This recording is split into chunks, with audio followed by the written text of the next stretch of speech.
I wanted the first session to sort of be an orientation point for you, at least in terms of understanding me, where I'm coming from, explaining that to you, and also that you will begin to see the kinds of things that we're going to be talking about these 3 days, what I'm hoping to hit on. And part of the logic here is, since I know that some of what I say will be quite new, like, I never heard that before, my pastor never told me this before, yeah, you're going to get a lot of that.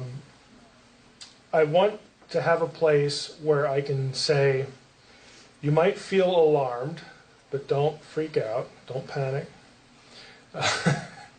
What I'm going to tell you, I have not only good reasons to tell you, but it's going to reflect very mainstream in terms of scholars within biblical studies, very mainstream stuff. There's nothing I'm going to really say that if I was giving this to a bunch of scholars, they'd all be asleep in about 5 minutes, because this is stuff everybody goes over and has to deal with and whatnot. So I want you to know that it's based on sound scholarship, but to really understand why people understand and I understand the text the way I do, you need to sort of get it in your head as to why Mike is approaching things the way he is.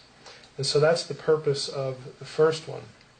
Now, we talk about the need to interpret the Bible in its own context. Well, that's wonderful. It's necessary. Everybody feels compelled to go that direction. But the dirty little secret is that the Bible's context is not yours, and it's not mine in terms of where we live. The time we live, our own spiritual context. The context of the Bible isn't ours or anyone else born after the 1st century. That means several things. Biblical context is not the Roman Catholic Church. In other words, to interpret the Bible correctly, you are not interpreting it in its own context if you are filtering it through the Roman Catholic Church. You're not interpreting the Bible in context if you're filtering it through the Reformation. Now, I know Calvin was really smart. We probably don't have any John Calvins today. I know Martin Luther was a great guy, but they are not the Bible's own context. It's not the Puritans either, and it's not our own 20th or 21st century evangelicalism. What I'm trying to get across here is that we all think we're interpreting the Bible in context when we agree with it. Okay, when we agree with the interpretation that comes out the other end. I'm going to be saying some things and showing you some things that are going to be quite foreign to these items here, these contexts. What biblical context is the historical, religious, literary, and pre-scientific context in which it was written. The way people thought when it was produced.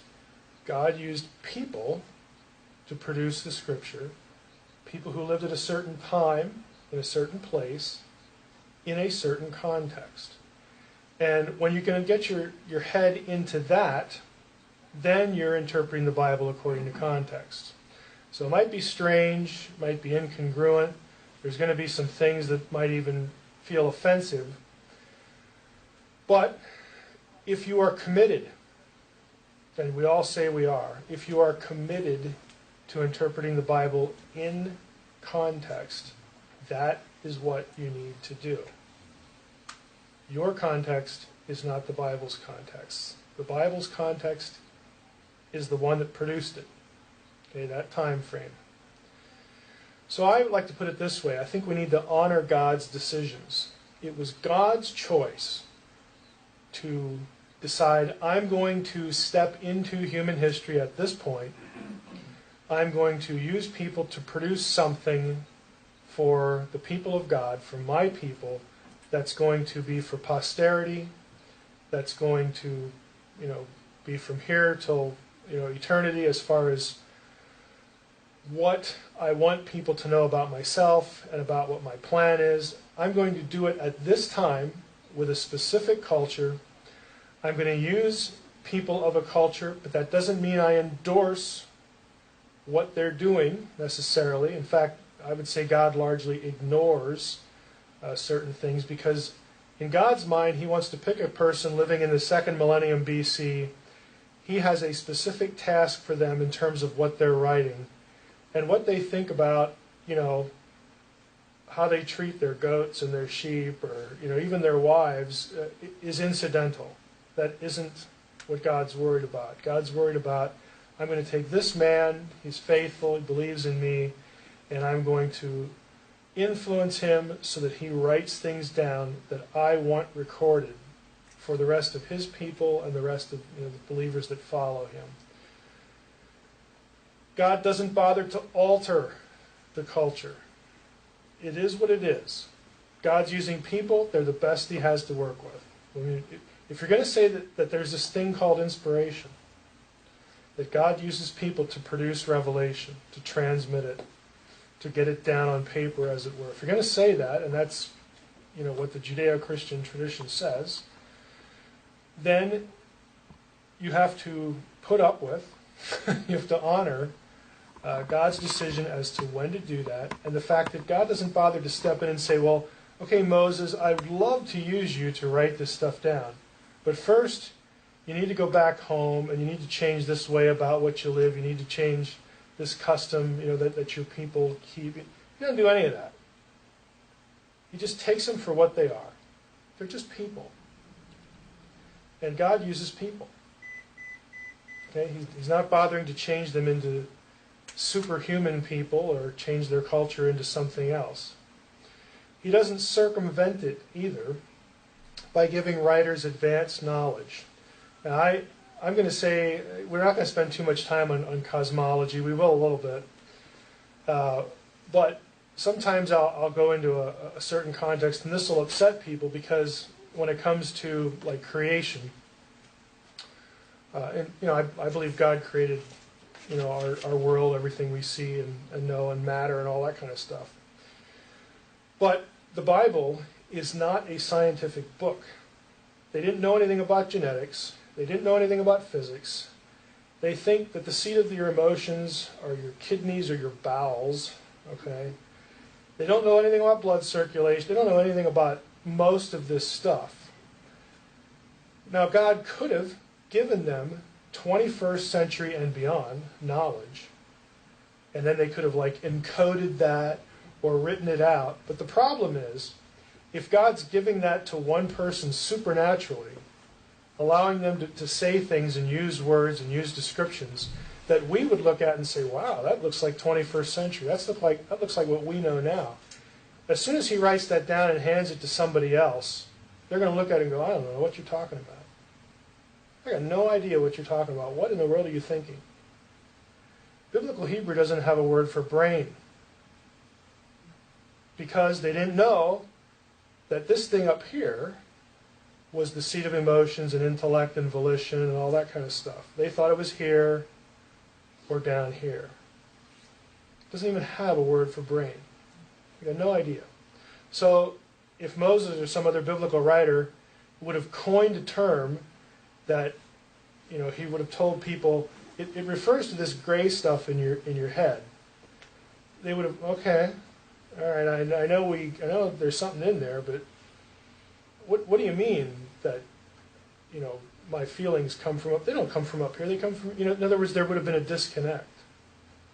So God doesn't bother changing their mindset, changing their worldview, changing their culture, changing the way they look at things to communicate truth. We often impose that on Scripture because that is what we know. Okay? So the question becomes, are you taking the biblical statements at face value the way they thought about them, or are you taking them the way you think about them? Two entirely different things. And there are going to be things that we encounter along the way that I'm going to try to show you the way an Israelite would have thought about a particular statement or topic. because my thing is I'm committed to trying to help you, and always be at work at this myself, to think like an ancient Israelite, to decipher the text the way they would have understood it when God approached them and moved people to write it down.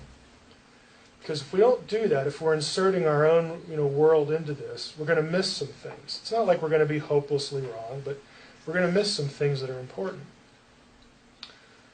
Our concerns are not central to God's decision. Now, God knew we would be sitting here in this room, here in the 21st century, but when he spoke to Moses or Jeremiah or Isaiah, his concern was not, man, we got to pick words here that they're going to understand in Lehighton, in October.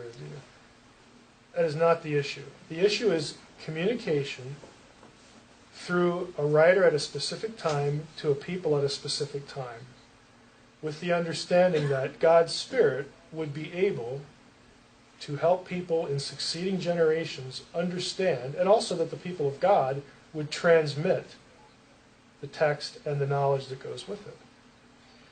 So he's not doing an inspiration for us necessarily in our worldview. So we need to make decisions. I would say you need to decide to allow the Bible to be what it is and resist thinking the reverse. Okay? Trying not to make it what you want it to be, or trying not to mold it to your own modern system of theology. If I were a Presbyterian, I would be trying to resist framing the biblical content in such a way that John Calvin would go. Okay, Calvin was a great man. He was a great scholar and a great believer.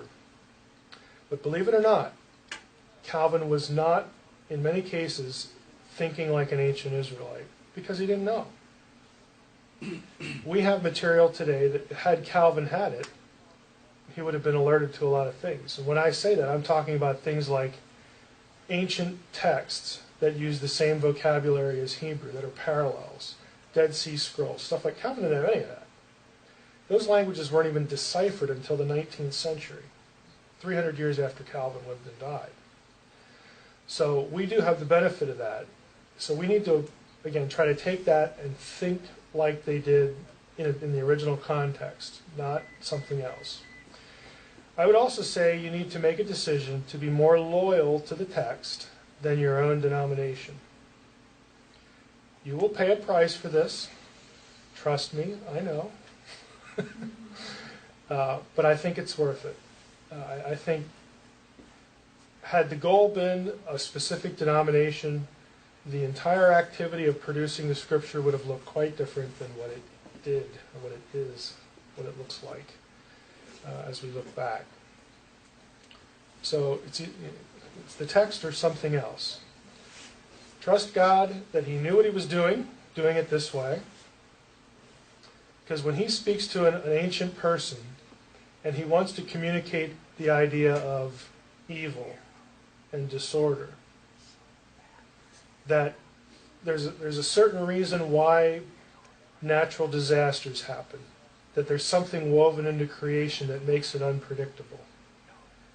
An ancient person understood that and believed that, and God will use certain images, certain words to communicate this idea that are lost on us. But it really matters because, we have these questions. When Hurricane Katrina sweeps through New Orleans, did God decree that? Did God make that happen? Did He need it to happen for some bigger plan? Or is there some other reason? If you pose that question to an ancient Israelite, what would they say? Well, chances are they'd say something a little bit different than what a lot of theologians say now. And that's because God communicated a certain idea to them in their culture. So we have to trust God that it was a good decision to produce the Scripture, in the second millennium BC as opposed to today or the 16th century or whatever. I would say you also need to draw your theology from the text. and not filter it through, again, whatever beliefs you have. The goal is to understand the text on its own terms. You also need to live with your own lack of omniscience. It's okay to say, I don't know. I say that because I don't. I will tell you what I think, and I will even scale things for you. Okay, here's Mike's probability. What I think is probably the best option for interpretation here. Here's 3, here's where I'm at, here's where I'm not at, here's why. But, you have to live with the fact that you not only just can't know everything, but you can't completely get your head put back in the 2nd millennium BC. There's just no way to completely do that. But you can try, and there are good ways to try to do that. You do the best you can, but at the end of the day, you have to be comfortable with the fact that, I could be wrong, I could be missing something here. And that leads to what I call theological honesty, otherwise known as humility. I think in our own effort to try to go back and really think about biblical theology, think like an ancient Israelite would. Again, realizing that we don't know everything, we shouldn't also try to avoid coming across like we do know everything and then criticize lots of other things. We just need to be honest. But I think our paramount loyalty needs to be to the text instead of a tradition, instead of any of our traditions. I would say this. My advice is interpret the Bible like an ordinary book. It's not a divine book, it's a divine human book. Okay, you catch the little phrase there. I'm not eliminating the divine nature of Scripture, but sometimes I think we forget that there were people involved. The Bible was not produced by a paranormal event.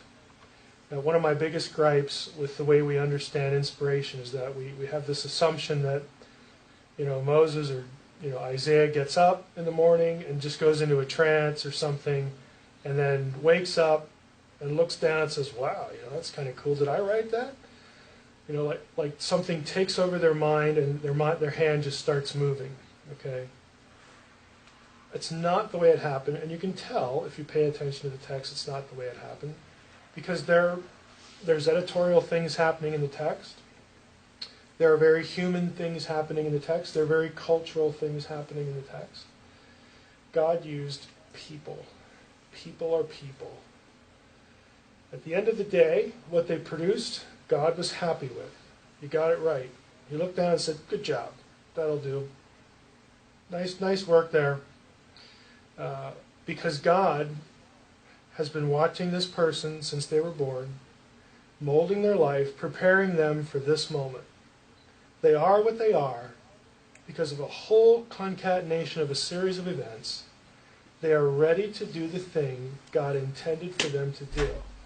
And if God just has to give them a little push, give them a little compulsion, a little influence, you need to sit down and write this letter to the Galatians now. The time is now. You're ready. They're ready. They need it. Start writing. And God lets Paul or whoever, lets them write that letter. But again, God is supervising the work. Theoretically, this is just theory. If they goofed, God will say, "Okay, I'll fix that.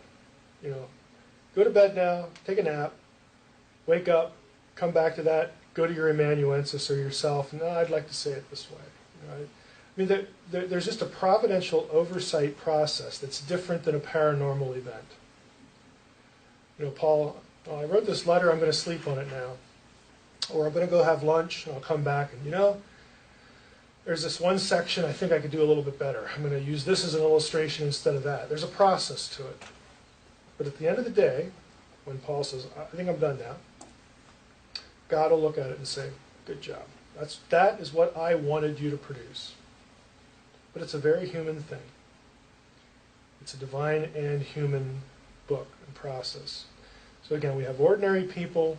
God is involved at every step of the process because it's His story. He knows how he wants it told. It's told by people he chose using human techniques.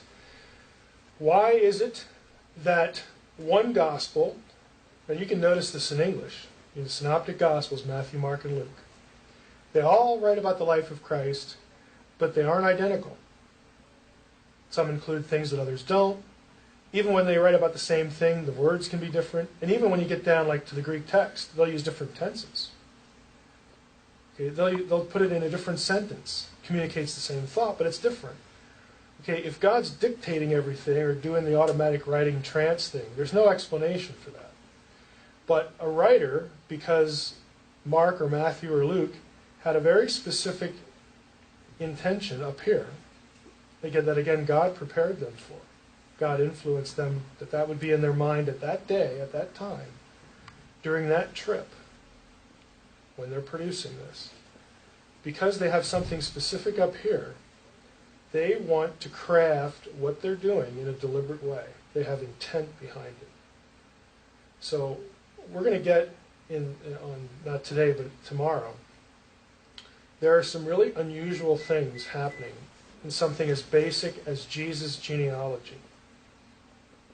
Why is it that there are certain women in Jesus' genealogy? Okay, why those 4 and not 4 others? The writer has a very deliberate reason for picking the 4 that he does. That's a human thing, because he wants to communicate a certain idea, but it's also a God thing. Again, God preparing him providentially through the course of his life, leading him to a situation where he sits down and says, I know I need to put the story of the Lord in writing. What are some things I think are important to communicate, to telegraph? Well, that question is going to be largely answered by that person's experiences, what they perceive the need to be. And so when Matthew sits down to write, puts out his genealogy, he has something he wants to communicate very subtly by choosing those 4 women. His deliberate reasons for it. It's going to surprise you because it does relate, again, to what we call divine counsel stuff. It's just something that you'd miss unless you were looking for it. So what I tell people about, looking at the Bible like an ordinary book.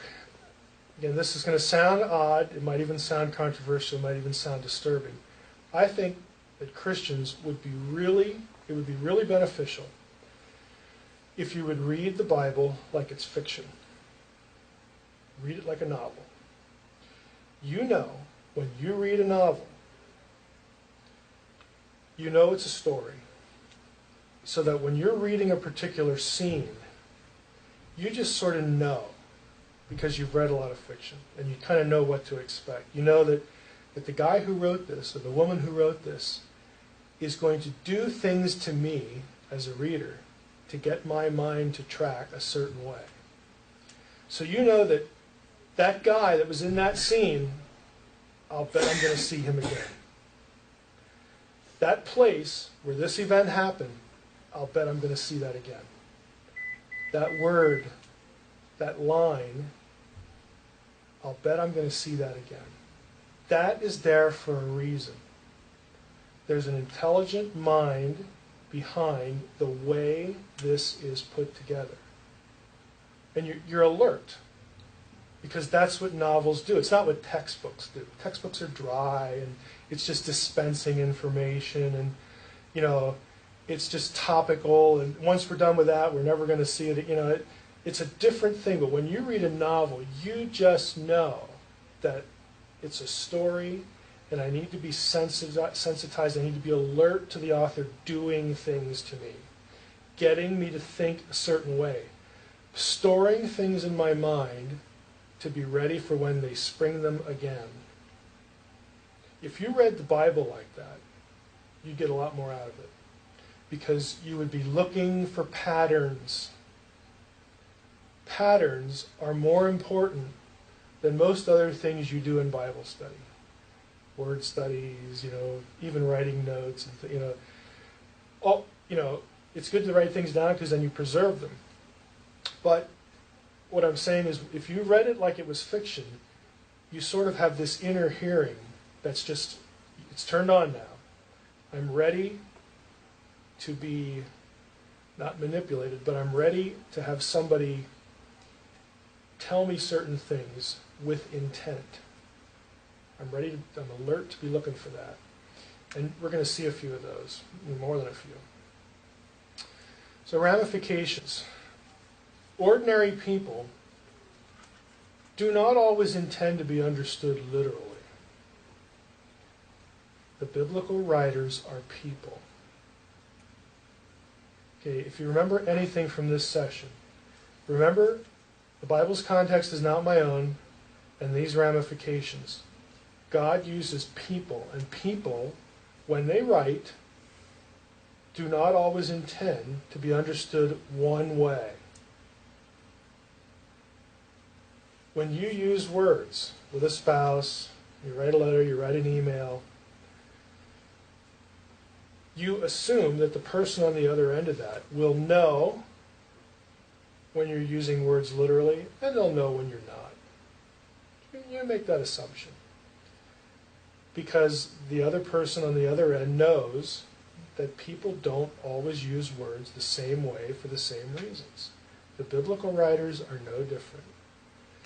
Sometimes when they use a word, they mean the real-time, literal, one-to-one real correspondence thing. Other times they use words to make you think more abstractly. Same word.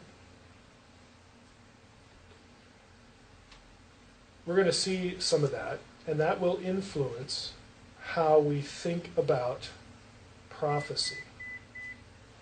Okay? I'll leave it there for now. Ordinary people who write stories do deliberate things in crafting the story. There's intent. Their thoughts are selective. They plant ideas. They structure information in a certain way. Vocabulary, again, is not one-dimensional. Think about it. If I use the word run, what does the word run mean? Anybody? Move quickly by... Move quickly. Why did you assume I meant a verb?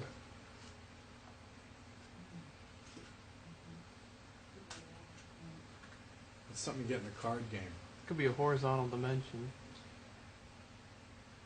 Could be what they score in baseball. Okay?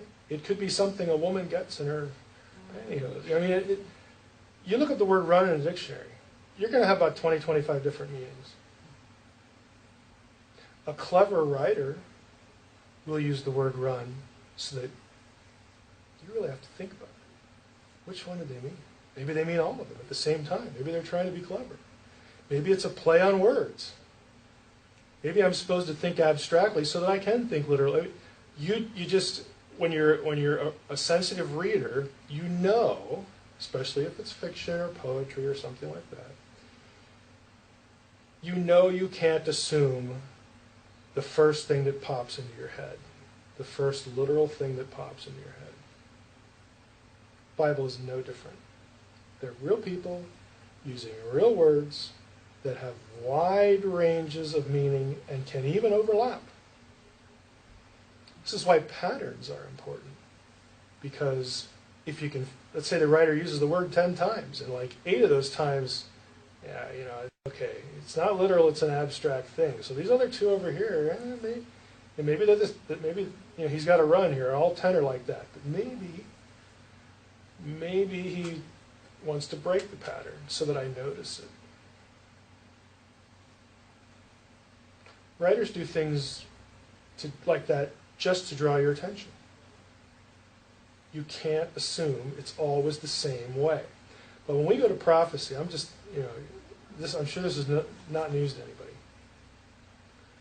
There is this reflex, especially within the evangelical community, that everything has to be literal.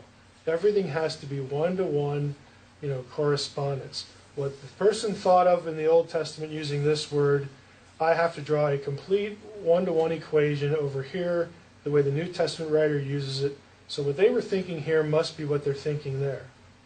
Why? Who made that rule up? You're going to find that the New Testament writers are very flexible. they're going to pull stuff out of their hat over here that you never saw coming over there. Why? Because you were thinking one way over here. And you're thinking that one way has to be this way. And the New Testament writer's like, boy, did you miss it. Maybe I just did a bad job. Or maybe the problem is you, read it like it's a piece of writing. We tend to read the Bible like it's a paranormal thing, like an object.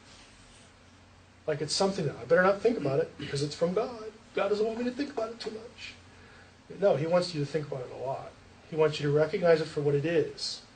He used people to produce things for you to digest. And since they're people, they do people things when they write, just like anybody else. Literalism at times is just inadequate for Bible interpretation. We're going to see a few examples of that. And I'm not going to just tell you that that's what I think. I'm going to show you that a New Testament writer quotes an Old Testament passage, and you're going to wonder, what in the world was that guy on? Because the way he's using this passage over here, I would have never guessed that. It looks like he's wrong. It's just so unexpected that it looks like he messed it up. No, he didn't mess it up. It looks that way because of your expectation. He's doing something deliberate. You're just missing it. Symbolic meaning does not mean not real. For those of you out there in TV land listening, you have got to get over this. You've got to get over the idea that if, when Heiser says some meaning could be symbolic, he just means it's not really real. No. If you believe in a spiritual world, a world that transcends your own experiences, your own terrestrial reality, if you believe in that, how can you say that something that transcends literalness isn't real? You have a theological problem on your hands. Okay, so symbolic, abstract. Instead of symbolic, think of abstract, an abstract meaning. Doesn't mean that it's not real. In many cases, it transcends your expected reality, your own experiential reality. It's bigger. It's more real than what you're expecting. Again, we need to hold on to those thoughts about bigness and transcending our own reality. Biblical symbology draws on its own context again. When the biblical writer references a dragon, okay, there are places where, Revelation 12, where the writer says dragon and references it to the serpent. Okay, then that's nice, because then he's telling you, here's a connection I'm thinking of. I'm putting it down for you. But the dragon, as a symbol, has a long history in the Old Testament. There were certain associations, certain ideas that accrued to that image that are not apparent to us, but that were very apparent to the first century person reading it. Those connections are just as real as the one you got, the one he telegraphed. Sometimes the writer will think, man, people know this so well, I don't need to go into all the details. They just know it. Well, that was good for them because they did know it. Not really good for us because we're 2,000 years later. And the only way we're going to know it is to get inside their heads so that we can appreciate all the baggage, all the things attached to that image. We're going to be looking at imagery a lot over the next 2 days. Biblical symbology is self-referential. What I mean by this is that when you're looking for abstract meanings to a symbol, those meanings, that range of possibilities, needs to come and will come from the biblical text itself. You don't need to go out into some, weird land of, interpretation or something like that. You want to look somewhere else within the Bible for how these images are used. And oftentimes, a writer will deliberately use one word or a phrase so that your mind immediately goes to a specific passage. Even though they don't quote it, there will be something that they pick that your mind, again, they're assuming you know the text really well. They're assuming that when you read that, your mind will immediately go right there. It's just like the novelist. Okay, the novelist gave you a phrase or a scene in the first chapter, that just was riveting. And again, you had this sense that I'm going to see this again, and I know I'm going to see it again somewhere. 300 pages later, if he's done his job, or she's done her job well, as soon as they put that in, your mind will go back to that page. It's like a trigger. There it is. Boom. I was waiting for it, and now I see it. Biblical writers do the same thing. So they don't even have to quote passages. They don't have to say, thus says the Lord, or as it is written. I mean, that tells you that they're going to quote something. A lot of times they don't do that. They're just writing along, and I want them to think this thought out. They'll get it. They'll get it if I put this in. And they did. Again, it's harder for us because we're further removed. But they do that. Self-contained, again, that again is a reference to let the biblical writer's own patterns give you the frame of reference for the literal possibilities and the abstract possibilities. Again, try to keep it within the writer's own context, what he's doing in his own culture, and even within the book itself. You're not going to have to run all over the place, because the biblical writers will either use things that are so familiar to the wider culture that nobody would even ask, or they will, I don't want to get too far ahead, but Leviathan. Leviathan was known outside the biblical world. If you were an Israelite and you walked, to some Canaanite town and said, "Hey, how about that Leviathan?" Okay, they're going to know, other than thinking, "Man, I got to get away from this guy."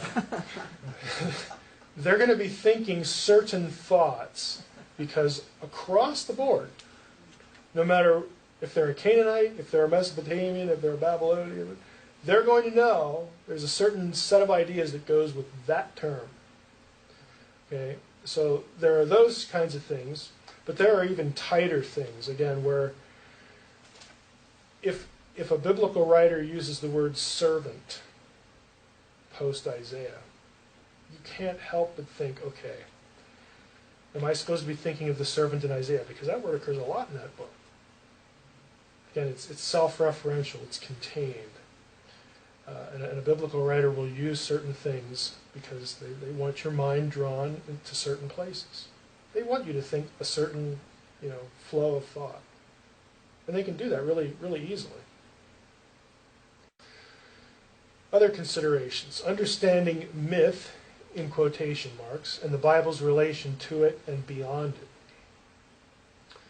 Now, myth is a term that, I'm calling this book The Myth That Is True, this book I'm working on. And I'm using it like I'm going to describe it here. Myth is a term used for any piece of writing, ancient or modern, that has characters that are divine. That's all the word means. So when you have some scholar or some guy on NPR, talking about, the mythical narrative of the Bible, he probably means two things. One is this, that in literary terms, it's a myth because there's divine characters. Now, the second thing is he probably just doesn't believe it. Okay, so then he would call it, that would be a fairy tale to him. But myth, as people use it, academics use it, means God's a character, angels are characters, demons are characters. It's a genre term. I'm bringing it up because I might use the term at some point during the next 2 days. And I want you to know what I mean by it and what I mean by the title of the book. So in that sense, a lot of the Bible is myth because God's the character. He's a central figure. It's not that God isn't real, it's just that's what it is literarily. We believe that the Bible is the myth that is true. Okay? It is a certain style of literature, but it also happens to be true. And I like Tolkien's thing, the guy who wrote The Lord of the Rings, he referred to the Bible as true myth. This is where a lot of this kind of thing comes from. But I like the quotation here. Myth is a means of communicating truth that could not be conveyed in any other way. All myths and religions contain some aspects, some distortions, some distorted reflection of the true myth, which is the gospel as revealed in the Bible. Why would Tolkien call, or the source of the quotation, call the gospel the true myth? Because Jesus was a character, and Jesus was God in the flesh, and so that's what it is in terms of genre, but it's the one that turns out to be real. Okay? Myth has entered into reality and history only in Christianity. So far from being fantasy or fiction created by fertile human imaginations, myth was for Tolkien a way of knowing truth. And I'm going to, when we talk about symbols and images, I'm going to draw attention to the fact that biblical writers will use pieces of mythology, myth, from other literatures around them because they want to take that because people know it, they're familiar with it. Everybody knows this particular story about Baal or this one about Tiamat or something like that. Everybody knows this. I'm going to use this as a vehicle and I'm going to do something with it. Usually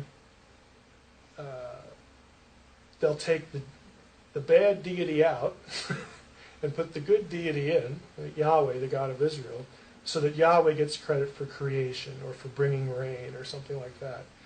They're going to take a piece of myth, transform it into a myth that's true. It's a theological corrective. Biblical writers do this a lot, probably more so in the Old Testament than the New.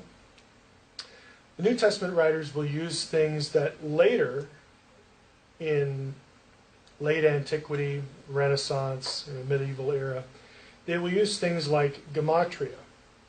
Okay, gematria, you all know what gematria is?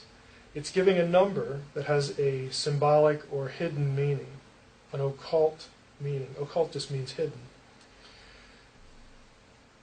The Bible does that. Now, it's a sinister term for us because of what's done with it after the New Testament era. Okay? 666 is the classic example. John tells you the secret isn't the number, because he gives you the number. The secret is this number has a meaning. Okay? It is the number of a man, or a human number, you could translate it. So the number itself conveys an idea. That's gematria. The 153 fish, it's gematria. It comes from somewhere. It's not just John saying, well, I got this story about Jesus and, frying a fish on the beach and, like how many fish did I say he did? How many fish did I say that they caught? And 153 sounds good. It's not random. That comes from somewhere. And people knew where it came from. It brought along a certain set of ideas. And John uses it deliberately. Abraham went out to fight with the 5 kings. And he took 318 men with him. How many men should we say he had? 300? Let's make it a little 318. It's not random. The number means something. Okay. Biblical writers will use techniques of myth, okay, these stories that people know, and techniques that the biblical world would have associated with something unfavorable, like the Baal cycle or something like that. But they'll bring it in because they want to use it for a specific purpose, to communicate a corrective idea, a theologically corrective idea. They'll do that. And so Tolkien is alluding to this sort of thing, literary form, all that kind of stuff. In the gospel, truth has entered into history and reality, and the Christian myth was the singular truth to which all other stories pointed. Okay, all other stories were somehow related to it, but inferior to it in terms of truth. This is why, incidentally, that the church fathers thought that a lot of the ancient gods and myths were allowed to develop as they did by God, because they still had vestiges of the truth in them that God would later use to win them to Christ. That God would influence people to take certain ideas out and use them as bridges for evangelism. Again, biblical writers are claiming their story of divine activity is the one that's true. They do this to teach truth to the masses. They utilize things that the wider culture would have been familiar with, even pagans. And that interaction, and hence its power, is lost on us largely, again, because we don't know their context. Okay, if I was sitting here and we were in the 1st century and I got a bunch of Jews and Greeks, and I said, hey, let's talk about the 153 fish. Yeah, let's talk about that. That means Jesus is superior to there's a whole set of ideas that comes with it that are totally lost on us. Because they were trying to communicate. The Bible communicates its ideas, again, using mythic words, symbols, catchphrases, familiar to them. This means it's deeply flawed to assume that its mythic words, symbols, and catchphrases point to modern times, knowledge, or events. Now catch that sentence.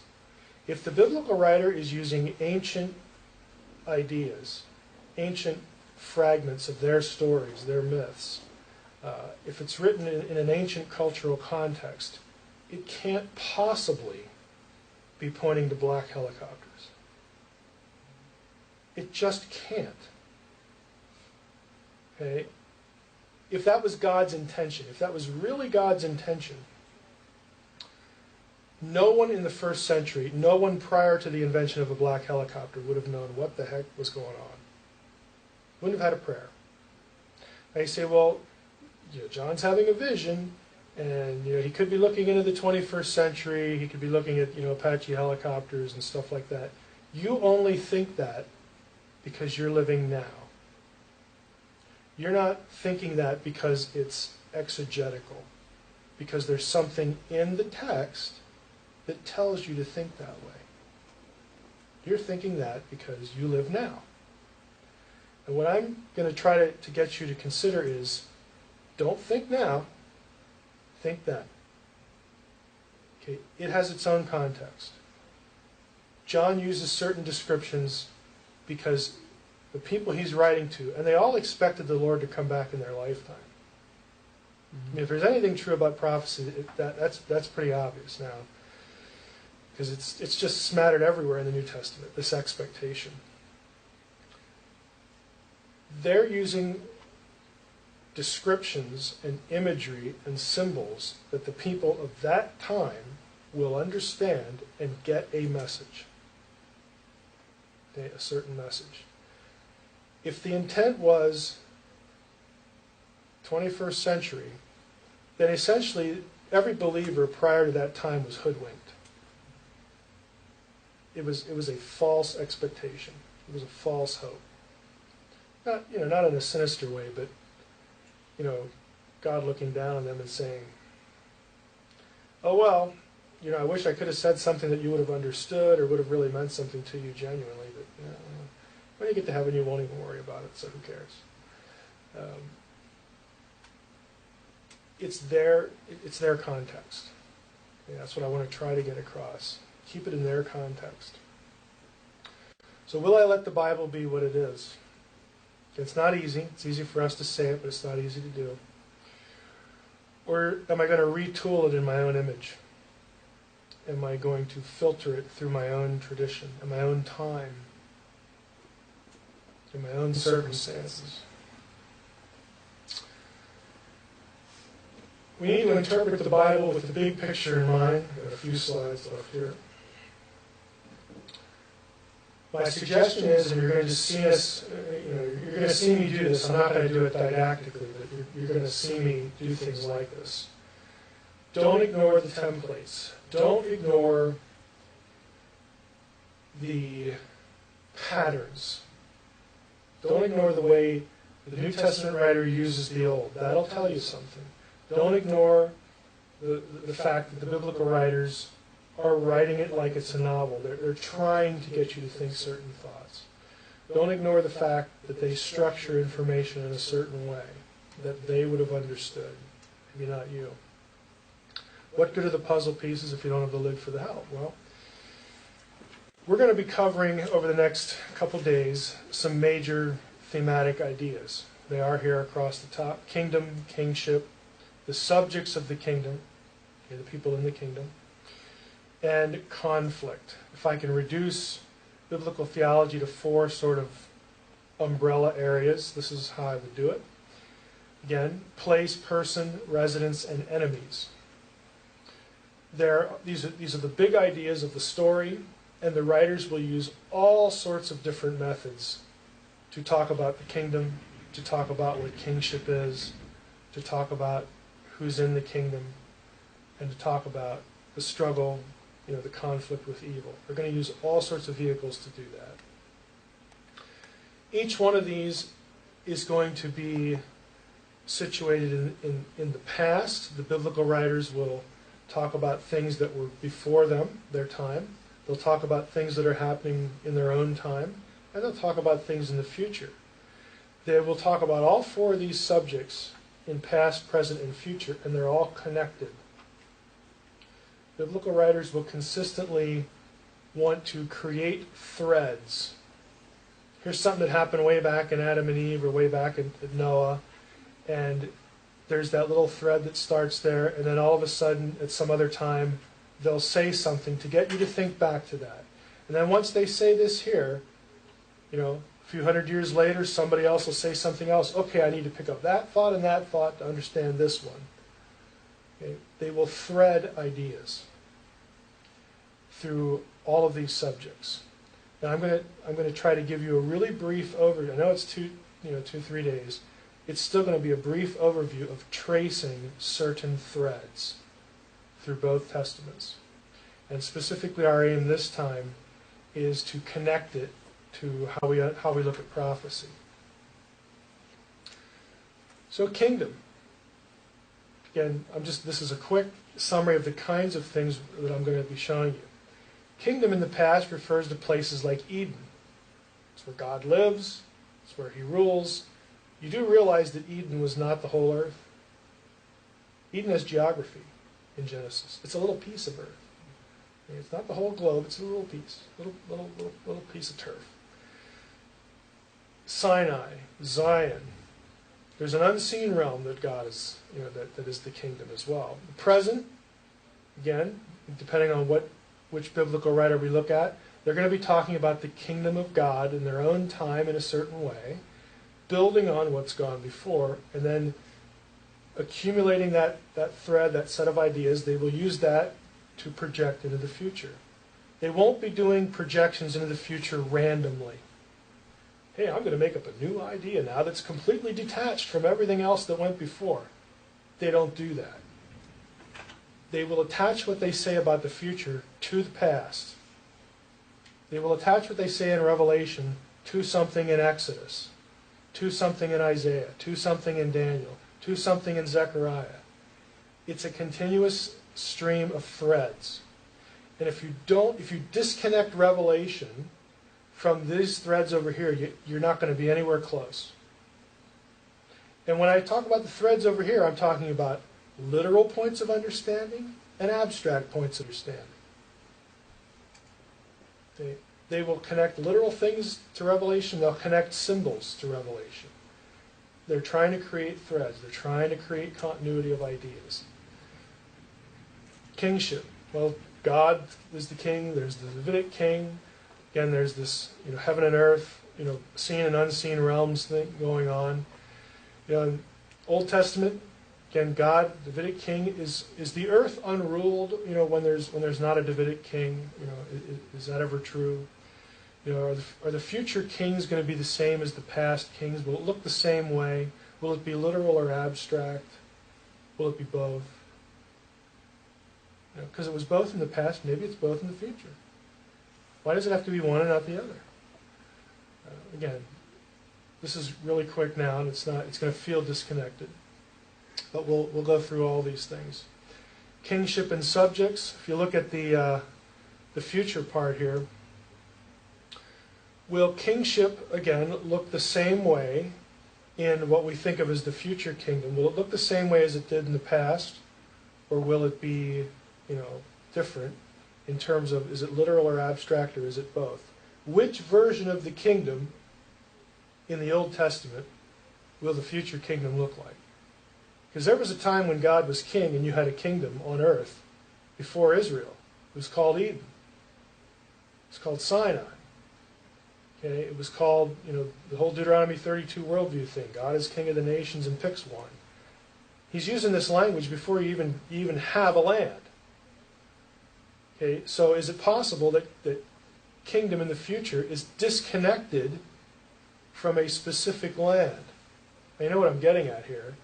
We have this idea of defining kingship only in terms of Israel. This millennial kingdom idea. Okay, because that's an obvious connection to draw, because it comes from the Old Testament idea. But there is kingdom thinking, kingdom language, kingdom happening, kingdom reality that's disconnected from Israel. It's more than that in the Old Testament. So is the future kingdom, which one is it going to look like, or maybe all of them? Who knows?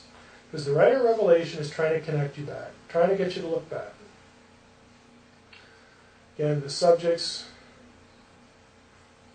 human and divine.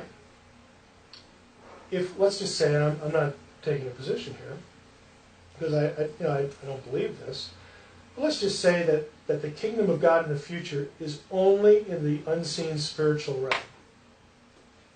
Some people would say, "Oh man, that's disappointing. I want there to be a literal 1,000 year." Well, okay, I understand that, but is that any less real?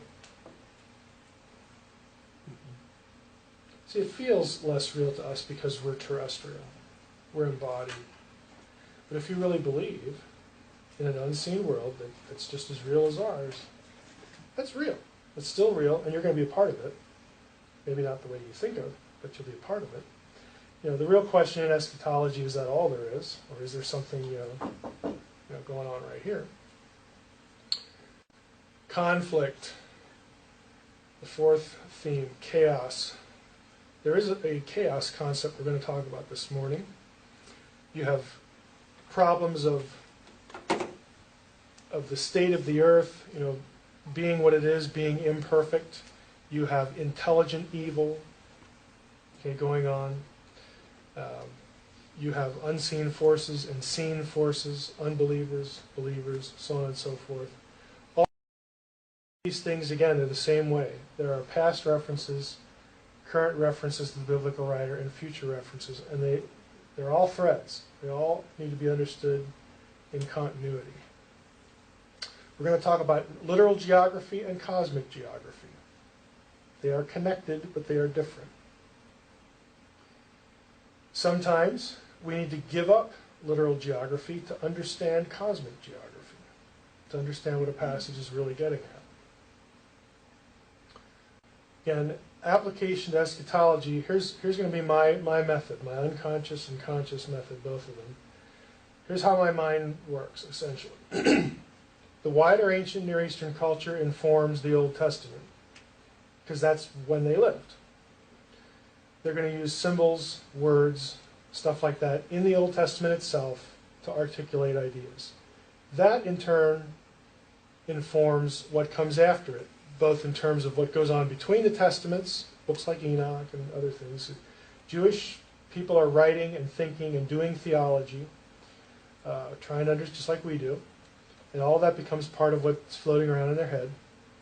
So the Old informs the intertestamental period, the New Testament, and all of that informs the New Testament itself in terms of its projections of the future. Everything builds on what comes previously. You don't just do the last one by itself. You don't do the last one in light of the 21st century. You do the last one in light of everything that's come before to understand it. So let's take a break, and we'll come back and jump into it. 10 minutes.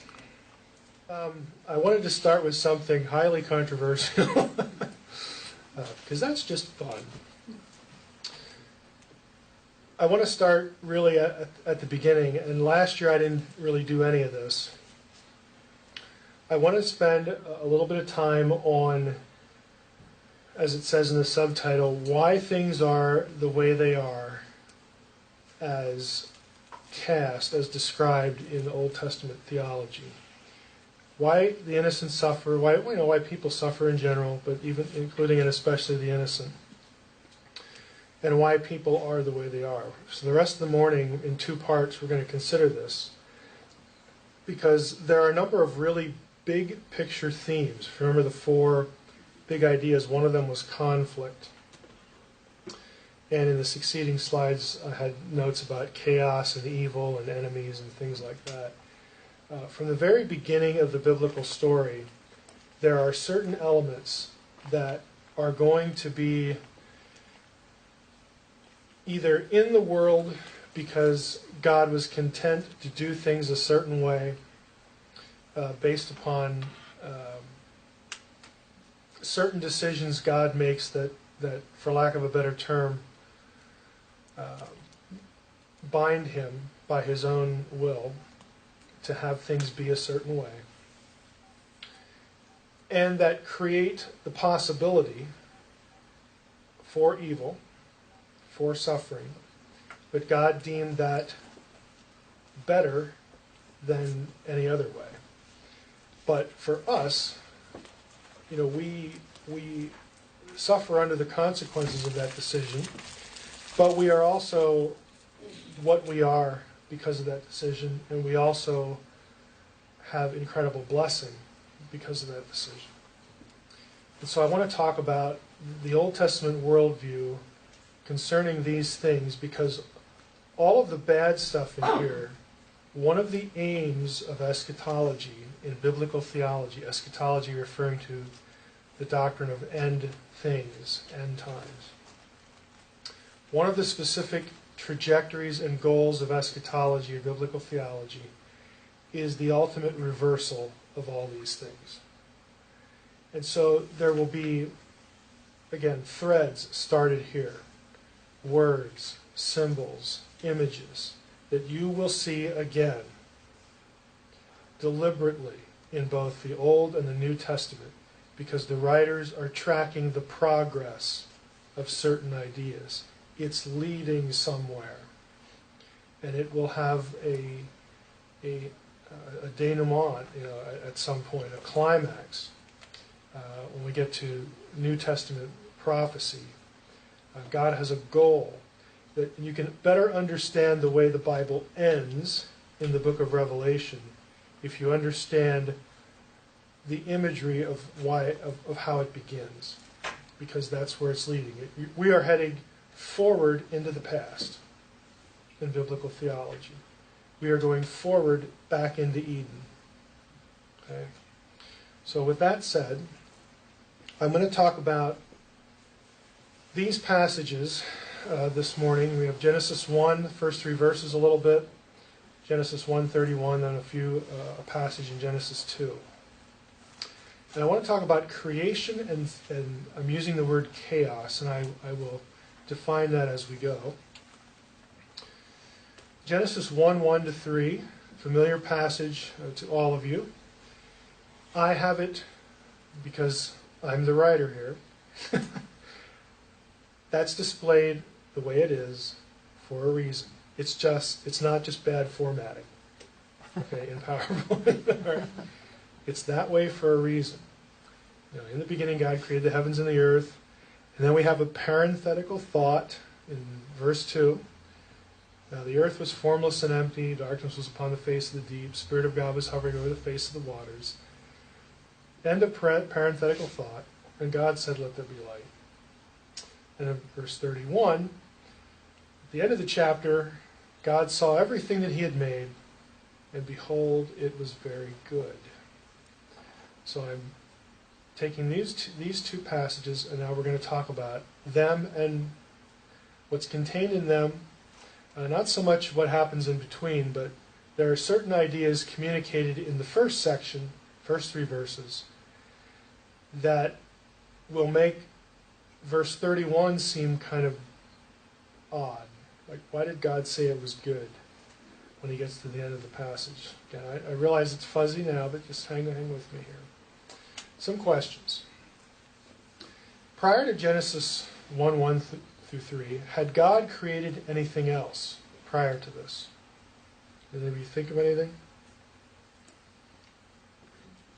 Okay, go ahead. Well, if the Spirit of God was hovering over the face of the face of the deep existed. That would be correct. So it was already Repeat that for the created. tape. Okay.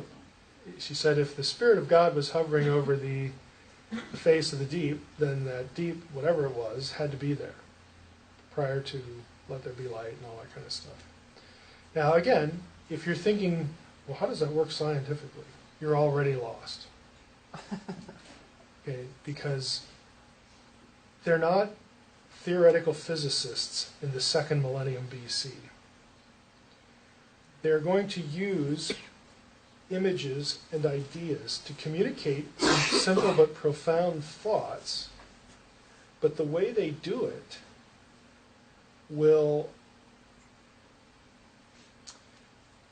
not only reflect what we think of as science today, but that's beside the point. That isn't what it's intended to be. The way they do it will be to use that as a vehicle to communicate certain really important theological ideas about those 3 questions that I introduced the session with. You know, why is the world the way it is? You know, why do people suffer? You know, all this about, you know, why do unpredictable things happen, you know, to good people and so on and so forth. This is actually going to lead to addressing questions like that. Does evil exist yet? You know, prior to Genesis 1:1? Okay, that's a question. Where was God's co-creator, his agent of creation? You say, what co-creator? Well, isn't Jesus cast as co-creator? Where's he? And where does that idea come from? Are there other creation accounts in the Old Testament? Are there any other passages in the Old Testament that describe creation? There are. Are they like this? Yes and no. There are similarities, and there are some real kind of odd differences. Is creation perfect? When God is done at the end of chapter 1, is creation perfect? And I'm using that word deliberately. Okay, we're going to hit these questions. We'll start with the first 3. Job 38, the sons of God are around before God starts doing what he does in Genesis 1. We know that from Job 38. You know, where were you when I laid the foundation of the earth? Again, laying the foundation of the earth, that's language that draws on Genesis 1 about, you know, having the dry land appear out of the primeval sea and all that stuff.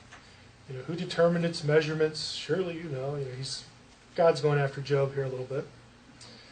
On what were its bases sunk? Again, this is all ancient Near Eastern cosmology. The view in the ancient world was that The earth was round and flat. It rested on foundations, sometimes called pillars, sometimes bases like this. It has cornerstones. It's described as a building. The earth itself is described as a building with something underneath holding it up. Then the mountains are described as the pillars that hold up the sky.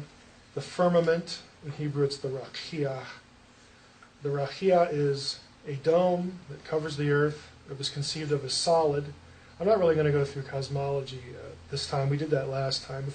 During Q&A, if we want to go through cosmology, we can. But Proverbs 8, Job 37 talks about the firmament being as solid brass. You could knock on it. The stars were fixed to it. There's all sorts of passages in the Old Testament that talk about primeval cosmology. And this is the same as it is anywhere else in the ancient Near Eastern world. The Bible uses even the same terms that you'll find in other texts. So before all that, there was the sons of God. They're watching. Like, this is kind of a cool show. We get to watch God do this neat thing that's going to produce the heavens and earth that humans will experience. Their reality is different. They're off planet, so to speak. But they get to watch what's going on. Other sons of God, Elohim, were present at least prior to Genesis 1:9. And the reason I put 1:9 in there is we have this heavenly host language. There's no suggestion that they are evil. At least anything clear in the text. But they're there before God does what he does. What about the co-creator? This is the other question that I raised. So we have passages in the New Testament that clearly say, hey, there's two there. Jesus is the agent of creation. For by him all things were created in heaven and on earth. Oh, in heaven and on earth. Well, does that mean like the spiritual realm or just the atmosphere? Could be either or, could be both. But Jesus is prior. He is the agent for creating all these things. And then we look at the line that ensues. Oh, well, I guess it is the unseen world. Thrones, dominions, rulers. You mean even before the sons of God? Even before like the heavenly host? Jesus was there? Yeah. He is the agent for creating all these things. 1 Corinthians 8, although there be so many so-called gods in heaven and earth, as indeed there are many gods and many lords, yet for us there's one God, the Father, from whom are all things, and for whom we exist, one Lord Jesus Christ, through whom are all things, and through whom we exist. So again, it's this idea that Jesus is the agent of creation. Proverbs 8. This is the co-creator passage in the Old Testament. Now, I have here verse 1. So Proverbs 8, verse 1, 2, and then I go down into the 20s because I wanted to fit it all on one screen. Does not wisdom call? Does not understanding raise her voice? Female. On the heights beside the way at the crossroads, she takes her stand. Get out of verse 22. The character of the whole chapter is wisdom. So wisdom says, the Lord possessed me at the beginning of his work. Possessed is in bold-faced for a reason, because we're going to talk about that word. The first of his acts of old, ages ago, I was set up at the first before the beginning of the earth. So there's somebody with God before creation. In the Old Testament, that person is cast as female and called wisdom. When there were no depths, I was brought forth. When there were no springs abounding with water. Before the mountains had been shaped, before the hills, before all this stuff, I was there.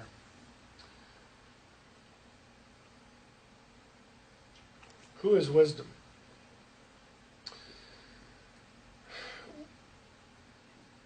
Wisdom was the agent, but what does that mean? Now, I'm going to use some passages from apocryphal books that the Jews knew, because the New Testament will will draw information from some of them, but they're also helpful. To a Jew, wisdom was God's co-creator. Well, that's profound. That's right in Proverbs 8. Okay, but there's more to it than that. I'll tell you what wisdom is, how she came to be, I'll hide no secrets from you, so on and so forth. So we have this character, another passage, wisdom, the fashioner of all things, taught me. She is a breath of the power of God, a pure emanation of the glory of the Almighty. Therefore nothing defiled gains entrance into her. Here's the key passage. She is a reflection, Greek is apagasma, of eternal light, a spotless mirror, the working of God, an image of His goodness. Okay? Keep this in mind. Wisdom, God of my ancestors, Lord of mercy, who have made all things by your word. By your wisdom you formed humankind. So whatever this character is, he has a role in humankind. Give me the wisdom that sits by your throne. Wisdom is sitting next to God on a throne. With you is wisdom, she who knows your works and was present when you made the world. Again, this book is just drawing on Proverbs 8. Send her forth from the holy heavens, and from the throne of your glory send her, that she may labor at my side, so on and so forth. Wisdom is in the assembly of the Most High. That's the divine council. I dwelt in the highest heavens, my throne was in a pillar of a cloud. Well, wait a minute. Who's in the pillar of cloud in the Old Testament? God. Who's in the pillar of the cloud here? Wisdom. Who else is in the pillar of cloud in the Old Testament? Oh, yeah. Mount of Transfiguration. But even back in the Old Testament, you have the angel. The angel is in one passage, it seems to be the same yet distinct from the pillar. Just flying through here, and I'll connect the ideas in a moment. Now, by the time you get to the New Testament, Jews believed in two at the beginning. Proverbs 8 and this other stuff predate the New Testament. I spent a lot of time last year talking about the Jewish Godhead. Okay, two Yahwehs, one visible, the other invisible. Co-identified yet distinguished. The angel was but wasn't Yahweh, just like Jesus is but isn't God. He is God in essence, but he's not the Father. All this talk. It's Jewish. Here you have Jewish idea of a co-creator from the very beginning. And there were words used of that co-creator like eternal, okay, enthroned, okay, all this kind of stuff. When you get to the New Testament, look at what Luke does. Luke writes this episode about Jesus. Jesus is the speaker. He's railing against the Pharisees. Woe to you, lawyers also, for you load people with burdens hard to bear, blah, blah, blah, blah, blah. Woe to you, you've built the tombs for the prophets that your fathers killed. He comes down here and says, Jesus is saying, therefore also the wisdom of God said, I will send them prophets and apostles, some of whom they will kill and persecute. Who does the Old Testament have sending prophets and apostles? Apostles just mean sent ones. God. So Luke has Jesus merging wisdom and God. Okay, he substitutes wisdom, the wisdom of God, for something that we know God was doing in the Old Testament. It gets even odder. Matthew's version of the same episode, Jesus says, therefore, I send you prophets and wise men and scribes. Matthew identifies Jesus with wisdom, who Luke identifies with God. This is how a Jewish thinker would process Jesus. This is why Jesus is considered the co-creator. Because Jesus was wisdom, wisdom was God. They're all the same, but they're different. Why is wisdom feminine in Proverbs 8? Anybody remember? We touched on this real briefly last year. Because the Hebrew word for wisdom is grammatically feminine. Grammatical gender has nothing to do with real gender. Grammatical gender is a means of classifying nouns so that they agree with certain verbs. That's all it is. That's why German, das Mädchen, little girl, is neuter. Germans know that little girls aren't neuter. They're little girls. They're female. Grammatical gender has nothing to do with biological gender. You know, we don't use case endings, what are called case endings in English, but we use gender like this. We refer to ships in the feminine. Okay? We refer to ships or nations as her or she, her people. Well, why is it feminine? Well, it's because of the history of the English language. The word that we now use for city or ship comes from some other language that was grammatically feminine. That's just the way it is. You know, it has nothing to do with real gender. And they knew this. But what they were tracking on was the idea of two, from the very beginning, God and the agent of creation, whom they identified with Jesus. The writer of Hebrews makes this absolutely explicit, if you know what you're looking at. Wisdom of Solomon said, she is a reflection, apagasma, of eternal light. Wisdom is the apagasma. Now look at what the writer of Hebrews writes. Long ago, at many times and in many ways, God spoke to our fathers by the prophets. But in these last days he has spoken to us by his Son, whom he appointed the heir of all things, through whom also he created the world. He is the radiance, the apagasma, of the glory of God, and the exact imprint of his nature. He upholds the universe by the word of his power.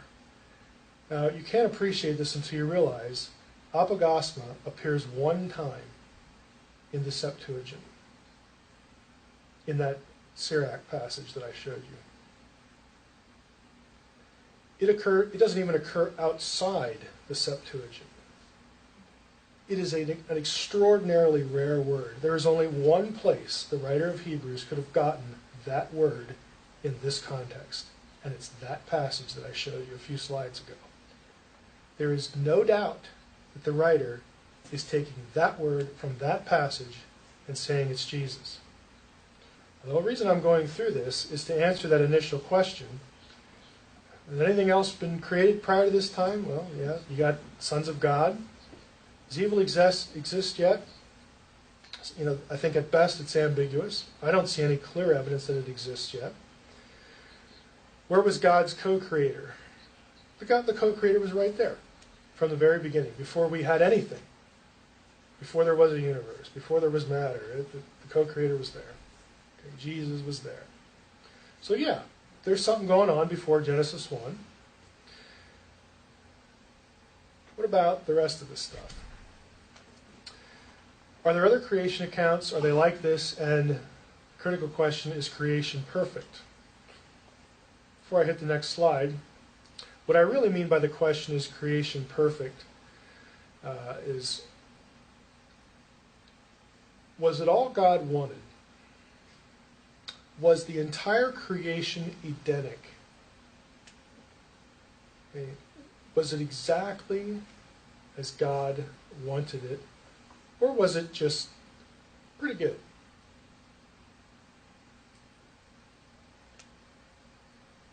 We're going to hit both of those questions now. I just want, in your mind, to be thinking about, okay, maybe there's something about creation that I've missed here a little bit. Alternative creation passage. Now you look at the bottom. You have established the heavenly lights and the sun, fixed all the boundaries of the earth, made summer and winter. Again, that harkens back to the Genesis, creation of the heavenly host for times and seasons and all that stuff. So this is very clearly Genesis language right here. And you think, oh, Psalm 74, yeah, we're talking about creation there. Yeah, we are. Here's the rest of it. God is my king from old, working salvation in the midst of the earth. You divided, separated the sea. Remember in Genesis 1? The waters are separated. But now wait a minute. Okay, you divided or separated the sea. The word sea there is Hebrew yam. That'll become important in a moment. You broke the heads of the sea monsters. Where's that in Genesis? Tanin, also translated elsewhere as dragons, plural. You broke the heads of the sea monsters on the waters. You crushed the heads of Leviathan. Holy cow, where does Leviathan come in Genesis 1? And what in the world is this? Leviathan, now we're in the wilderness? I thought we were back in the sea. I mean, what's going on here? You crushed the heads of Leviathan. You gave him his food for the creatures of the wilderness. You split open the springs in the brooks, again, division of the water. You dried up the ever-flowing streams. Well, you know what? Is it watery or is it dry? I mean, what in the world's going on here? But this is connected to this. There's some relationship here we can detect. So it kind of looks like creation, but it kind of doesn't. It's different than Genesis 1. What in the world is he doing? Like, doesn't the guy who wrote this, like, is he clueless? Like, I mean, how can you mess up Genesis 1? I mean, come on. How easy is that? Psalm 89. The heavens are yours, the earth also is yours. The world and all that is in it, you have founded them. Again, a very pithy, simple statement of creation. Don't really get any detail. Here's the rest of it. O Lord God of hosts, who is mighty as you are, O Lord, with your faithfulness all around you, you rule the raging of the sea. There's the sea again. When its waves rise, you still them. You crushed Rahab, like a carcass. Okay, before it was Leviathan, now it's Rahab. By the way, this isn't the Rahab of the Joshua story. She's not around in the primeval sea floating around getting beat up by God, okay? This is just Rahab. It's a proper name. Crushed Rahab like a carcass. You scattered your enemies with your mighty arm. And the result, seems to be, the heavens are yours, the earth is yours, everything's hunky-dory. Everything's great now. What in the world is going on? I'll show you what's going on. The reason this is easily understandable now, you think easily, yeah, right. Okay. When I tell you this, it will be easily understandable. But the reason it's easily understandable now is because in 1929 we had a truckload of tablets discovered at a place called Ugarit that have in their contents stories that are a lot like Psalm 74 and a lot like Psalm 89. And we get a fuller context for them. Ugarit was the center of Baal worship, so they were Israel's neighbors. Baal worship, of course, was the bane, of the Old Testament prophets. Always had to deal with it because it was like right next door, and it keeps like leaking over, into Israelite territory. There are important word-for-word parallels between Ugaritic myths and Old Testament passages that the writers will use to communicate certain ideas. Why? Because, like it or not, because Baal worship was so popular, and wouldn't a fertility cult be popular? Like the whole sexual worship, okay? That was Baal worship. Israel constantly drifting into it. But it was so popular, these stories and myths are well known. By the way, they are well known into the Roman period. This isn't just an Israelite thing. They are very similar to, again, these Psalms and other passages because the biblical writer wants to say, no, what you believe about Baal is false. Baal is not a good guy. Baal's not the creator. Baal's not, fill in the blank of all this neat stuff. Baal is a jerk, okay? Baal is somebody to avoid. Baal is evil. Yahweh is the one who should get credit for this stuff. And so they'll use certain things to communicate certain ideas. And part of that are these terms. In what's called the Baal cycle, the big story, the major story, is there's a fight between Baal, whose name means Lord, and Yam, okay, same word as in the Psalms, the sea, and Mot, which is death. This is also the biblical Hebrew word for death. Yam is also called Nahar, the river. Remember the brooks and the streams of the two Psalms. Yam is also described as a dragon, Tanun, remember Tanin, and a seven-headed monster called Litanu, which is the Canaanite word for Leviathan. It's spelled differently in Hebrew because of the dialect. In these stories, Yam, or the sea, represents the forces of chaos, disorder, disruption, something that needs to be brought under control. And that's the way it's going to be used in the Old Testament. In this story, Baal is the one who brings control and goodness to the earth. And the biblical writer wants to say, no, it's not Baal who did this, it's Yahweh who did this. That's why, again, they're using parts of it. Baal does that by killing the dragon, the forces of chaos.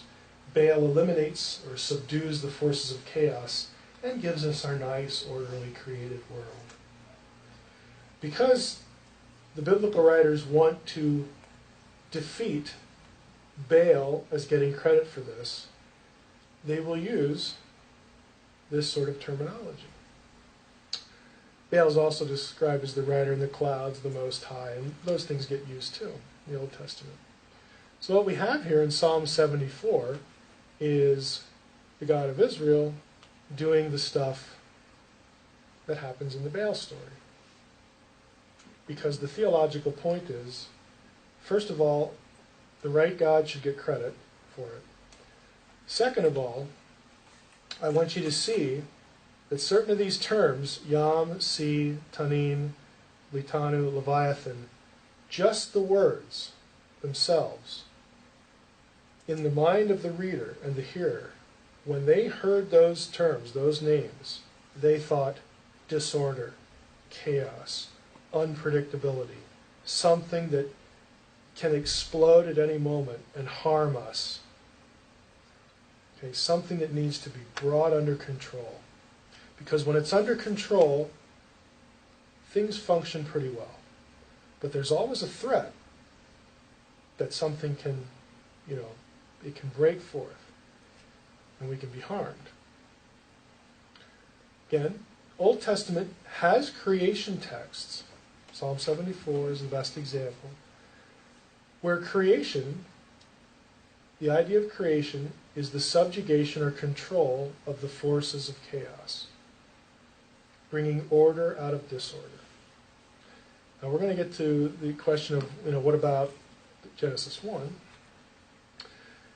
So it does this by symbology of a battle between God and a sea dragon. Everybody in the ancient world who read a story about God, and a battle of a sea dragon, knows what that's about. That's about how we got the nice, orderly world we have now. The gods have to be responsible for that because we didn't make it. Right? My neighbor didn't make it. It didn't make itself. Has to be a power outside it to bring it into order.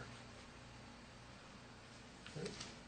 Chaos, again, functions as a metaphor for God bringing order from disorder. Let's go back to Genesis.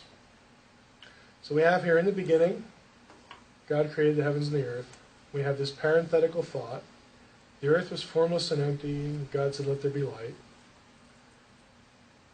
So if you read this quickly, you might wonder, where's the dragon? It doesn't look like anything like Psalm 74. It's in there cryptically, and I want to show you how. Here's the Babylonian creation story. Now, to understand what, the weirdness of some of these things, in the Babylonian thought, everything started with a watery abyss. There's just water. They don't know anything about elements. They don't know anything like that. They do know that things we see are probably made of smaller things. There's constituent elements. Remember from History of Civ, up until the modern era, people were trying to figure out what were the primary elements of the material world. Anybody know what the candidates were? I'll give you a hint. There was a rock group that was named. Earth, wind, air, and fire. Yeah, earth, wind, fire, and air. Okay, there were four of them. Those were considered the primeval elements. Everything that we see is made out of those four things. That was primitive, science. Before even the classical Greco-Roman articulation, the Babylonians named these constituent elements. They gave them deity names because there's only one thing that can exist before material things, and that must be gods. So, like, we're going to just give these constituent elements God names, and we'll think of them as gods, because then we can talk about them. Because they don't know anything about science. They don't know anything about minerals and elements and all this stuff. So all the gods lived in this watery abyss. That's all there was. And the lead deity, Apsu, his name represents fresh water, is a major figure. And Tiamat lived in these waters, and she was a dragon. She's all cast as a dragon or a beast. Now the story goes that Apsu is disturbed by other gods in the abode because he hears that the other gods have a plan to destroy humanity, because humanity, they don't like the idea of humanity. Eventually, we get our material world and humans out of here. So when we get humans, Apsu hears of a plan to destroy them, and the plot's discovered, and eventually one of the gods kills Apsu so that he can get rid of the deity that's friendly to humanity. And this god, Ea or Anki, is known as Marduk in the Babylonian version. This is Sumerian. And he becomes head of the pantheon. So what you have happen is the primeval gods create the material world that humans know and humans. One of them gets torqued off at the humans and says, we're going to kill them off. The good guy in the pantheon, Apsu, says, I don't want to do that. We don't want that to happen. He eventually gets killed off, and the lead god here becomes Marduk. Marduk, though, doesn't get along with Tiamat. Again, if you're trying to come up with any logical meaning of this, just abandon it. They're trying to answer questions like, how did everything get here? Why is there conflict? What about, how do the gods treat people? Why do people die? Why do we have natural disasters like a flood? All this kind of stuff. So they make up this story. Part of the story is this conflict between Marduk and Tiamat. And essentially this gets retold by a conflict between a deity and a dragon. They have a fight, the dragon is destroyed, and Marduk takes her body, splits it, and makes a new heaven and a new earth. So you have a god defeating a sea beast, dividing the waters into heaven and earth. Does it sound familiar? Yeah.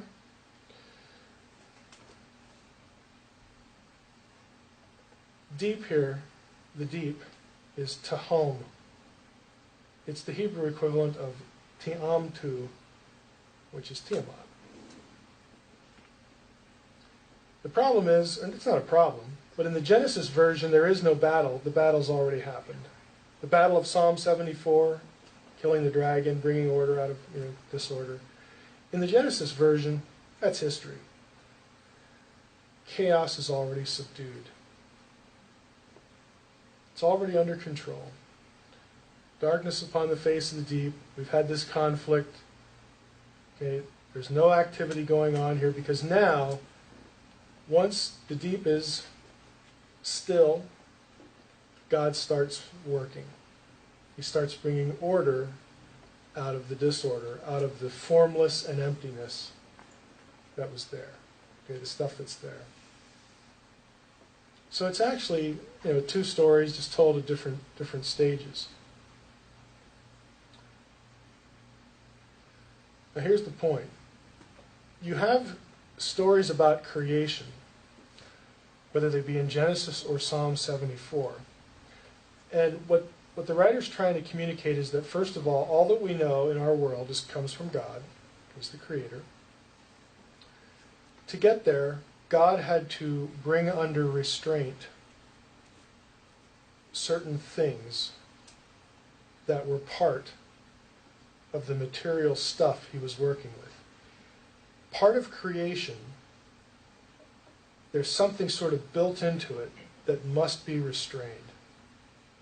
And only God can be the restrainer. Only He has the power to make creation work as it should, so that people can live on it. Remember the New Testament, by Him all things are held together and all things consist. Okay, there's a force there, God, Christ, that's holding everything together so that it works. But there's danger. You have this chaos stuff, part of the fabric of creation. And when we get to Genesis 1:31, God calls it very good. Notice that chaos isn't eliminated.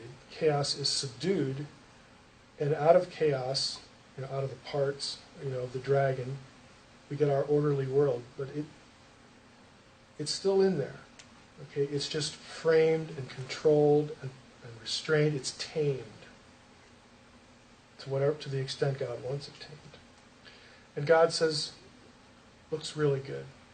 This will work because what's the goal?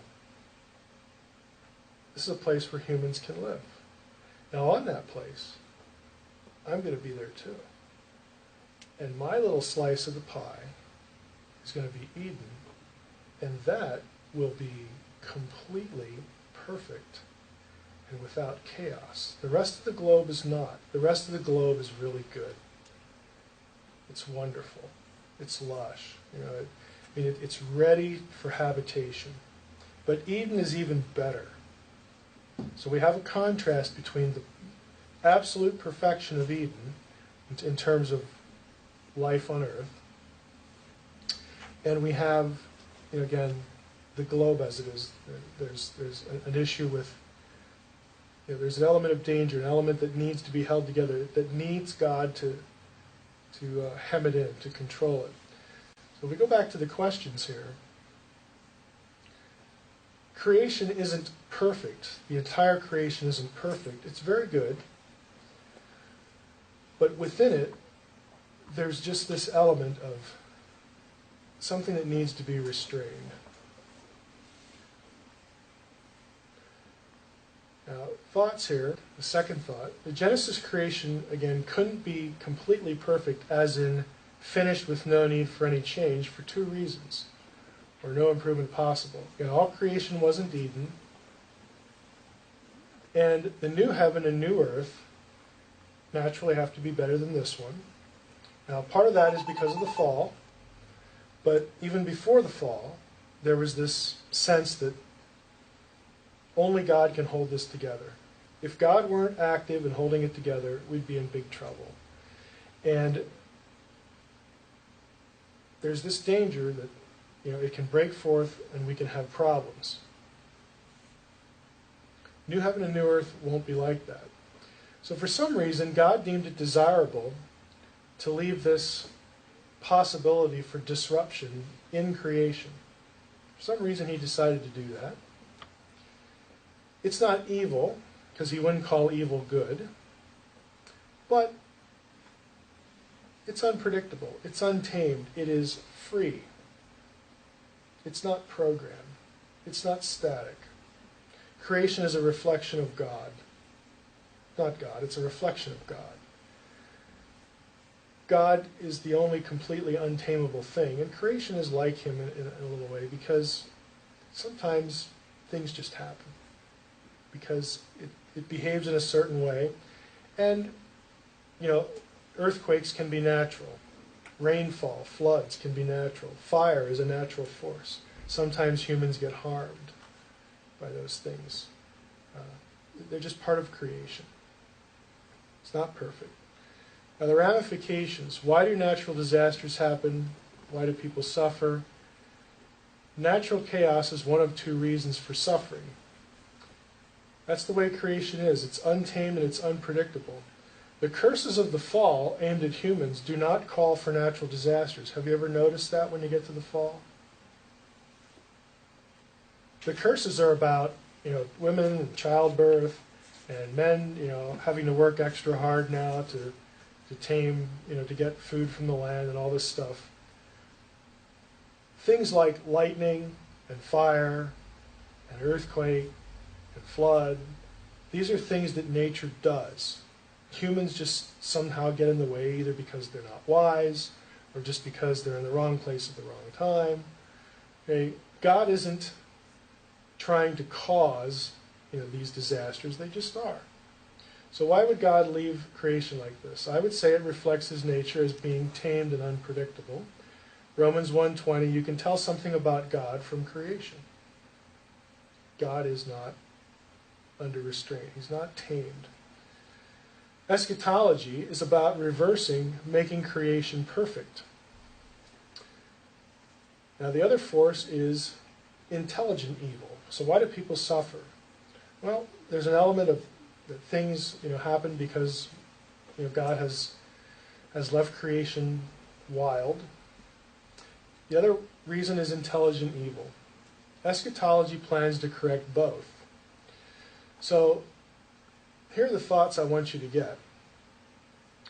In terms of why the world is the way it is, part one, this is before the fall. Creation is good but untamed. It's not Edenic. Events at Eden suggest that that place was intended as this is what creation can be and will be if there's no sin. There's going to be a test here coming up. If there's no sin, if temptation is survived, if it's avoided, if it's resisted, the potential is that every place can be like this. Every place can be Eden, because God wants to dwell on earth. He wants humans to dwell with him. When the kingdom of God spreads through the whole earth, then creation will be perfected. It's not completely perfect now. Only Eden is like that. Eden is the model of what it can all be. So when you get to eschatology, this is why the new heaven and new earth are Eden. Because then Eden is global. The entire earth. There's no threat of natural disaster. Okay, creation never, we're going to look at some passages on Sunday that describe the kingdom in terms of it's always abundant, earth is always abundant, no one ever gets sick, no one ever gets hurt, there is no death. Again, it's a perfected state. So Eden is that at the beginning, one little piece of earth, and earth is left as it is, and we want to see, God wants to see if humans will choose Eden over something else. And we get an external, temptation brought into that. So God's original plan to have Eden overspread the whole earth will eventually occur. That's where everything ends. That's how Revelation ends. We go back there. We also see a blended family, divine and human. Again, we'll talk about that yet this morning. But this is the ideal, and it's where everything will head. This is what it was at the beginning, trying to move toward that. Let's take 10, and we'll talk about intelligent evil, the other reason why life is the way it is. And what I'm going to do is once we get through the second part, I'm going to tie the two parts together, because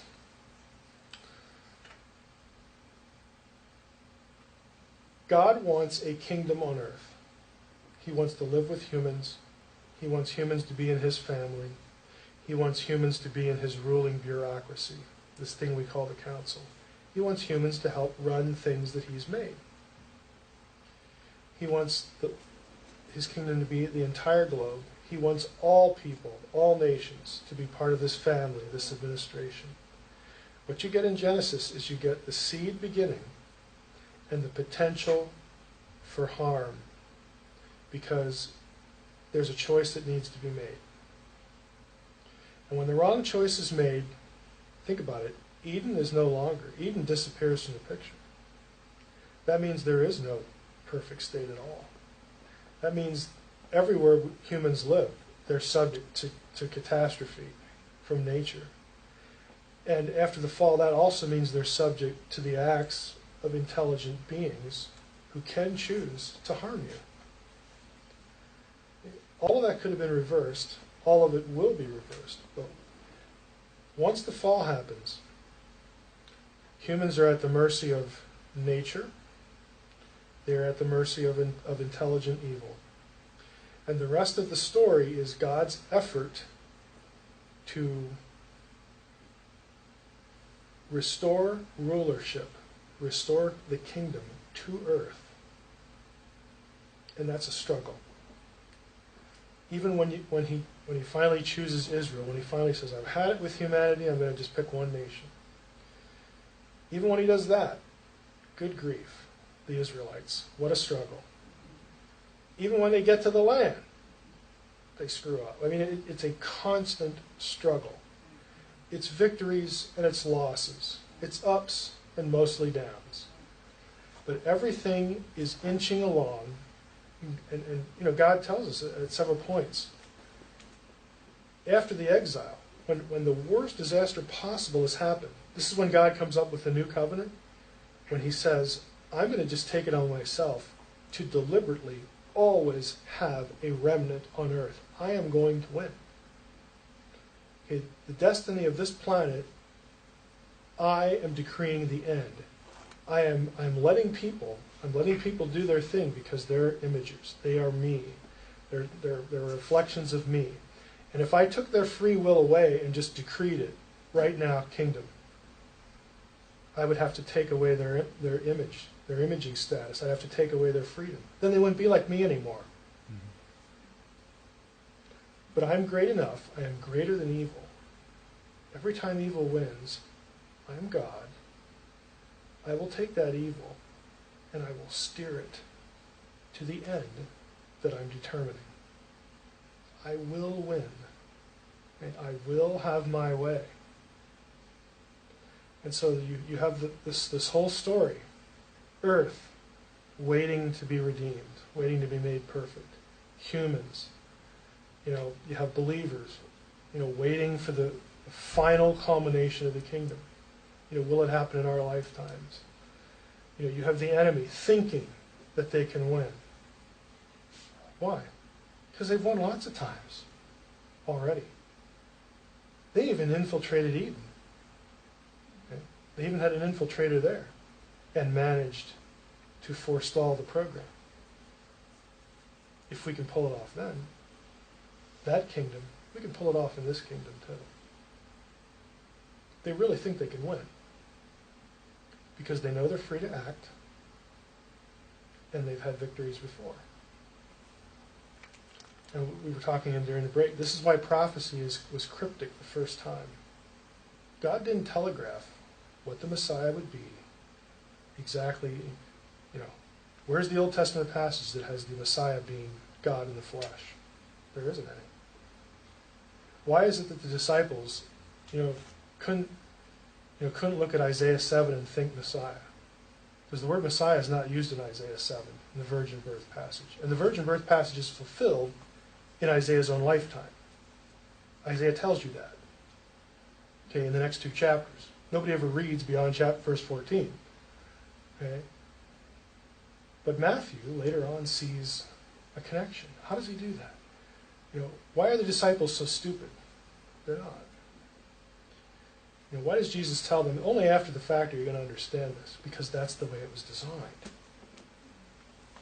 We're going to have a whole session on the cryptic nature of prophecy because I take Paul seriously when he says, had the rulers of this world known, had the powers of darkness known, they would have never killed him. Because that was the end. I mean, that is the pivotal event for everything that follows. And not only that, that's the pivotal event for where everything was leading. Mm-hmm. So had they known, they would never have done this. But they didn't know. Because it was never spelled out. And all this stuff, these are just the little threads here. You've got, again, this whole, why are we in this mess? It's because, it's partly because God made creation. He didn't make it perfect. He left it untamed because it's like him, and said, okay, we're going to make it this way. Now we're going to put Eden on the planet, and you're going to make a choice. You're going to make a choice. Because God knows that it's going to be infiltrated. He's not like stunned. that there's rebellion because he made divine beings free too. This is why the image is plural. In Genesis, let us create humankind in our image. Okay, God is speaking to the members of his heavenly host. Okay, in some way, we and them are alike, and we're also like God. Genesis 3, after Adam and Eve sin, what does God say? Now they've, man and woman have become like one of us, knowing good and evil. What does that mean? Well, there's just, it refers to the loss of, in Adam and Eve's case, it's the loss of innocence. Now they know what it means to make a decision, okay, and to act independently, to act, on their own authority. Divine beings already know that. God certainly already knows that. Humans didn't know that because they were in an ideal environment. They'd never been, steered in any direction. They'd never been tempted or anything like that. So you have this element of, do we want Eden or do we want, this thing that's less than Eden with all its risks? Do we want to obey God or do we want to be gods ourselves? And based on those decisions, you have everything lost. They're left to the forces of nature. They're left to intelligent evil. They're left to their own devices. You want to be your own God? Fine. We'll see how that works. And it's God's effort to not give up. I mean, it's not like God has to think about giving up because God knows the end from the beginning. There's a place he's steering it. But he can't because he made us like him. He's not just going to step in and say, man, that thing of making you like me, that just didn't work out. So now I'm going to make you robots and I'm going to play. Everything's a chessboard now. I think every thought for you. You're not like him if he does that. Okay, the image is undone. It's erased. Okay, so God has bound himself. God has taken the risk, if you don't want to use that. I mean, it's not a risk to him. It's a risk to us because we're less than God. It's like, God isn't creating a bunch of robots. And some of them I'll just make not like me, because that might be fun. And other ones I'll make like me, because I kind of want that too. And I will just play a game. He's not doing that. He wants creatures like him to love him, to make these choices. And when they fail, he's going to step in and steer the ship without removing your image, without removing who you are, without changing what you are as an imager of him. And because of our nature, that takes a while. But again, God, look at what God does. He steps into history at key moments. He says, I need this to happen. I need Israel out of Egypt. I have heard the cries of my people. Now is the time. Okay? In the fullness of time, God sent for, he steps in at key places and said, now's the time to do this. Now's the time to start that. He intervenes. Okay, he intervenes. But then he says, now we've done this, now we're going to use people. I'm going to influence people to do the right thing. I'm going to influence people to move this along. And some of them are going to rebel. Some of them are just evil. Evil's going to happen. But we're going to beat it. We're going to beat it. And I'm so powerful, I'm going to do it without robotizing everybody. I don't need to do that. Again, these are just kernel thoughts. But let's take 10, and we'll get into some of the fall stuff with free will and all that kind of thing. That too. All right, so part 2. Again, creation and chaos, and again by that I mean early stuff, the stuff associated with the beginning of the world as humanity knew it, first humans, and the Edenic situation. So there's that element. That's what I'm talking about when I use the word creation, beginnings. And chaos, of course, the first part was the unpredictable nature of the world as God left it. Again, creating a contrast between it and Eden. And now we're going to get into the creation of humankind and humanity's presence in Eden, and of course, what goes wrong there. So, in Genesis 1:26, again, very familiar passage, God said, "Let us make man, humankind, in our image, in our likeness." And then in verse 27, lo and behold, we have it singularized. Okay, so here's the plural, here's the singular. And again, up here, we have, I don't want to get too far into this, but as we spent a good bit of time on this last year, there's a reason why it's plural. It's an announcement, again, to the heavenly host. But when the actual creation of humanity happens, only one deity, only God does that.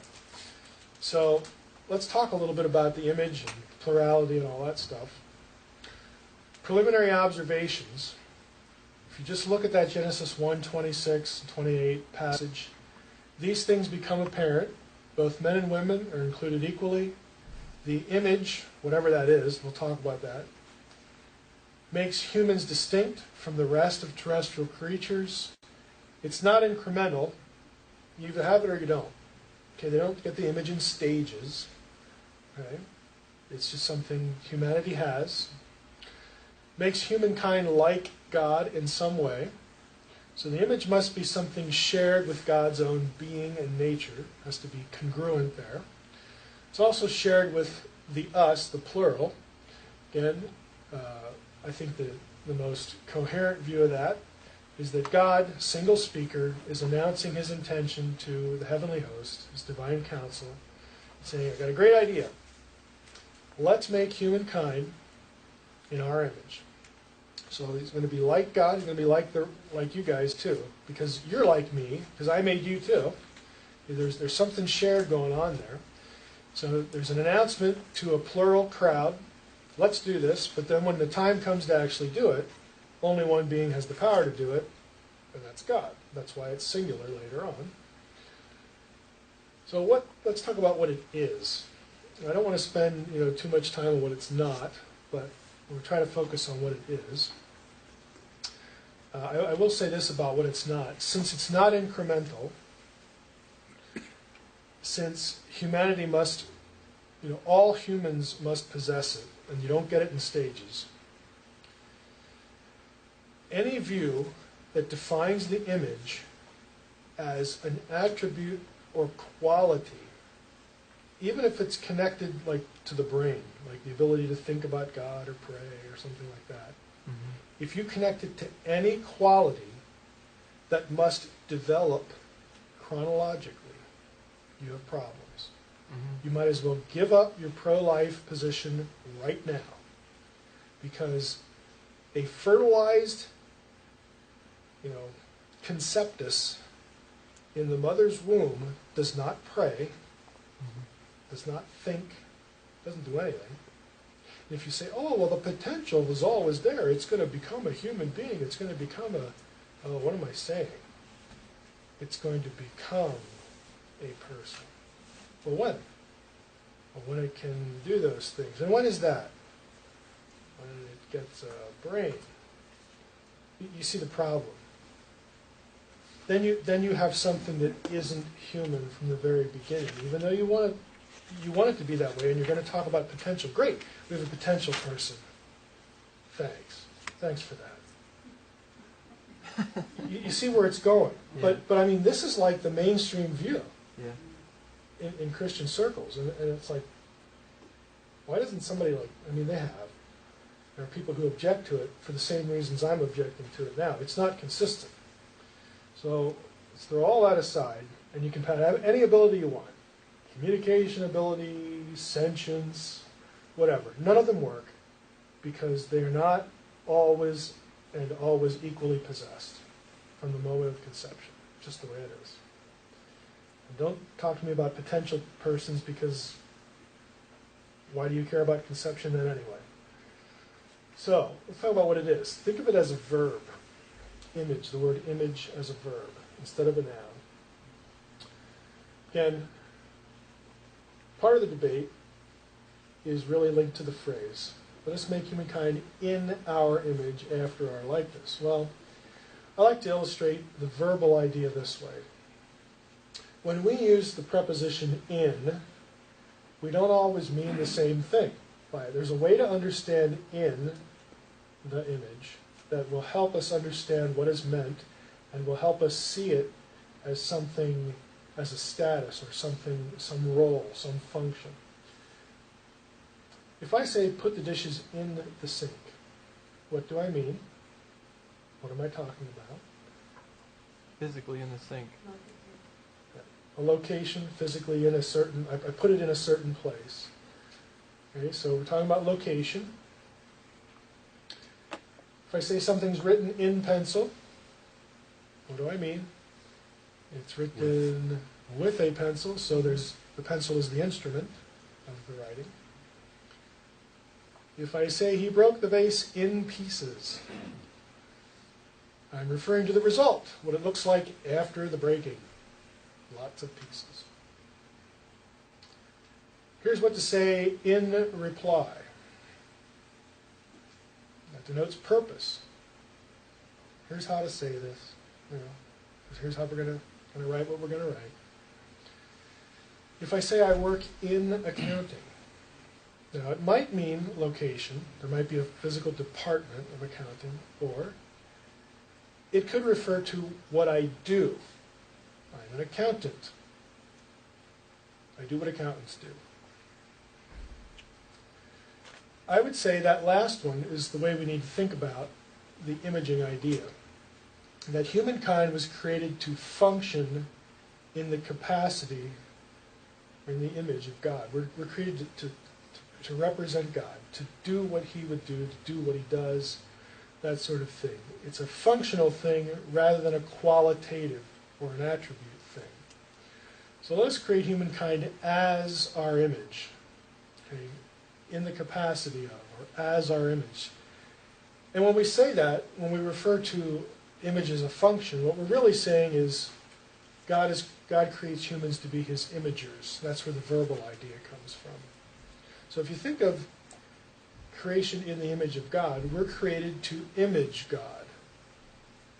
We're created to be his imagers, to be like him, both with respect to the creation and with respect to other imagers.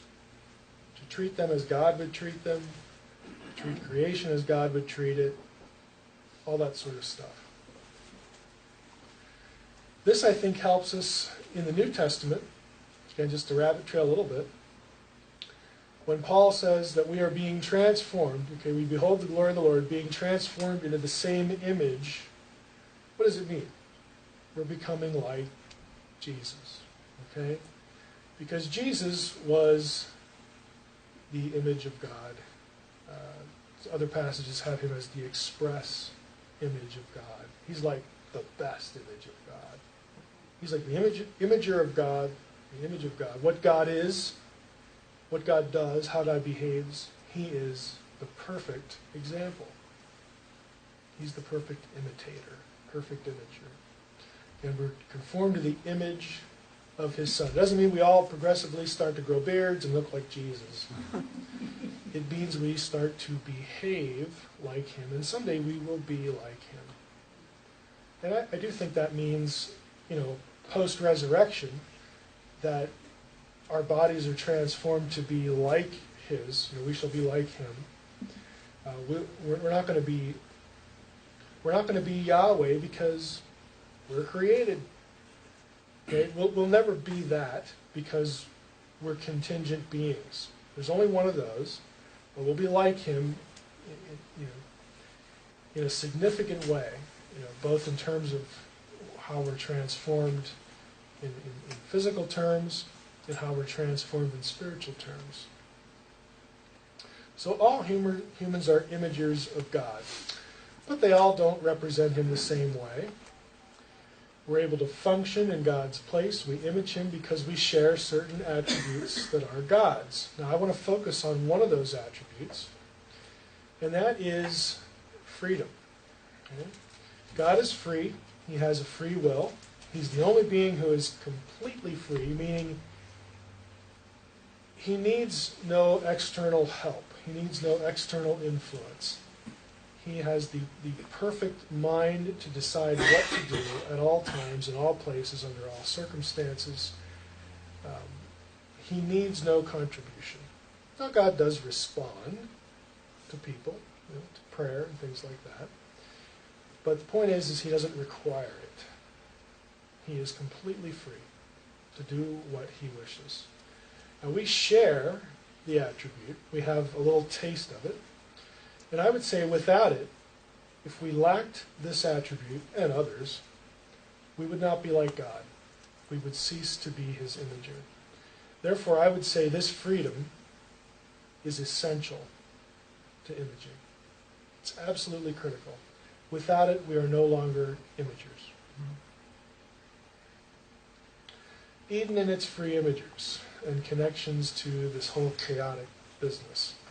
If we look at Genesis 2, I'm going to go through this quickly because it's pretty obvious. Here we have the Lord God planting a garden in Eden, in the east, and we have a description. Okay, Eden has geography. These are known places. Tigris, Euphrates, Pishon, Gihon, and so on and so forth. The whole point with the geography is to telegraph to us that the world was not Eden. Eden was on the world, part of the world. The entire creation was not Eden. It's something less than Eden. It's still very good.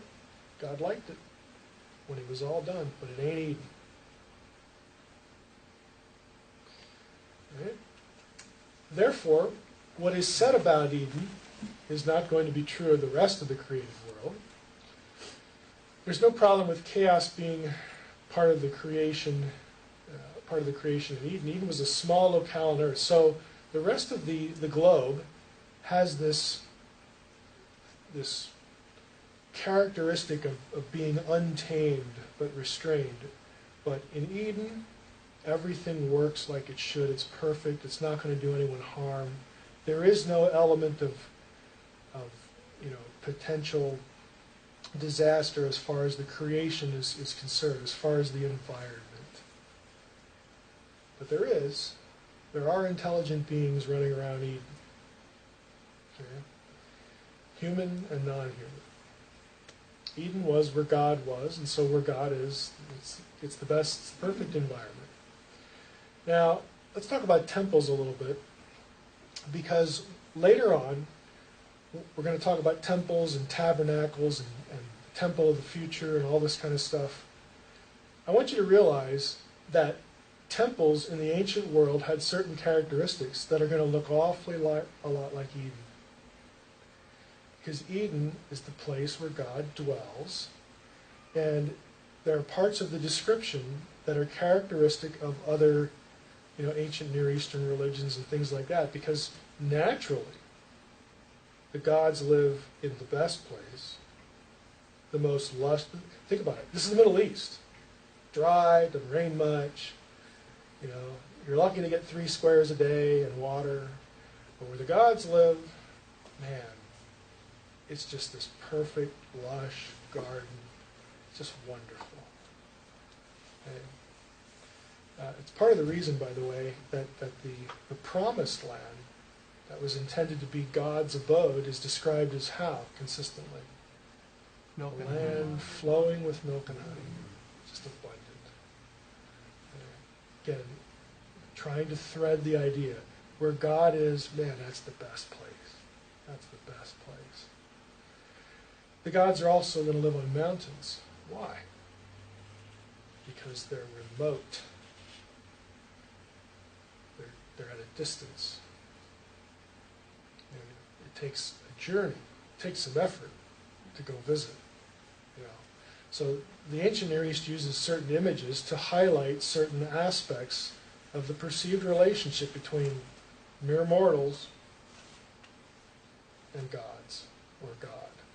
Eden is also called a mountain. In Ezekiel 28, it's the mountain of God. There's no mountain here in Genesis 2, Genesis 3. But the reason that image is used is because, that there's majesty, there's remoteness. It conjures up images. that frame the relationship between deity and humanity the right way, puts the right boundaries there. So in the ancient world, the deity's abode was just a temple. It's where gods live. Of course it's a temple. So even if it's a garden, the garden is still a temple because that's where God lives and we worship him there, so it must be a temple. Duh. They're just thinking like this. Where the gods live, or where God lives, is where his household, his administration live. Where God is, the council is. Where the council is, God is, because they're inseparable. This is where God runs things, runs the affairs of the cosmos. It's the best place. It's the place, it's the headquarters, it's the beachhead. I mean, all these metaphors, we could use. They're thinking the same kinds of things. The temple was a place where heaven and earth met. Why? Because you visit the temple to interact with God. So we know the heavenly part, that's God. And when we show up there, and plus the fact that it's here on earth, you got the heaven and earth conjunction, intersection going on. Temple was associated with life. Okay? It's certainly not associated with death. Why is it associated with life? Because the only explanation for where life comes from, where it came from at the beginning, and why it's sustained is God, or the gods. We don't do that ourselves. If we don't do it ourselves, we can say that creation perpetuates itself. Yeah, we can see that. But the ultimate originator is God. This is why, a little rabbit trail again, you get all these weird rules in Leviticus. Like, if a male has a nocturnal emission, he's not allowed into sacred space. You got to, go home for 7 days and then take a bath. And, a woman who gives birth to a child is not allowed in the sanctuary. A woman who's menstruating, not allowed in the sanctuary. Why? Because they lose 2 bodily fluids, okay, semen and blood. Why are they important? Because they are both connected to life. Got to have blood to live. And the other one produces babies. When you lose them, that is like dying, the loss of the life force. So when you do that, you have to go through a ritual process to be made ceremonially pure so that you can approach God again. You can approach the life. The life giver wants nothing to do with death. Okay? So that by merely making you go through that little ritual, it reinforces the idea that that place is life. Anywhere that's not there isn't. My world has death in it. I lose, things happen, we bleed, the life force is gone. Or we can't come in contact with a corpse and then go to the sanctuary. We can't have connection to death. Again, these are all abstract ideas, but when you see them within the framework and what they're supposed to teach, the sanctuary, the presence of God is associated only with life. These little oddities fall into place because they're designed to teach very simple ideas. They just do it in to us, kind of a weird way. Temples were often oriented to the 4 cardinal points. They're oriented to every direction so that everything is covered. Okay? It just denotes totality, the 4 corners of the earth. It's a sign that everything, you could start anywhere, in the earth that we know, and follow an access line in any direction, and you know where you're going to end up? Right here. Right here. This is the center. That's why later when we get a temple in Jerusalem, Jerusalem is called the center of the world. Is it is it the mathematical center? No. Who cares? That wasn't the point. The point is, conceptually, this is the center of everything. Right here, this spot. That's what they're doing. Again, they're simple ideas, but conveyed in fairly abstract ways. Eden, again, is a temple. God lives there. It's a lush, well-watered garden. Again, a mountain in Ezekiel 28. Heaven and earth meet in Eden. There's no death in Eden. Tree of life. Sustains it perpetually. Has geography. 4 rivers, 4 directions. This is all designed to say that Eden, in biblical theology, is cast as a temple. When you get to the tabernacle and the temple itself, why is it? Why are the colors what they are in the tabernacle? Why are some of the objects of the tabernacle, shaped like plants? Why does the temple get decorated with plant life? Why do we have, two pillar tree? I mean, it's garden imagery. It's not just like, man, this is boring, we got to dress it up. Like, who's a nice artist here? Okay. It's designed to remind you of the first temple, of Eden. This is the place where God lives. Okay? It's either a garden or a mountain. Eden, Sinai, Zion, they're playing on both images for different reasons. It's cosmic geography. In Egypt, again, just a little rabbit trail, this is why all Egyptian temples were built when you entered the front. They went up a slight incline, very, very slight incline, and this is why you have the columns that are decorated like lotus flowers and papyrus plants and all that stuff, because in Egyptian mythology, at the beginning of creation, the primeval mound rose out of the water. And the water was conceived of like the Nile, a marshy, kind of thing with plant like reeds and stuff like that. So every Egyptian temple was a little microcosm of the first mound. So at the end, you're elevated because you're going up the mound. And at the end, they would have a little boat, okay, either a little boat or the image of the god, because the god lived there, and he used the boat to get around, because it's all water. Again, they're just very abstract ideas, but they're designed to recreate the creation story. Why do we have pyramids? Okay, the pyramid was conceived of as the first mound, the primeval mound. That's the place where life is. So the things that go into it that die, or they're dead, you do the ritual inside the burial chamber, and they come back to life, because it's where the God, all these kinds of abstract ideas are just floating around in the architecture. And the Israelite temple is no different. You just have to sort of be in tune with what they're doing. They're not just killing time. It's not like, oh, these guys are union workers, we've got to give them something to do. They're not doing that. Okay, there's a purpose behind it that's more than just economic. Okay, it means something. Now, again, to just play this out a little more, because you're going to see some of these phrases later. At Ugarit, again, some common language. The gods, El and Baal, are both, they both have houses that are described, especially El, source of the two rivers, midst of the double deep. Mount Safanu is Baal's mountain, also known as the Mount of the Assembled Council, the Kukru Moed. Moed is going to be a big word when it comes to eschatology, especially Armageddon. I'll give you a little hint there. God of Israel, again, Yarkate, Safon, and Safanu. They are words, same words, different languages. The word means north. If you're living at Ugarit, which is ancient Syria, the heights of the north are the range of mountains in Lebanon, and that's where that's where the gods live, way up there, the high point.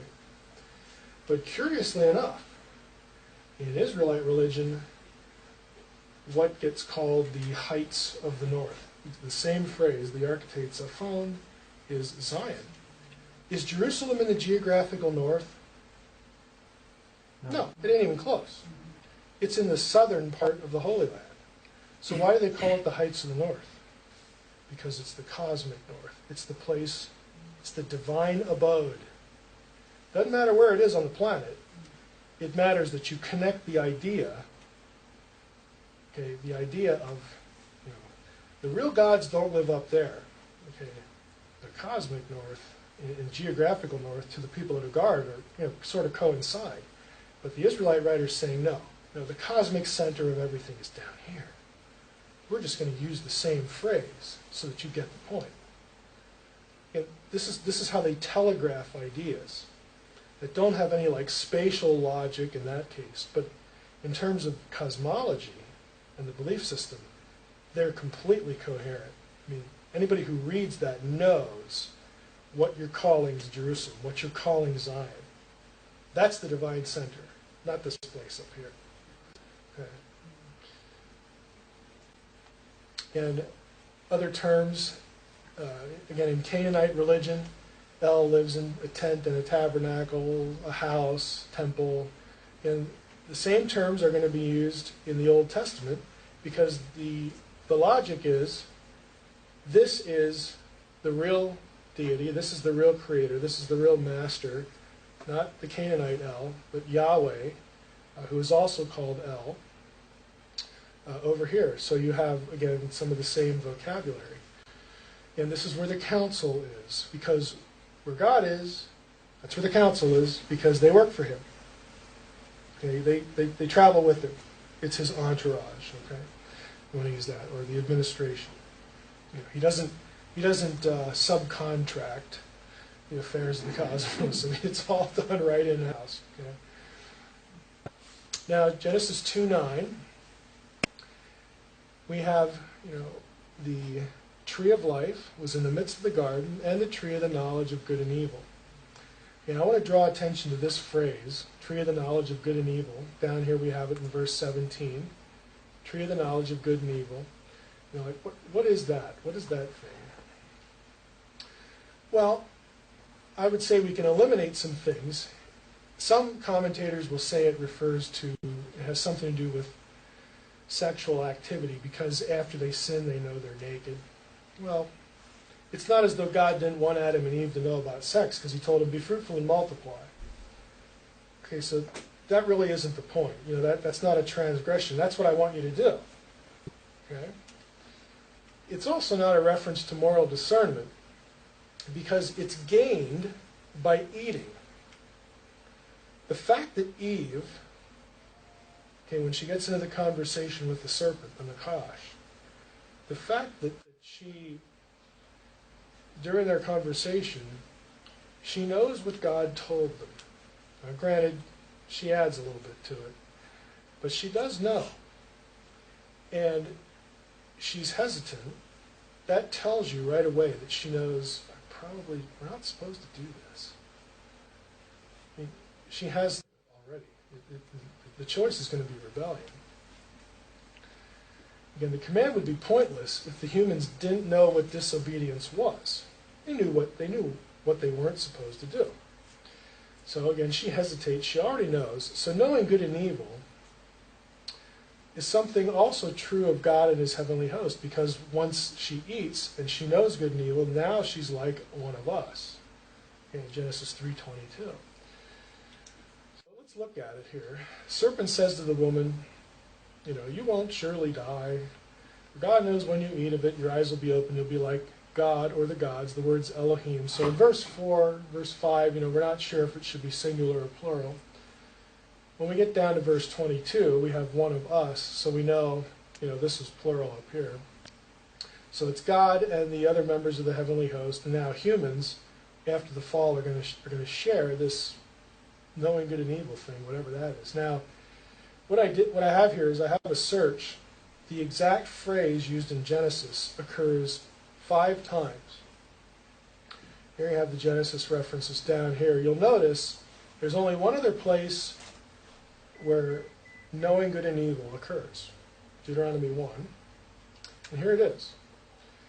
As for your little ones, who you said would become a prey, and again, this is when Moses is reflecting back on their failure to take the promised land, when they were afraid, of the giant clans, and we don't want to go in there, we're going to get our butts kicked.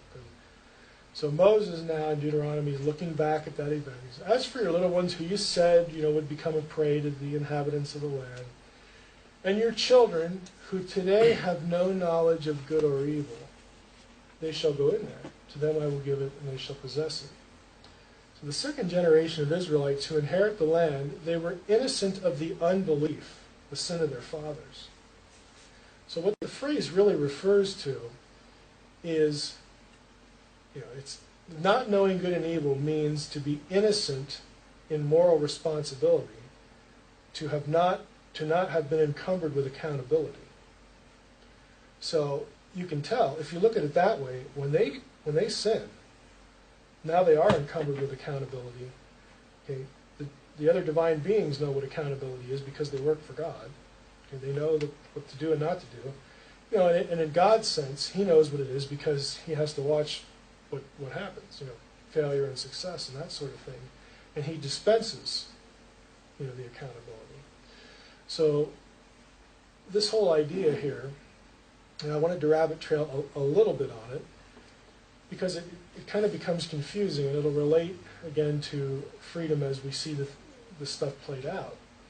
So in Genesis 3 again, we go back here. You will be like God or the gods. You'll be like the gods, knowing good and evil, and like divine beings, of which God is one. Behold, man has become like one of us, knowing good and evil. Point, they would be held morally accountable for their choice. That was something new. Why? Because they'd never rebelled before. They are no longer innocent. They have now come under moral accountability. Points. Adam and Eve could make free choices. It's because they were like God. They shared that attribute.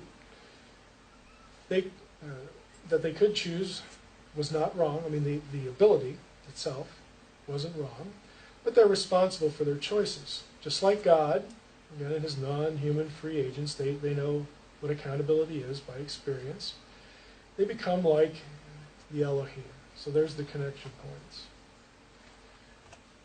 Other points that extend from the fall. So we have freedom, we've got moral accountability, we have I should say immortality lost, immortality gained, but that's an awkward way to put it. They become mortal, there's rebellion in both realms. Okay, this is a first. By the scriptural account, the fall is the first instance of human failure and rebellion. And by all intents and purposes, at least what we're told, it's the first time when one of God's other divine beings, the serpent I view as a divine being, I think you guys all know that already, it's the first time we have that happen in that realm as well. So we have chaos outside Eden in the sense of nature is untamed and unpredictable. Now we have chaos inside Eden because it's been infiltrated by the Nakash, the serpent, and Adam and Eve succumb to that temptation. Ramifications. Last time, again, we talked about chaos woven into creation. Then the goal is that all the world will eventually become like Eden. This is why in Revelation 21:1, there is no sea. And we'll get to that again too. But the whole idea of the subduing of the dragon, the water beast, the sea, Leviathan, Tanun, all these terms. The ancient person conceived, they used the sea as an image for something uncontrolled, for kind of obvious reasons. I mean, you can't control it. I mean, it's just completely, you're at its mercy. So that was a really powerful image for them that gets used in their literature and in the Old Testament. And when you get to Revelation 21, when everything becomes like Eden again, John just throws in this little line. There was no longer any sea. You know, if you know what that means, that's like, wow. That's a very powerful statement. Chaos of free will decisions, again, gravitating toward evil. You're going to have the redemption and the resurrection of the body, which will, again, cure the fleshly impulse. Again, this is more than Adam and Eve, because they could die. You realize that in the glorified state, you're actually beyond Adam and Eve. Okay, they had what's called contingent immortality. I talked about this last year, I think. Adam and Eve could die. They were fully human. Even before they sinned, they could die. Otherwise, they wouldn't have been human. If Adam gets up one morning and he's making breakfast for Eve and he cuts himself with a knife, he's going to look down and see what? Blood. If he takes out an artery, and he doesn't fix it, he's going to die. Adam and Eve, couldn't go into the water and just walk around underwater without need of oxygen. Why? Because they were human. They go swimming, they fall, hit the head in a rock, Adam rolls in. He's not going to wake up half an hour later and come out and say, well, that was dumb. He's dead because he's human. Now, we know from the story that doesn't happen. But the thing is, they were not in and of themselves immortal.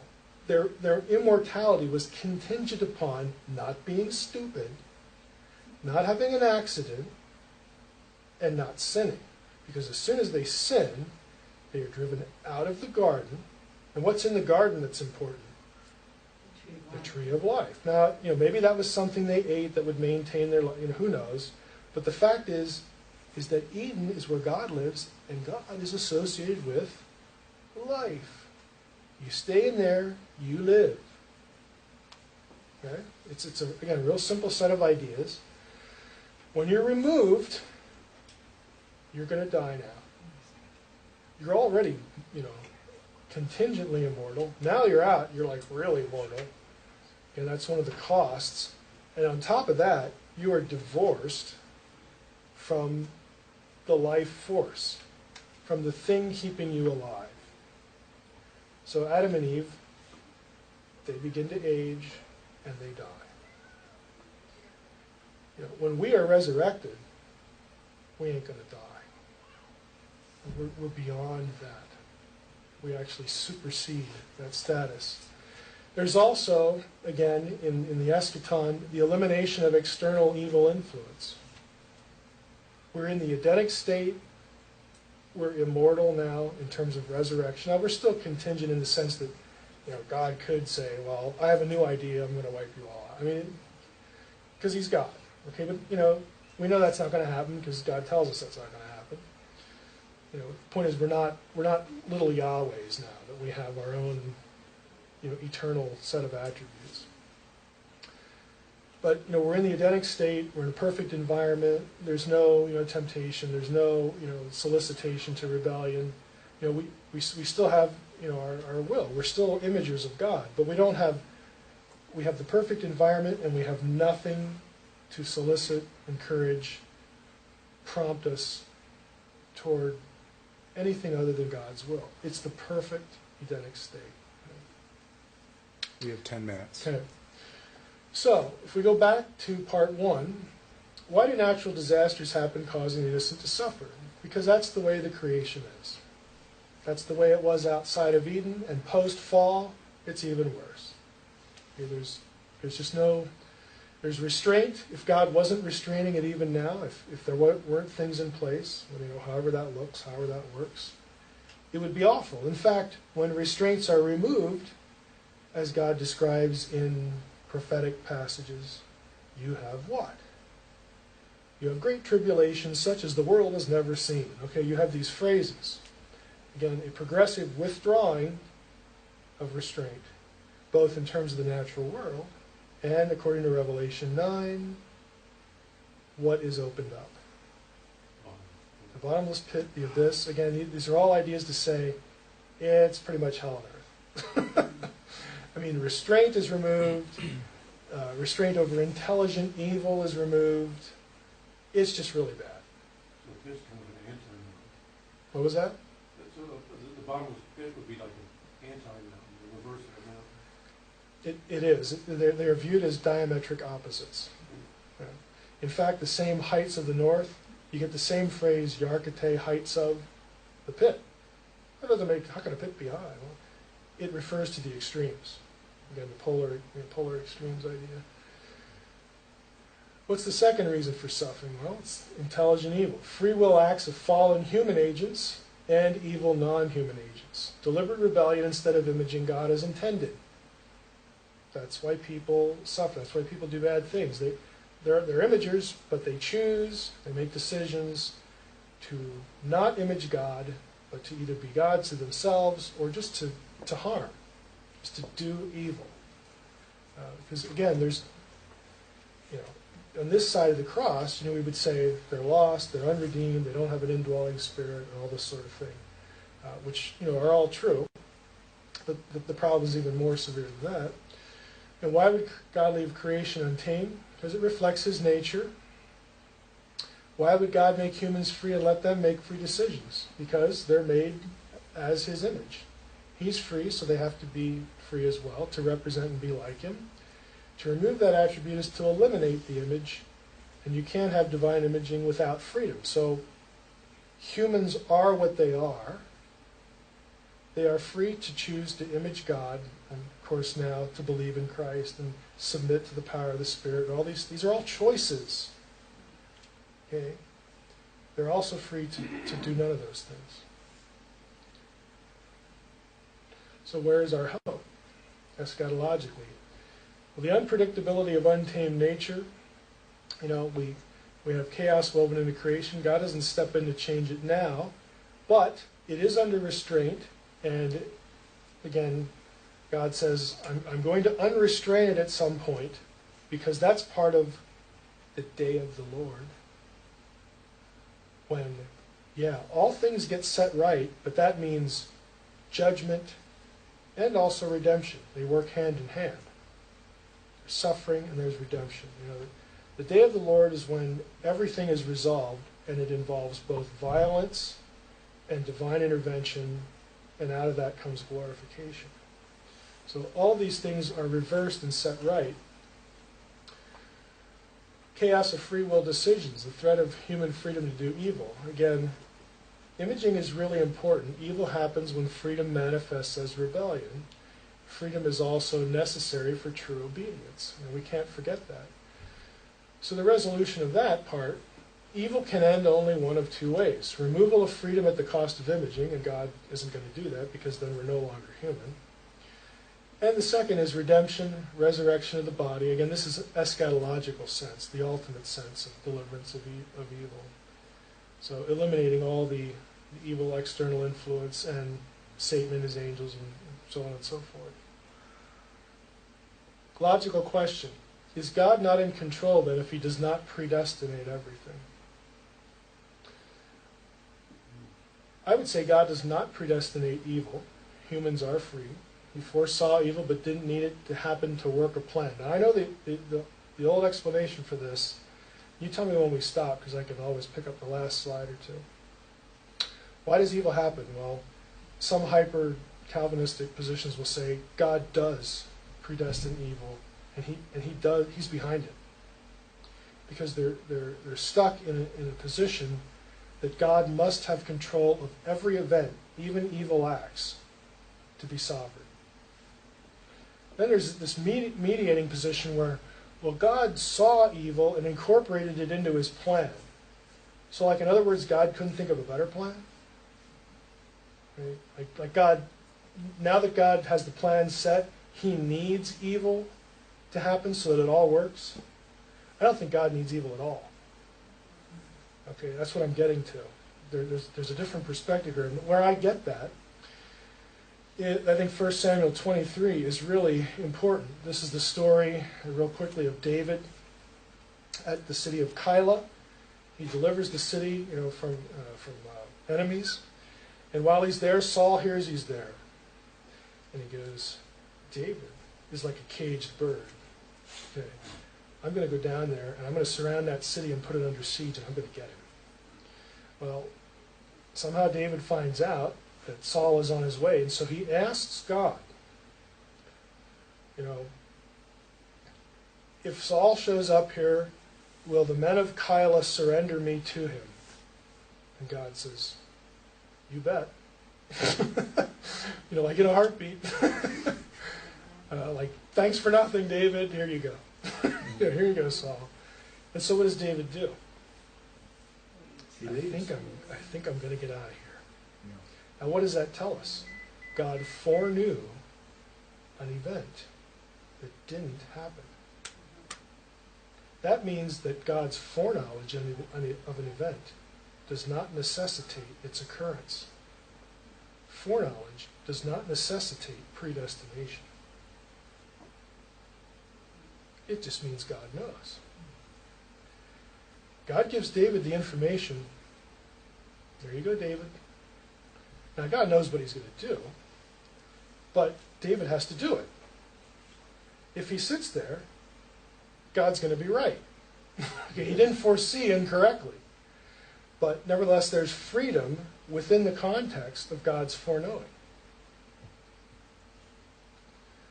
So God deemed freedom, even though it would be used for evil, essential to human existence. And again, which God is sovereign? The one who foreknew and predestinated every event of human existence, including the fall and all sins. Is that God sovereign? Well, I mean, yeah, that God would be sovereign because he controlled everything from the beginning. Is this God sovereign? The one who foreknew evil would happen as the result of sharing his attribute of freedom with humans, and so allowed humans to do sin, all the while steering free human choices toward the final ends of human history that he did predestinate. Which God is sovereign? They both are. What I'm suggesting is that this one is more reflective of biblical theology than that one. You still have a sovereign God. You just define sovereignty as the ends to which all things go.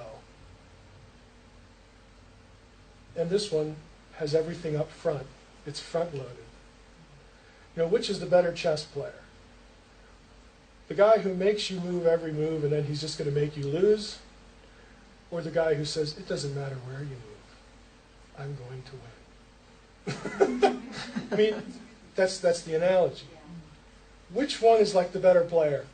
You know, front-loading or back-loading? So, you know, it's determinism versus eschatological predestination is what I like to call it.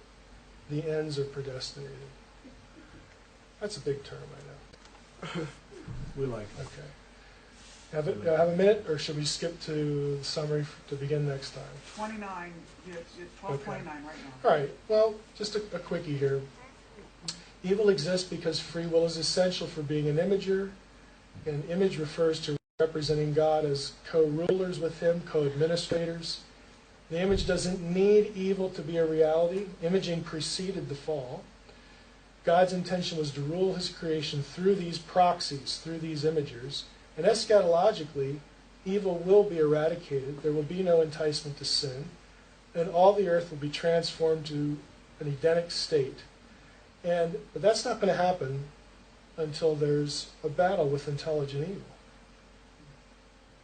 You know, that just has to happen. Why? Because some free will imagers are evil. Human and non-human. It's bound to happen. It's inescapable. Okay, we'll can it there. All right. Now, if you were here last year, there's going to be a good portion of this that will be familiar from last year, but I've added a few things, and I have to confess that some of what I've added, I did so with a little trepidation. Because what I'm going to say about Satan, and I'm going to use the phrase the Satan with respect to the Old Testament, is probably going to be a lot different than what you've heard to this point. I'll telegraph it by saying this. I don't want to minimize Satan's power. And when I go through the Old Testament, the thought might pop into your head, well, doesn't he think there is a Satan? Like a big S Satan? Yes, I do. But the Old Testament does not know that guy. Okay? There is no capital S Satan in the Old Testament, meaning no grand cosmic enemy that's called Satan. There is a cosmic enemy. He's the serpent. Right? We talked about him last time in the fall. But there are things like in the Old Testament, the serpent is never called Satan. Satan in Hebrew is never applied to the serpent in the Old Testament at all. And I'm going to show you a few things where Satan isn't even used as a proper noun in the Old Testament. What we think of as Satan as the word or the name for the great enemy of God is an idea that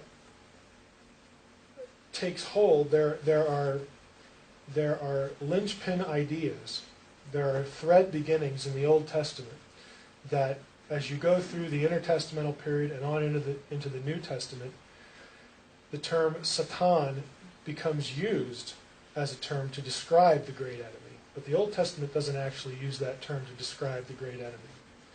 And there are some ramifications to that I think need to be put out there. Because on the one hand, the way the New Testament describes Satan, again, I don't want to minimize that. He is a liar. He is the accuser of the brethren. But in some respects, I think he gets portrayed as a little too big, or bigger than he really is.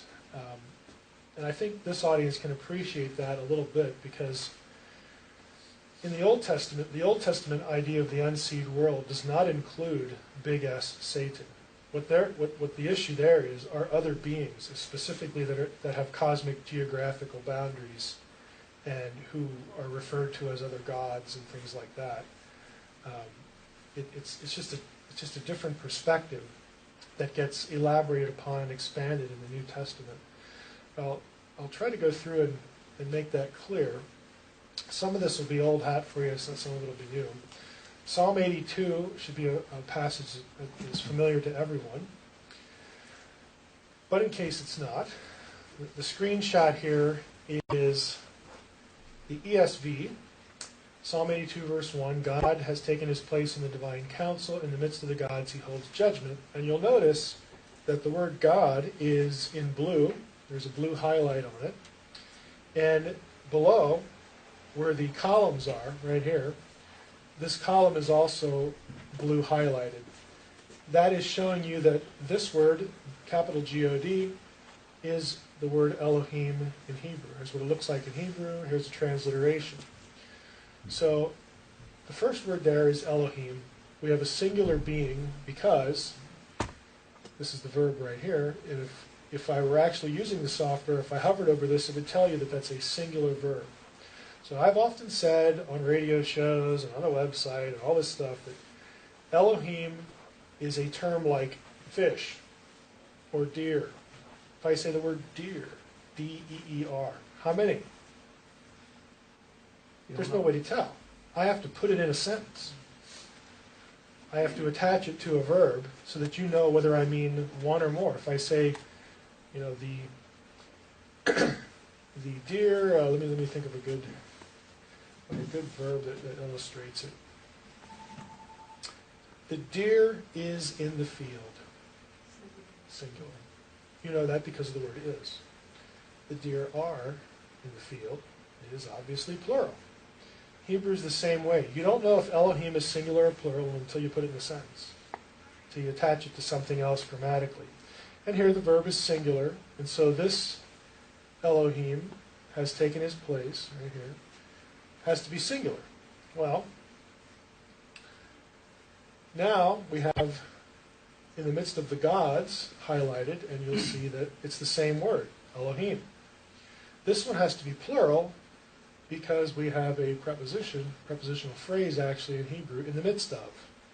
That requires more than one. So that's why it's translated plural. So Psalm 82 verse 1 is a very useful verse. You have Elohim 2 times, same verse. One is singular, one is plural. And it's the God of Israel presiding over this thing called the divine council, this divine assembly. And the members of the assembly are called Elohim. Now, some, if this is the first exposure to this, sort of get freaked out by this. What do you mean there's more than one God? And, I thought there's only one, and blah, blah, blah, blah. Well, let's talk about that. These Elohim have to be divine beings, plural, because in another passage, like Psalm 89, we have here, who among the heavenly beings is like the Lord, plural again. This is B'nai Elim. Elim is the plural of El. And they are in the skies. We go back to Psalm 82. Some will say, well, the gods here are humans. They're human judges. They're Israelite elders or something like that. There's a lot of, in my view, very strange explanations for this. within the wider Christian evangelical orbit to deny that the gods in Psalm 82:1 are divine, non-human beings, because there's a fear that if we affirm that, we're somehow denying monotheism. Okay? But the difficulty, again, is you can't very well have a council of human Elohim in view in Psalm 82:1, because here the council, the assembly of the holy ones, is in the skies, and the beings are B'nai Elohim. The last time I checked, human beings do not rule in the skies. Okay? They don't have a council somewhere up in the clouds. That's language that speaks of divine beings. And there's lots of other, reasons to include that. I said you are gods. Here again, we have a plural here because this in Hebrew is plural. The pronoun is plural. Sons of the Most High, again, sons is plural. All of you. Nevertheless, like men, you will die and fall like any prince. So what we have here is we have a scene where God is presiding over a bureaucracy, an administration, a council of other beings who are called Elohim as well. And he is their boss. He has power over them in terms of their mortality and immortality. And he's judging them. Psalm 82 is actually about the judgment of the corrupt administration of certain divine beings within the council. And that has eschatological ramifications we'll see on Sunday. That's actually part of Day of the Lord judgment. Now here's a list of passages where we have either Elohim or B'nai Elohim listed in them. I'm not going to go through all of them, but I just wanted to have some place where you have a sort of a neat little reference point for all of them. So it's not just one passage. Let's talk about this in relation to monotheism, because I want to get to what Elohim really means and how do we parse this. Incomparability of Yahweh. You have these statements that there's none besides me, none like me.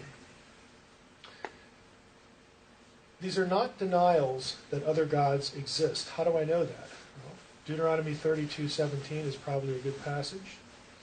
There the gods, Elohim, are called Shadim, demons. If you don't want to believe in the reality of other plural Elohim, you pretty much have to deny that demons exist as well. Because they're tied together in that passage. So right away you have a problem there. Well, then what do these statements like this mean? It just means that there's none like this one. There's something about Yahweh that is absolutely, authoritatively, exhaustively unique. Now, these denials, I think, interestingly, some of these denials occur in the same chapters, Deuteronomy 4, Deuteronomy 32, and then in the second half of Isaiah. They occur in chapters that elsewhere in the same chapter affirm the existence of other Elohim. Deuteronomy 32 is a really good one, because Deuteronomy 32:17, they're called demons. Elsewhere in Deuteronomy 32, 8 and 9, we'll hit that. The sons of God are distributed among the nations, and the nations are allotted to the sons of God when Yahweh chooses Israel after the Babel event. The denial phrases are used elsewhere where denial of existence cannot be possible. It's a typo. Example, I have a whole list of them. Here are passages that use a variety of phrases to say something like, there's none beside me, there's none like me, there's no God except me, and all this kind of stuff. These are the Hebrew phrases, if you can read Hebrew. But I want to zero in on these two. Isaiah 47, 8 and 10, and Zephaniah 2:15. In both of those instances, those verses use what we would refer to as a denial phrase of Babylon, where Babylon, the city, is personified and says, there's none beside me, there's no other. So, is that a claim that there are no other cities that exist in the world other than Babylon? No, that would be absurd, because, hey, there's lots of cities. Babylon, attacks them all the time. It's a statement that I'm the best. I am superior. And I'm suggesting that that's what these mean. You know, that's the way that you parse incomparability statements or denial statements, with the fact that some of the same chapters tell you there are other Elohim. Now, what gets called an Elohim? If you actually study the Old Testament and do a search for Elohim, and I don't really recommend doing it because it just takes so long. It occurs thousands of times in the Old Testament. But you will find out that 6 things get referred to as Elohim. Now that alone should tell you that an Israelite knew that the word Elohim was not a word that exclusively applied to a set of attributes. The very fact that a monotheistic Israelite could call something else Elohim while he refers to his God as Elohim should tell you immediately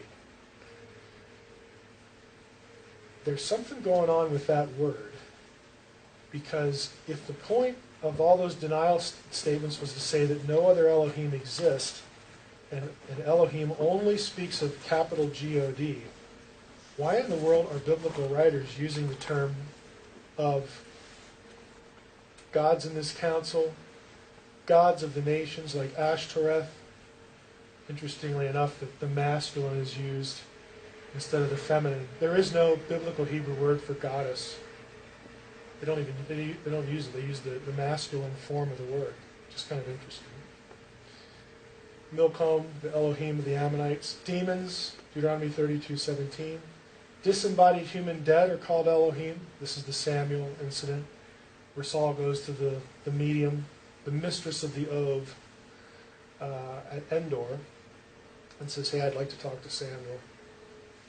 And yeah, call him up. And, whatever she does, she gets Samuel, and it kind of freaks her out because, she just sort of goes to pieces. And Saul says, what do you see?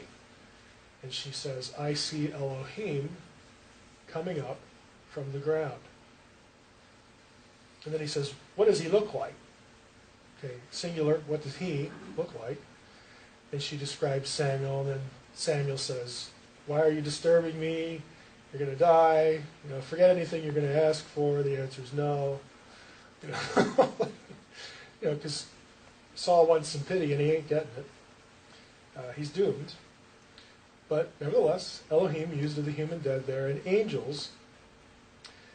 This is a reference here, Genesis 35:7, uses a plural that refers to the gods, plural, that appeared to Jacob at Bethel. And if you go back to Bethel, you find out that that's the place where Jacob wrestled with a man who turns out to not be a man. And other passages allow you to draw the conclusion this is the angel of the Lord. So that person is included in Elohim language as well. So what do we do with this term?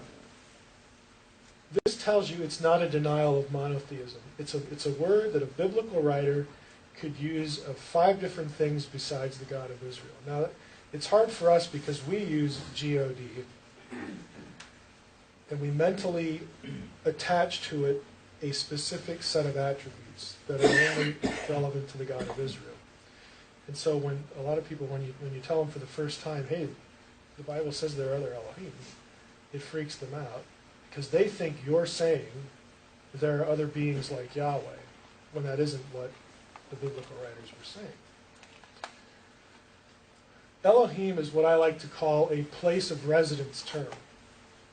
If you are called Elohim, it means you are someone or something that belongs in the disembodied spiritual realm. Gods of the council, demons, disembodied dead, angels, and of course Yahweh, the God of Israel, and the Israelite Godhead. All of these things are Elohim, and all that it does, all the term does, is tell you where this being properly resides. That's it. Now, in that realm, there's hierarchy, there's differentiation of attributes. Yahweh is an Elohim, but no other Elohim or Yahweh. He is unique. He's what I call species unique. This is what an Israelite believed. It didn't matter that there were other Elohim running around.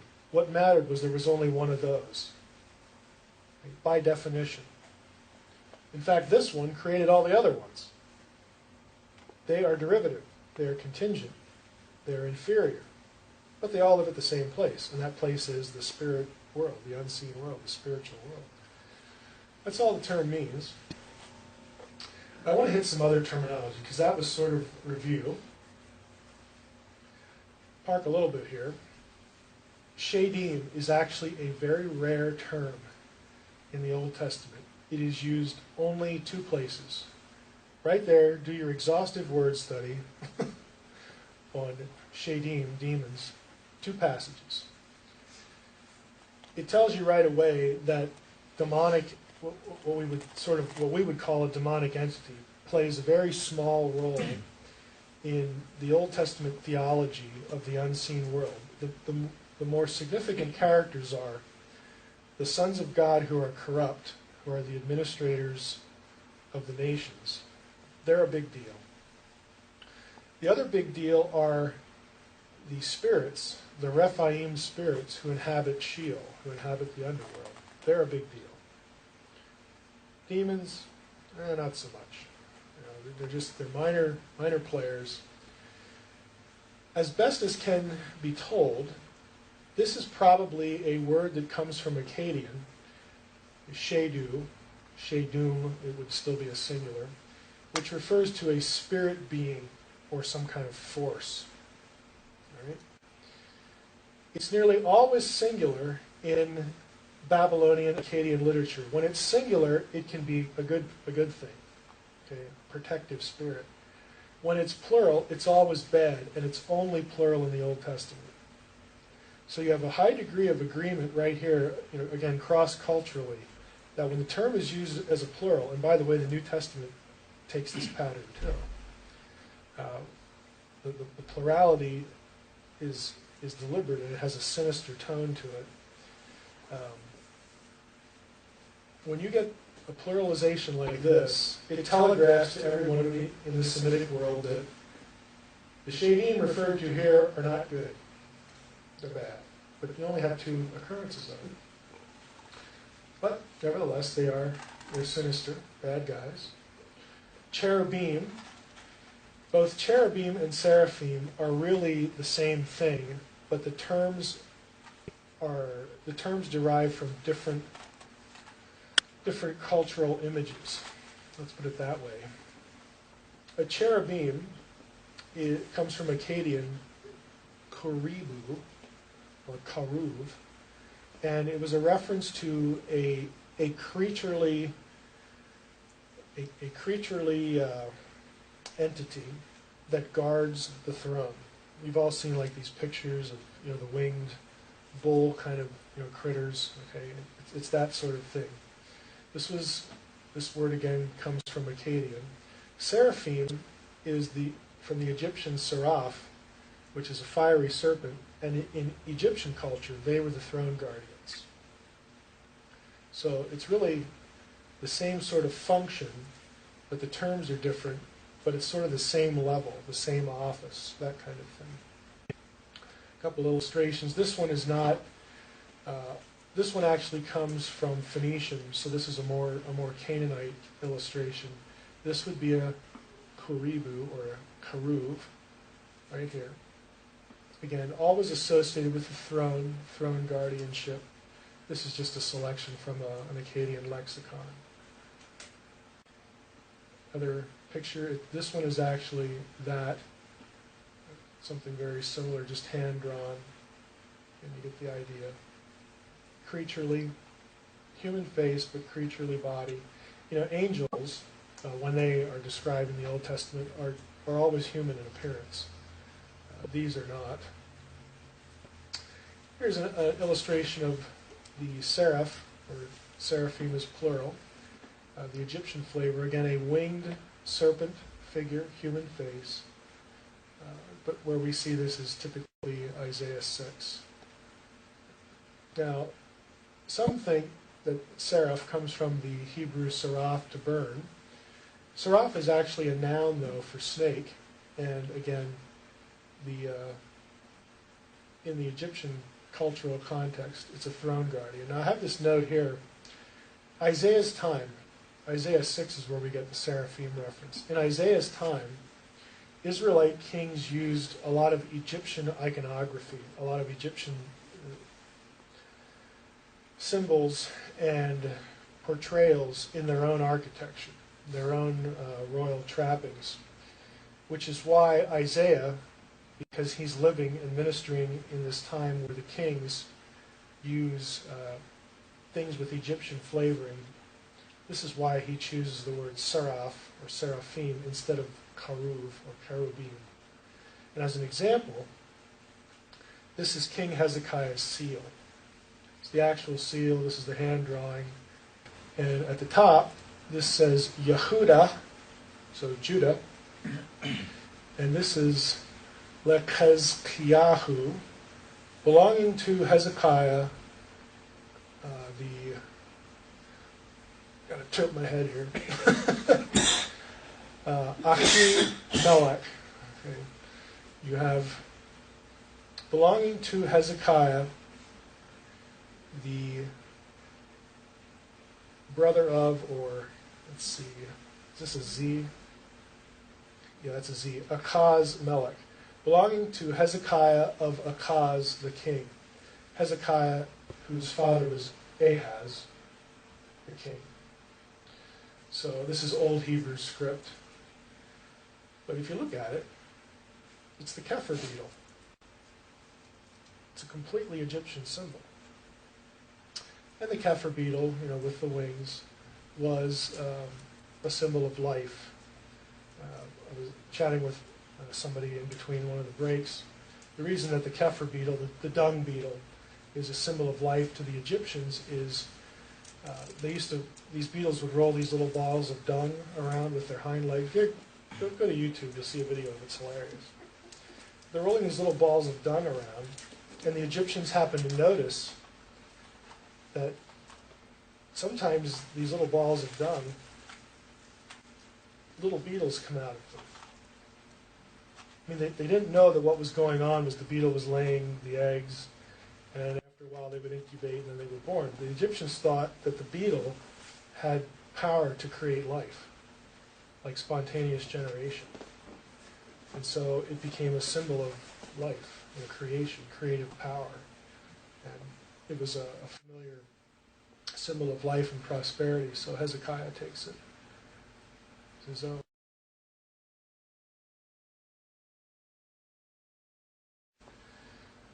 This ate Hasatan in the Old Testament. Again, some of this is probably going to be pretty new, but I want to show you this, and maybe you can. I would be interested to, when we get done with this, at some point while I'm here, it'd be interesting to hear how some of this is processed on your end.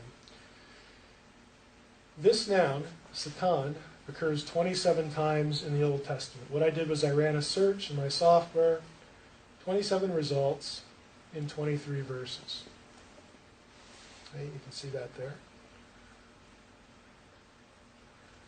Now, the Hebrew word Satan is not a proper noun in the Old Testament. That is because of Hebrew grammar. Let me go back here. Okay, we'll use the next one. As with English, Hebrew does not append what's called the definite article to a proper personal noun. The definite article is the word the. I don't refer to myself as the Mike. That just sounds stupid. We don't put the word the in front of a proper personal name.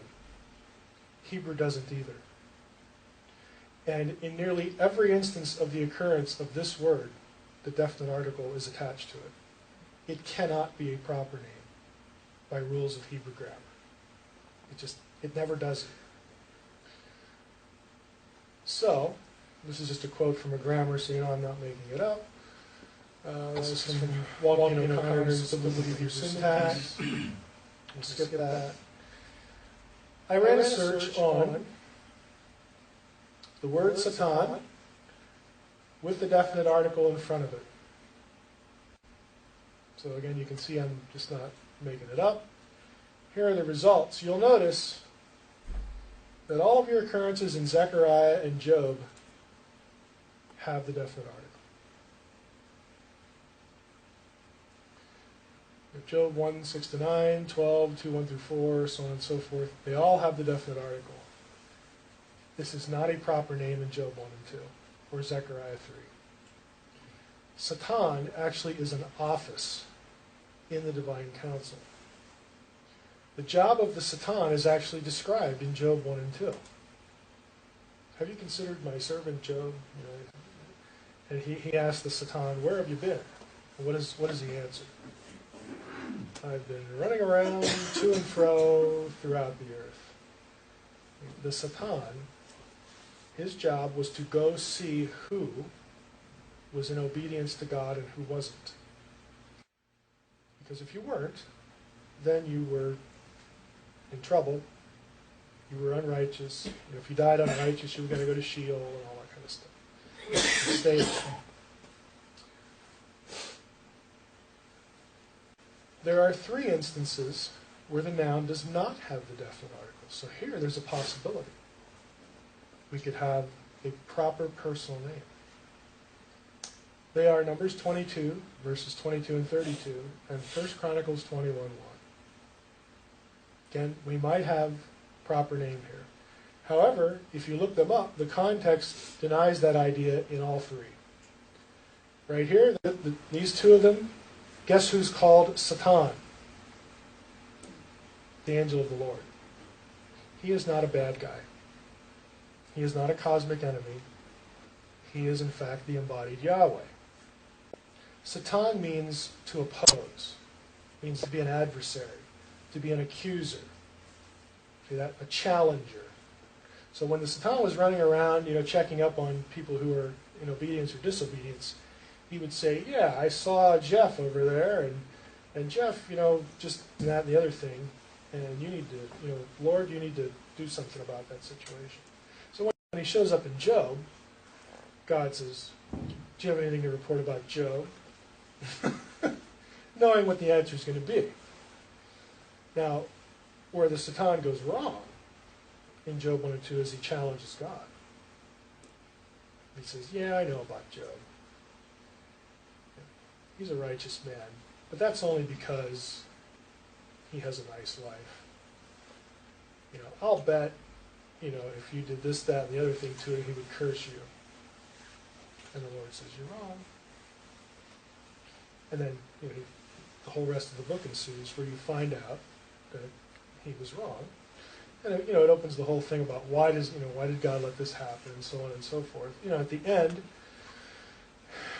the real answer to that is because Job needed to trust that the decision that God made had nothing to do with Job's character. He was blameless. God said he was blameless, so I think he was blameless. God would know if he wasn't. And Job suffers because, for some reason, God deemed that acceptable for some other end. And the problem with the book of Job is you're really not told what the end is. Now, Job gets restored, and he's rewarded, for not cursing God, but he's also a little rebuked in the end because, Job naturally wanted to know why, but he didn't come to the right conclusion. The why is because I'm God and you're not. I have my reasons. You need to trust me that just as I am as good and as wise as I am powerful and allowing you to go through this suffering. You have to believe that. That's your answer. I'm not going to give you any more detail than that. I want you to be faithful, Job, and I'm going to restore you. We get a little frustrated with that, but Job had to accept that, and he had to do what? He had to believe. That's a hard lesson. It's hard to believe. Yep. In cases like that. The other example here, 1 Chronicles 21:1. This is when Satan prompts David to take a census and then God punishes him for it. If you go to the parallel passage, who does the prompting? Go ahead and look it up, or maybe I have it here. 2 Samuel 24:1. Who prompts David to take the census? Joab? No.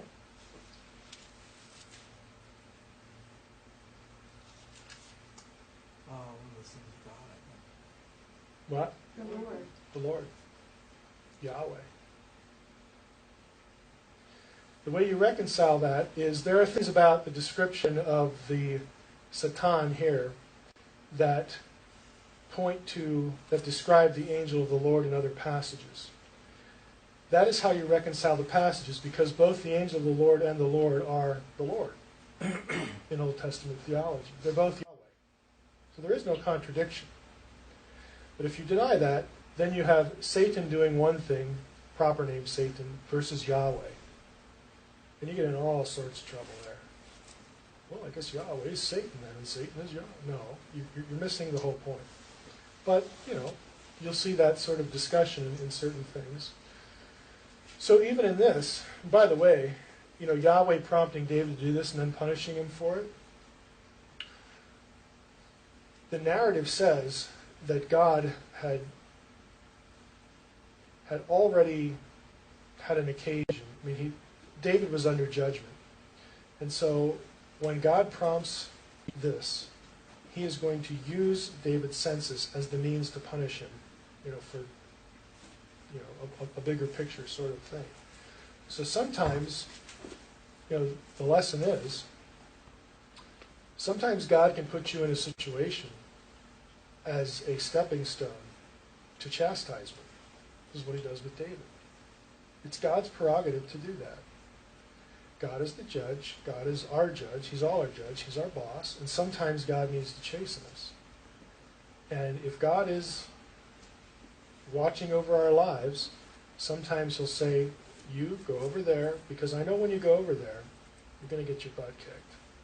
And you're going to learn something through that experience. And you need to go through that experience. Okay? Again, it's sort of a Job scenario. You have to trust me that this chastisement is going to work together, for your own good somewhere down the road. And with David, as bad as it was, it has the desired effect. If you don't have God, does that mean 5 minutes? No, it means, I have a question. Sure. How do you reconcile the New Testament that says God doesn't tempt, doesn't do the tempting, and yet it sounds like God because is tempting it wasn't David.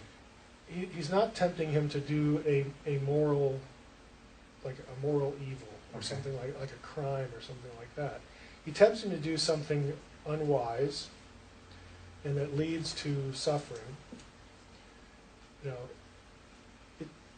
Sometimes God gets directly involved in the chastisement for our sin, is the overall lesson. Okay. There are a few other occasions like this where God steps in, with other biblical characters to be sort of a direct instrument, of their chastisement. But it's never like final annihilation or anything like that. I mean, it's chastisement. Mm-hmm. David is still the man after God's own heart. God still makes a covenant with him. He still has Solomon. He doesn't take the kingship away. All that kind of stuff. Mm-hmm. But nevertheless, Joab comes in and says, "This is just a dumb idea. Why are you doing this?" Yeah. And Joab doesn't want to do it. He thinks it's a needless prelude to war. The verbs that are used there are used for mustering troops, the census. If you go back, like in the book of Numbers, it's the same terminology used there to assemble troops. And Joab's saying, we don't need to go to battle anywhere. What are you doing? Because he's the captain of the army. He's going to have to go do the dirty work. And he's like, this is just not, this is dumb. This is a bad idea. But David is lifted up in pride. Either wants to go gain something militarily or just know how big his army is or whatever it is. But God uses that, to punish him, for what's in his heart. Mm-hmm. sometimes that happens. Could David have resisted? Could he have not done it? I think in this instance, it's pretty clear. I would say in this instance that the answer is no, because God directly steps into the situation and wants that to happen in that way for David. I think God is very free to step in and make something happen. I mean, like a direct intervention, so that there's a concatenation of events. I don't think there's any biblical justification for thinking that every event that happens, like how many spoonfuls it took me to finish off my bowl of soup today was, predestined. And the amount of time it took me to do that. And that's a lot different, than saying God can intervene here. I think with Saul, Paul, I think God says, I'm going to get that guy.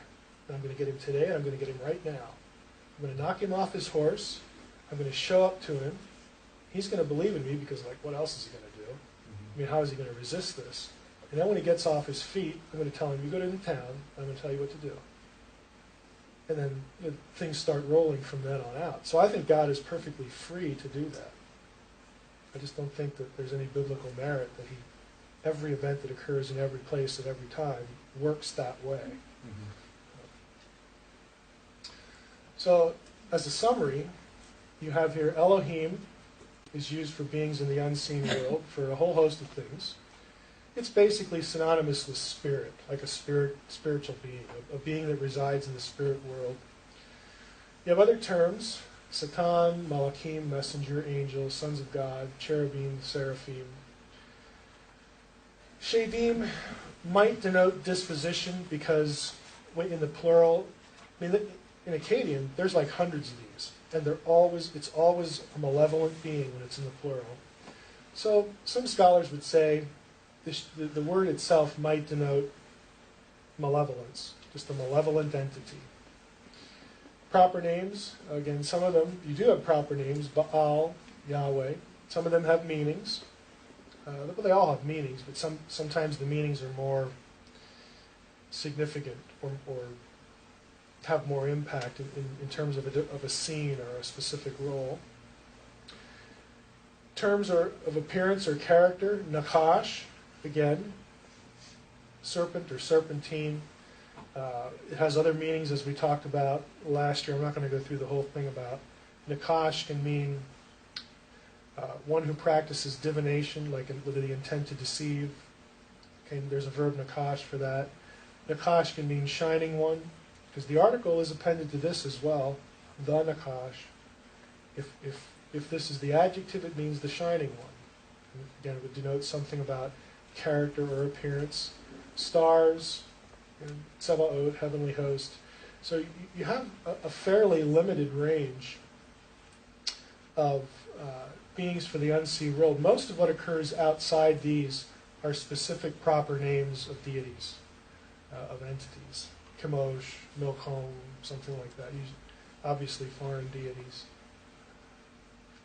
In terms of structure, you have Yahweh at the top. This is the sort of the bureaucratic council structure. Sons of God and Malachim. So sons of God is hierarchically significant because it's the sons of God who have geographical rule. They run the nations. They are in charge of the other nations besides Israel. It's a higher pay grade. Okay, we want to use it that way. Then these guys down here, they're all Elohim. They're all Elohim because they live in the spiritual world. Yahweh, of course, is the sovereign. Sons of God rule the nations, also referred to as princes in Daniel 10. And the Malachim, the term just means messenger. Okay, they communicate in some way with usually people. Who's absent? Elohim and Sheol never show up in any council passage, either in the Bible or outside. Like in the text of Ugarit, you never see them in a council structure. Demons, again, are not ever in any sort of job structure, which is why a lot a lot of scholars, again, think it refers to disposition, a malevolent being. Rephaim are in Sheol, but again, the Rephaim, if you're down here, I mean, this isn't the council structure, but Sheol, the underworld, the place of the dead, the realm of the dead, is something that, obviously God has ultimate control over because he's God. But in terms of running the affairs of the terrestrial world, interaction with humans in a bureaucratic way, you don't have them depicted or described in that sort of council-like bureaucratic setting. Now, in their own realm, and the dead go there, in their own realm, I think that there is hierarchy implied because the Nakash is sent. Part of his punishment, part of the curse, is that he is put down to Eretz, which is typically translated the ground, but that is also a word used for the underworld. Okay, it's used in Job that way, it's used in a couple other places, in Jonah. So he is like the original, the Nakash is like the original inhabitant, and by definition, the overlord of this realm, the realm of the dead. And that is his chief point of power over humanity. This is a point I want you to realize. The Nakash, the great cosmic enemy, the power that he has over humanity is the fact that they die. Yahweh can remove you. If you're a believer, again, the godly, the hope of the Old Testament person, everybody goes to Sheol, everybody dies. Sheol is both the grave, and it was viewed as, you get put in the ground and then you just kind of keep going down there and you wind up in the underworld. But the hope is that the righteous will be pulled out of there by the Lord to be with him. We think the same way even as believers. When I die, I go to the other world, I go to the afterlife, the spiritual world, I pass over. Modern humans use this kind of language too. And the hope of the believer is that when I pass over, in that realm, in the realm of the afterlife, there's an awful part of it, and there's a wonderful part of it. There's with the Lord and not with the Lord. We're just sort of trapped by having to use the language of geography, the language of place, like it has latitude and longitude, when it doesn't. But you pass over to the next life, and the next life is either one of damnation or one with the Lord. They're expressing the same thing. And if you wind up in Sheol, only the Lord can take you out, and he only will if you were godly, if you believed in Yahweh, you weren't disloyal, all that kind of stuff. Just the Old Testament theology there. But in the bad part, not only are the unrighteous human dead there forever to remain, but Rephaim are there. Rephaim outside the Bible are depicted as the departed spirits of the great kings, great warrior kings of old, the great Gibborim of old. Now, in Canaanite texts, they are not called giants, but the idea of Gibborim and Rephaim are used in the Old Testament of both great warrior kings, Genesis 6:4, you have Gibborim there, and also giants.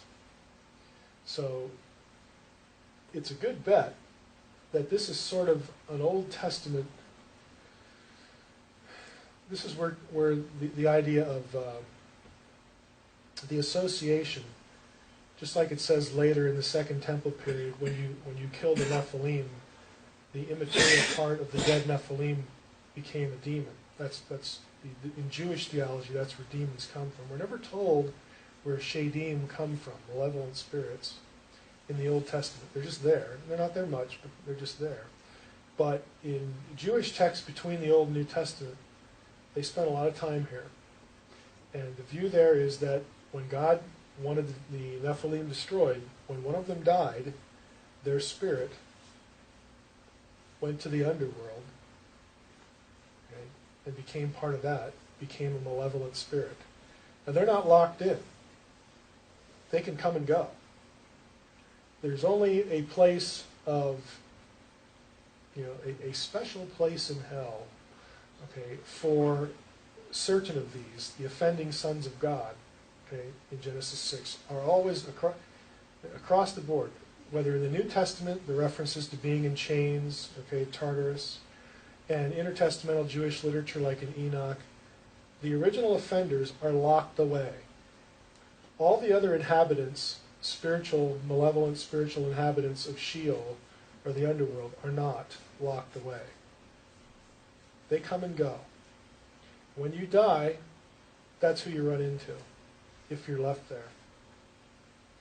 Okay? And they're never part of any sort of life on earth administrative structure. But in their own realm, you have to coexist with them. And they were feared. I mean, even outside the biblical text, it was a fearful thing to go to the underworld and encounter one of these. Okay, that's even outside of biblical theology. And what was that? No, but I mean, when you die and you end up there, it was a fearful thing. Now the Nakash, again, is demoted to the underworld, taking Eretz as underworld. Here's a couple passages. This one's interesting. Ezekiel 26 actually mentions Rephaim as well. And uses Eretz to describe the realm of the Rephaim. And you'll never see the word Satan used in association with Sheol either. You will see Nakash.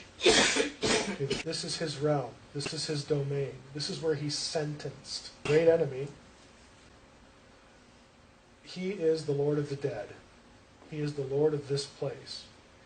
And since everyone dies, I mean, think of it this way, everyone dies, and so he has dominion over all humans, unless they are believers and they are transferred from his realm to the Lord's. Otherwise, he has complete dominion. Is the Nakash Satan, Lucifer, as we understand? Yes. I mean, later on in the New Testament, this term, in terms of a challenger, of an adversary, is applied to serpent. And another term is brought into, again, getting back to the realm of authority here, once the resurrection happens, think about this, once the resurrection happens, again, had they known, they would have never crucified him. Once the resurrection happens, there is no claim, okay, on anyone who is in Christ. You don't even go there for like a minute. Okay, you don't even touch the place. And it doesn't matter whatever accusation, there's the Satan element, whatever the Nakash or one of his underlings says, whatever charge they bring against the believer is completely irrelevant. Because they are in Christ, and when they die, they are out of there. There is no claim at all. He has no legal status. I think of Satan as a prosecutor without a perp. He's got nobody to accuse. Now, he's going to act like he does, but he's got nobody to accuse. It's like, what are you doing here by yourself in court? Just get out of here. I mean, there is no claim. This is why the first coming, okay, the resurrection, and the crucifixion and the resurrection, we're going to talk a lot about how the first coming, the kingdom, is inaugurated. That is sort of that's the beginning of the end, and it's triggered by the crucifixion, because with this, you're rolling back people. Every person who becomes a believer is one taken away. The claim to another person is over. And it's because of the resurrection, it's because of belief in the resurrection, in the work of Christ. So the resurrection is the key to rolling this away. It's the key to reclaiming the nations from these guys as the kingdom advances. Every foot of kingdom turf, that a believer occupies is 1 foot less that they occupy. Again, you have to think of these rollback, kind of metaphors, these terms. It's all triggered by the resurrection, so it is the fundamental event. It's the key event. But this is sort of its own territory. In terms of people who are living, this guy can accuse believers all he wants. You just don't belong here anymore. Go back home. You go back home and preside over the ones that are yours because they're dead. Okay, because of the fall. You started this. They are mortal now. They will die. And if they don't, believe in the revelation that Yahweh gave them, all the way up through the cross and all that kind of stuff, then because of the fall, because of losing immortality, and because they made the decision not to believe, you own them. They're yours, but they're the only ones you have any claim over. You think you have claim over everybody because they're mortal, because everybody dies. No, you don't. No, you don't. That's why Jesus is called the first fruits, from the dead. I mean, that event triggers all the other ones. It's the basis for any resurrected person, Old or New Testament, being with the Lord. It's the basis for that. Go ahead. This may be a little rabbit trail, but what do you think was going on with after the resurrection? And it says that holy people came out of the grave and showed themselves in the city and that sort of thing. Repeat the question, Mike. Okay. He asked, what do I think about the accounts? I think it's in Matthew, where people were resurrected after the resurrection of Christ. And they talked with people. I think the purpose behind that was the same purpose as Jesus going around healing people and casting out demons. In other words, I'm giving you a taste of what the kingdom will be like. In other words, these are little object lessons. I'm here. I'm going to start the kingdom now. When the kingdom reaches its full consummation, there is no more death. There is no more sickness. I mean, just fill in the list with the stuff Jesus does. This is what it's going to be like. And it includes the resurrection of the dead. The dead will come back to life. So I think that was a foretaste in that area, like the others were foretastes in the other areas. Is there any indication that has to happen at some it just like a switch is flipped and all of a sudden the kingdom comes, or is that a process that's already in place that's happening and we're involved? It's a process that's already in place that is inexorable. When Jesus said, upon this rock I will build my church, we'll talk a little bit about where he was standing when he said that. It has nothing to do with Peter. It has nothing to do with the Protestant view that God being the rock, and it has nothing to do with any of that. It has to do with where they're at. They're at the gates of hell when he says that. But what was recognized as the gates of hell. And what he's saying there is this, what I'm doing here is going to start a ball rolling that will never be stopped. The gates of hell, our translations say, will not prevail against it. Well, the problem with that translation is the word against does not show up in the Greek text. It should be translated, the gates of hell will not withstand it. The verb is passive. Okay?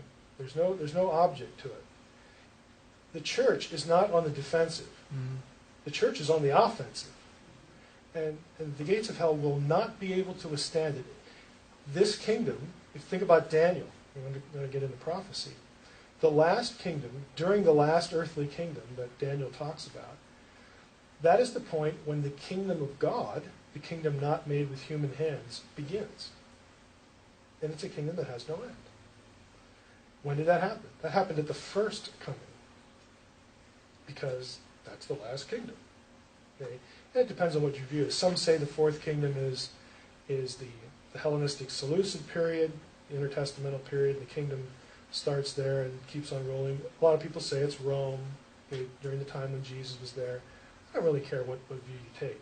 It's just, I kind of like the Rome one because Jesus is present. But once that kingdom begins, it has no end. It keeps progressing. the final consummation, I believe, will be on earth. Even though I don't like the term millennium. I think the millennium is too small. Okay, if that makes any sense. And hopefully it will later. But Eden was on earth, as it was in the beginning, so it will be at the end. I mean, there's just a point to all these things. There needs to be closure on the planet, the reclamation of the nations, all that kind of stuff. I believe in an earthly kingdom for a lot of different reasons than your classic sort of millennial argument. And some of those arguments are really bad, some of them are okay. I think most of them are just irrelevant. I just look at it a different way. And when you have these sort of reversal mechanisms, and you know where it's moving back toward, it's an inevitable, inexorable process. It's already begun. I think if there's one big lesson I'd like to communicate during the time that we spend here, it's that a lot of the really cool stuff in terms of the power of the kingdom, the presence and all this kind of stuff, you don't have to wait for that. Yeah. I mean, it's not like in this remote future thing. It began, a couple thousand years ago. And again, it's this inexorable process. It's a spiritual battle. It's a war. It's all these things. But I think some people just have the idea that, wow, the real victory is going to happen. Yeah, the final victory is going to happen out there. But there's no reason to suspect that substantial victories can't happen now because of all this other stuff. That's the whole purpose. It's the whole intent. Mike, I have a question before you go off this slide. And just for my frame of reference, help me out here. We've talked about the Nakash, but bring in Isaiah 14, Lucifer, something like the name, just to put it in this model that you have. Okay. We have Genesis 3. This is the term that's used in Genesis 3 of the serpent. The serpent's curse is, again, to be cast down to the ground and crawl on your belly and all that kind of stuff. The serpent winds up, instead of being above everything, the guy in charge, he's essentially the guy under everybody's feet. Now, and Eretz can refer to terra firma, but Eretz is really the underworld because that's his domain, Allah, Isaiah 14. Isaiah 14, you have the same backdrop story. Isaiah 14 and Ezekiel 28 are instances where the prophets are respectively railing against, one's the king of Babylon, the other's the king of Tyre, and in their rant, the prophetic rant against these kings, the prophets use a backdrop story of a divine being who was swelled up with pride, like the king is proud, swelled up with pride and was punished. He wanted to be above the stars of God. That's Isaiah 14. I will be like the Most High. I will be above the stars of God. I will, have rule over the council. I will, sit on the Mount of Assembly, the Har Moed, and all this kind of stuff. No, you won't. His judgment is to be sent down to the earth, to the ground, to the Eretz, again, to Sheol. I mean, this is where he gets sent. So the names, the characters, in Isaiah 14, the person is called Helel ben Shachar, which is the shining one, the son of the dawn, which is why I think it's important to recognize that Nakash can refer to a shining being.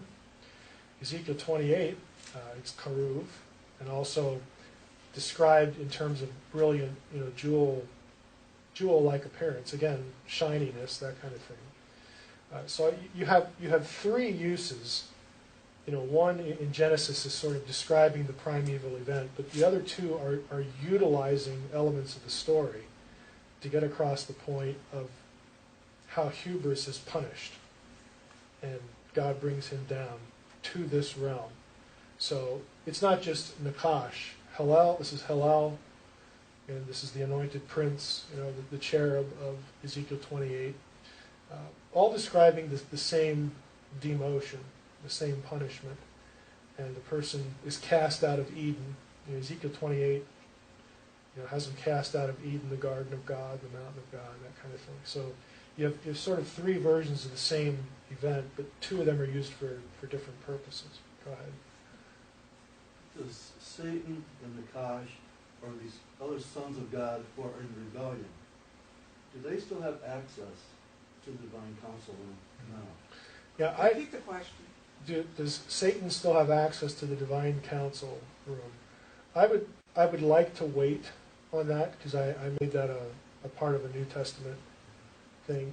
The passage in Luke where Jesus says, "I saw Satan fall like lightning, from heaven," and stuff, something like that. So, can I wait for that? Just get permission here. Again, human dead are in Sheol. We've already hit that. Again, Nakash, we've already hit the absence of this term in the Old Testament. In the New Testament, this term is applied to the Nakash. And also earlier, in the Second Temple period, there is sort of a more intense focus on the serpent and using other terms, including Satan, Satan, of that being. Okay, we've covered that before. From Nakash to Satan, let me say a little bit more about this. Again, the Old Testament role of this divine being was, it's just a term that this Satan,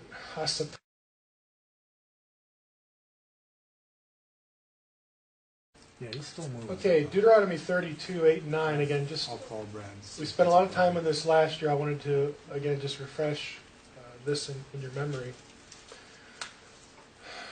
Again, that middle tier of the council, the whole, sons of God, the princes over the nations, and that sort of thing. The middle tier in the council hierarchy appears to be occupied, again, by Elohim, whose role it has something to do with cosmic geography, with administration of the nations that were disinherited by Yahweh. And that idea comes from this passage. So what you're looking at here is I have the NIV at the top, in case you've never seen this before. 32, 8, and 9. NIV is here, and it says, "When the Most High gave the nations their inheritance, when he divided all mankind, he set up boundaries for the peoples according to the number of the sons of Israel."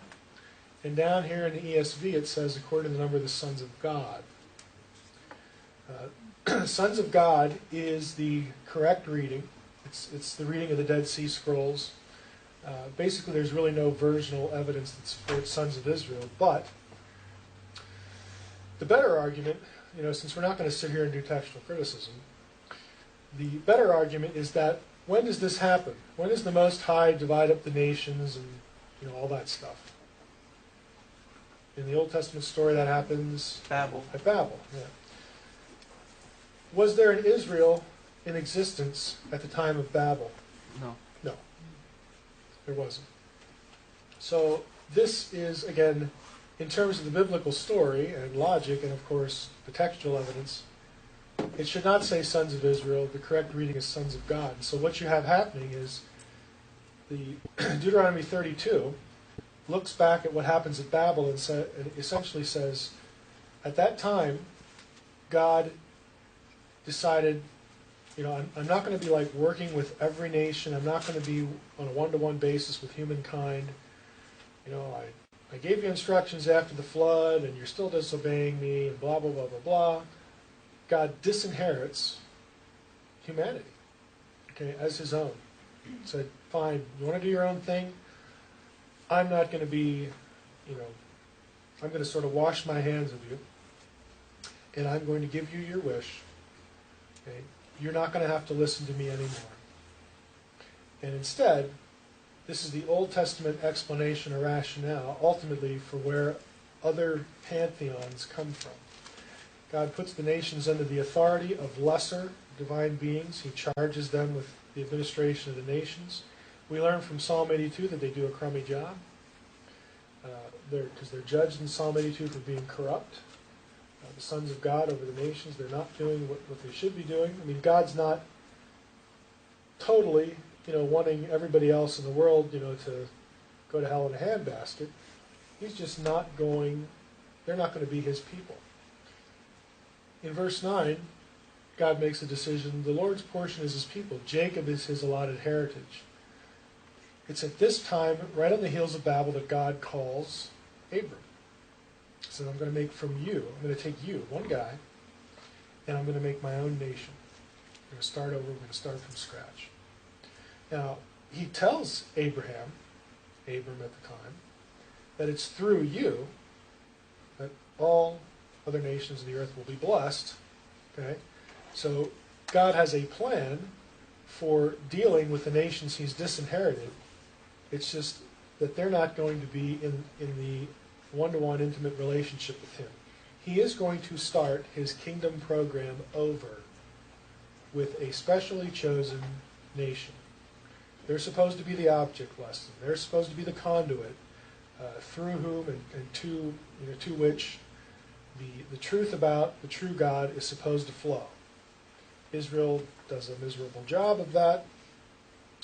They can barely, in fact they don't, even handle their own affairs as far as their own loyalty to Yahweh.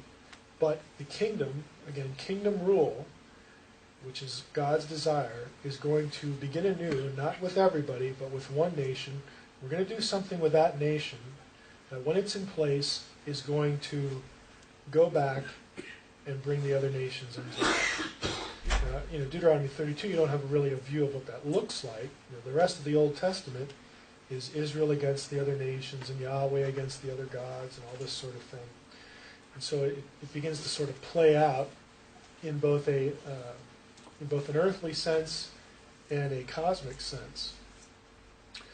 Deuteronomy 32 later in verse 43, I just wanted to throw this in, also has another reference to divine beings that the traditional text does not.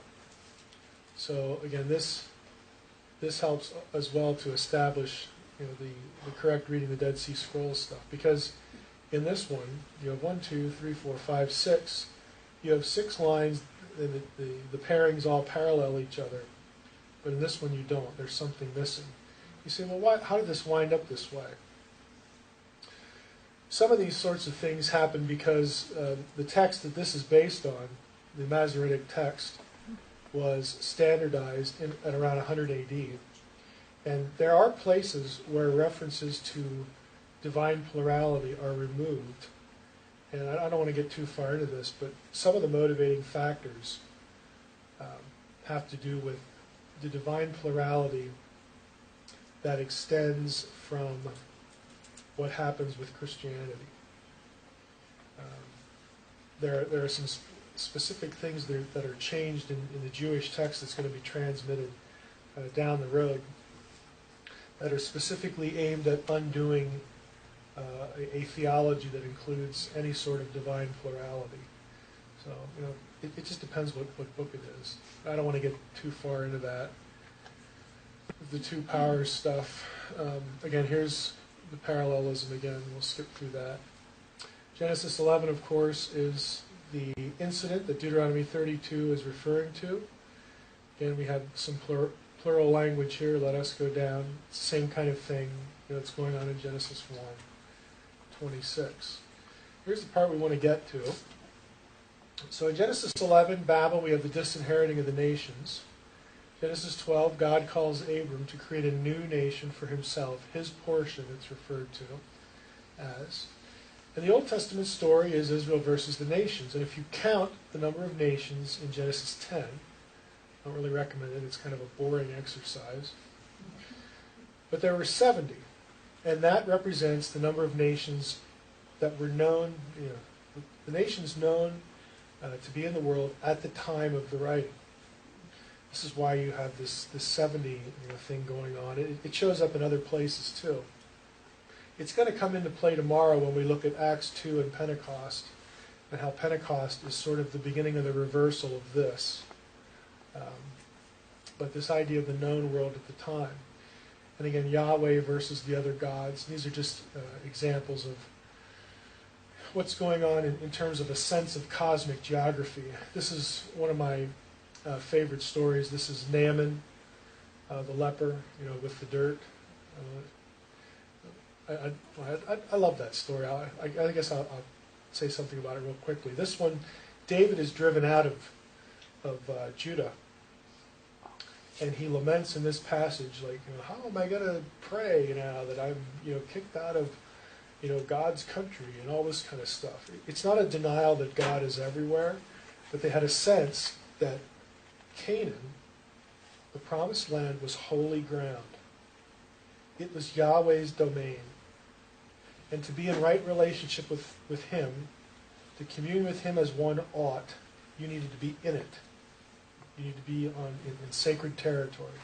Whereas if anywhere outside was impure, it was the domain of other deities, and I don't want to be there. Okay? This is kind of a good illustration because Naaman the leper comes from Syria, and we know the story. He goes and he has leprosy, and the little girl says, "Hey, go down and see, the prophet Elisha." And so he goes down. He gets mad because Elisha says, "Go jump in the Jordan and dip yourself 7 times, and it'll all be taken care of." And he's like, "What's the Jordan? I mean, good grief, it's a little creek. I got the Tigris and the Euphrates. I mean, what's that?" And he feels insulted. And then one of his soldiers says, "If he'd have told you to do something spectacular, would you have done it?" "Well, sure." "Well, why don't you try it? It's easy." So he does. He goes to the Jordan, dips himself 7 times, comes out, and he's clean. And he's so thrilled, he goes back to Elisha and tries to pay him something out of gratitude. And he says no. And then the healed guy, Naaman, asks for what? Anybody remember? He asks for dirt. "Can I take some dirt back with me?" And he explains it. When I go in, I'm kind of responsible for the king. We got to go to the temple, and when we go to the temple, I kind of have to take him by the arm, and when we have to kneel down, I got to go down with him. And would it be okay if I take some dirt back? Because either he's going to keep it with him, or he's going to sprinkle a little bit when nobody's looking, so that he's on holy ground. He believes, because he says right in the story, "I know now that Yahweh is He's the real God. He's the real deal. Can I take some dirt back?" And Elisha says, "No, yeah, sure, go ahead. That'll work." Great idea. I wish everyone would ask that. Why did he ask? I think he had a sense that he needed connection with holy ground to worship the real God, the true God. He didn't want to be caught without it. Other cosmic geographical language, again, Daniel 10, princes, again, these are titles of rulership and authority. They're governing titles. And we see the references here in Daniel 10, prince of the kingdom of Persia, Greece. And then we have Michael, who is the prince in charge of Israel. And this is why there's a debate over how do we understand Michael. Is Michael the angel of the Lord? Who is Yahweh anyway? Is he Yahweh and some, just calling him by another name and that sort of thing? There are other places where, again, he is described as, one of the archangels. So he seems to be of lesser status than the angel of the Lord or Yahweh. But you can see why the discussion would happen, because this is Yahweh's domain. Israel is Yahweh's domain. Psalm 82 again, if you read through the whole psalm, and here's the council, down here, again, reference to plurality, but the gods, that were sons of the Most High are corrupt. They're doing a really bad job, and so God is going to judge them. And at the end of the psalm, we have this refrain, "Arise, O God, judge the earth, you shall inherit all the nations." Kick them out, get rid of them, and take them back. And eventually, in the New Testament, there are going to be key events where this process begins. There is a displacement of the beings who have authority over other pieces of geography now. So what we're going to see, on the one hand, again, this is sort of where we've been. We have, again, this Deuteronomy 32 worldview where there's Israel and the other nations under the auspices of other deities. Yahweh is still the global king because he's the one who does the doling out.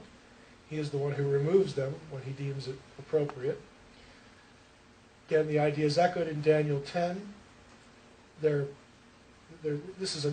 really an eschatological judgment. It's the same idea that you've done wrong. You're going to die. He doesn't say you're going to drop dead now. He doesn't say you're dead. He says because of your corruption, you are going to die. You are going to lose your immortality. And there are certain things in the New Testament that pick up on this and show us that their displacement has begun. And ultimately, it ends with the book of Revelation. New Testament uses certain terms to reinforce this idea, which we'll see. So what we're going to find out, especially tomorrow, is a lot of the reversals begin with the crucifixion and or the founding of the church. And even earlier than that, even when Jesus shows up and begins his ministry, you start to see some of these things. We're going to take a look at the connection of the announcement of the kingdom with driving out demons. Okay? It happens a lot in connection with the announcement that the kingdom of God is here. Leave. I mean, that's essentially what it is. You're no longer, just leave. But we'll see that tomorrow. Some patterning that relates to chaos, conflict, and kingdom.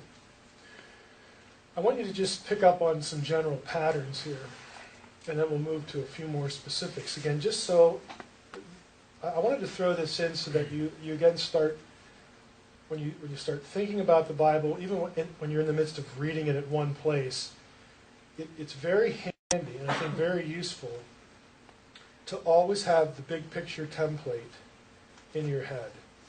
And you can start picking up on ideas that are threaded, put down, picked up, put down, picked up, all the way through in a variety of ways. So here you have a state or circumstance will require God's intervention. Again, this is just a general pattern. So you have something that God must do, and then you have a conflict or some rebellion. There's a resistance to God's order. Again, this is like a cycle that's going to be repeated. Then you have an outcome. God restores things to the way he wants them. And then God's desired order or will proceeds amid the context of free will beings, either humans or non-humans.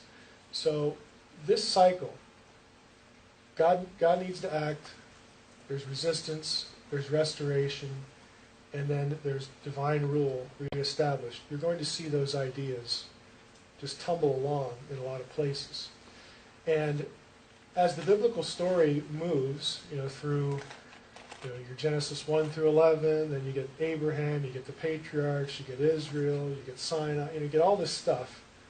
And these things are going to be, evident you're going to be in any one of these at any given time, and it sort of lets you know what to expect, that it's coming.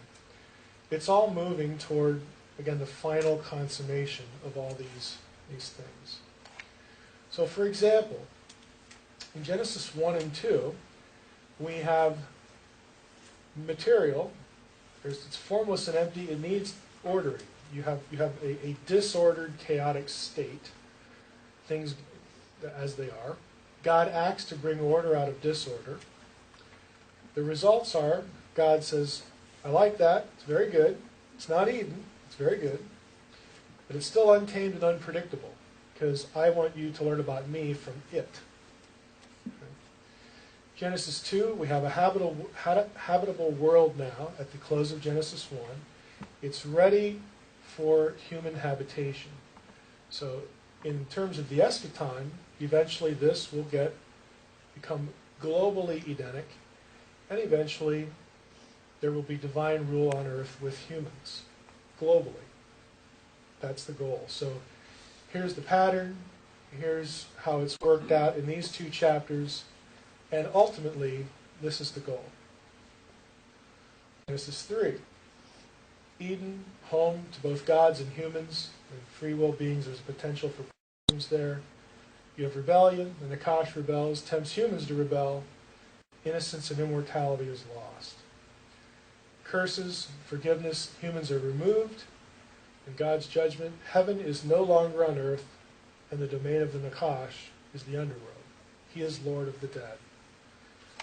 Genesis 3, you have a promise of eventual restored Edenic rule. This is again the seed promise. The whole, I'll put enmity between your seed, the seed of the Nakash, and the seed of the woman, and that'll eventually, again, work itself out. There will be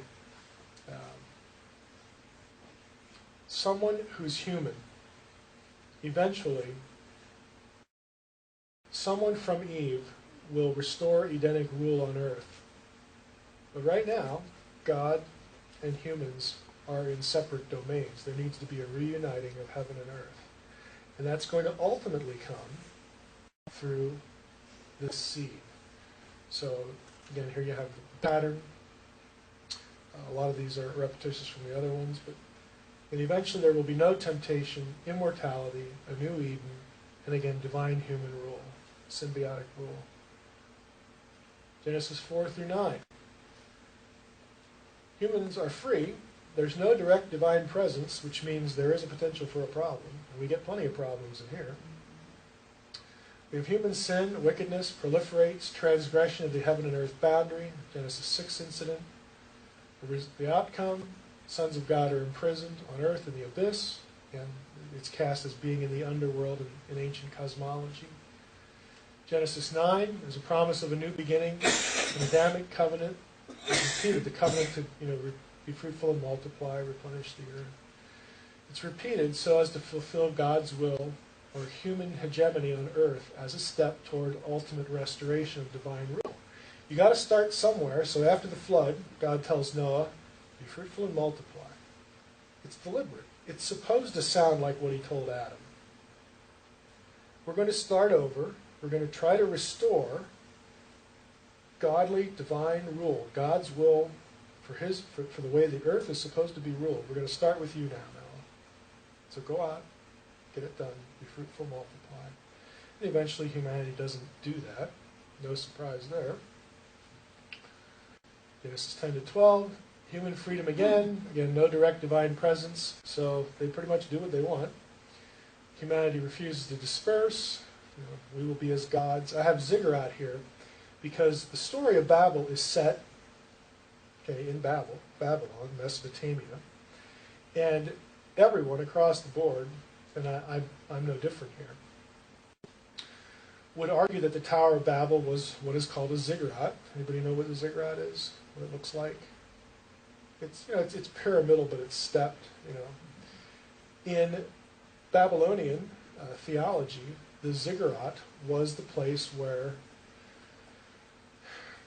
heaven intersected earth. It was a temple. This is what you used it for. This is where the gods met humans. And so when you built one of these, you're trying to localize a deity. You're trying to call it down to do your bidding. It's a place to congregate as well. All these things, when the people are going around building these things in ancient Mesopotamia, it was a place for the city's favorite deity to live. Because you want to have it here so that you can barter with it. Keep it happy so that the crops grow and my cows don't die and all this kind of stuff. But the whole logic of temple building, and even more so the logic of idolatry, was so that you as a human being could do something to either initiate and or keep steady the relationship between you and the deity. It's not to say that you're really in control, but it's the attitude that I'm getting at here.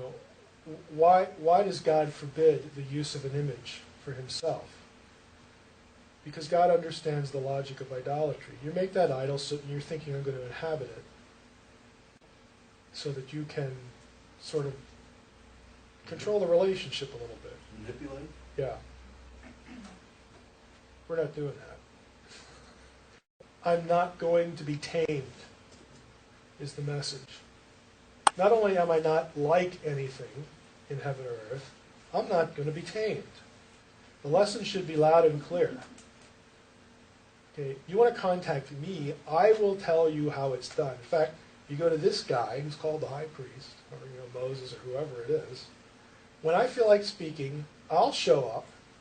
He'll see the cloud. He'll come over to the tent, and we'll have a conversation. I mean, it's completely opposite of what you'd expect anywhere else. But again, there's intent behind all. It's telegraphing certain ideas. So again, we have the nations divided, as we just saw, and then God calls Abraham, and instituting, reordering things, trying to inch the thing forward. And the goal, again, divine rule on earth with humans, reclaiming the nations, so on and so forth. Now from Genesis 13, I skip for the sake of time all the way to Numbers 10:10, because most of this time they are at Sinai. So I've essentially combined the patriarchal period with the period at Sinai. So the circumstances that require God to act, God needs to step in and fix the mess. The patriarchs are imperiled and at times disobedient. Abraham goes to Egypt, he lies about Sarah and all this kind of stuff. Well, Abraham's kind of important because it's through him that Isaac will come, and there's that Genesis 3:15 thing going on, that we have the seed of the woman. So, God guards him. Exodus 1, Israel fails to return to Canaan. I mean, God tells Jacob it's okay to go down. Jacob asks him, when Joseph says, hey, come on down here, you got everything you need here. Jacob gets to the border, and we get cosmic geography again. He gets to the border of the land at the pillar sanctuary there that they set up, because he had met God there. They have a habit of doing things. Planting trees, building little pillars, to mark places of divine encounter. Because if it happened once, it might happen again. So we'll stop there and see. And he asks God, am I doing the right thing? Because this is the land. This is the land you promised Abraham. God says, go ahead. It's okay to go down and see Joseph. Fine. He never says, go down and never come back. Go down and just sit there. The whole idea was to save them from the famine. But it's kind of nice down there. Land of Goshen. It's like one of the prime real estate. They don't come back. And so they wind up, becoming slaves in Egypt. God calls Moses. We have the whole plagues, the Exodus. And there are passages in the Old Testament that talk about how some of the plagues were directed against the gods of Egypt and so on and so forth. By the way, the Exodus, what's the key event in the Exodus? It's the control of Water. the sea. It's just not a coincidence. I mean, the imagery is important. In fact, this is, if we went back to Psalm 74, we talked about the whole chaos dragon thing. This is why Psalm 74 links the creation with slaying the dragon, and why the dragon imagery is applied to the wilderness and the desert. Because in the writer's mind, both the creation and the deliverance of Israel right here were two separate but parallel acts of divine creation. One, the world is created, the other one, a nation is created. And in both instances, the forces of chaos and the gods associated with them must be subdued. But again, it's tracking, it's tracking the threads through the stories. Yes. Is that kind of maybe a reason why one of his first miracles was turning water into wine? I think there are things like that where he has power over nature. Calming the sea. Calming the sea. He does. Not only does he calm it, he walks on it. He wipes his feet on the critter. I mean, it's the feeling you get. On my way over, I think I'll wipe my feet on you. What do you think of that? It's just that kind of thinking. You think that was the real intent? I think it's in the Old Testament, when you conquered someone, what was one of the symbols that you see Under the feet. You put your foot on the neck. It was a symbol that I'm the winner. You're not. You know, these acts have again symbolic value to the reader. It's a sign of mastery to step on someone. Then Kind wa- of is today too. and then water came out of his side when he was. I think that just describes the death condition. Oh. That's to show he was dead. He really did die. And again, down here we finally get to Sinai. You know, they get the law, they get the priesthood, the tabernacle, the ark. They're ready to go into the land, and we got the kingdom. Okay, we're finally going to get the thing started again. You know what happens? You know, we go up to Numbers 10 because Numbers 11, 12, and 13. What happens? This is a good quiz question here. Is that the scouts? Fun with the Book of Numbers. Yeah, it is. The scouts. Yeah, they camp at Kadesh Barnea, and Moses sends in the 12 spies. They come back, and 10 of them are like, man, they're really big. You know, there's just no way. There's just no way we're going to do this. You know, the whole rest of the story, Numbers, Deuteronomy, they actually go in, and they're in different geographical regions, but they actually defeat the same people groups in different places, you know, on the way to getting back to the land during the 40 years of wandering. And the whole point there is when they get back, you know, they're in a different location to cross into the land. God deliberately has them go up through the Transjordan where these guys live. Wipe them out here, come back down, you know, you camp where you're going to cross, you know, the other side's Gilgal, where they're going to renew the covenant. Now, there's no reason to be afraid when you go into the land, is there? Because you just beat the guys over here. They're the same people. The very people you were afraid of 40 years ago, you just cleaned their clocks because I'm with you. Take the lesson. Go in. I don't want to hear any more talk about how scared they, you know, how frightening they are. Big deal. Okay, go in, get the job done. You just did it here. As I'm with you over here, I will be with you over there. Again, the whole forced itinerary in the Transjordan is for a purpose. It gives them some, you know, it should give them some confidence, and it does. And when we get to Exodus and the Sinai laws, again, you have Exodus with the sea, the chaos imagery, conflict with Egypt's gods. When they go through, after they get on the other side, the Song of Moses, Exodus 15:11, who is like you, Yahweh, among the gods? I mean, they just burst into that. You have holy war for the land, and it's versus divine and human forces of chaos and disorder. Exodus 15:3, Yahweh is called a man of war. And that man of war is this guy, the captain of the Lord's host, who is the angel of the Lord. How do we know that? Because he's described as having a drawn sword in his hand. A very rare phrase in the Old Testament occurs 2 other times. 1 Chronicles 20, and what's the other one?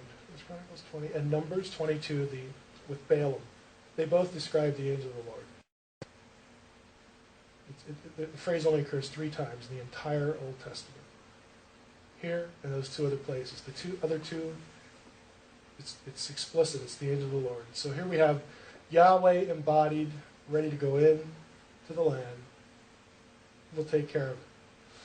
So you have many odd laws, again, and a lot of the laws reinforce this Deuteronomy 32 worldview. We talked a little bit before about sacred space and holy ground, and, you know, the association of life and death and all this sort of thing.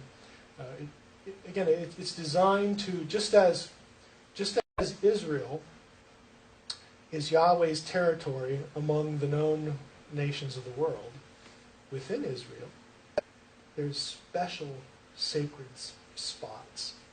It's called the tabernacle sanctuary, the tent structure with the fence around there.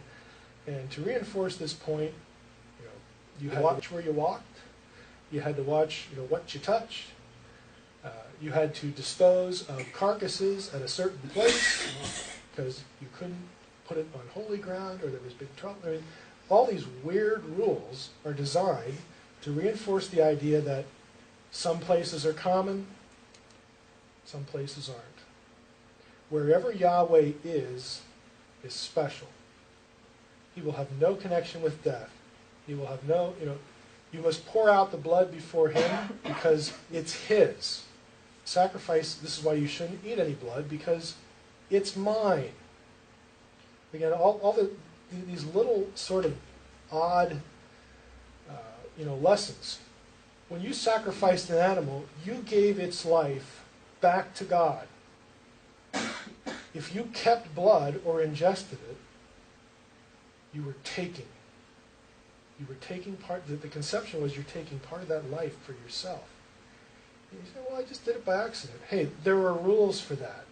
They were even supposed to salt their meat heavily to draw out the blood. Because blood is a life force, life and death belongs to God. It's just that simple.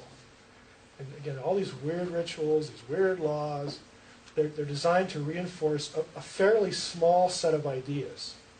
They just manifest themselves in different ways in what they're doing. Leprosy. Leprosy was conceived of as a manifestation of deterioration. Something was dying. You cannot come into sacred space because you're bringing death with you. We're going to quarantine you, you go through different procedures, hopefully you could be healed and all this kind of stuff. But you were not allowed to transgress these boundaries because it was designed, again, to teach, to associate Yahweh with life, not death, life. Even in sacrifice, you're giving a life back to God. Go ahead. Is the bee chain, his enemies, the Elohim, are they associated with death? Like the opposite? Yes. To an Israelite, they are, now in their own theology, they're doing what they're doing.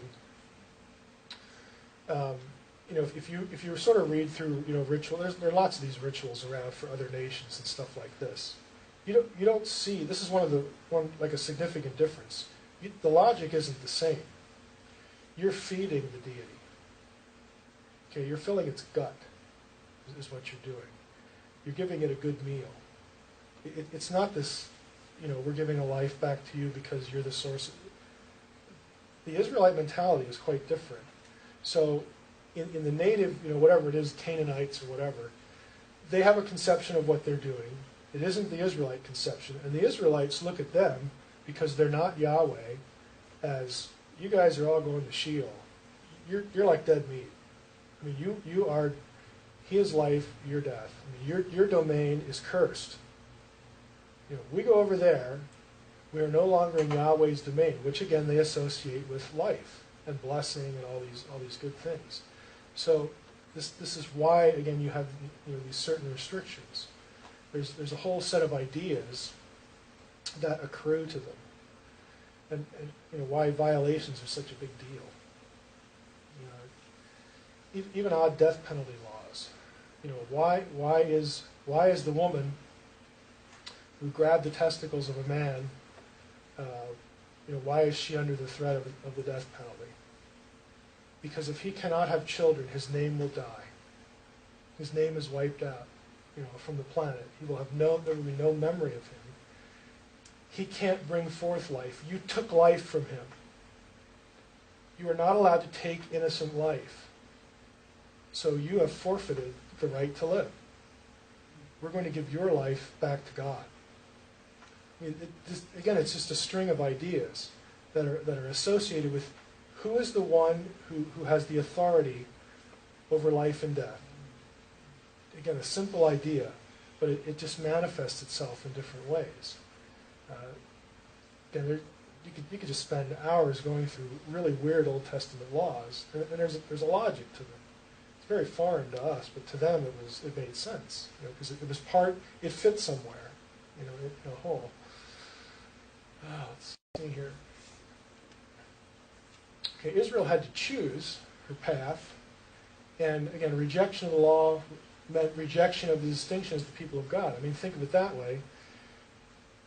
The law was a big deal because it is what distinguished you from everybody else. Now, the point is not that other nations didn't have similar laws. A lot of them did. But what was different about Israel is the laws that became the Mosaic Code were linked to a covenant relationship with Yahweh, which was in turn linked to the land. The other nations of the world might have laws about marriage and who you can't marry, and if you steal something you got to pay 10% back. And they might have similar laws, but you will not find in other ancient law codes the idea that these laws are given to you so that because you are in covenant with your God. They're just not structured that way. And so that becomes an important distinction because this defined you as Yahweh's portion. And if you don't want it, you obviously don't want to be Yahweh's portion. You must want to belong to some other God. Goodbye. So get out of the way. Right. Get out of the land. The phrase cut off from his people. Sometimes in some contexts that is the death penalty, but a lot of it is banishment. You're no longer a member of the community. Go belong to somebody else.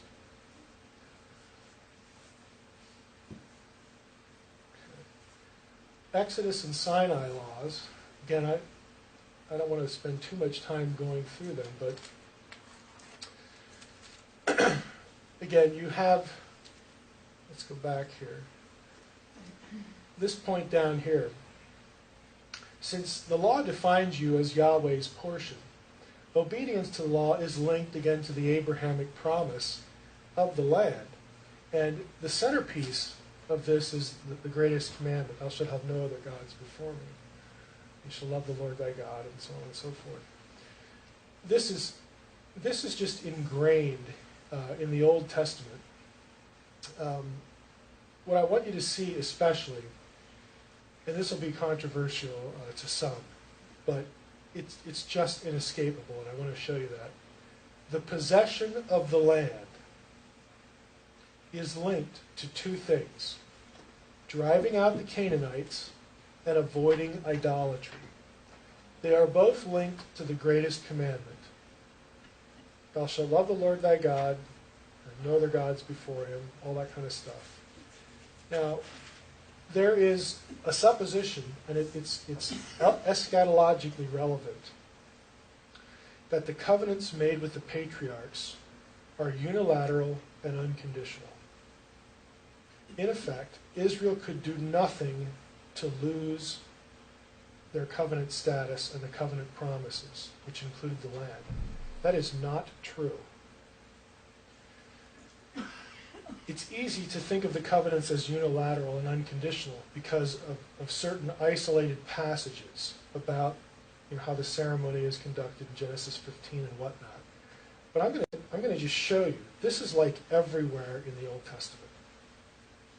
Deuteronomy 4:26-28. I call heaven and earth to witness against you today. You will soon utterly perish from the land you are going over the Jordan to possess. You will not live long in it, but will be utterly destroyed. The Lord will scatter you among the peoples. You will be left few in number among the nations where the Lord will drive you. And you will serve other gods there, the work of human hands. I mean, this is Deuteronomy.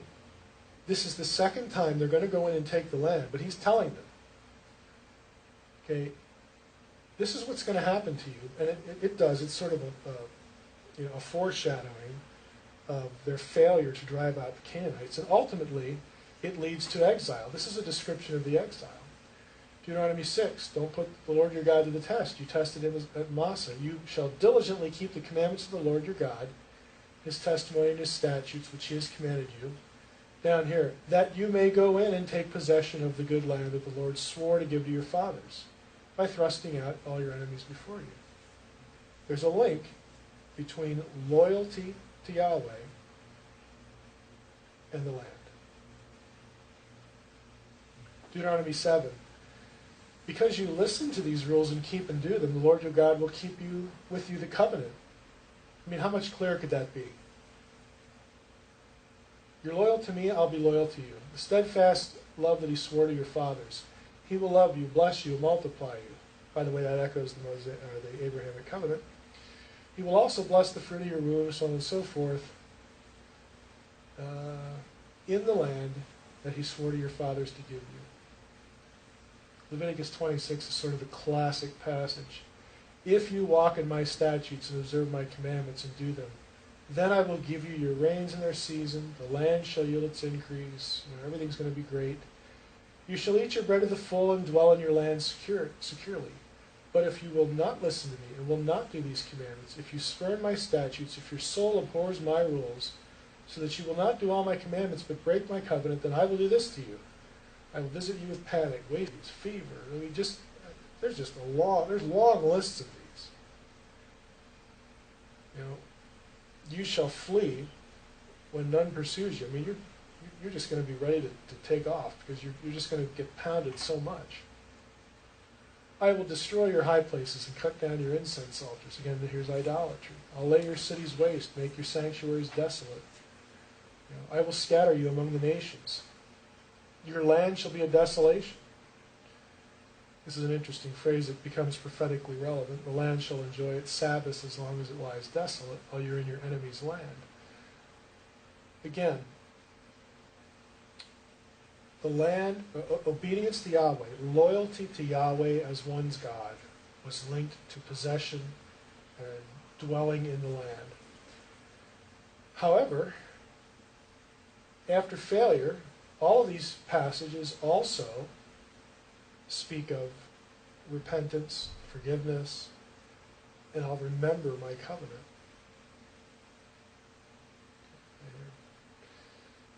When you're in tribulation, all these things come upon you in the latter days. You will return to the Lord your God and obey his voice. For the Lord your God is a merciful God. He will not leave or destroy you or forget the covenant with your fathers. Leviticus 26. If they confess their iniquity and the iniquity of their fathers and their treachery, walking contrary to me, so that I walked contrary to them and brought them into the land of their enemies, if then their uncircumcised heart is humbled and they make amends for their iniquity, I'll remember my covenant. Now, why did I bring that up? Because one of the big issues with eschatology, and we're going to go back to this theme, I'm going to take you through the covenantal passages. One of the big themes with eschatology is, we got this Deuteronomy 32 worldview. It's Israel against the nations. All the laws, all the sacrifices, all the rituals, are designed to identify you as Yahweh's portion, as his people. If you do not want that, that must mean you want someone else to be your God. If you are disloyal, if you violate the covenant by worshiping other gods, you notice there's not stuff like, if you steal something from your neighbor, I'm going to kick you out of here. No, it has to do with who your God is. And you demonstrate that by driving out, the enemies, because if you don't, what's going to happen? You're going to mingle with them, and you're going to fall victim to idolatry. You drive them out. I'm the only God that you worship. You remain loyal to me, and I will keep you in the land. They obviously didn't do that. Okay? And so they've got kicked out. We know all about the exile, but here's the eschatological question. When they're brought back after the exile, in the days of Ezra and Nehemiah,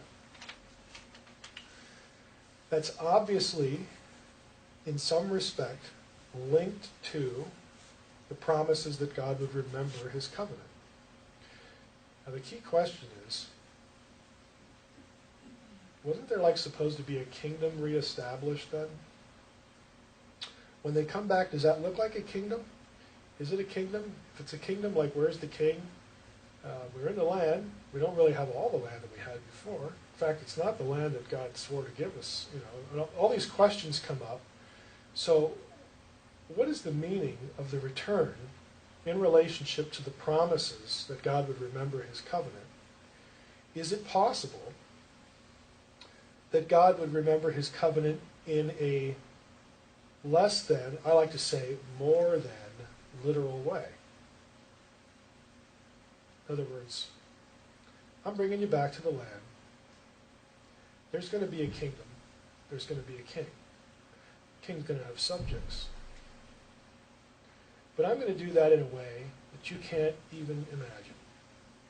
In fact, I'm going to have to start poking other prophets like Isaiah, Zechariah, and Ezekiel that are more contemporary to you and give you a picture of what I intend.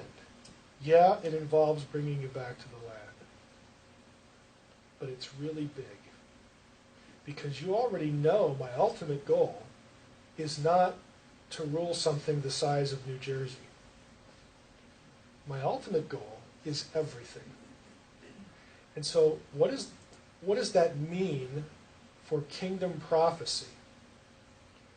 Does it mean that all of that is done in and through this circumcision neutral thing we call the church, which is in some sense, at least some sense, the kingdom, and it's global? Is there beyond that? We know that much for sure, that God did that, because the New Testament tells us that. The real question is there more than that? Is there a national future for Israel that's part of that? And that's really hard. That's a difficult question. On one level, it doesn't matter, because you could more or less just say, if there is, God will get it done. Let's just focus on what we know the kingdom is now and how it operates and all this kind of stuff, and that we're part of it and enjoy that and work for the Lord and do all this kind of stuff. But on the other hand, we'd kind of like to know, because Paul and other writers hint. He laments about the status of Israel, even while he's running around preaching to the Gentiles. I wish I was accursed so that my brother, my countrymen would be part of this, and all this kind of stuff. And he starts using phrases like, all Israel will be saved. What does that mean? Does that mean all the people who really believe will be saved? In other words, should we filter that through Galatians 3? Because there, the true Israel is who? Those who believe. After Abraham, after the model of Abraham. We're going to go through all these passages. I'm just sort of prepping you. This is a big deal about how we're supposed to process this. And what I'm going to suggest to you is try to have in your mind that there's an ultimate plan here, and it involves reclaiming everything, and it involves, since it involves the nations, it needs to be terrestrial in some way, because we're going back to Eden. Eden was originally on earth. There's going to be this divine, human Edenic rule situation. That is God's goal. He is not going to work and fall short of that, because that is what he originally planned. Now the question is, what does that look like? What does it mean? What form does that take? And so we're going to be exploring a lot of that, with New Testament stuff. But what time do we have? I guess I can check it here. About 25 after 4. Okay. Well, let's jump into the next one. We're making good time here. That was a short one.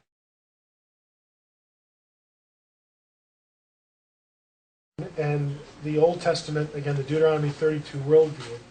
And this is sort of on the negative side. This is the bad turf. We talked about the good turf, we'll talk about the bad turf. Because there are certain things associated with certain places in and about the promised land that are going to be picked up in the New Testament in some really specific and fairly dramatic ways. Now we looked at this, Deuteronomy 32, 8 and 9, and this whole idea of the nations being divided and Israel being Yahweh's portion.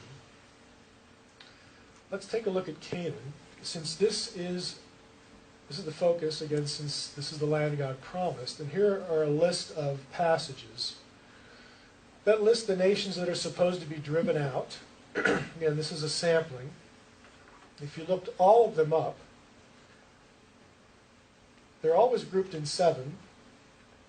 They're not always the same 7, but they're always grouped in 7. And I think the point of that is 7 always denotes completeness. So the driving out of the Canaanites needs to be total, needs to be full, not just like halfway or 3/4 of a job. You need to do the whole thing. If you actually count the separate nations, there are 12 people groups named in all. Isn't that a curious number? That's like 1 for every tribe. What a coincidence.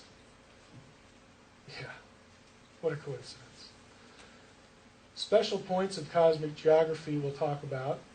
Again, the giant clans that are interspersed with people groups and cities under harem. So let's just jump in here. Let's talk about the giant clans. I don't want to spend a great deal of time here, but here's sort of a nice little go-to list of passages that are important for this. These are the names. They're not all the names, like we have Zuzim here elsewhere.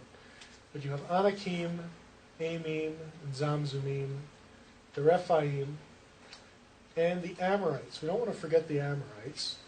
The Amorites are associated with the Rephaim. The Amorites are in Transjordan. This is Og of Bashan, Sion of Heshbon. Transjordan, I assume that you know what that term means. It means east of the Jordan.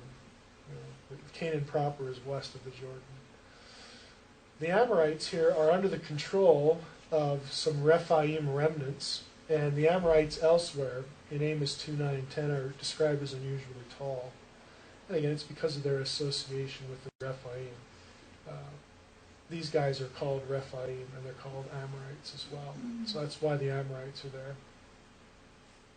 Now, if you look at a map here, this is difficult to see, but when you get the slides, you'll be able to check it. All of these in the, the uppercase letters are different people groups that are targeted, and you can see the distribution. The only thing I really want you to see here is the distribution. You've got Rephaim here. If I change any one thing about this map, I would also put Rephaim up here near Lake Hula, because this is where Sion and Og had this territory as well. So you've got Rephaim here, you've got Zuzim, you've got Amim. Again, the Transjordan is populated. These people are scattered throughout. And over here you've got the more obvious ones, the Anakim. You have more Amorites down here. And these other names, Hivites, Jebusites, Perizzites, Canaanites is sort of an umbrella term, and the Girgashites, we don't know much about them, but they occur regularly in conjunction with the other giant clans. So they might be, nobody really knows, because there's nothing in the name except Jebusites might come from a Hebrew verb, yavas, which means to tread upon. And so there might be some imagery about they're so big they just kind of trample you. But there's nothing really concrete, yes. Mike, show the Rephaim again where they located, because Neil didn't have the... Okay, the Rephaim are labeled here, and if I could change anything about this map, I would also put Rephaim here. This is Dan, this is Mount Hermon, this is still territory of Bashan, this is Lake Hula, and you'll see this later. I have other graphics about this, but Og and Bashan controlled this territory too, so I wish the word was kind of moved up north a little bit, but it's not. You compare that to this is the extent of the conquest. So again, you can see what's obviously happening here. Bashan is again this territory right here. They never take all of it to Bashan. They take up to Ashtaroth and Edrei. These are the capital cities of the Amorites where Og and Bashan lived. Around here we get up north, and again down through the south here. So you could do a little imposition here. If you actually look at the places, and they're marked here with stars, major battles, and I would suggest even if you look up the instances where the verb karem is used, to devote to destruction. Karem is an important term. It was actually a ritual, sort of sacrificial term that you, when a city or a people group was put under karem, under the ban, to devote to destruction, anything devoted to destruction, by definition, was Yahweh's property. So that's why when they went into Ai, and Achan stole something, that city was under harem. You were not supposed to take anything out of it. The whole thing was to be devoted to Yahweh. In other words, you destroy it so that no human possesses any of it. You give that property, that life, back to God because He's claiming it. And again, it had this sacrificial feel to it. If you actually trace where that verb occurs, there's significant overlap between places that are, occur where there's a concentration of these clans. I don't think that's accidental. I think because they go in the first time and encounter them, they go in the second time and encounter them, and they're specifically named in several chapters that Joshua is supposed to target them. That the effort was to eliminate those bloodlines. They don't do it though. They fail at doing that. Yes. Such a concentration, like you said, size of New Jersey. Were any of these giants or sons of God, were they influential outside of this area? Not out. Egypt, right. You will. There's one or two. I think maybe only one reference to an Israelite killing a tall Egyptian, but there's nothing that labels the people like that. Outside this area, in literary terms, the stuff from Ugarit labels Ashtaroth and Edrei as sort of boundary markers for the underworld. And so, since in their belief system the underworld was populated by Rephaim spirits, literarily it shows up outside the Bible. You don't really get descriptions of giant clans or populations outside of the Old Testament. That said, unusual height was viewed as indicative of divine parentage. There's an Egyptian king, for instance, that's 6 feet 6 inches tall, and it's just assumed that he's the next guy who's going to be on the throne. Like the gods had something to do with that because he's different. There are a couple Mesopotamian references. Gilgamesh, who's quasi-divine, is physically larger and more imposing than others. And there are some scattered references besides Gilgamesh as well. There was just an immediate association that you were different. This marked you as sort of having some divine lineage or divine right, to rule or something. But the problem is the texts we have are really, especially outside the Bible, they're stuff that is done about royalty for royalty. So we don't have any way of knowing if there was anything like this in a general population. There's just no indication of it. It's really Canaanite and Israelite that you get this kind of thing going on. Outside, it's just, again, associated with rulership. Do you think given more time they would have expanded their influence? Well, they do. I mean, when the Philistines settle, they have the 5 cities of the Philistines here, and Tyre and Sidon up north. Philistines expand a little bit. I don't know if that really indicates anything.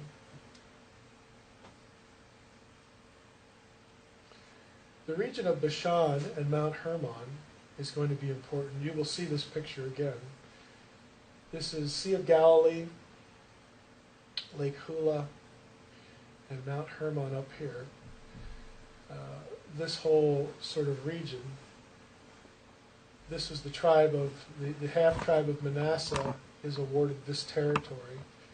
But again, they never completely succeed, as we know from the book of Judges and other passages. They never completely succeed in taking everything and driving everybody out they're supposed to.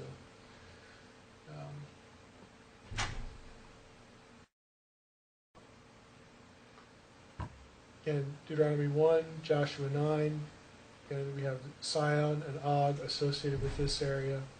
The region of Bashan and Mount Hermon, this is the point, was a Rephaim stronghold. We will come back to this region in the New Testament, because Sea of Galilee and Lake Hula. Anybody know what is right at the foot of Mount Hermon? It's an important city in the New Testament. So Jesus goes there and does some important things. Gadarenes are down here, like over in here. But he has to pass through that territory to get there. And, again, that's where he drives out a demon and all that kind of stuff. Caesarea Philippi is located at the foot here. That's Peter's confession and the transfiguration. This is just a reference to the Ugaritic texts actually mention the Rephaim and Ashtaroth and Edrei. They also considered it the domain of the god MLK, MLKM, which is milk home. It was a place of infant sacrifice in Canaanite religion in this region as well. It's the place where Jesus heals Jairus' daughter. I mean, just stuff like that. I mean, going to these places and doing these things. Localization again. This was Ashtaroth and Edrei were considered the gateway to the Canaanite hell, the Canaanite underworld, the place where the bad guys were, the Rephaim spirits. And later on in New Testament times, again, we'll hit it tomorrow, this region, it becomes a cult center. The city of Dan, when the kingdom divides, becomes a Baal cult center. And that is eventually conquered by the Assyrians. When the northern kingdom gets wiped out, they destroy it. And then a mile or two away from that is where you get Caesarea Philippi built, and a place called Banyas, which is also known as Panias, which is the domain of Pan, which is where, again, the disciples are standing, and they go to Caesarea Philippi with Peter's confession. So there's a lot of this cosmic geographical tracking that's going on, where Jesus is going to places where notorious things, demonically cosmic geographical things happen, and that had specific associations with this. And he does certain things there. It's very deliberate. He goes to these spots and says, the kingdom of God is here, throws out demons. You have other episodes, Peter's confession, the healing of Jairus' daughter. Again, it's a symbolic raising to life of the child, where the place where the child sacrifice occurred. It's just, I'm here, and I have control over these things. And this is just the beginning. Because when he goes through these places, eventually he takes this downward path, and where's he going? He's going to Jerusalem. What is he doing at Jerusalem? He's going to die. It's just the narrative. I mean, these things happen in succession. Bashan in Ugaritic, this is my Ugaritic database here, was pronounced Bathan by the Ugaritic people. It also means serpent or dragon. So this place had an association, again, with chaos. It's this chaotic, nasty. Again, the serpentine thing is really kind of telling, that they would associate this place with the underworld, the gates of hell. And again, it's very easy for the Israelites to, this is the wrong word, but to appreciate that. Because of their own text, their own traditions, the Old Testament. Joshua 13, again, this is just a record of Joshua targeting the same groups. I put this up here because here we have the 5 cities of the Philistines. Again, the Philistines associated with the Rephaim. Of course, this is where with Goliath's traditions. Goliath probably wasn't a native Philistine. He was probably a remnant of the Rephaim who lived with the Philistines. He became one of their citizens. That's sort of the way he's described in certain instances. And down here, the kingdom of Og, who reigned in Ashtaroth and Edrei. So Joshua goes back to these places. He's specifically targeting people groups. Like I mentioned before, when Joshua takes over, when Moses dies, they go into the Transjordan, they deliberately go up, and they start targeting the people that they feared, that were the reason why they didn't go in the first place.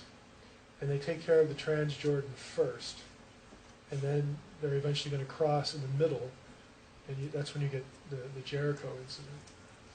Now this is kind of interesting, and this is eschatologically relevant. Here are 2 passages that describe the parameters of the promised land. On that day the Lord made a covenant with Abram, saying, to your offspring I give this land, from the river of Egypt to the great river, the river of Euphrates. This phrase, river of Egypt, is not in Hebrew the way the Nile gets described. This is actually a different river, sort of where Gaza is. I'll show it to you on a map. I will set your border from the Red Sea to the Sea of the Philistines. Okay? That's the coast, the Mediterranean coast, all the way out from the Red Sea. From the wilderness to the Euphrates, for I will give the inhabitants of the land into your hand, you shall drive them out before you. See, we get an idea of the basic parameters here. If you look at this, and I'm going to muddy the waters here in a moment, the river of Egypt is down here, and we've got here tip of the Red Sea, go all the way up, and here's the Jordan going through. We've got the Transjordan here. So the purple is the extent of Saul's kingdom. It's roughly, what Joshua had. The green is David's kingdom, and the yellow are the territories that were controlled by David, successfully controlled by David, and the red line, so this is the kingdom proper. David has outer territories that pay tribute to him. He has them under financial control. And the red line is the kingdom that Solomon inherits. Now you'll notice it goes from the river of Egypt to the river, the Mesopotamian river here, the Euphrates. So here's the question. Did Israel inherit the land? This is a question for eschatology because many will assume that there must be a literal millennial kingdom out there coming because Israel never inherited the land. And the land promise is still in effect, so we have to have a literal kingdom because of that. Now, I'll tell you right now, we could have a literal kingdom for other reasons. Okay? But the question is, a lot of people concentrate on this. And if you look at 1 Kings 4:21, Solomon ruled over all the kingdoms from the Euphrates to the land of the Philistines to the border of Egypt. They brought tribute and served Solomon all the days of his life. You could make a good argument that they did get the land and then sinned it away through apostasy. Now here's the problem. If you look at other lists, specifically in the book of Numbers and Deuteronomy, they're different than these. Oh yes, there is a problem with descriptions of the promised land. There's like 3 sets of them. Okay? And they don't all agree. Some of them contain this strip right here, all the way up to Tyre and Sidon, the Phoenician cities, the coastal cities. So if you're going by that list, they didn't get it. And then you can make that argument.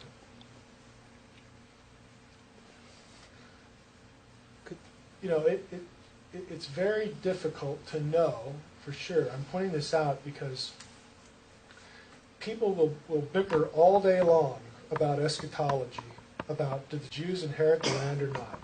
Because on the one side, the dispensationalists will say, no, they didn't get it. And for the prophecy not to fail, they have to get it. That means Israel had to be restored in 1948. That means there's a future for national Israel. That means there has to be a new temple, and all these things that accrue to it. These are must conditions because of the Abrahamic covenant. And the Abrahamic covenant was unconditional. Israel couldn't send it away because God said, I'm going to do that. And when they had the ceremony in Genesis 15, only God went through the animals. Well, I just showed you, an hour ago, passages that specifically link the land to obedience to the great commandments and specifically describe the exile as happening in response to disobedience there. And we all know that Israel just did a terrible job at doing that. They went into exile. So how do we process that? And then when you bring in the fact that, well, if we're going by those other boundary lists, they never got it. And some will say, well, these are the ones that count. These are the ones that are important. The amillennialists will say, oh, they inherited everything, and so we don't need to worry about national Israel. Who cares what happens to Israel? Israel got their land, they send it away, and the church inherits everything else from the Abrahamic covenant, so who gives a rip? I don't need to worry about Zion. I don't need to worry about being pro-Israel. Israel politically is a non-entity. Who cares? So this is why you have Christians divided on this issue. It gets down to things like, which boundary list do I choose? Do I elevate the covenant ceremony above all those passages in Deuteronomy and Leviticus? Okay, and does it count that this land's just under tribute? I mean, come on. There's no way that you and I are going to be able to get complete clarity on things like that, because the text is not clear. It just isn't. So I don't want to hear from the amillennialists that say it's a done deal. Doesn't look done to me if I go by those descriptions of the land. And I don't want to hear from the dispensationalists that say, the covenants are what they are, and this must happen out there. Neither side, is immune to significant criticism. I would suggest thinking about prophecy in a bit of a different way. One that doesn't really tie you to stuff like this. You'd have to be omniscient to know. Again, back to this, I showed you this before. I'll jump ahead here. Numbers 10 to Joshua 1, you have a failure. 40 years of wandering. I'm going to skip that one and go from Joshua 1:1 to Solomon. Here's your pattern again. Israel's poised for the second time to conquer the land. God's help, will accompany obedience. They get opposed by the Canaanites. The outcome is they never quite do the job. So there's centuries of struggle, cycle of disobedience, judgment, repentance, and all this stuff. It's only until David, you got to wait till David to get rid of what looks like the last of the giant clans with Goliath and his brothers. Unless you're going by the Septuagint, then they're around until the time of Jeremiah. Just thought I'd throw that in. And, David sort of completes the conquest. Does he or doesn't he? Back to the map. Maybe, maybe not. Davidic covenant to ensure enduring dynasty. Solomon, of course, is the successor. Land parameters of the covenant met. Maybe, but the land boundaries are different. Kingdom established. Who really knows how clear of a picture you can get, because you've got these ambiguities in here. I would suggest, the goals are still the same. Maybe we should think about what the New Testament describes and try to go from there. It's just a suggestion. Because the New Testament does come down in certain places where you can say, this much we know for sure. And we hit that. And then we start thinking about what might be the case,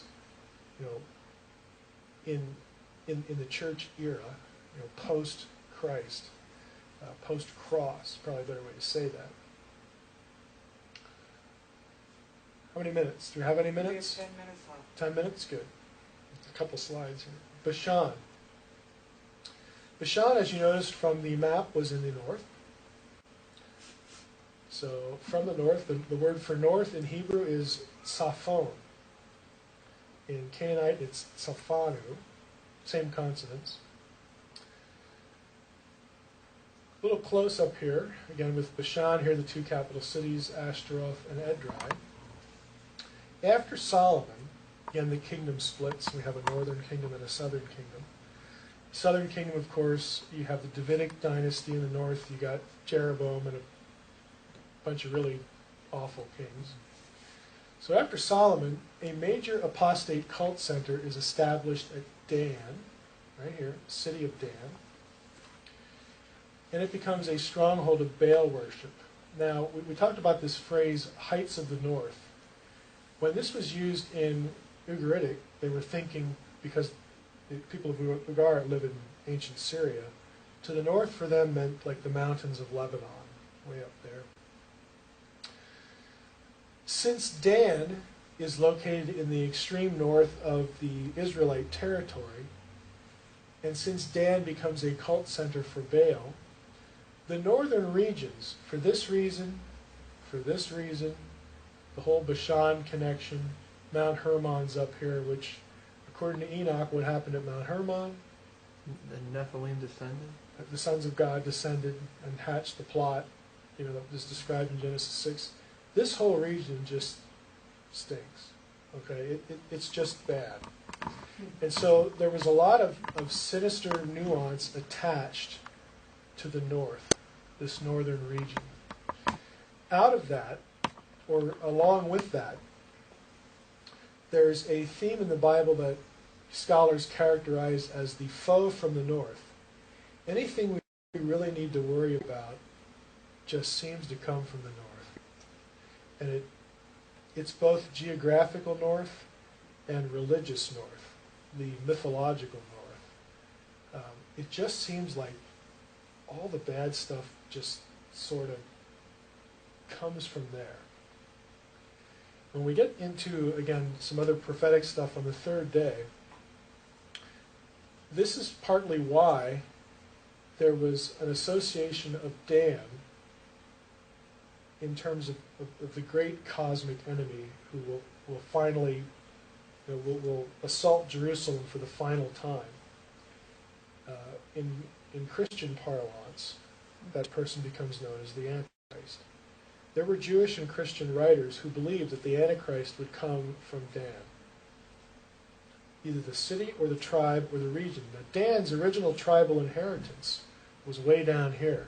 If you look at a map, like in a study Bible, Dan's original tribal inheritance was down here.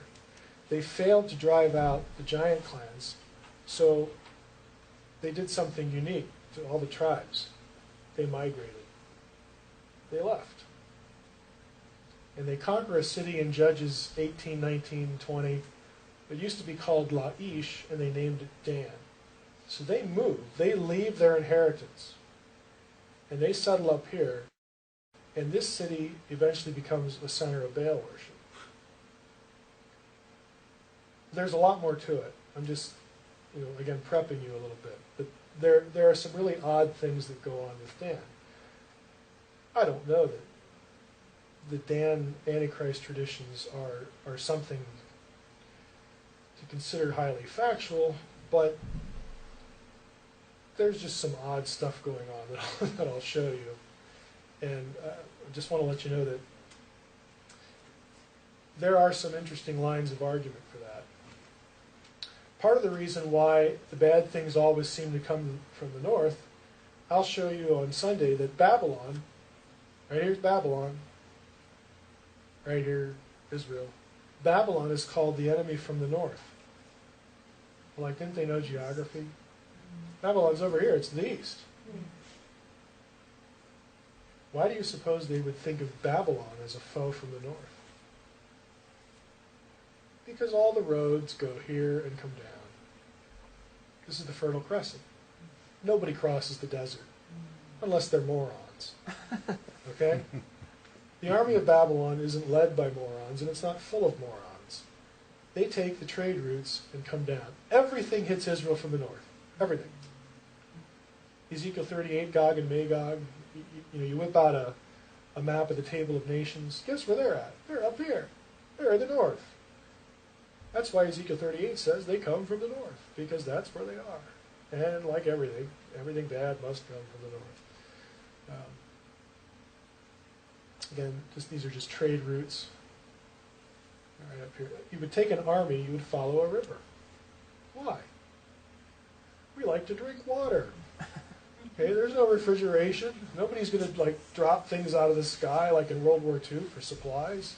You follow the waterways, and you hit oases. Here's your Table of Nations. Magog, Gomer, Togarmah. They're all up north. This is not accidental. Because not only do we get hit by soldiers from the north, there was an inherent suspicion that cosmologically from the north is demonic territory. The human and the cosmic element are always working in tandem. Okay? It's just entrenched into their worldview. Bashan, mountain of God. Whoa, what in the world's that? This is Psalm 68, and I'll be hitting this a bit later as well. Psalm 68, the mountain of God, Bashan is referred to as the mountain of God, because God wants it for his abode. This psalm is about God's conquest of the region of Bashan. Guess where this gets quoted? You ascended on high, leading a host of captives in your train, and receiving gifts among men. Now in the New Testament, the gifts are given, not received. The New Testament writer changes the wording. Okay, and there's a deliberate reason for it. Bashan is assaulted. Again, this is an eschatological psalm because the fulfillment down here has something to do with the New Testament. That's why Paul quotes it. Bashan is going to get assaulted. The chariots of God, God is going to take Bashan back. And the picture of leading captives, in a train, this is what you do with captives, you parade them. Who gets paraded in the New Testament with this language? Demonic forces, the forces of darkness. They're the ones whose butts are kicked. Does anybody know where this is quoted? In Ephesians 4. I was going to say that. Okay, we'll get there.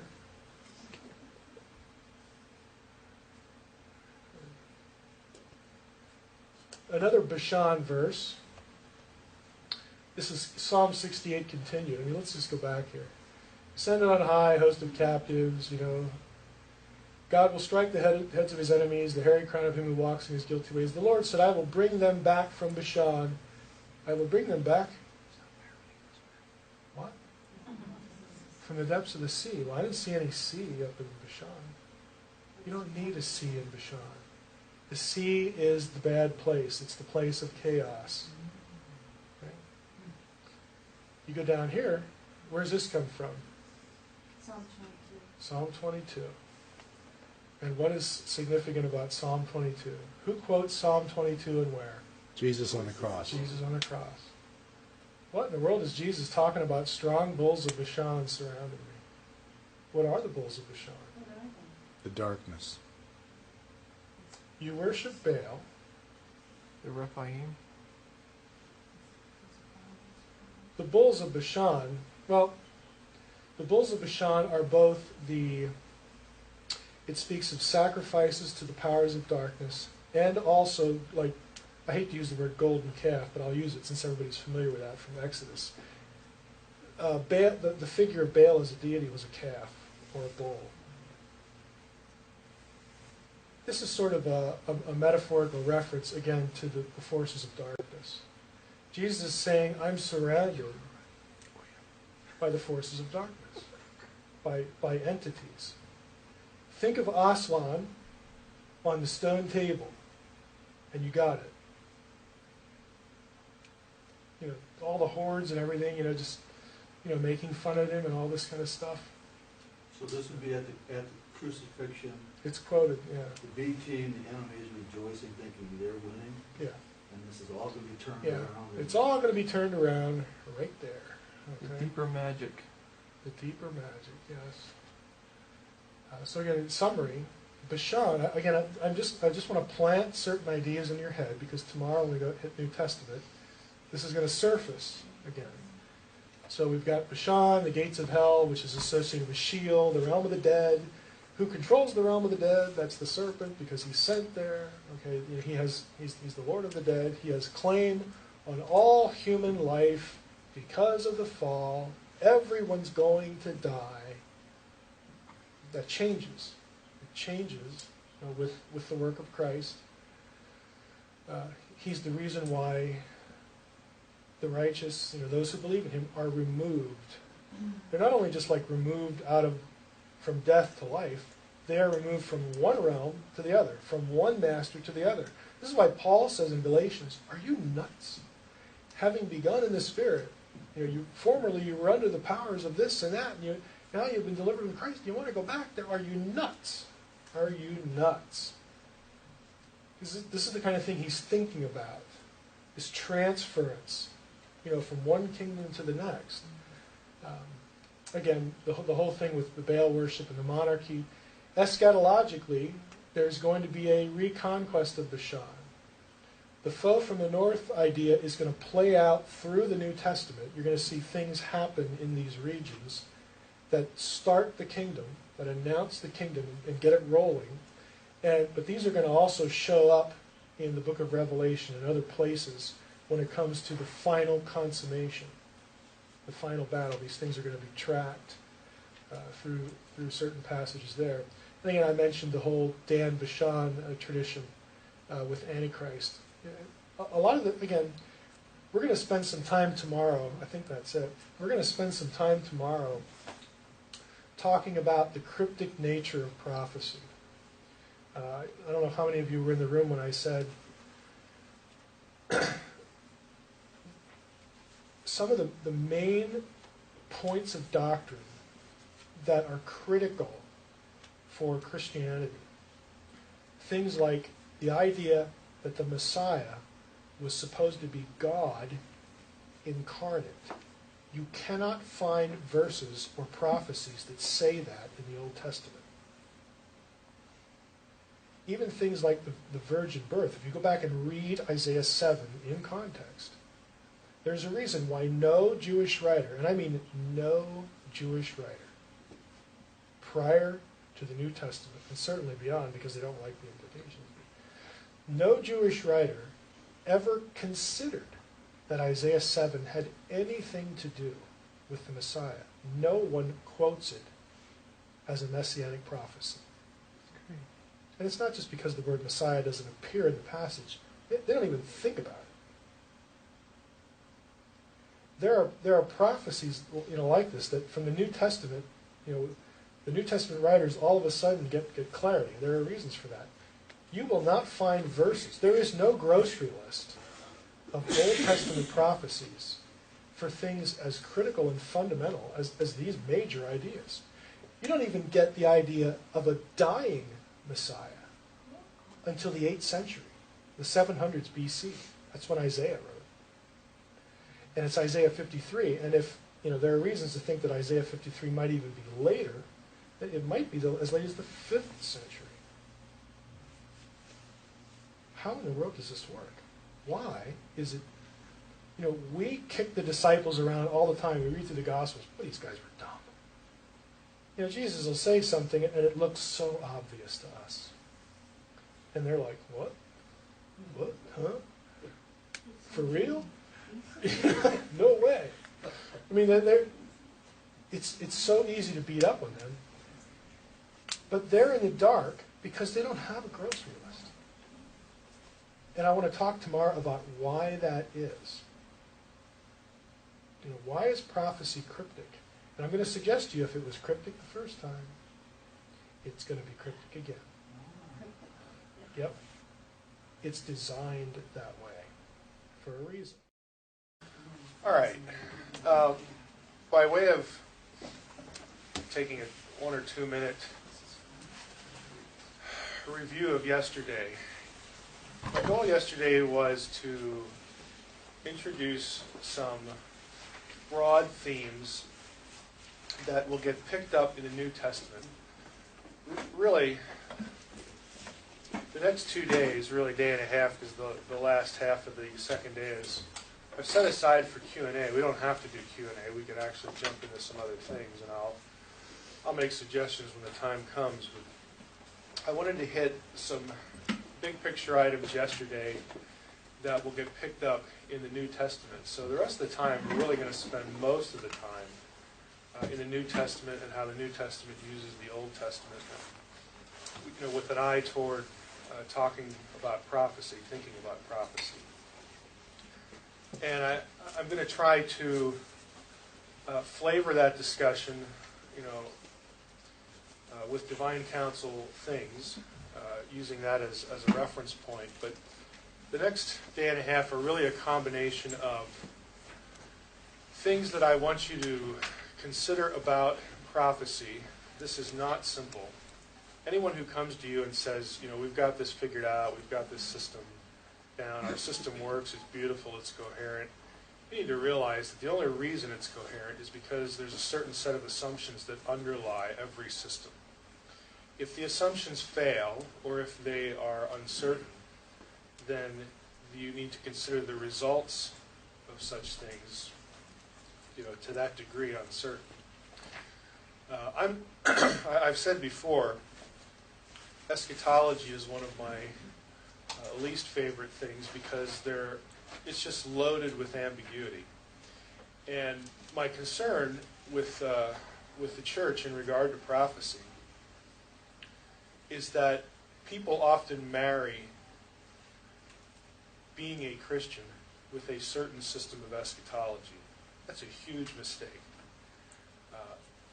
This might sound harsh, but show me someone who does that, and I'll show you someone that has a deep knowledge of one way of looking at things.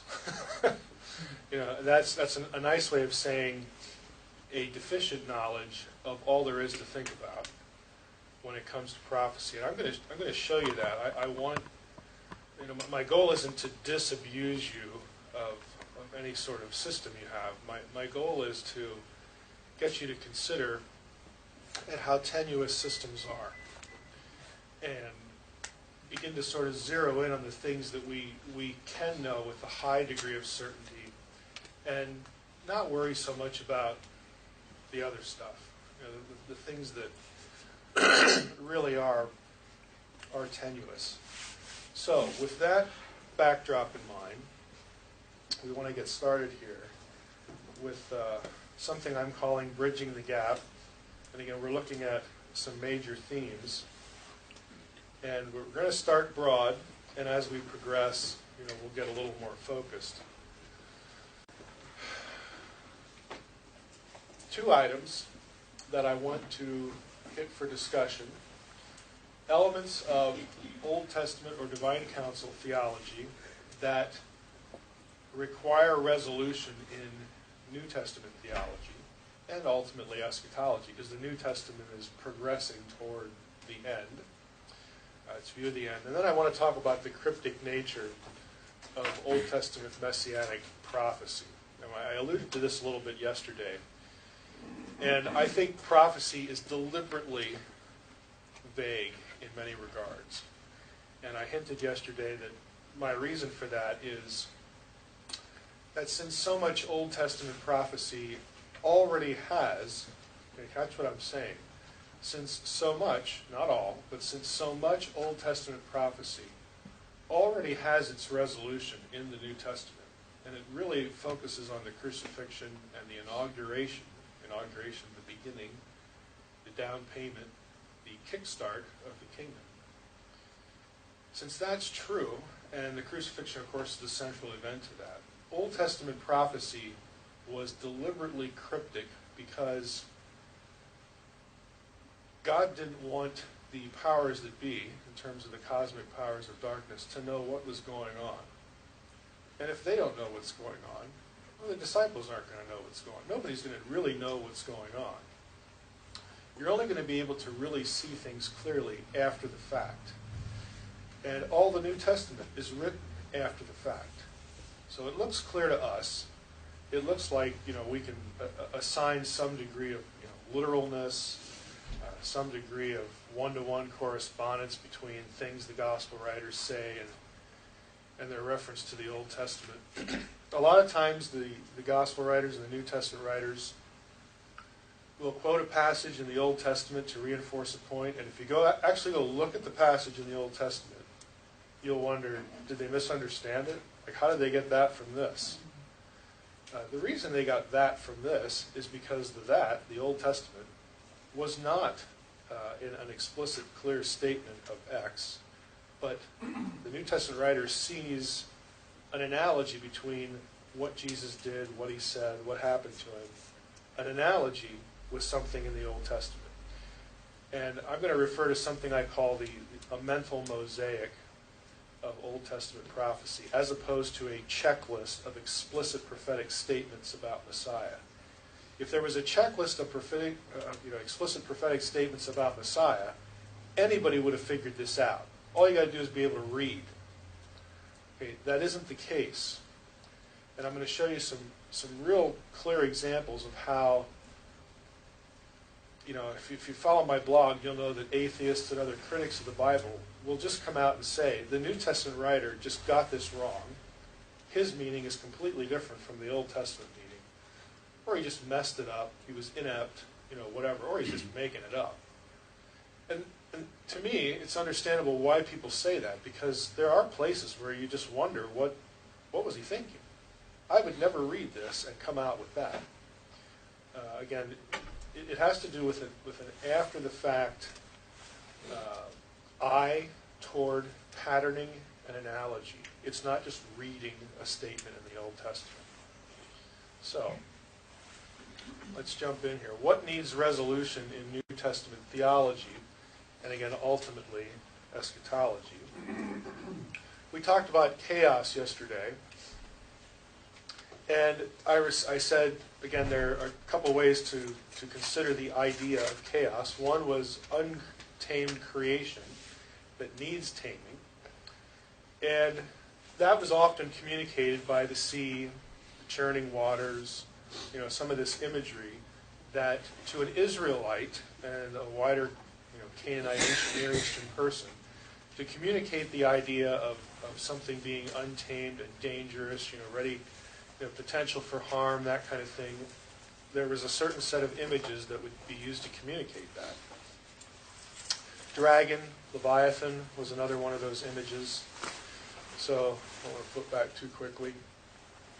It stands to reason that this same set of images in the New Testament might communicate the same idea. In other words, don't over-literalize this, because the Old Testament didn't over-literalize it.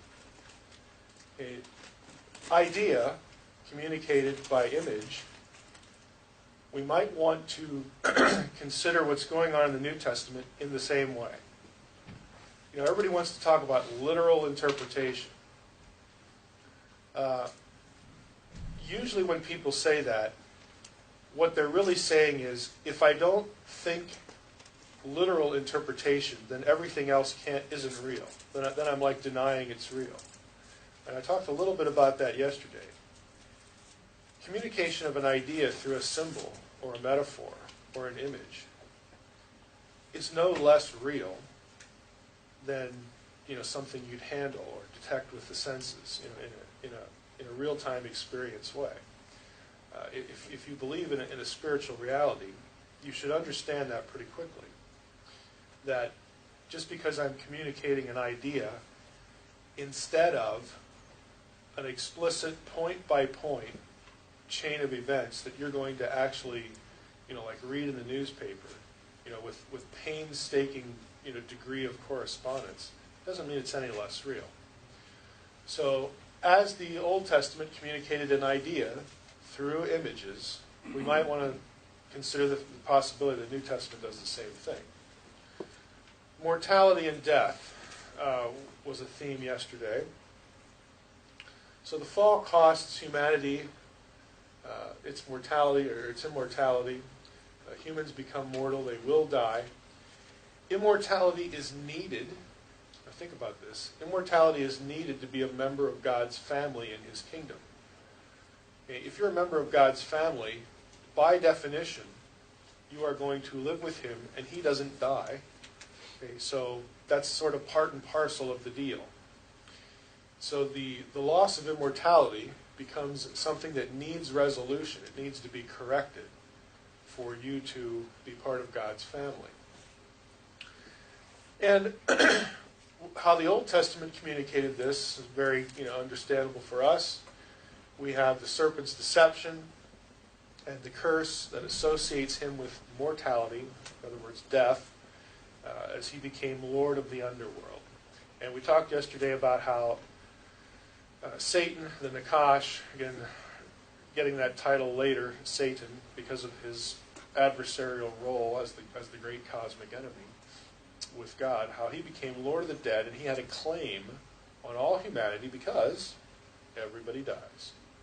Okay, that was his point of power over all humanity.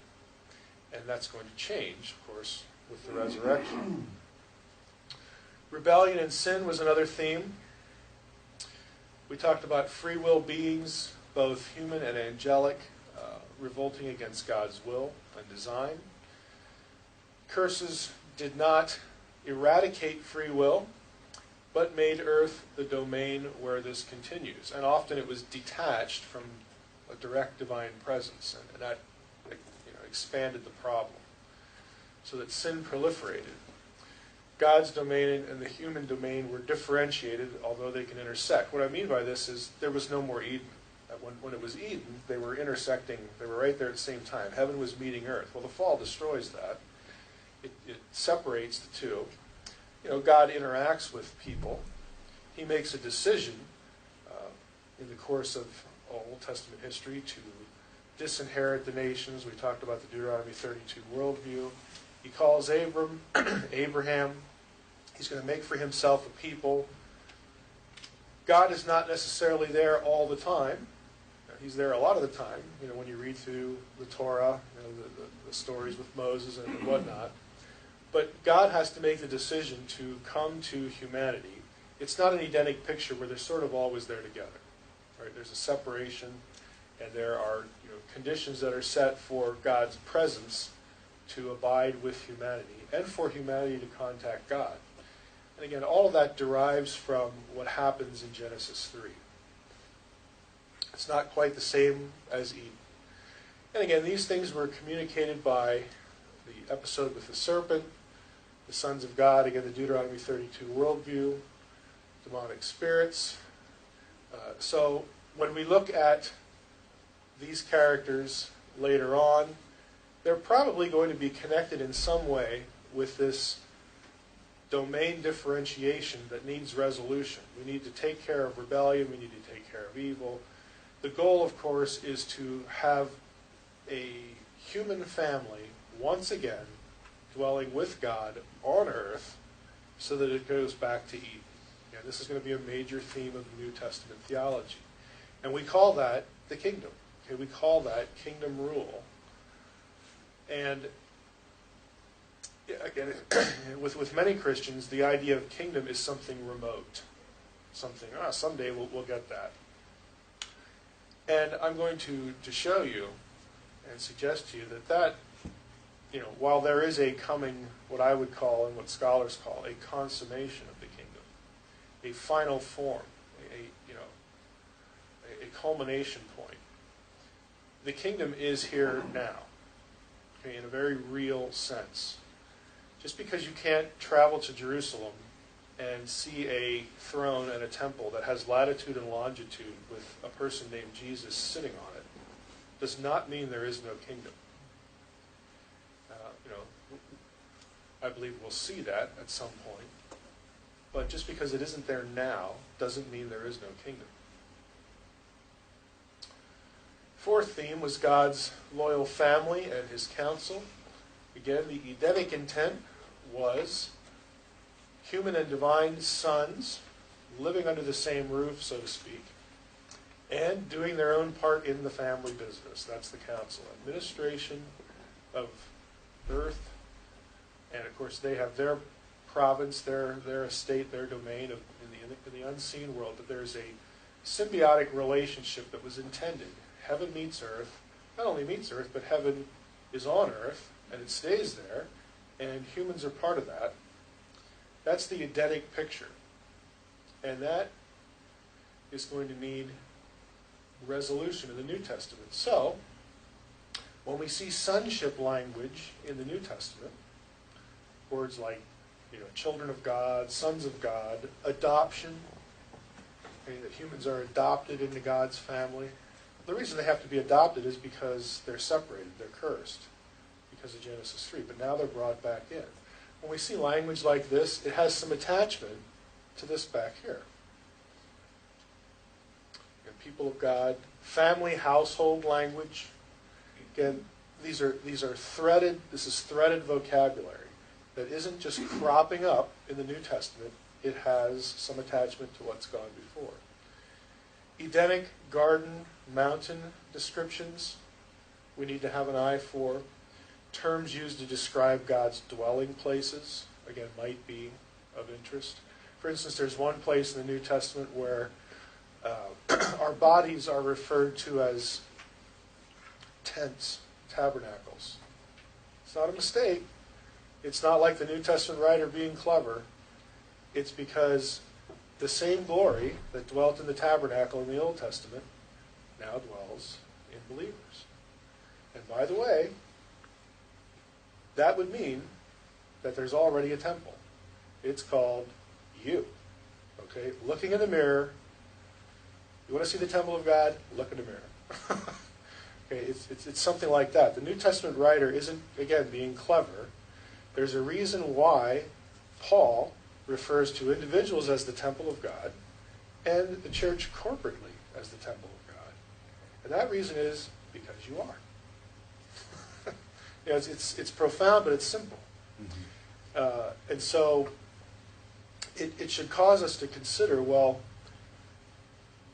maybe what was done at the cross, maybe what happened then, and what's happening now, every time the family of God grows, when people believe, maybe the bigness of that is something that's really considerably more spectacular than we sort of assign, to it. And what I'm suggesting is, I'm not saying there will never be a literal temple in Jerusalem again. I think that's saying too much. I think there's ambiguity there, but that could very well be. But what we do know for sure is that Paul and the New Testament writers do talk about the temple of God, and they associate it with you. That we know for sure. The other one we don't know for sure. So rather than canceling out the one we do know for sure and putting all our thought into the one we don't, maybe we ought to reverse that. Maybe we ought to think about the one and not the other, so much, or at least bring them into balance when it comes to prophecy. Fifth, earthly global rule. Edenic intent was God's rule be extended beyond Eden to all the earth.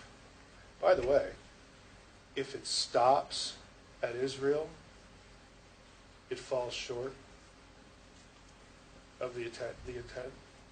So if all of our focus is this kingdom, the temple, and things happening in Israel, that's actually less than what God wants.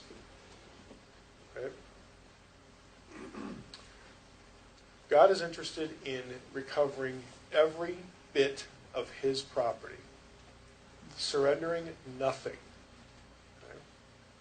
So failure, again in the above, eventually led to disinheriting the nations. But the nations, even when God says, I'm done with you, I'm going to call Abraham, I'm just going to start a nation myself, okay, with this guy named Abraham.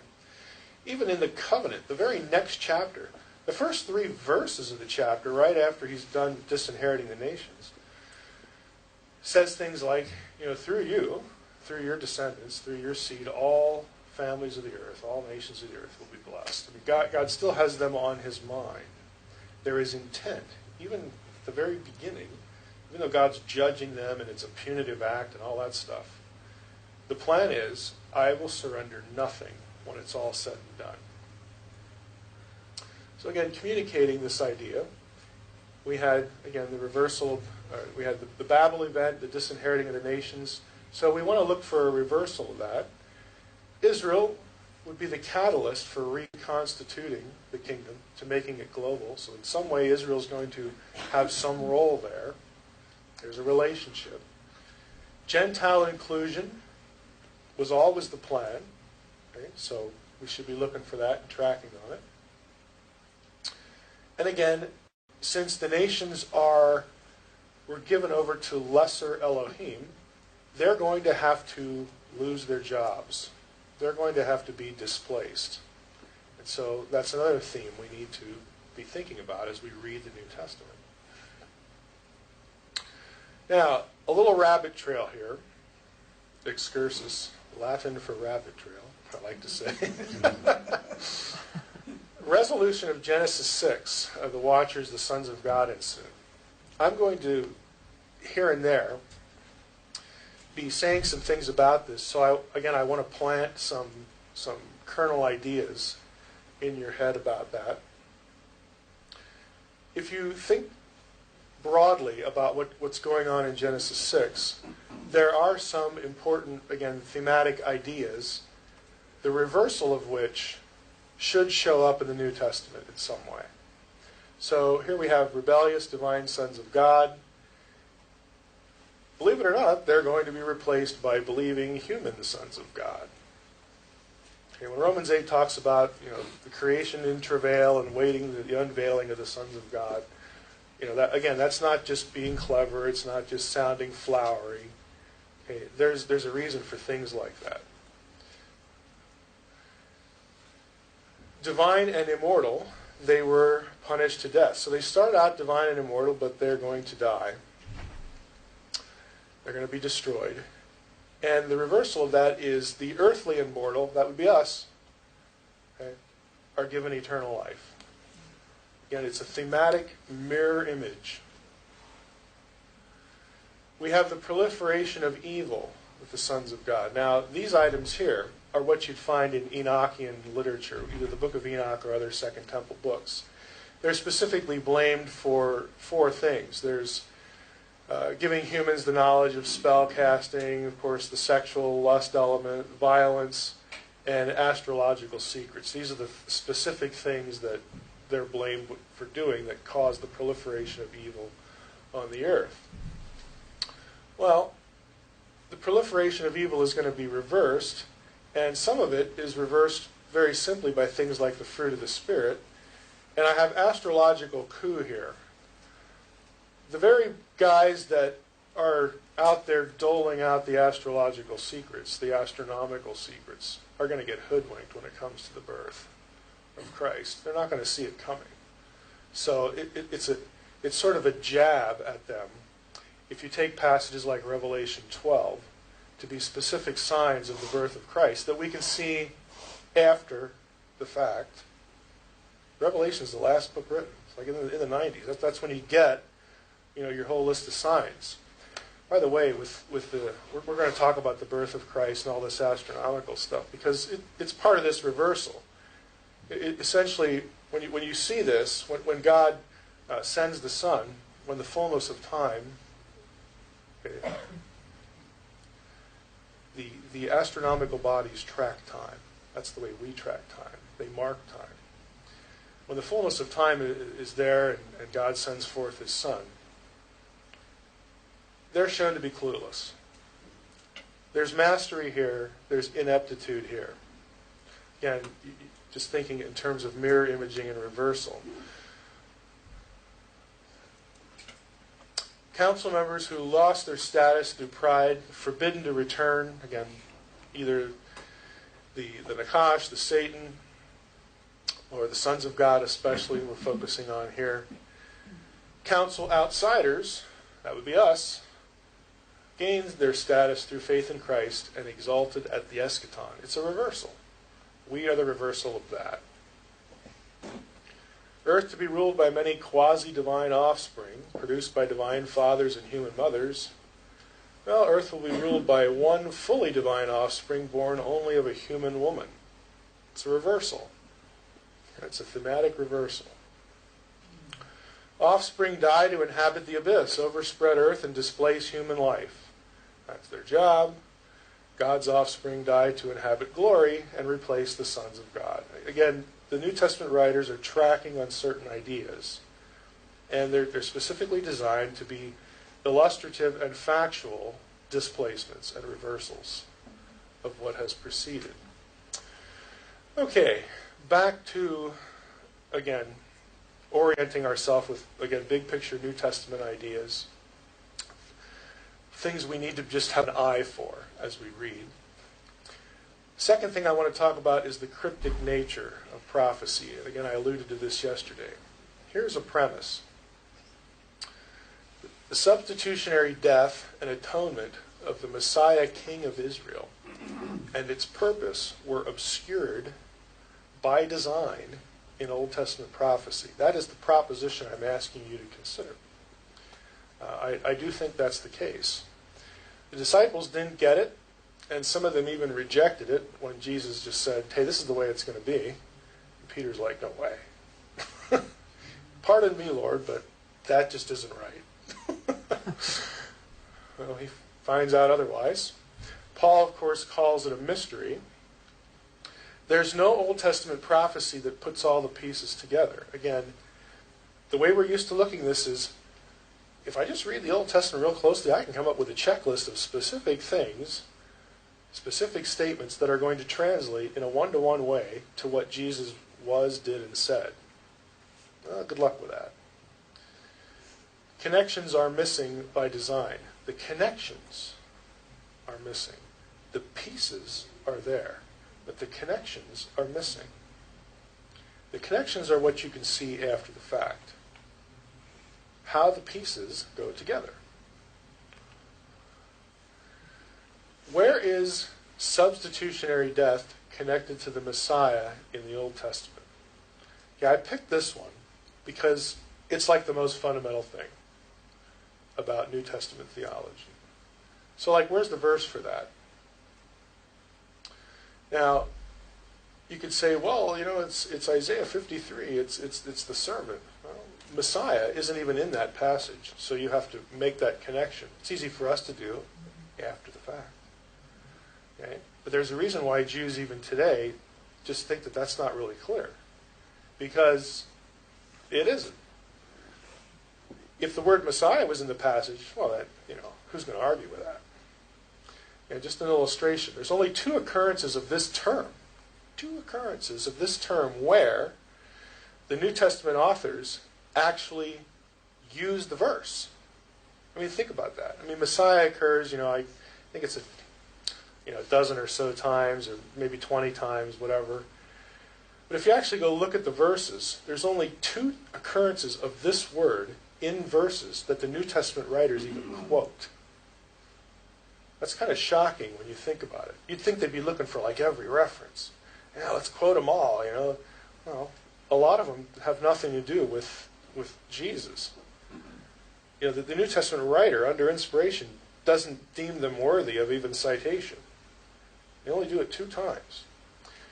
And they are Psalm 2:2, which is referenced in Acts and Revelation, and then there's Psalm 89:51, which gets a faint allusion. It's not even really a quotation. Now, let me see if I can click on some of this and see what happens. Okay, that one's internet. I wanted to see how I put those links in. I was wondering, I couldn't remember if I linked to my software or not, but Psalm 2:2, again, somebody want to read that? Go ahead. The kings of the earth set themselves, and the rulers take counsel together against the Lord and against his anointed, saying. Okay. Somebody want to read Acts 4 now? Go to Acts 4.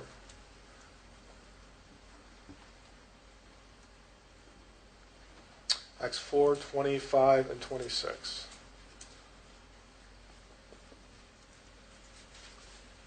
It's like a sword drill here. Who by the mouth of our forefather David, your servant and child, said through the Holy Spirit, why do the heathen Gentiles become wanton and insolent and rage, and the people imagine and study and plan vain, fruitless things that will not succeed? See, he refers to the anointed, again, David, but the larger context of Acts 4 is Jesus, the son of David. So there's a New Testament writer quoting a passage and making a link to Jesus. That only happens 2 times with Old Testament passages that specifically use the word Mashiach. And even that, I mean, if you listen to that, even that isn't like giving you a great deal of information. It's just saying there's some relationship. Yes. What about the theme, like the theme of Moses putting the serpent on the staff, or with Abraham sacrificing Isaac on the altar and the ram, being the substitution? Is there something that would tell you without the New Testament that what Moses did, again, without New Testament commentary after the fact, that what Moses did pointed to a substitutionary death of a Messiah? No, not specifically. No. Again, after the fact, that's a really fascinating analogy that the New Testament writers give us. It's coherent after the fact. It's a data point that's put into a picture, and when you see its role, when you see its purpose, when you see its relational partner, it's like, yeah, that makes sense. But before, it's like, a Jew would have looked at you going, I see a serpent on a pole. How are you getting a guy that's God incarnate, and when he's dead, he's going to rise? How do you get all these ideas attached to that? Mm-hmm. He'd look at you like you were nuts. Mm-hmm. So, key passages fulfilled again after the fact with analogies. Now, examples. Isaiah 7:14. Everybody should know this passage is the virgin birth statement. Of course, in Isaiah 7:14, the woman in Isaiah 7:14, behold, an Almah shall conceive and bear a son, so on and so forth. Why don't we go there? Because I want you to see a few things. Almah is not the most technically precise word you would use for virgin, but that's sort of beside the point. The Almah in Isaiah 7 does not need to be a virgin. Why? Because the point of the prophecy is not the woman. The point of the prophecy is the son. We often sort of flip that, and sort of zero in on the woman, because we're defending the New Testament, application of that to Mary, who was a virgin, and so on and so forth. It's understandable. 11. Let's just stop right there with those two. So Isaiah 7:14, we have this, a woman, a virgin, young maiden, whatever your translation has, is going to conceive and bear a son. And what does the rest of it say? Whom she will call Emmanuel. On curds and honey will he feed until he knows how to refuse evil and choose good. Curds and honey. That is a reference to a child beginning to eat solid food, okay, no longer breastfed, they're weaned. So if you read the rest of the passage, what's the setting? Ahaz is scared. By the way, the sign is for Ahaz. If you go back to the beginning of the chapter, he's scared because he's getting ganged up on by foreign kings and other enemies. And Isaiah comes to him and says, look, God sees the problem. You're going to be okay. And he says to Ahaz, go ahead. Ask God for a sign, and so that you're going to be okay. And Ahaz, tries to sound pious, and I just can't ask God for a sign, and blah blah blah. And Isaiah gets a little mad at him and says, okay, the Lord Himself will give you a sign. And then he goes into Isaiah 7:14. It's for Ahaz. Why is the reference to the kid eating solid food? Because if you read the rest of chapter 7 and chapter 8, you find out that the prophecy comes true. Okay, Ahaz is delivered. Everything's okay. We don't really know who the woman or the child was. And there's the speculations because later on in chapter 8, Isaiah goes into his wife, has sex with his wife, the prophetess, and some people think that was the son. Some people think it was one of Ahaz's wives or whatever. Doesn't matter. The issue is that the sign is for Ahaz. Ahaz gets the help he needs, and he's delivered. If the sign was intended to be a child born 700 years later, how does that help Ahaz? It doesn't.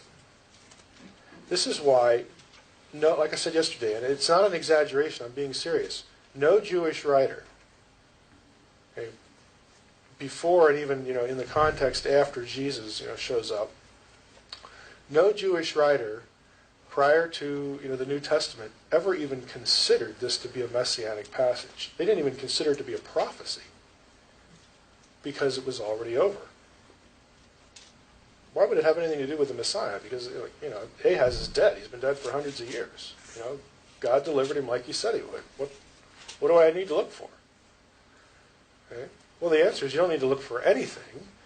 But again, after the fact, Matthew quotes this passage about Mary and Jesus because it's analogous. It's a deliberate analogy to what's written there.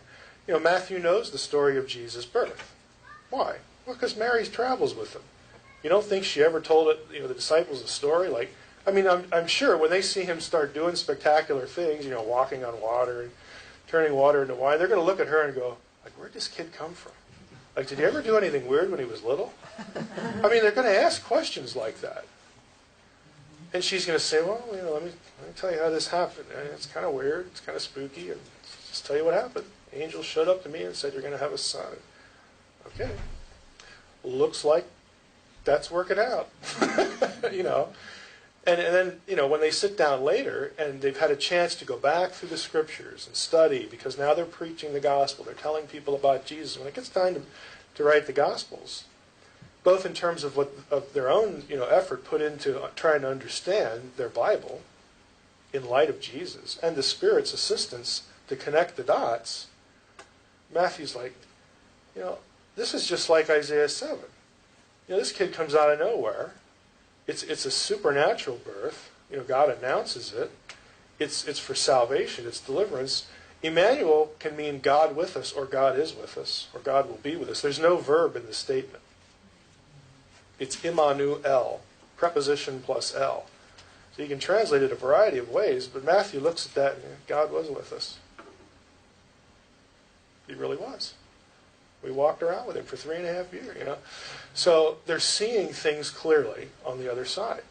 Hosea 11:1 is sort of a classic example where Matthew, why don't you go to Matthew 2:15 and look that up.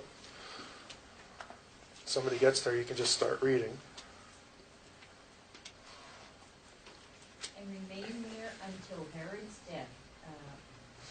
This was to fulfill what the Lord had spoken by the prophet. Out of Egypt I have called my son. Right. So this is, Jesus, his parent. The angel tells Joseph, wake up, go down to Egypt because Herod's going to try to kill this kid. And so they move to Egypt, and they're there, for a certain amount of time. And they come back, and Matthew says, well, this fulfilled, the statement. Out of Egypt I have called my son, because Jesus moved back from Egypt. If you go to Hosea 11:1, that's what it says. It's very literal. Out of Egypt I have called my son. Who's the son in Hosea 11:1? Israel. Israel, the nation. So Hosea is not looking forward in time. He's looking backward in time. This is not a prophecy. Hosea 11:1. It's a retrospect. But Matthew, again, after the fact, here's the story of how, he's asking Mary, like, did the kid do anything weird when he was little? And so he hears the whole story. And again, he knows, he knows his Old Testament. And when he hears the part about, man, we had to go to Egypt because Herod was trying to kill him, and we were in Egypt for a while, and then we came out of Egypt and came back, came out of Egypt. That just can't be a coincidence. That's just looking like Israel. Because Matthew also knows that the nation, in a couple places in the Old Testament, is called my son. The nation, the Son of God. Well, this guy's the Son of God. That can't be a coincidence. There's something going on there. And so he notes it for you. He says that this happened because of this other thing that happened. There's a direct relationship here. This is what they're doing all over the Old Testament. Again, if you didn't have the New Testament, and we went back in time and we found a Jew, 200 or 300 BC, and we said, hey, look at Hosea 11:1. How do you think that prophecy is going to be fulfilled? The Jew would look at you and say, what prophecy? It's talking about something that happened, a millennium ago. What are you talking about? It's just not telegraphed. Can you decipher Paul's trajectory from Romans 10:18 to 20? I gave you this yesterday for a little homework, a little pondering. This is when Paul is talking about how will they hear unless they have a preacher, and all that sort of thing. And is it true that they didn't hear? And Paul says, no, they did know. They did hear. And then he quotes Psalm 19. And you look back at Psalm 19, and it's about the heavens declaring the glory of God, and their voice or their line, depending on which text you read, go out and speak and all this kind of stuff. Well, like how in the world do the heavens speak? I guess that's a nice poetic, phrase. They look up at the heavens and we learn something. But Paul uses that, and he relates it somehow to Jesus. What is he thinking? I'll show you in a moment what I think he was thinking. But again, if you don't have the New Testament, if you don't have Paul sitting there next to you, and again, you're back in time and you're sitting there with your Jewish friend, hey, look at Psalm 19. Check that out. Read Psalm 19. Are you ready to be saved now? You ready to pray the sinner's prayer? They're going to look at you like, this guy's a lunatic. It's just not there. It's only, it's only even in the realm of coherent thinking after the fact. On what basis would one conclude that the Messiah would be God in human form? It's not, references to my son, because, hey, David was called, my son. The Psalms are originally, that had those kinds of phrases, or even anointed Messiah, were in reference to a human being who wasn't God incarnate. So how do you go from those references to, the Christology we see of the New Testament? There is no verse that actually says this. There are points of data that, once they are connected, do convey that idea. But again, the data points are there, but the connections are not. The connections are missing. And what I'm suggesting to you is that's deliberate. I would say Messianic prophecy is formed from a mental mosaic drawn from the Old Testament, not a grocery list. And the link here, I put in there in case you want to go when you get the slides. I wrote up something about this on my blog. I was going back and forth with an atheist guy And, it's one of those wonderful things that you never planned to write, but that really were useful, again, after the fact. Because I just get so tired of, these claims that, Matthew's some kind of dopey, intellectual wannabe, and he's just messing up the Old Testament, or they're manipulating it. In academia, you hear this stuff all the time. And it's just a stupid accusation. Because what that tells me when I hear it is that you want the grocery list. You're upset that you're not getting what you want. Poor you. Maybe you ought to rethink the whole idea. So the link's there if you want to reference that. Now, why would I say this is deliberate? Because Paul, the New Testament says some really interesting things. So here in 1 Corinthians 2, we have, Paul writing, "Yet among the mature we do impart wisdom, although it is not a wisdom of this age or of the rulers of this age who are doomed to pass away. We impart a secret and hidden wisdom of God, which God decreed before the ages for our glory. None of the rulers of this age understood this." And we're going to talk about the rulers of this age and some of this terminology today. "For if they had, they would not have crucified the Lord of glory. But as it is written, what no eye has seen nor ear heard, nor the heart of man imagined, what God has prepared for those who love him. These things God has revealed to us through his Spirit." Well, we really wouldn't need the Spirit if we could just go read the grocery list. Then you need to be literate, not illiterate. But when you don't have the connections for you, you need some help. "For the Spirit searches everything, even the depths of God. For who knows a person's thoughts except the spirit of the person," so on and so forth. It talks about the Spirit of God enabling them that we might understand the things freely given us by God. 1 Peter, "Concerning this salvation, the prophets who prophesied about the grace that was to be yours searched and inquired carefully, inquiring what person or time the Spirit of Christ in them was indicating when he predicted the sufferings of Christ and the subsequent glories." They're trying to figure out what's going to happen with Messiah. "It was revealed to them that they were serving not themselves but you in the things that have now been announced to you through those who preach the good news to you by the Holy Spirit sent from heaven. Things into which angels long to look." And by the way, long to look is in the present tense. It's viewed from the perspective of the writer as something ongoing. They're still trying to figure this out. Like, wow, how did that work? It's something that the angels are still impressed with. Just like us. Like, wow, I never would have saw that coming. Or, what does that mean? What are the implications? I mean, they're still thinking about it. So it was something that was not self-evident. Okay, it was not self-evident.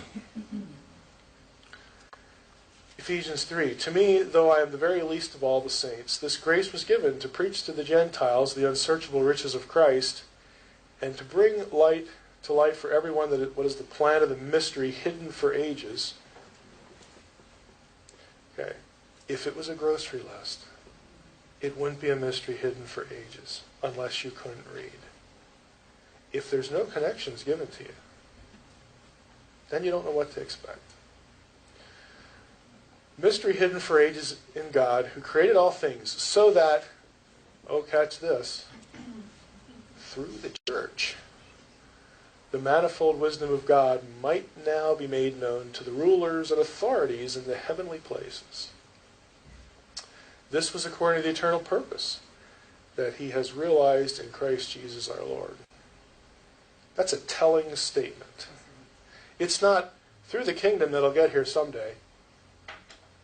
It's through the church. Okay.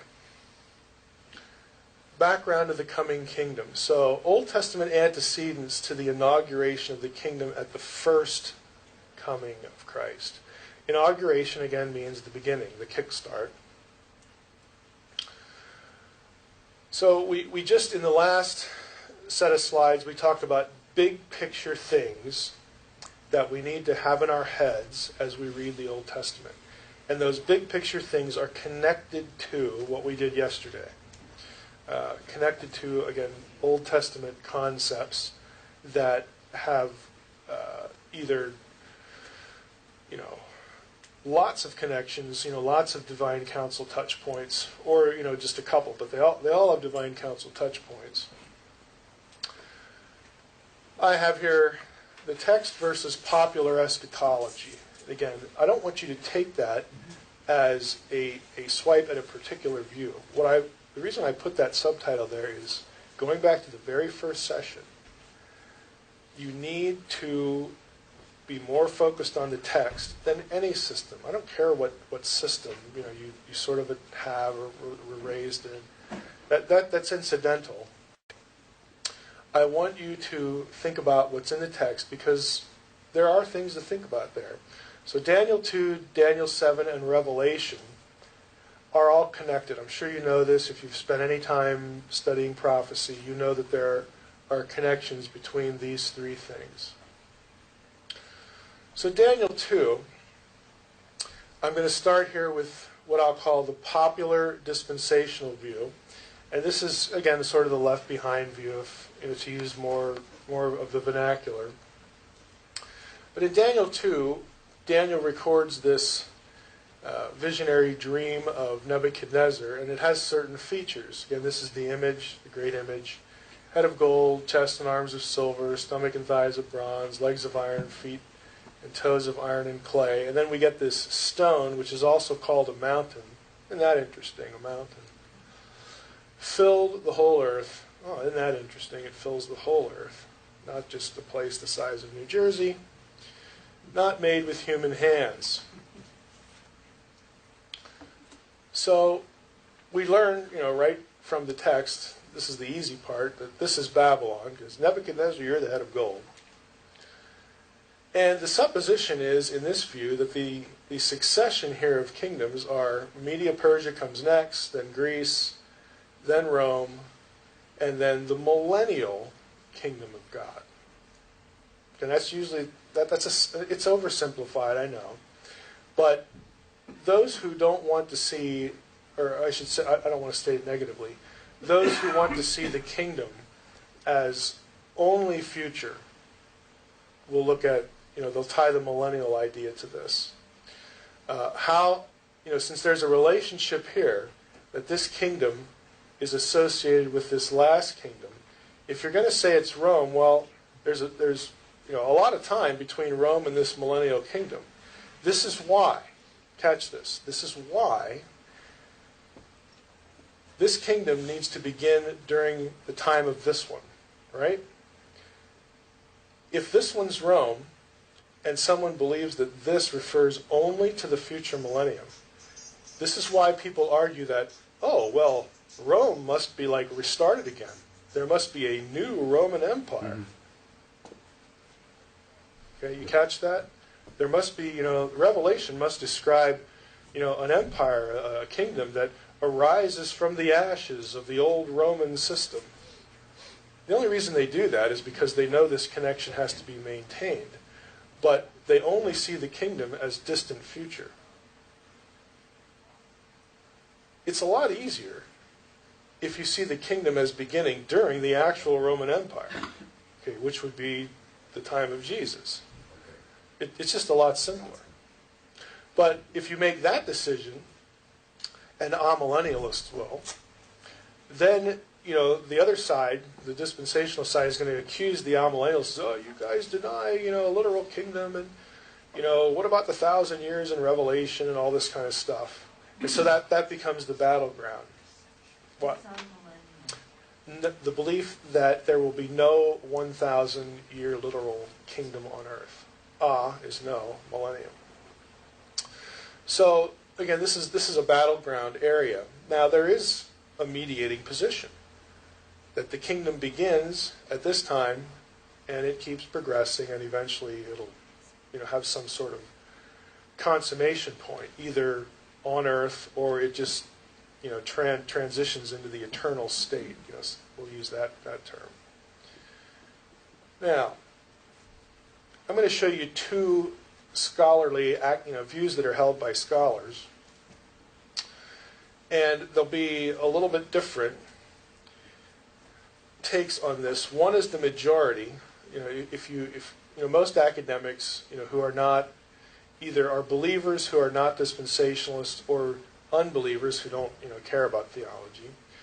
This would be the view that the majority of either of those groups hold. Babylon, again, is the easy part. Media and Persia, these are divided. Instead of Media, Persia, we have two separate kingdoms. And a lot of people conclude that the fourth kingdom was Greece, post-Alexander, all the way up through that, because the Seleucid Empire becomes important. Now, the Seleucid Empire, remember when Alexander dies, his kingdom divides into 4 quadrants. One of them are the Seleucids, who control Syria and parts of Asia Minor, up to the north, okay? And then down the south, is Ptolemy in Egypt, and then the other 2 guys are sort of incidental, far less important, because the Seleucids and the Ptolemies are fighting all the time. And Judea is in the middle of that, so they're getting torn apart by either side, for lots of years.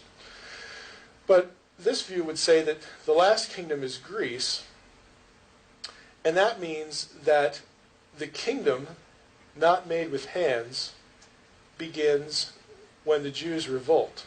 In other words, it reestablishes Jewish rule in Palestine during the time of Antiochus, because Antiochus IV, he's the guy who, in everybody's system, is the type for the Antichrist, the template. Anybody here who has not heard of Antiochus IV? Okay. Antiochus IV was a Seleucid king. He is the guy, he referred to himself as Antiochus Epiphanes. Okay, that he believed he was an epiphany, he was divine. He considered himself to be a deity. This is the guy who makes life unbearable for the Jews. He outlaws the Sabbath. He outlaws circumcision upon penalty of death. If you observe the Sabbath, penalty of death. He goes into the temple, slays a pig on the altar, that kind of thing. And his actions cause a revolt. And out of that revolt, the Jews win their independence from him. So since his life, I'm a deity, and I'm changing the customs, times, and seasons, and I slay the pig on the altar, I desecrate the altar, which actually gets referred to as the abomination of desolation. He becomes sort of the poster boy for Antichrist.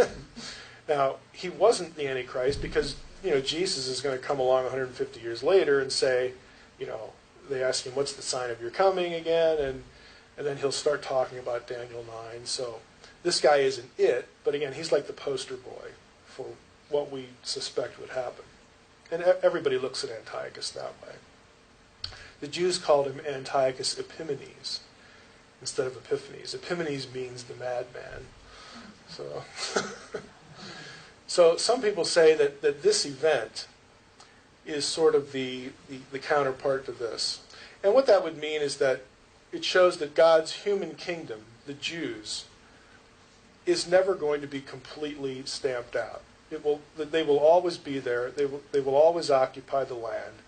And they're just going to have to wait again for some consummation later. Okay, so the majority view would say that. Now, a minority view says this. Nebuchadnezzar, again, that's the easy part, because it's usually just Babylon in general, but Daniel specifically tells Nebuchadnezzar that you're the head of gold. The next ruler is the next ruler after Nebuchadnezzar, and the next ruler after him, and the next ruler after him. You'll notice that these are the 4 guys who are actually mentioned in Daniel. Okay?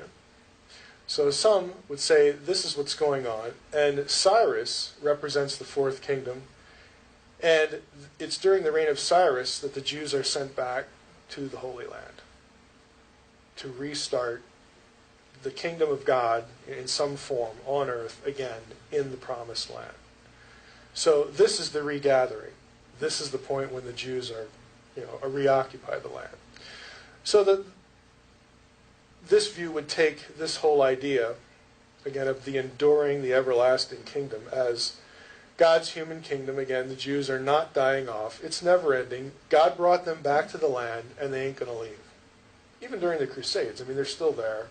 It's just that they're occupied, kind of like during Rome or any of these other reigns. So I just showed you three views of this. Now, some issues related to these. In either scholarly view, a first century Jew believed that God's kingdom, specifically them, their race, would ultimately emerge victorious and overspread the earth in a literal kingdom. So no matter what view you take, when the Jews are brought back out of exile, at the least, that means that God has remembered his covenant to that extent. He did not exterminate us in Babylon. Now, the northern kingdom, they were pretty well kind of exterminated and dispersed. But even if you read who comes back, there are representatives of some of the northern tribes in that list. So, even them are going to have a presence back in the land. So God brings us back, and we're going to look at Daniel in this way. We're back, and we will never be driven out completely and exterminated. And that would be the meaning in this view of this idea of the kingdom of God is started again on earth. Why? Because the kingdom of God, again, appears in conjunction with the final kingdom of Daniel 2. So whatever you think the final kingdom was, that's when the kingdom is supposed to start. Now, regardless of what the disciples were thinking in any of these views, that's what the disciples expected. When they get a clue as to, Jesus being who he is, that's their expectation. Even after he dies and rises again, when they meet there in Acts chapter 1, what do they ask him? Right. At this time, are you going to restore this is just ingrained. This is the expectation. And, we'll get into Jesus' answer a little bit later. But this is what they're expecting. We were brought back to the land, and we got kicked around, but we're still in the land. We got kicked around some more, but we're still in the land. We're not in Babylon. We're not in exile. We're still in the land. We ain't going away. We are a continual, eternal, everlasting presence. We are the people of God. We represent God's rule on earth. We're still getting kicked around, but someday the King will show up, and now it's payback time. This is what they're thinking. The last thing they want to hear is when the King shows up, he says, oh, by the way, I'm going to die, and I'm going to be raised again, and so that's bad enough. So like when it happens, wow, he rose from the dead. He's back. He's here. The King's here. Now it's payback time. Not really. They just don't want to hear this. And again, they have to be convinced. You think that when I leave, the kingdom leaves with me. You have no idea. Okay, I'm going to send the Spirit, and you go huddle in that upper room there. You wait a little while and pray. Because there's a calendar here that needs to work. Okay? And you'll find out that the kingdom hasn't gone anywhere. The kingdom started when I showed up. Okay? I mean, it really, because we did things like kick the demons around and healing and raising the dead and all this kind of stuff. That's what the kingdom is like. That's what it's going to be. And now, I'm going to leave, the Spirit's going to come, because this is my plan. It's not your plan. It's my plan. This is, the Father and I had in mind from the beginning. And now, the Spirit's going to go with each of you everywhere. And your job is to overrun the earth. Don't stay here. I'm not content with Israel. I'm not content with this little plot of turf. Go ye therefore, teach all nations. The Great Commission, the whole idea. Don't stay here. Overspread the earth. But again, that's not what they're expecting to hear. It's not, when the Spirit comes, and all the things that surround Pentecost and everything that ensues beyond that point, then it's like, wow, the kingdom is here. We're the ones that are chosen to perpetuate this, and the Spirit goes with us. And he's even called the Spirit of Jesus several times, which is kind of interesting. Where two or three are gathered, I'm in your midst. All these sort of statements. Which view is best? Ultimately, I'd say, I don't think it matters a huge amount. I kind of like, certain things about certain, different aspects of the views. Kingdom in Daniel 2. You might want to turn to Daniel 2 just so you can follow some of the text. Kingdom in Daniel 2, 37 through 44, when Daniel is talking about these kingdoms, is Malku or Malkut. It's Aramaic, and it can either point to separate kingdoms, like different ethnic kingdoms. You have Babylonian, you have Media Persia, or Media and Persia, or Greece and Rome. It can also refer to regimes, within one of those, which is the minority scholarly view. I think verses 43 and 44 tilt the argument in favor of the minority view. This is the one I prefer. And the minority view was this one, that in Daniel 2, now I don't look at Daniel 7 the same way, but this is what he has in mind, and then we get the return from exile. And here's why I think I kind of go that way. Because of these two verses, 43 and 44. As you saw the iron mixed with soft clay, so they will mix with one another in marriage, but they will not hold together, just as iron does not mix with clay. And in the days of those kings, the God of heaven will set up a kingdom that shall never be destroyed. Now, if we want to be really rigidly literal, the text says, mixing they will be with the seed of men. Another literalism would be, they themselves will mingle with the seed of men. Other translations have something like, they will mingle their human seed. They will intermarry. The expression means populate. If you go to Jeremiah 31, 26 to 28, you have the same language in this passage, occurs in this passage, and it refers to populating. Now, if you're going to, let's just go to the next one. You see the language here, in the days of those kings. This is what sort of persuades me of the minority view. This phrase, in the days of those kings, meaning what? In relation to the time period when all this is happening, or during the successions of the fourth kingdom, during the dynastic period in which all the kings of Nebuchadnezzar were alive, you got to, in some way, have these kings, all four of them, in view, in the picture. Not just the last one. You got to have all four of them somehow in view. In the days of those kings, the God of heaven will set up a kingdom. If you take the minority view where you have Nebuchadnezzar, Belshazzar, Darius the Mede, and Cyrus, all four of those guys rule over the same territory. Okay? You don't have an ethnic, you don't have a change, a differentiation in kingdoms. It's all the same place. And it reads more like a dynastic succession. So that's why I kind of prefer the other one, because in the days of those kings, when it's still sort of one kingdom, one entity, then the Jews are allowed to return. I just think it fits this phrase better. But, it's not that big of a deal. So the fourth king in the minority view is Cyrus. Cyrus was part Median and part Persian. He married a Persian. Daniel 9 describes him as ruling over the kingdom of the Chaldeans.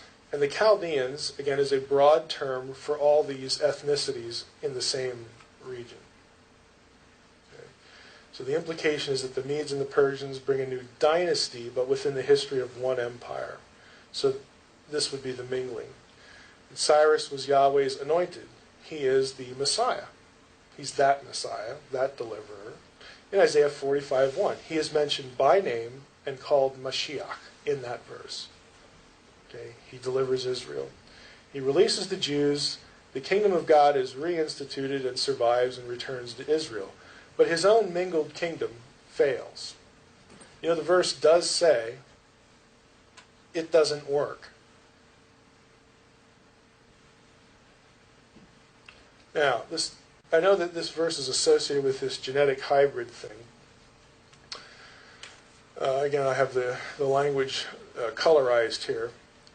A couple notes. The passage doesn't predict anything farther out than the Roman Empire.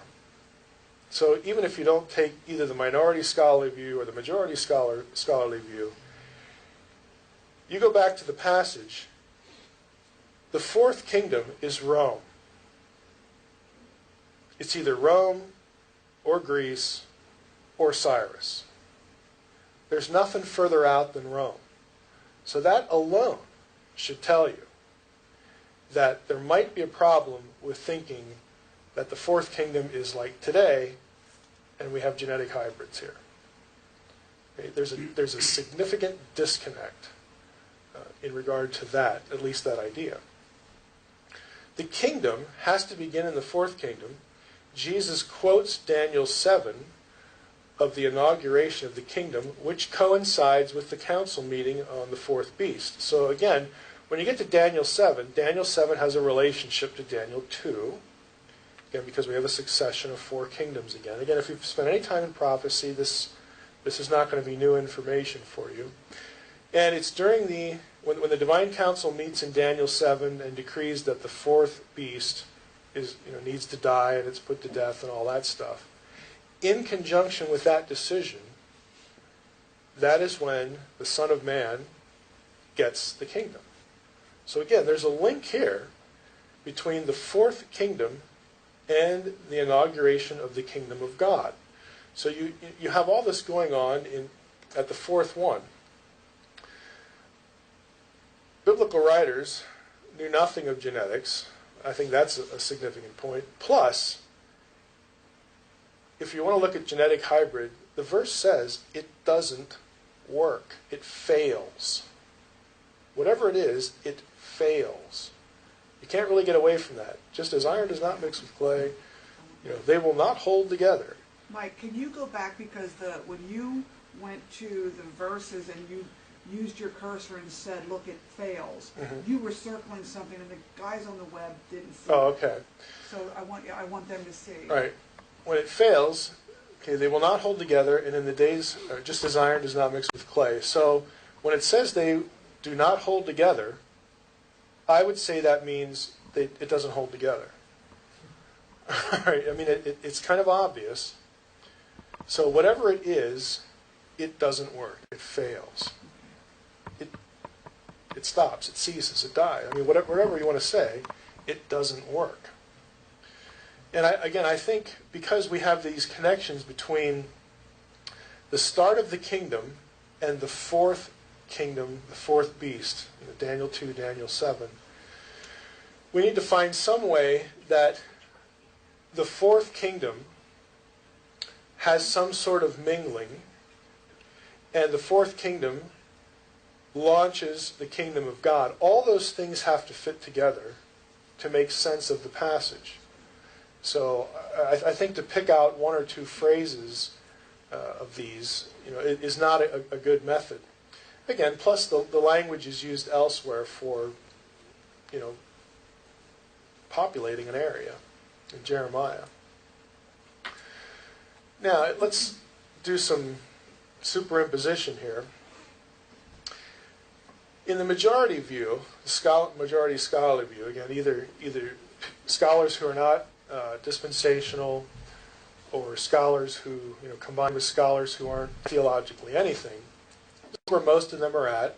So you have your vision elements, your dream elements, and you have your kingdoms here. If the fourth kingdom is Greece, well then you have this Jewish revolt thing going on. To me, the return from exile just makes more sense. But anyway, this is their view, that this kingdom here is the Jewish independence. Then you go to Daniel 7, and you've got the four beasts right here. And it's during, again, the death of the fourth beast is going to trigger the kingdom of God, led by the Son of Man. The Son of Man is symbolic for human Jews in this view. Again, it's not necessarily my view, but in this view. The holy ones, Hasidim, take the kingdom from the Seleucids. Now, this is precisely what happened. When they revolt against Antiochus, when he desecrates the altar, when he plays the Antichrist role, and the Jews win their independence, a specific, the leadership there was called the Hasidim. Okay, the faithful ones, the holy ones. And again, these terms are also used in the Bible. So they're the ones who sort of take control and take the kingdom. We have independence now, and so on and so forth.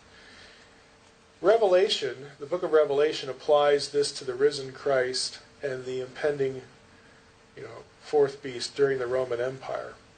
So again, you can take this view. I don't really care, really. Everybody's going to argue for their view. You're going to argue. You're going to defend it against its problems. You're going to have answers to what about this, what about that. I just want you to see how other people look at it and why. The minority view, again, has the four here as ending with Cyrus. Okay, Daniel 2 was about the kings up to Cyrus because it's a historical genre in Babylon. Again, the first 6 chapters of Daniel are recounting history. The last, 7 to 12 is apocalyptic and eschatology. The exception, of course, is chapter 2. So parts of chapter 2 are repurposed in chapter 7. So this view would say, when you get to Daniel 7 to 12, it's elaborating on the prophecy in chapter 2, and that's where you get the succession of kings. So this view would say Daniel 7 through 12 talks about Nebuchadnezzar, and then Belshazzar gets thrown in there. He shows up in Daniel 5 as well, but Belshazzar, Darius the Mede, and Cyrus finally. So this view says Daniel 7 to 12 is sort of illustrating, picking its way through the elements, the prophetic elements of the second chapter. Without regard to that necessarily, the key idea here is that the kingdom begins in the days of Cyrus, and eventually the idea here gets revisited during the time of Christ. I'm not going to we don't really need to pay too much attention to all this. I just want you to know that there are other views. Let's look at Revelation, though. I do want to focus a little bit on this. This is a little bit more important than the other slides. I want you to notice a few things. We have the 4 kingdoms here in Daniel 2. We've got the 4 items here in Daniel 7. If you look at Revelation 13, there are 4 beasts which you find in Daniel 7. 4 beasts in 1. Okay, think about that. We have Revelation 13. This is going to be the chapter where we're introduced to the beast. But the beast actually is going to be an amalgamation of elements of both chapter 2 and chapter 7. Mainly chapter 7 in Daniel. So you have one beast in Revelation 13, but we've got that one beast actually is the 4, sort of the elements of the 4 combined. The beast comes, lo and behold, out of the sea. Again, that's telegraphing. The beast has 10 horns, which also comes from Daniel 7. The beast has 7 heads. And if you go back to Daniel 7 and count the number of heads on the 4 beasts, they add up to 7. Again, John is repurposing the content of Daniel 7. Revelation 13:5, we have a reference to 42 months, 3.5 years. He makes war on the holy ones. The second beast would be the little horn of Daniel. Remember, after Revelation 13, we get the second beast. We get the first beast out of the sea, and we get a second beast. And practically everybody agrees that that is the little horn of Daniel 7. We have 144,000. Again, what follows Daniel 7? We have a Jewish kingdom. So here it's followed by 144,000 sealed. Lots of judgments. Babylon riding the beast. Why is Babylon associated with the beast? Well, because that's where all this happens. Again, it's a connection point. It's not new. It's not random. It's not disconnected from the Old Testament. Because Babylon is the power that took the people of God under control, took them into exile, and eventually they're delivered. Mm-hmm. Babylon eventually falls. Then you have the marriage supper of the Lamb and Armageddon. So I want you to see that Revelation 13 repurposes a lot of content from Daniel 7. And then as you read through the rest of Daniel, you're going to see a Jewish kingdom develop. You're going to read about judgments. You're going to see the fall of Babylon. And in Daniel 12, you're going to get much vaguer language about, the kingdom of God starting, the resurrection, and all this kind of stuff. So there are some new ideas, new elements, but it's repurposing Daniel 7 a lot. A couple observations here. Revelation is written in the late 90s. After 70 AD, Babylon is used by Jewish writers for Rome exclusively. In other words, outside the New Testament, Jewish writers will use the word Babylon to refer to Rome. You never see that prior to 70 AD. In all the literature in the ancient world, you never see it. Why would they do that? Well, it's based on the analogous destructions. If you're writing in 90, you just saw the Romans destroy Jerusalem. That reminds you of something. Babylon. Because that's what they did. That's what Nebuchadnezzar did. So there's an immediate association there. Some people, assume that Babylon in Revelation is referring to Jerusalem because Jerusalem is referred to in the Old Testament as a whore or harlot because of her idolatry. Okay, idolatry is consistently portrayed in terms of sexual infidelity. It becomes a metaphor for idolatry. But Jews don't do that. I mean, you don't have this association before or after 70 AD. So the only place you really have it is the Old Testament. So to say that Revelation is pointing to the apostasy of Jerusalem, probably not a workable view. Irenaeus, Clement of Alexandria, Origen, and Eusebius, these are all, again, early Christian writers and leaders, all think Revelation was written in the 90s, and we're going to talk about 666 later, as far as what their views might be. I am going to pick up on some things Irenaeus says, so I'll wait till we get to that point. Summary. What do we want to get out of this one? Pre-Jesus Jews saw the kingdom of God made without hands as them. That's logical. Saw it as their race, their people, that it would and they would never go away. That's pre-Jesus Jews. They're thinking, we were brought back to the land. Yeah, we deserved it. We deserved the exile. No question about it. But God brought us back. We're in the land. And we're always going to be in the land. This was their hope. We're always going to be in the land. And someday, the king, the real king, the son of David, is going to come. And then it's payback time. Then it's time, it's our time at that point. So this was their hope. This is what they believed. So they were looking for the son of David. They were looking for this, final king, who would rule over them and get rid of their oppression and all this other stuff. They believed that that kingdom would eventually inherit the earth. The king would show up, the kingdom of God would come back, and they would fulfill their mission of being a kingdom of priests to all the nations, the stuff that Isaiah and other prophets wrote about the other nations awakening, acknowledging Yahweh, acknowledging them as the kingdom of God, acknowledging the kingship of David. All this stuff Isaiah, talks about in the second half of the book of Isaiah. They believed that that would happen. They were waiting for that. But the key event, again, was being brought back and then the arrival of the king. So when Jesus shows up and starts proclaiming the kingdom of God is at hand, but he actually doesn't have this in mind, again, you can see why, on one hand, people get excited, and then even if you're the disciples, like I said, when even after the resurrection, wow, this is the time, here we go, and Jesus is like, well, you're thinking too small.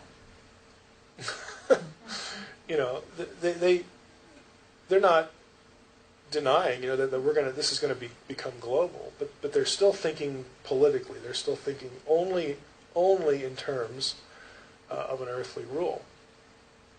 So I would suggest that when we think about prophecy, we should not think only in terms of an earthly rule.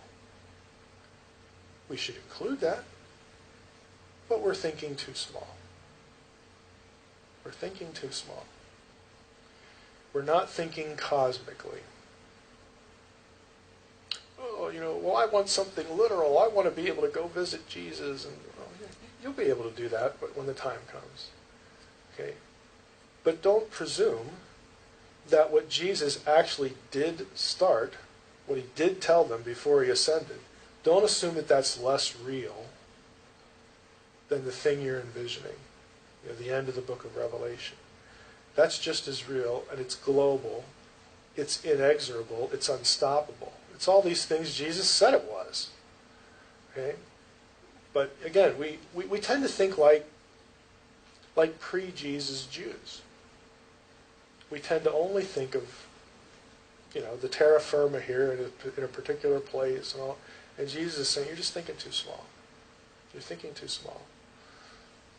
And the catalyst, of course, is the death and resurrection. Now, post-resurrection Christians, they understood. Again, you may not buy this now, but we're going to go through some New Testament passages that talk about the kingdom. They understood that they were the kingdom inaugurated on earth. We are what, we don't maybe not understand all of it, but we know that when Jesus came here, that was the point when this thing we think of as the kingdom of God began anew. And when he left, the Spirit came, that was more of it, and it just started this whole expansion. We know we're in the kingdom somehow, because the Old Testament told us that it was during this fourth kingdom, this last kingdom, either, again, you can tell by me including this here, I'm looking at Rome as the fourth kingdom. We can tell that there would be some time, in real time, when this would start. Jesus preached it, and he gave us a foretaste of it. His ministry certainly showed that this was happening. The apostles preached it. There's the Great Commission. New Testament writers wrote in those terms. We'll take a look at Galatians 3. Colossians 1:13 I'll just mention now. Paul says point blank, speaking to believers, that Christ, God specifically in that passage, has translated us, has transported us, has inserted us, however you want to translate it, into the kingdom of his dear Son. Where's that? Colossians 1:13. If the kingdom isn't here, then there's nothing to put us into. It must be here.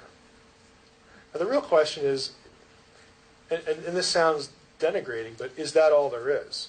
I mean, if that was all there is, that's great. It's a great thing. It's just as real as what we might be envisioning.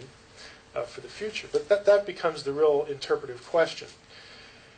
Is this kingdom that is here now, will that just sort of someday morph into the eternal state? Jesus will come back and then, we have this new heaven and new earth thing, going on.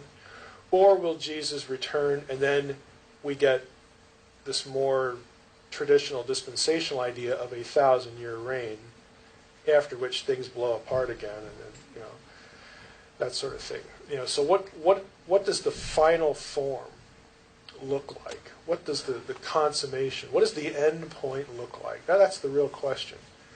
I don't see how you can read through the New Testament and read something like Colossians 1:13, read what Jesus is saying about the kingdom, and a whole host of other passages. I don't know how you can read the New Testament and not embrace the idea that the kingdom is here in some regard. It's here.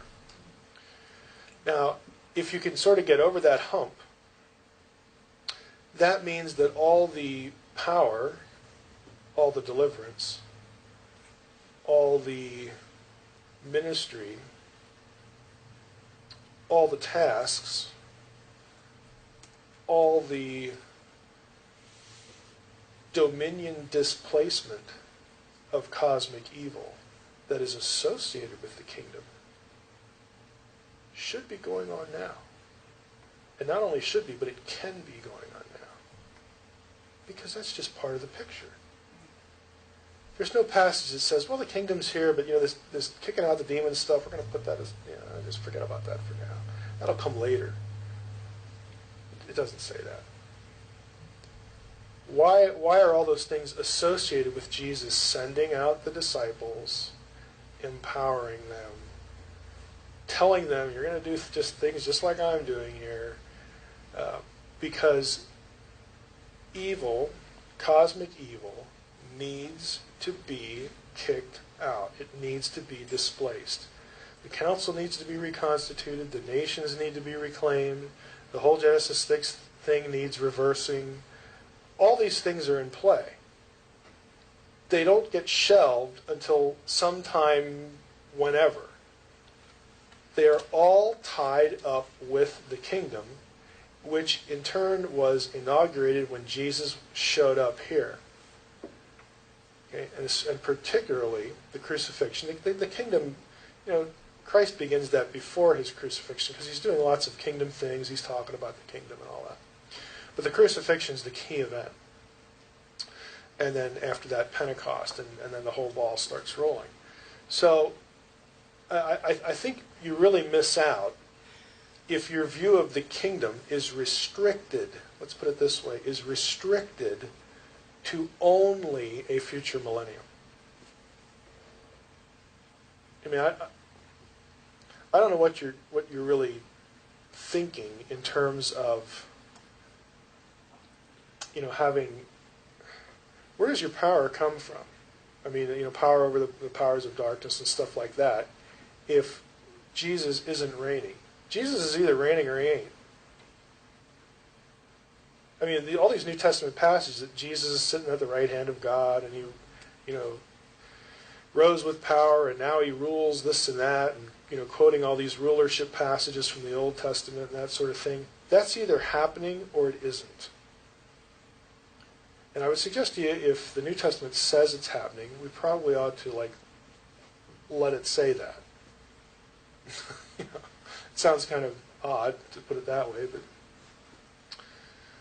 So what about us? The preterists, again, will say, this is what, what there is. Preterists are people who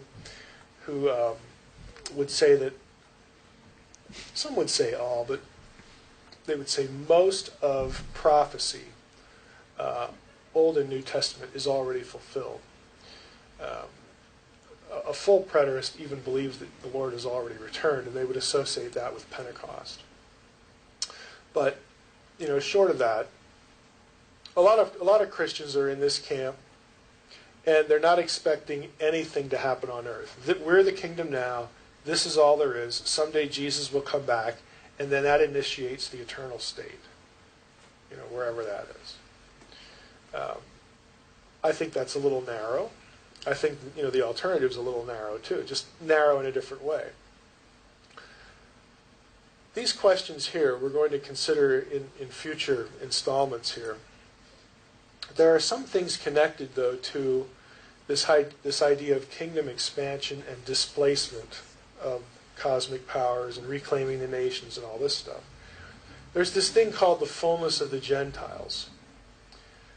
Paul, I'm going to show you why I believe, and it's certainly not a stretch, I think it's pretty clear, that Paul believed his lifetime was supposed to fulfill the fullness of the Gentiles. That is, the gospel had to be taken to every known nation at the time, specifically because the Babel event had to be reversed. The gospel has to be planted in every known nation at the time, so the nations can be reclaimed. And Paul looked at himself as the person that God had chosen to do that. So that when Paul has these throwaway statements, like he's in jail, he's sitting in jail, and he goes, I need to go to Spain. I need to get to Spain. You know, I think he really believed, I'm not going to die until I get to Spain. Because Isaiah 66 says, I have to get to Tarshish. I mean, the Tarshish was the outer point of the known world. Tarshish is mentioned in the Table of Nations. I mean, all these little connections, you know, that Paul's thinking, I'm not done until I get to the end. Then I can die. You know, then it's mission accomplished. So I think he really believed that I'll be okay. You know, life's pretty hard. I get beat up a lot. You know, I go into every town. I ask, where's the synagogue and where's the jail? I'm going to start in one and end up in the other. You know, it's rough, but I'm going to make it to the end of the world, the end of the known world, because that's the mission. You know, they're just little things like that in the New Testament. You know, we now know that there's lots of nations beyond Spain, beyond Gibraltar. So the question is, you know, did this really happen in Paul's lifetime? Well, no. So how do we know when the fullness of Gentiles is accomplished? You know, there are little questions like that. All right, in this session, I want to go through as much of the terminology for divine beings in the New Testament as we can. It's not going to be terribly detailed, but I think there are some important distinctions and points of clarification that need to be made. So we're going to go through the terms and try to relate the terms back to the Old Testament terminology we had yesterday. Well, we're going to turn that on. Give us a sign of life here. By way of review, yesterday we talked a little bit about Elohim, and I noted that Elohim is used of, 5 or so different entities. And so Elohim is not just a word used or appropriate to the God of Israel. And I made the comment that alone should tell us that Elohim does not have one specific set of attributes attached to it. It's a more elastic term for the biblical writer. And Elohim essentially was a place of residence term. The reason why God is called Elohim, the reason why the council members in Psalm 82 and other passages are called Elohim, or demons, or the spirits of human dead, or whatever, is because anything that gets called an Elohim, it just means that thing, that entity, is a resident of what we call the spiritual world. Okay, that is the world where an entity by nature is disembodied. That's all it means. It just situates you there. It tells me what your neighborhood is. It tells me where you belong, where your normal realm is. So in the unseen spiritual realm, a resident. The same thing is true, the same loose idea, broad, I mean, it's probably a better word of saying, the same sort of broad, generic feel is true of two New Testament terms. One is daimon, which actually comes in two forms, daimon and daimonion, which a lot of your English translations will translate demon. That's a little imprecise, but also at the same time on target. And you'll know what I mean by that in a moment. Angelos, which is spelled, transliterated this way, and when two gammas come together in Greek, you get the NG thing, pronunciation. So angelos, angel, is a very broad term. Angel can be used and is used in the intertestamental literature, Second Temple literature, and in the New Testament as a generic term used of any entity in the unseen world. Now, there are other terms, though, that are going to be more precise, and we want to cover those during our discussion here. And there's some overlap, too. Now, you got to think of terms, too, like, let's just take myself, for example. I have a proper name, Mike, but there are a whole host of terms that can be applied to me that are non-contradictory and overlap, but nevertheless have clear distinction. You know, man, husband, father. Professor wouldn't fit because, again, that's gender neutral. Guy. All of these are terms that have slight nuances, slight differentiation, but there's overlap too. And vocabulary for beings in the unseen world, works the same way. It's just called, linguists call that semantics. Okay, there's semantic relationships between different terms. Let's talk about daimon and daimonion. You'll notice that demon, the D, the M, and the N, is actually a transliteration. The delta, the mu, and the nu. It's a transliteration of daimon. That means it's not a translation. Are you all clear what the distinction is between a translation and a transliteration? In case you're not, a transliteration is I'm taking a word that occurs in another language in foreign characters. In other words, letters that don't look like our letters. And I don't have this in Greek. I could write it. Just do that real quickly. This might not translate well to the web, but we'll do it because it's useful, at least at the moment. Get rid of our Kefir beetle. No. Oh no! Mr. Bill?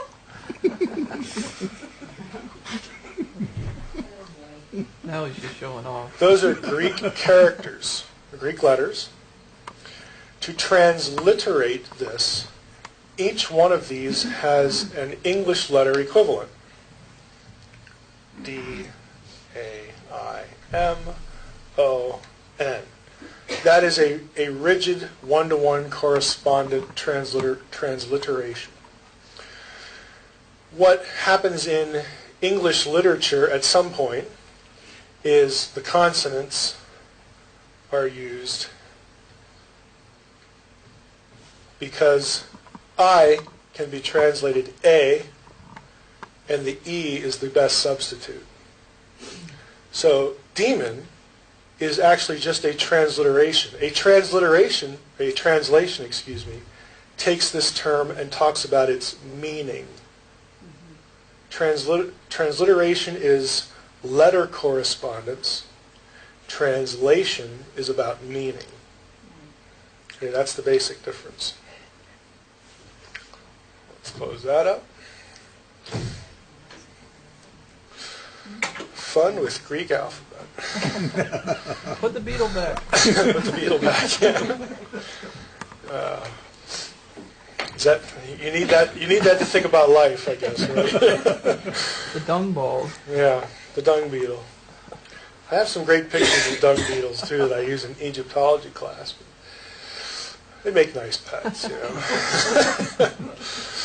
All right. Now, this term. Yeah, they're kind of unsanitary, though. This term actually is very widely used in classical literature. When I say classical literature, I mean just basically the wide expanse of Greek literature, of which the New Testament is a small part. It's widely used to refer to any divine being. That's its basic meaning. It can be good or evil. You'll find references to daimon in classical literature, that the daimon is clearly a good guy in the picture. Now, in the New Testament, it's consistently used negatively. You won't find any good daimons, if I can sort of butcher the language there. The verb form, daimonao, daimonidzomai, is to be possessed by a daimon, to be under the influence in some way of this entity. And again, since these entities in the New Testament are always in context, sinister, negative, this is a negative situation. By the way, meaning of any word is determined by context. Context is king, right? That is how meaning is determined. Meaning is not determined by, I'm going to look up this word in my Greek-English lexicon, and I'm going to see that it can mean 6 things, and I like number 3. Number 3 really fits well, because there's an idea I want to communicate, and I can't communicate it if I use anything but number 3. Okay, now, meaning is determined by context. Go ahead. Would possession by another being always indicate a negative because it's a violation of their will? With respect to the New Testament, it's never cast as anything but sinister. Now, speaking more widely, being under the control can be something as simple as like sort of a background influence. In other words, not the imposition of one being's will over another. But again, the latter is very clearly in view in New Testament context, because the person under the control is doing unnatural things and self-harm, kinds of things. So the context suggests pretty clearly that they're doing things contrary to what would be expected if their own will, was in operation. And I think that's part of the badness of it. So there's not like there wouldn't be a positive reflection or a positive instance of being possessed. Not in the New Testament. Now you're using the word possessed. Again, that's sort of our spin on this, because in New Testament contexts, the will is overtaken. Yeah. Yes, go ahead. With some people coming out of the New Age movement and all the channeling stuff, a lot of times they will say that their spirit guides who were previously beautiful and very nice to them, when they turn to Christ, they get ugly and they, start to attack them and retaliate and that sort of thing. So would it be like the beautiful side of evil until... The way I would characterize a situation like that is there's a certain element of self-deception in that. Mm-hmm. That I'm still in control. I'm just getting nice advice, from my spirit guide, and they're helping me out. But when you have a change like that, that tells you that the issue isn't, I just want to help you along. The issue is, I want to control you. Right. I own you. Mm-hmm. And so, I don't know if I'd use the word beautiful side of evil. Maybe the naive side of evil. Would be a little bit better there. The self-deluded side. I don't know. Does that help? Yeah. Daimon is used once in the Septuagint. I'm going to give you a few examples of of the flexibility of its use. It's used once in the Septuagint. LXX is an abbreviation for Septuagint. The Septuagint is the Greek translation of the Hebrew Old Testament. It was the Bible that the apostles, the New Testament writers used most of the time, probably 3/4 of the time. At Isaiah 65:11, the Septuagint has daimon. The Hebrew Bible, HB, just for the sake of brevity here, has gad, which is not just the word for happiness or gladness generically, or big G, Gad, as in the tribe of Gad. Gad also means fortune, and in this context, it was a reference to a deity, a Greek deity, known as the good luck deity. The Latin, the Vulgate has fortuna there, fortune. We get our word fortune from that. So that's why you'll find daimon used here, because the translator understood that in context the reference was to a deity. Daimonion used 9 times in the Septuagint. This is the term used in Deuteronomy 32:17. Remember Shadim, the Shadu is the singular, or the demons. It gets translated in ours. You'll find it in Psalm 90, verse 6. In the Hebrew Bible, there's a different numbering system. For the Hebrew word ketev. Ketev is a generic word that means destruction, but it was also the name of a deity in the Semitic world, who it becomes known as, in English translations of ancient texts, destruction. That's just the obvious translation. But this is an actual deity name.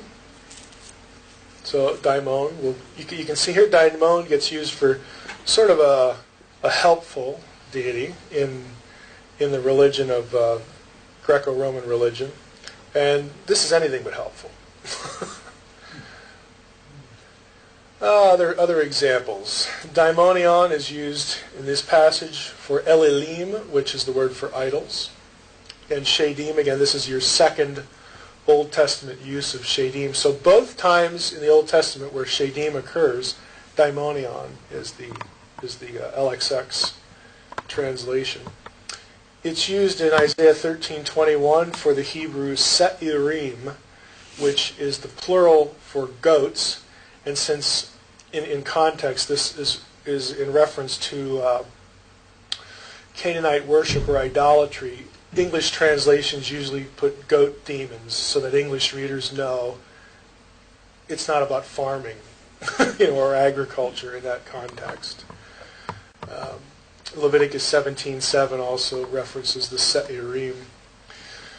Isaiah 34, it's used for Tzi'im, translated desert creatures. And again, since the context and since this term is used in wider Semitic Canaanite literature for cultic practices, the assumption is not that we're just describing a zoo, or we're on a National Geographic investigation here, just sort of cataloging the flora and fauna.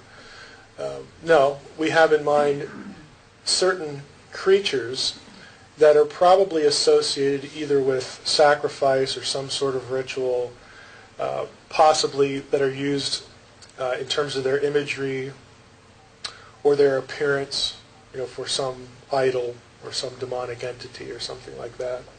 So the translator wants you to know here, he uses daimonion to telegraph the fact that these aren't just animals.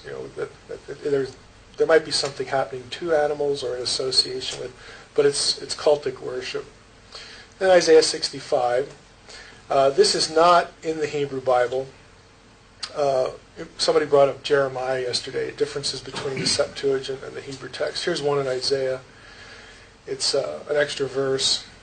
And in this verse, daimonion is used to explain the offerings that are mentioned in this verse. Again, so it's a reference to cultic worship. The other two are in Baruch, which is apocryphal, so I'm not going to worry about them right now. Observations. All the uses in the Septuagint are negative as well. Again, this illicit worship, happening kind of thing. And so that's how the New Testament uses the word as well. Now, only once, there's 63 times in 55 verses, they're negative. Only once does it have a neutral flavor because it's in the mouth of a pagan referring to his own deities. And so he's not going to refer to his own deities as bad, but Luke has him referencing the entities that are part of their religion. Let's see. Daimon, the shorter term, is used once negatively again in Matthew 8:31. The term is used in conjunction with, so they overlap, they're synonyms, with the phrase unclean spirit. So again, it's another indication that it's used negatively. Angelos 5 times in the New Testament. The term, just like the Hebrew term, it means messenger, a messenger from the unseen spiritual world. The term is basically a job description. It only tells you where the messenger comes from. That's kind of why it's like Elohim. Somebody from over there coming here to deliver a message. Yes? It's not ever used like messenger delivered a FedEx package kind of messenger shows. It's used of human messengers as well. You know, you get certain passages where you kind of wonder which one is in view. Like when Paul talks about the thorn in his flesh, the messenger of Satan. Well, you know, is that an entity? Could very well be, certainly, harassing Paul. Some people think Paul is referring to a physical infirmity that, like Job, Satan is using to afflict him. You know, who knows? It's hard to tell. But there are other passages as well where angelos is used of people going back and forth, taking messages. Other terms give us other job descriptions for the unseen world. Now, let me go back here. Job description here is about function. It's about what you do. I want to have a little rabbit trail here on ontology. Ontology is the study of things that are, you know, what a thing is, its nature. Angel is not an ontological term. It doesn't describe what a thing is. It describes what a thing does, what an entity does. It brings a message. Elohim is not an ontological term. It doesn't tell us what it is, because lots of things are called Elohim that aren't equal. It is a placement or categorizing term. It tells us where the thing is from. So ontologically, all divine beings except Yahweh are made of something. They are not uncreated. Yahweh is unique in his ontology. What Yahweh is, no other being is. Okay, you catch the distinction? Let's see here. It's a duplicate. Excursus. Again. An analogy on our little excursus on ontology. Human is an ontological term. Tells you what it is. Okay?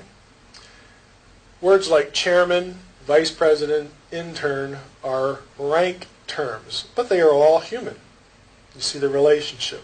One tells you what something is, the others tell you a role or what something does. But they go together. The combination is not unnatural or even unexpected.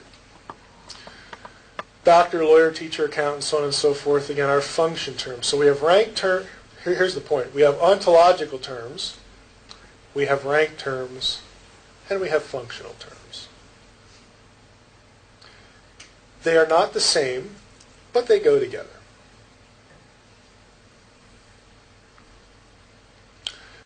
Let's look at some of the rank and function terms. Arche denotes rank and power. It's the same word used for beginning in the sense of chief, like in terms of precedent or primacy or preeminence or something like that. It can be used of human authority in terms of, again, somebody who's in charge of a district or something like that. There's a geographical connection to it. And obviously it denotes hierarchy as well, because we're talking about higher authority here. Colossians 1:16-18 illustrates the flexible usage. Arche is used once of evil beings and another time of Jesus. It refers to position and status, that sort of thing. It's often translated ruler or principality when used of a divine being, and here are the occurrences. of the term. I think when I list them all, I think I have all of them. I think I ran searches for all these. All of the uses are in Paul's literature, Paul's epistles for this term. Archon is very similar, also denotes rank and power, translated rulers. And in this case, outside the New Testament, archon gets used of human civil authorities. But the big question is, in the New Testament, how does Paul use it? Does he use it of people who have authority, or does he use it of spiritual beings, okay, who have a certain rank and power? And you'll find opinion is divided here. The interesting thing, though, that persuades me that Paul has divine beings in view is that this is the word used to translate Tsar, prince, in Daniel 10 and 12. So very clearly in Daniel, the prince of Greece and Persia, Michael, all that kind of stuff, very clearly divine beings. And so when Paul uses the term, I'm willing to bet that Paul is getting his information from the Old Testament. What a novel thought. Who would have expected that? When he says in 1 Corinthians 2 that the rulers were ignorant of the point of the crucifixion, if you look at the parallel, remember, Paul wrote all this stuff, and so he mixes and matches ideas in a lot of his epistles. If you look at the parallel to that, Ephesians 3:10, that's clearer that he's talking about entities, divine beings. He uses the term. Dunamis, denotes power, force, as in terms of a force or a capability or a potency, something like that. The rank is not clear. Rank semantics are not clear. It could just be a generic word that refers to the exercise of power. It doesn't really tell you at what level necessarily. It's often used in military contexts in Greek literature. A lot of English translations will use powers or powerful beings.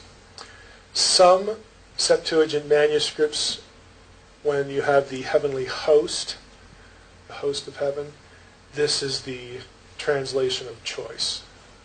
So it very well could refer to divine beings. And again, context is king. So if you look at the context of the two uses here, it's pretty obvious. Paul's talking about divine beings in Romans 8 and in Ephesians 1. And obviously, since it's host here, Lord of hosts, okay, in the Septuagint, well, it's the heavenly host. What else can it be? So literally in the LXX, it would be Lord of powers. The beings. Yes. Kuriotes is related, if you know a little bit of Greek, kurios is Lord. So this is a related term. Denotes rank, sphere of authority, again with the ability to do the job, to rule that sphere. In your English translations, this is the one usually translated lordships or dominions.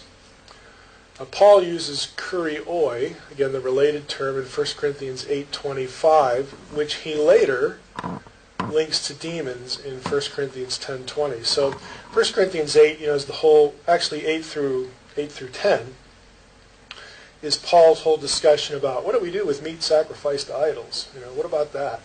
Because there was an association with the meat to sacrifice. And so, Paul has to take this apart.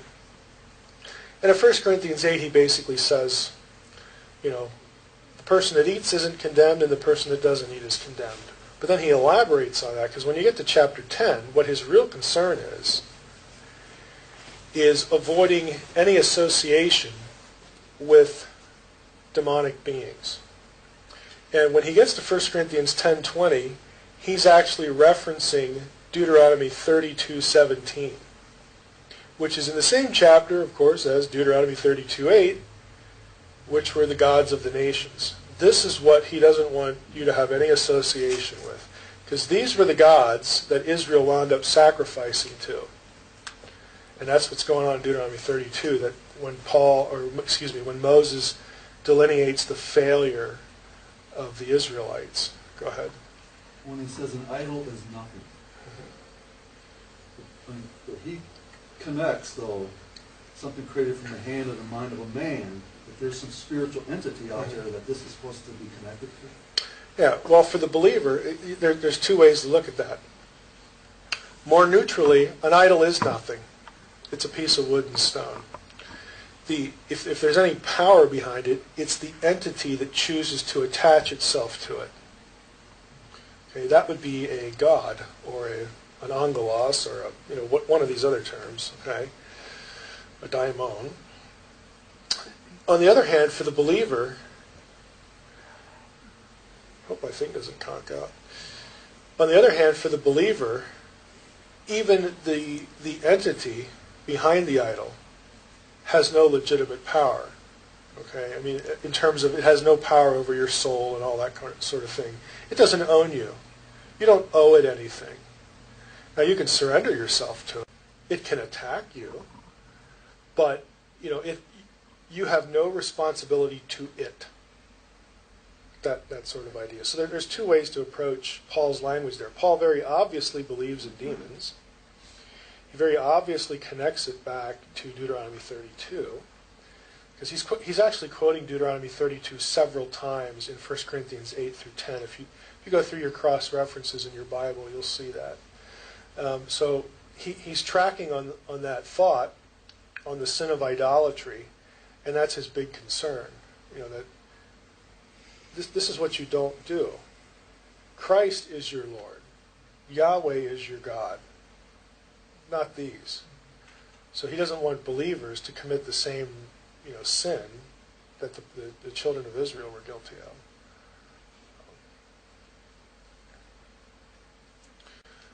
Thronoi denotes rank and sphere of authority, again with the commensurate ability to rule whatever that sphere is. It refers to a spiritual power that is enthroned, hence the term, thronoi, over some domain. Very seldom used. It may be a synonym for kuriates back here, since it is used alongside that term in Colossians 1:16. So that's another way of saying, since it's only used once, it's not clear what the distinction is, or even if there is one. It might be a distinction without a difference, that sort of thing. Others say, maybe not a synonym. We'll get back to that in a bit. Exousiai, this is the one translated authorities. Again, very obviously, it's talking about some rank, some sphere of authority. This is the term most frequently used in the New Testament for the right to use power bestowed by an office. And so, when Paul uses it of divine beings, it's a very bureaucratic term. Okay, it speaks to bureaucracy, to hierarchy, to administration, because that's how it's used, for outside for people. So here are the ones, the passages where this is used in context, where Paul's certainly talking about a non-human entity. Ephesians 6 is probably the most familiar. Little rabbit trail in Colossians 1:16. And again, we wondered if we had a synonymous relationship here or not. I'm just going to throw this out because opinion is divided here, but I thought in view of the context of this meeting, this might be helpful. It might generate some leads, some things to pursue. In Colossians 1:16, some scholars speculate, here you have the four terms. Some scholars believe that they descend in rank. Now this is based on the way the terms are used in wider non-New Testament literature for human bureaucracy. So if, and this is an assumption, if the terms are being used deliberately with levels of human bureaucracy in mind, and then they're used of the divine unseen world, then you have a descending order, and this gives you some sort of hierarchy. They show up in different, non-biblical books. This is something called Testaments of the 12 Patriarchs, which is a pseudepigraphical book. In Levi 3, the Testament of Levi, chapter 3. And it gives an arrangement here. You have Thronoi and Exousiai. These two are in the highest or seventh heaven. And Angeloi, the angels who bear the prayers to the angels of the face or of the presence. So these two groups are the angelic beings who carry prayers to God into the presence of God. So it's a very high rank. And that's how this book uses these terms. The angels of the presence, they're also angels of the presence in something called the fifth heaven, holy ones in the fourth heaven, powers in the third heaven, spirits, the spirits of visitation in the second heaven. Again, when you get into non-New Testament literature, either Jewish literature before or Christian literature afterwards, you get a lot of this sort of hierarchical stuff going on. I like what Origen has to say, though. He actually has them classified with some comment. He thinks this is the ascending scale. Based on his knowledge of this sort of literature, he says the scale is angels, which would be the most generic, then princedoms, powers, thrones, and dominions, Coriotes. That's the way he classifies it. And this is from Lightfoot's commentary on Colossians and Philemon's. Now here's Lightfoot's own view. Lightfoot was a classicist and a New Testament scholar. He was probably the leading Greek and Latin scholar of his era, which would have been the 19th century. He believed that Thronoi, the thrones, belong to the highest grade of angelic beings. You can read the rest of those. I'm not going to read everything here to you. It may signify occupants of thrones which surround the throne of God. Revelation 4:4 has that kind of imagery. Dominions or dominations, Ephesians 1:21, appear to have been regarded as belonging to the first grade, standing next in dignity to the thrones. The archai and the exousiai, these two words occur very frequently together. Some places of humans, other places to spiritual hierarchy. And again, sometimes there's differentiation there. Sometimes they're good angels, sometimes evil spirits. While in one passage, both might be in view. Again, so I would say this about Lightfoot. There's probably nobody in his time better acquainted with the material. And if this is sort of where he comes out, it might be worth, further investigation. So I threw that in just so you would have something to track on there, possibly. Other terms. Doxos. This is the one in 2 Peter 2 and Jude 8, literally the glorious ones. Probably refers to angels of the court of the God of glory. That is based on, this is anything that you see a number and a Q, that's a Dead Sea Scroll text. Because Q means Qumran. Okay.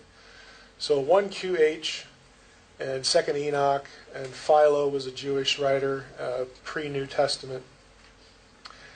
This is their supposition this is the supposition of scholars, because this term, whether Greek or its Hebrew equivalent, glorious ones, shows up in these passages in this context.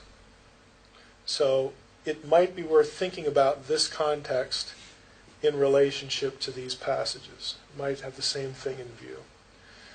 2 Peter 2:10 speaks of human blasphemers who rail against the glorious ones, while angels, though greater than those blasphemers, are smarter than that. In other words, Peter's point here is that the blasphemers he's targeting, these people, are doing something really foolish by railing against the glorious ones, because even angels don't do that. That's out of place. So there's some threat there.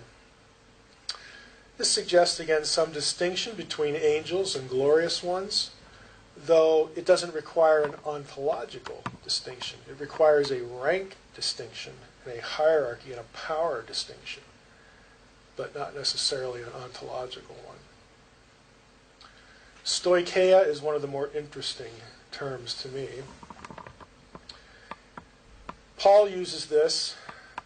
It is often translated elemental spirits. Of course, we have some other non-Pauline uses, but the references in Paul are the ones that get the most attention. Elemental spirits is probably the way your translation has it. Now, here's the issue. In classical literature, the term is used very clearly 4 ways.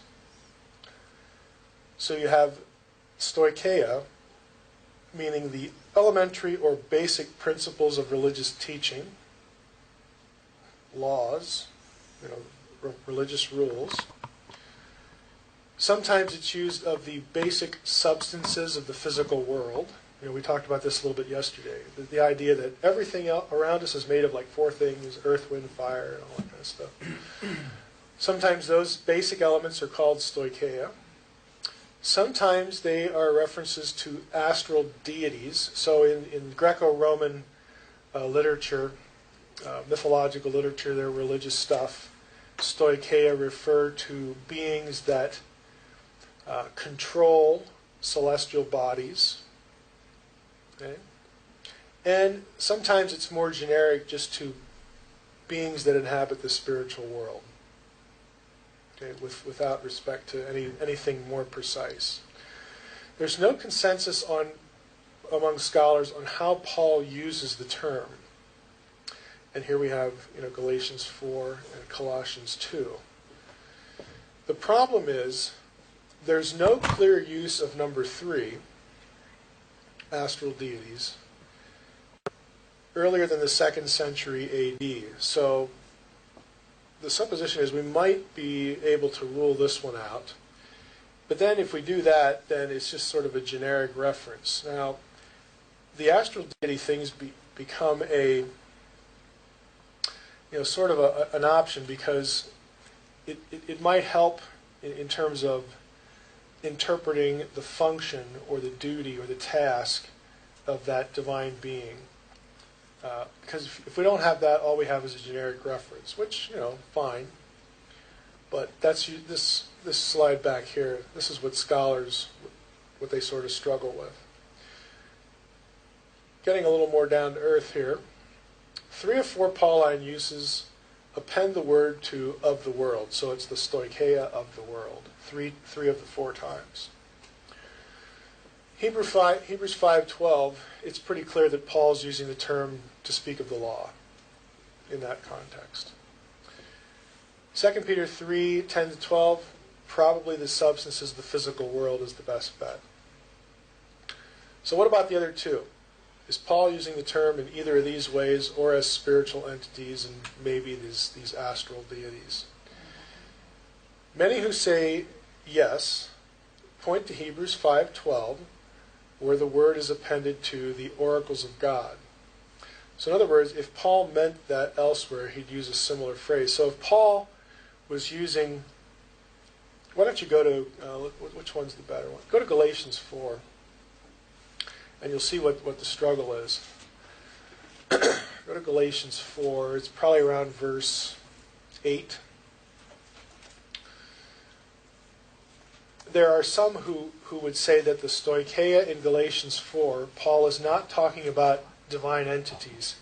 He's talking about the law, principles of the law there. Anybody want to read it out loud? That's fine. Go ahead. Formerly, when you did not know God, you were enslaved to beings that by nature are not gods at all. But now that you have come to know God, or rather be known by God, How can you turn back to the weak and worthless basic forces? Mhm. So some people say Paul's not referring to divine entities there. He's referring to being enslaved to the law, like he does in other places. So that's sort of the difficulty. Since the word is used that way in Hebrews, the question is that what Paul's doing here? And this point down here is, when it is used in Hebrews, this phrase is tacked on, or oracles of God, to make it clear. This is not present in Galatians 4 or the other passage in Colossians. So it opens the door to divine beings, yes. And yet, oftentimes when we're working with somebody, the darkness is using the law of God to harass the individual. Mm-hmm. That's interesting. That's interesting. How? By being an accuser. He accuses them of whatever the sin or the whatever that he's railing against them. Mm-hmm. But he uses the laws of God to attack the individual. To discourage them and just give up? Well, to just tell them, they're guilty and there's legal ground there for him to harass them, Hold them in captivity. to hold them in captivity. In Galatians 4, Paul's writing to what? He's writing to the church at Galatia. Now, basically, everywhere Paul starts a church, again, because he takes the gospel to the Jew first, and then to the Gentile, all of these churches are going to have a mixed congregation. You're going to have some Jewish converts in there. You're going to have Gentile converts in there. With that in mind, I do think that stoicheia, at least in one part of Galatians 4 and then in Colossians 2, refers to divine beings because I think the context allows for that. Here's what I mean. In Galatians 4, Paul speaks to both Jews and Gentiles, so he could be using the term in different ways for each audience. Worrying about the law would make no sense for Gentiles, because there is very little about the law that was even made an issue. Now, we know about the Acts 15 council, but if you actually look at Galatians is considered by pretty much everybody, conservative or liberal, as the first book of the New Testament written, and that occurred before the Acts 15 council. So the question is, how much was the struggle about the law happening at Galatia? What's the issue there? And there's no way to tell, but generically, there would have been resistance, especially by Paul. Because Paul's of the view that says, what? The Gentiles don't need to become Jews. I'm the apostle to the Gentiles. Right. Now, in Galatians 4:3, again, here we might have two audiences. If we read Galatians 4:3 in light of the first 7 verses, I think he's speaking to Jews in the first 7 verses. He's hitting the Jews in the congregation. And there we get stoicheia referring to the law. In verses 8 through 11, I think he's referring to divine beings. And I really, again, I know that there's no clear references beyond the 2nd century to stoicheia as astral deities. That use sort of dies out. But it would sure make a lot of sense if astral deities were in view here in these verses. Now, here's why I say that. In verse 8, he transitions to the Gentiles. Since the Jews would have known about the true God. Right? Let somebody read verses 8 through 11. Chapter 4. That's what Yeah. Formerly, when you did not know God, you were enslaved to beings that by nature are not gods at all. But now that you have come to know God, or rather be known by God, how can you turn back again to the weak and worthless basic forces? Do you want to be enslaved to them all over again? You are observing religious days and months and seasons and years. I fear for you that my work for you may have been in vain. I bet that's 11. Mm-hmm. So, a lot of times when we read, especially the part about, seasons and festivals and stuff like that, we're thinking he's talking to Jews and saying, oh, don't worry about the Sabbath, don't worry about... I think he's actually talking to Gentiles, because in verse 8, well, the Jews did know about the true God, but the people he's speaking to in verse 8 didn't. So I think he's transitioning here to Gentiles. And the reference to times and seasons and years, that could either refer generically to their festivals, and I think it certainly did. But if it did, a lot of that was determined by their belief in astronomy and astrology. Gentile festivals or Jewish festivals? Gentile festivals. So I think the point could be Paul is denying the idea that celestial objects, the sun, moon, and stars, are deities. They're not actually gods, though they're conceived that way. And so they should not be enslaved once again to the idea that these objects control their destiny. The early church fought, this is why the early church fought against astrology. Now we're going to talk about astrotheology. Jews and Christians both did astrotheology. They did not do astrology like the Gentiles did. The main objection was that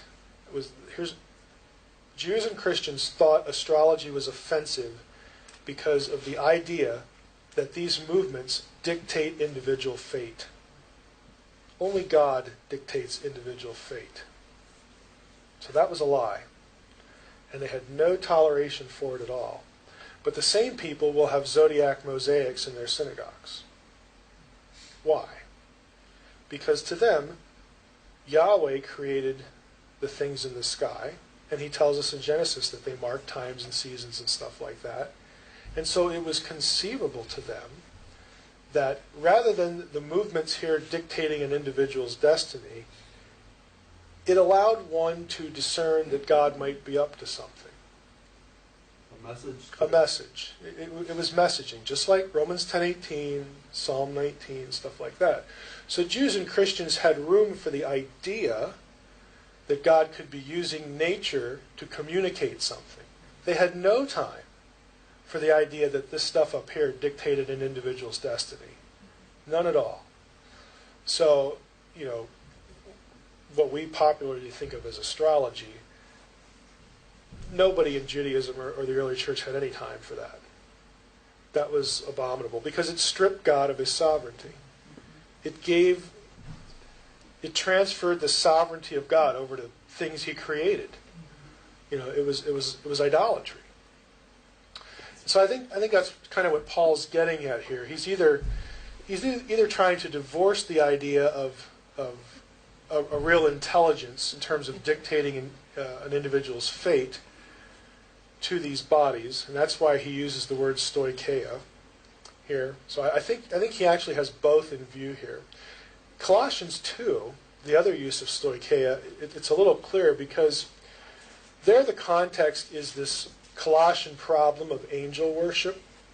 So this is why Colossians spends a lot of time thematically on the preeminence of Christ, the superiority of Christ to angels and stuff like that.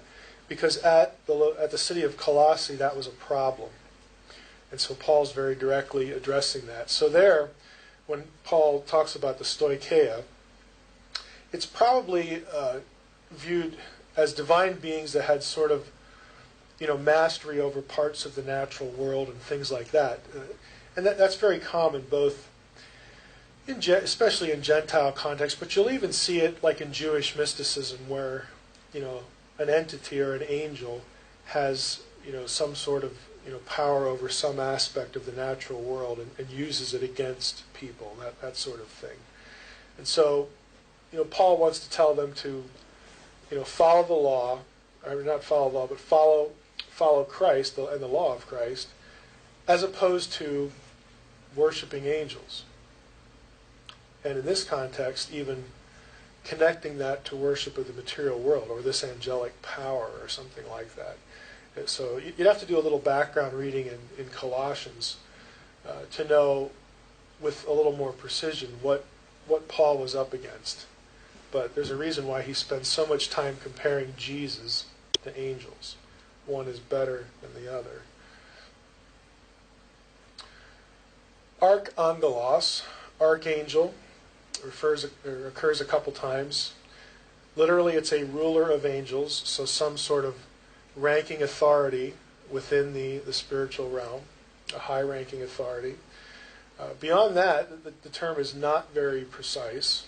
There's not a lot of real specific things attached to it. A little bit of an excursus on the word gods. The base form, the lemma, is theos. The plural would be theoi or theois. It's used in the plural 8 times in the New Testament. John 10, that's Jesus quoting Psalm 82. Acts 7 refers back to the golden calf incident, so it kind of makes sense there. Acts 14, Acts 19, in the story, Luke is describing something that pagans are talking about. Then you have 1 Corinthians 8:5 and Galatians 4:8. And again, we talked about 1 Corinthians 8:5 with this whole meat sacrifice to idols thing. So Paul uses the phrase so-called gods in connection with these sacrifices. His point again, an idol really isn't a god, but we still need to worry about idolatry because it's connected to real entities. Okay, Deuteronomy 32. 2 Corinthians 4:4, we hit on this a little bit. I tend to doubt this is Satan, the god of this world. And if you weren't privy to the intercession discussion, here's what the verse says. The God of this world has blinded the minds of unbelievers to keep them from seeing the light of the gospel of the glory of Christ, who is the image of God. The God of this world is never actually identified in this verse or any other.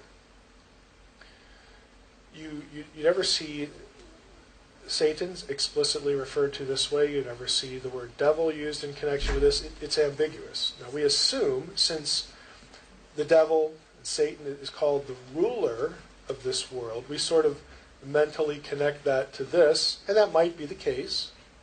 I'm not saying it isn't, but when you go back and look at Isaiah 6, 9, and 10, let's just go to Isaiah 6, and I want you to read this. And since we can look at 2 Corinthians 4:4, I want you to go to Isaiah 6, 9, and 10. The person doing the blinding there in Isaiah 6 is God. And you say, well, that's kind of ambiguous, and it is. It's not certain that Paul here is quoting Isaiah 6 or alluding to it. He may be. But go to John 12. Let's go to John 12. Somebody want to read that out loud for us. Verses 36 to 43. John 12, 36 to 43. Go ahead. Why have light, believe in the light, that you may be the children of light. These things spake Jesus, and departed, and did not hide himself from him. Oh, did hide himself. But though he had done so many miracles before them, yet they believed not on him. But the saying of Isaiah the prophet might be fulfilled, which he spake, Lord, who has believed our report, and to whom hath the arm of the Lord been revealed? Therefore they could not believe, because that Isaiah said again, He hath blinded their eyes, and hath hardened their heart, that they should not see with their eyes, nor understand with their heart, and should be converted, and I should heal them. These things said Isaiah when he saw his glory, and spake of him. Nevertheless, among the chief rulers also, many believed on him, but because of the Pharisees they did not confess him, lest they should be put out of the synagogue. Go to 43. For they loved the praise of men more than the praise of God. This passage, I think, more clearly than this one, 2 Corinthians 4:4, does quote Isaiah 6, 9, and 10 explicitly. So this is written by the prophet Isaiah, then he quotes it. And very clearly Jesus says they don't believe because they're under the judgment of God. God is blinding them. So if that's the case, I think you can build a case that the God of this world is God and not Satan. Now, I'm not saying that that's certain, but I'm saying that's a very real possibility for interpretation in this verse. Go Why ahead. is he blinding them?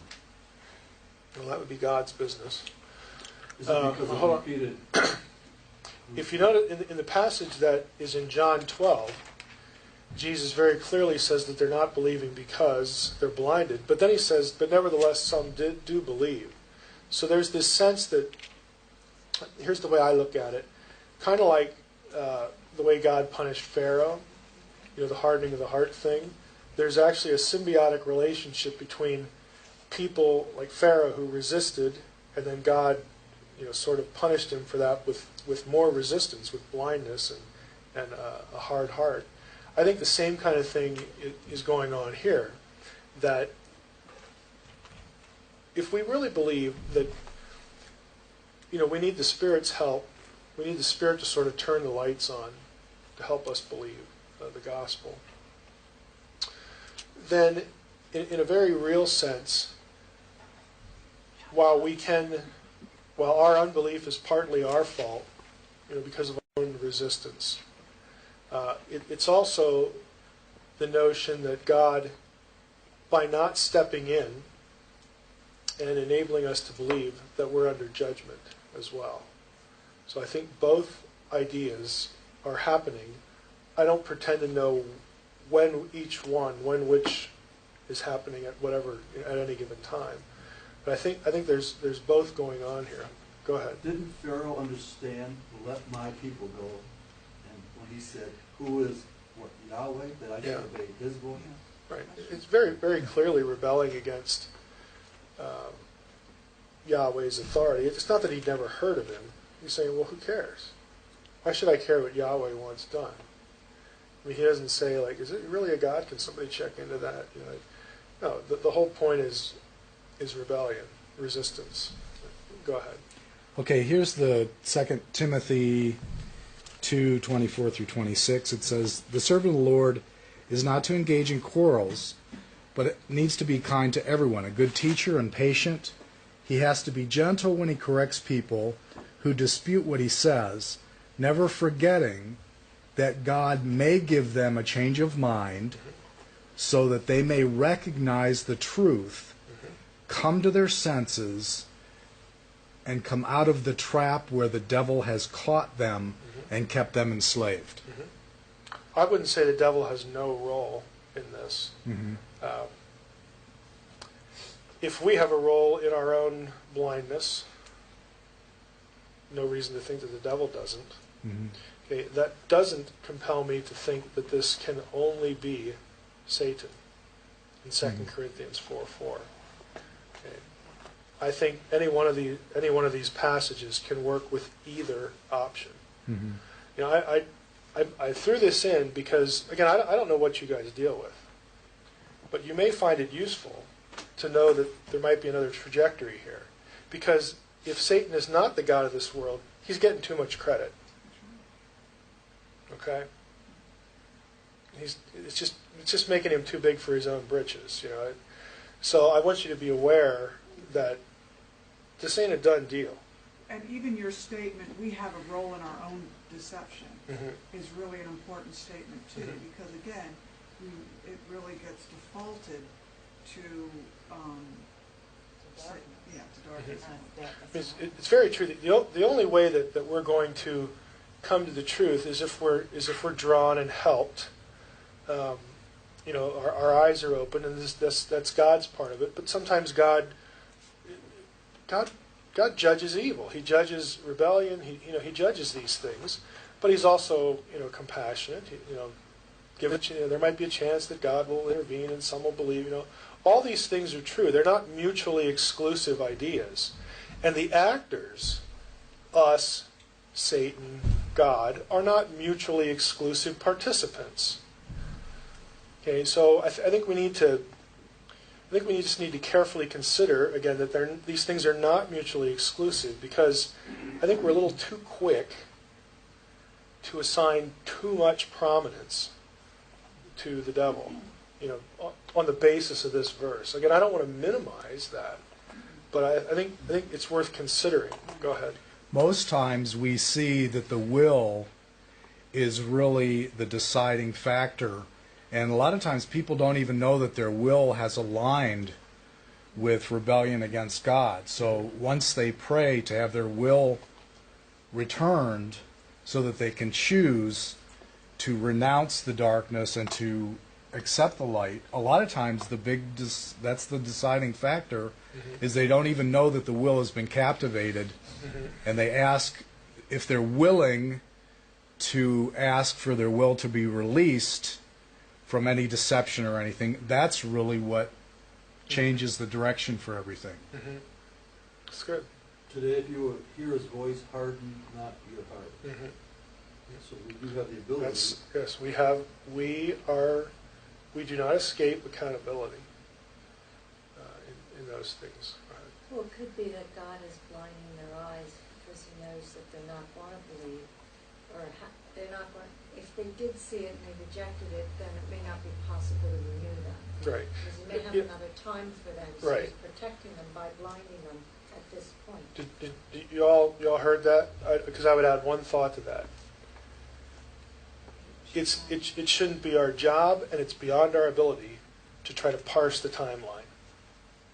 You know, we often get hung up on this, you know, and try to parse out who's doing what, when, and why. And look, again, none of these things are mutually exclusive.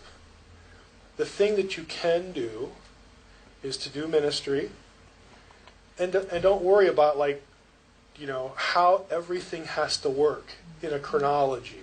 Don't worry about it. You'll never be able to figure it out. Even if you think you can, I would say you're self-deceived. How can you possibly have an intellectual grasp of a realm that you don't live in? I mean, that's what it comes down to. And so I think we just need to not worry about that. You know, very simple advice is worry about the things you can that you're familiar with, that you have, you know, some sort of participatory, you know, control over, or, you know, and quit trying to, you know, this is going to sound odd coming from me, quit trying to analyze the thing to death. Go ahead. Oh, we can, you can quote me on that. Yes, go ahead. Is there a positive side to God hiding things, like he says in Proverbs 25, where it's the glory of God to conceal a matter, and the glory of, like, he almost likes it when he sorts things out? And I take a verse like that as really relevant to what theologians would call the cultural mandate, the dominion mandate in Genesis 1:26 through 28. And that is, God made creation and expects us, and I do think because we're behaving like him, you know, we're imaging him, expects us and enjoys when we make an effort to find out what makes the world tick. Right. Okay, because that's what it's here for. It's for us to learn about, you know, to master to the best of our abilities so that we can steward it. The dominion mandate is what lends legitimacy to all forms of not ungodly labor. Okay? Work has worth. It's actually a spiritual act to be a scientist, you know, to be an accountant, to be a whatever, because you're either looking at what makes the world tick, or you're dealing with human relationships. Okay, the relationships of imagers to each other. This is why you're here. You're here to interrelate. You're here to image God. You're here to steward the earth. I mean, you can do that outside of being full-time Christian. Exactly. Go ahead. How about the image of wrestling with God? God lets us win, and we just kind of walk away with a little bit of a limp. Yeah, that happens. That happens. You know, I think God enjoys. You know, this isn't a guess. I mean, you can certainly find this in Scripture. God enjoys watching his creatures do what he intended them to do, and giving him the credit for it, and, you know, trying to image him and he's got to kind of help you along, from now. I think God likes interaction with his creation, his creatures, especially his imagers, because that puts us on a different level of interactivity. And is it kind of the way of subduing that chaos, sort of? Yes. Like, especially like science and research, finding things out so you're aware of the thought that God's put into it, but Right. also the chaotic. The dominion mandate was given before the fall, and obviously, you have the untamed element of creation that's pre-fall anyway. And so, isn't it interesting that in a world that is still not completely tamed, the words that God chooses for the mandate are subdue, restrain, exercise restraint, that sort of thing. So yeah, when we discover again what makes the earth tick, that sort of thing, our task is to steward it, and it is there to be of use to the imagers. So these are very simple ideas, but all the things that extend from that are just, there's a plethora of those things. And so that is part of acting upon the earth, and I don't mean like we live on it, but doing things to the earth so that we can keep it in its proper control and understand that it is untamed, so that we're not harmed, and all these sorts of, again, they're very simple ideas. None of this is new, but it sort of casts what we do in life in a theological context, and all of life is theology, or at least it all should be, and I think that's the whole point. It extends from interactivity with God and His world and all these things. I don't know if this is the last slide or not, but this note on the blog here, I actually have an extended discussion of this and a link to a paper if you're interested in somebody articulating this view. Devil, Satan, what time do we have? It's 12, we have the room till 12:30, right? Yeah, we have the room till 12:30. Okay. One for lunch at 12:15, we're good. All right. Now, again, we talked about the Old Testament situation. Satan certainly is a proper name in the New Testament, and even earlier. You'll have non-biblical, again, Jewish literature happening between the Testaments where Satan and Satan becomes a term that is used not just generically of an office, a function that happens in the unseen world, but it's a term that actually gets applied to the Nakash, the serpent, who is increasingly viewed as the entity that just deserves all the blame, for the human condition and all this, as the prime opposer, as opposed to the prime mover, the prime opposer of what God is trying to do. And so he becomes, the term becomes Satan. He becomes a personification of all that is just wrong, all that is opposing God's will. Now, the transition, or at least the development of the term, happens or is evident even in the Septuagint. The Septuagint is produced in the intertestamental period, so this is a good illustration to show you that Jews before Christianity are thinking of the cosmic enemy in these terms, even before we get to the New Testament. Because when you look at the Septuagint, Satanas is used to translate Satan in Job. So they're tracking on the idea already.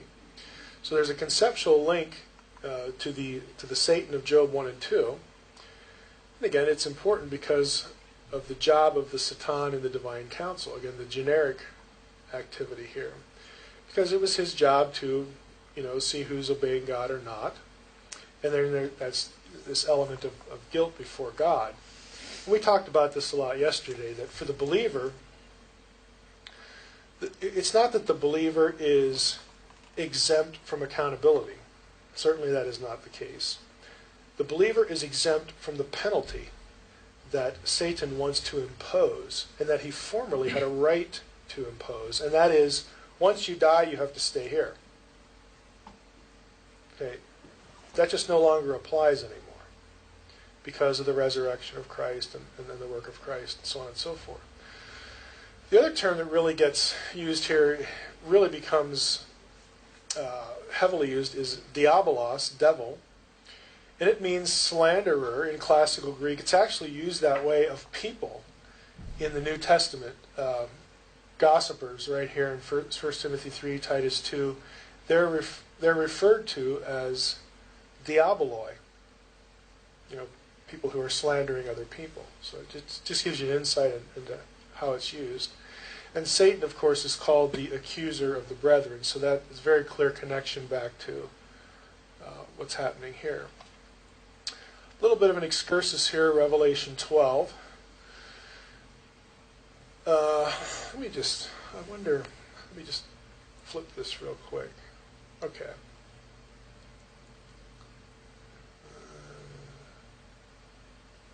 Let's go back here. Right there. I wanted to make sure I wasn't going into something else that's related to this. Here we have Revelation 12, and this is, again, a description of certain circumstances related to the birth of Christ, and again, some divine conflict here. So in verses 1 to 5, again, we get this great sign appeared in the heaven, woman clothed with the sun, moon under her feet, on her head were a crown of 12 stars. She was pregnant, crying out in birth pains. Another sign appeared in heaven, a great red dragon, 7 heads, 10 horns, and on his heads were 7 diadems, so on and so forth. His tail swept down a third of the stars, and you keep going. And the dragon obviously wants to devour the child. She gave birth to a male child, one who is to rule all the nations with a rod of iron, but her child was caught up to God and to his throne. Now, it's very clear that the child is Jesus, because this is a quotation, ruling with a rod of iron. That's a quotation of a messianic psalm. Okay, there's no way, and nobody thinks any otherwise because it's so obvious. That means that these events are associated with the birth of the Messiah. Okay, they're not primeval events. They're not events after the birth of the child. Events after the birth of the child come with the rest of the chapter, okay, because there's a continuation here. So we have certain elements here that we're going to pick up on today in another session. We have the birth of Jesus. We have this dragon, 7 heads, 10 horns, 7 crowns, from where? Again, we'll talk a little bit more about it. So, where does the red dragon come from? Okay, what's up with that? Because it's a little ambiguous here. Who's the woman, and delivered from what? Let's look at it. The woman flees into the wilderness. So back here, we got the Messiah born. Next thing that happens, verse 6, the woman flees into the wilderness, where she has a place prepared by God, in which she's to be nourished for 1,260 days. And that's what the text says. Who's the woman, and why the days? Any candidates for the woman? Now, obviously in the first 5 verses, since we have the birth of the Messiah, we could associate, let's put it that way, we could associate the woman with Jesus' mother. It's bigger than that because of all the other signs. But what's this fleeing into the wilderness? Church and Israel. 2 wonderful answers that may or may not be the same. National Israel, or Israel after the Spirit. Yeah, see, that's you're already tracking on the issue. Going from verse 6 to verse 14, we pick up with the woman again. And we'll hit the other verses in a moment, but I'm doing it this way so you see a pattern. The woman given help to escape and be nourished in the wilderness. Again, here we have time, times, and half a time. So we have 2.5, and here we have 1,260. And, you guys have studied prophecy long enough to know that This is 3.5 years, and that's the same time period. In verse 15, she has to flee a serpent who uses rushing water as a threat. Does it sound familiar? Are we beginning to see maybe some imagery? You said Israel. Eve. Hold on. You said Israel. So if we're talking about Israel, and that's not to exclude the church, because it's kind of 6 of one and half a dozen of another, people of God. What does this remind you of? Waters of creation, waters of chaos. Remember how else that was used in the Old Testament? Because it starts with Genesis, Red Sea, passing through the sea. It gets repurposed. Most scholars would say, and I would agree, the woman is Israel, because Israel produced the Messiah. It's not just like one woman giving birth. It's bigger than that. And it's even bigger than that because you're dealing with astronomical stuff, and we'll get to that too. But You mean national Israel? Yes, Israel as a people. The Messiah is a descendant of Abraham and Isaac and Jacob. So ethnic Israel produces the Messiah in the sense that the Messiah needs to be a Jew. Okay, that sort of thing. We have the imagery again, Israel's flight from Egypt. They go through the conquered sea, and where does Israel go? Into the wilderness. Okay? And again, this is all alluded to. Some of the same images here are in these verses in Deuteronomy, describing the trip through the wilderness. There's an analogy being created between what happened to the nation and what happened to not just the Messiah, but also the Messiah's people, which are both Jew and Gentile. Okay? Israel's return is cast as a flight into the wilderness for nurture. And I highlight the term nurture, or focus on that, because if you look up these Old Testament references, it uses that kind of imagery. And the imagery is coming from somewhere. The vocabulary isn't just random. Verses 7 to 9, now we're moving this way. We were moving across here, just so that you would start to see some of the patterning. We go down here from verse 6 to verses 7 to 9. There's this war in heaven, heavenly realm, dragon, devil, and Satan thrown down from heaven. And the reference to Luke, I saw Satan fall like lightning from heaven, reminds us of that. And look at what happens right after the war. Let me put it this way. The cosmic conflict that results in Satan being thrown down, cast down like lightning from heaven. What happens right after that? The kingdom of our God and the authority of his Christ have come. The accuser of our brothers is thrown down. This language, working this way in Revelation, is a reference to the coming, the arrival of the kingdom. When the king and the kingdom arrive, which happens in the Gospels during the life of Jesus while he's on earth, Satan is thrown down. He is removed from, again, the position of authority, having any authority over believers, but he's torqued. Okay? I mean, you still have fleeing into the wilderness and persecution and all this kind of stuff. But in terms of any sort of ruling claim, these events are associated with each other here in Revelation 12, just like they were in the Gospels. The serpent plummets into the earth, riding its own violent stream. In other words, the waters of chaos that were supposed to afflict the people of God take him down with them. Okay? The dragon targets the rest of the woman's offspring who hold to the testimony of Jesus. So, again, you have this idea of conflict. The serpent is, his threats are not going to work. In fact, You know, that they're going to be his own demise, but you still have this attempt to get at the people of God. So in this respect, this whole chapter sort of merges Israel and the church in connection with the kingdom and the displacement of, the powers of darkness, the bad kingdom. But this whole 1260 days, 3.5 years,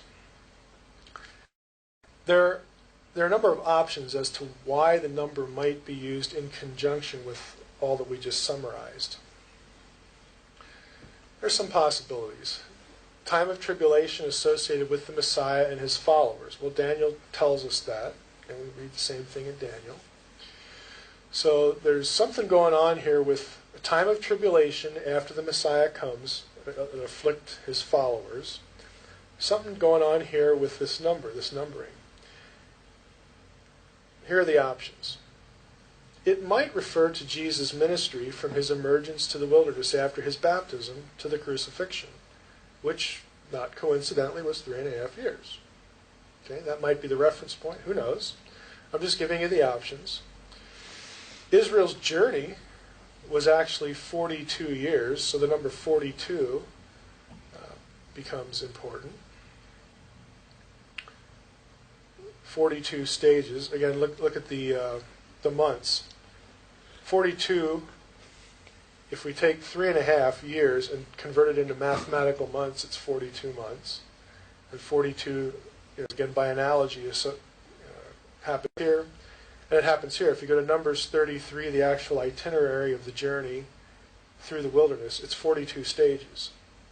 So again, I don't know what's in the writer's mind, but there are a number of options, no pun intended, if you do the math. Where do these numbers come from? It's not as simple as saying it's just a future 7-year tribulation that's cut in half. That might be. If we assume that the tribulation period is 7 years, which there's no actual verse for, but that might be the case. Again, it works. If it's true, it'll work. I'm just saying that there are other things in the Old Testament associated. Look at this: Egypt to Canaan, the wilderness itinerary, the whole idea of going from baptism, passing through the waters, to the crucifixion. There are other biblical touch points that might account for the numbering. Don't ask me to pick which one. I don't know. But if you approach all this stuff in Revelation as absolutely certainly pointing to this 3.5-year midpoint between the tribulation, which is 7 years, which, again, we don't really have a verse for, but it kind of looks like it fits. That's not the only option. That might be the right option, I don't know, but it's not the only option. So in summary, again, just a few touch points that we're going to summarize here and then go into the next sessions.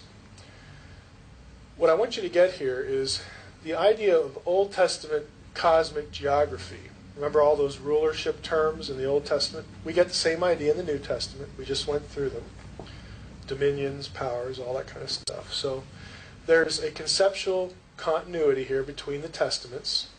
You get terms that are used for human rulers and geographical spheres.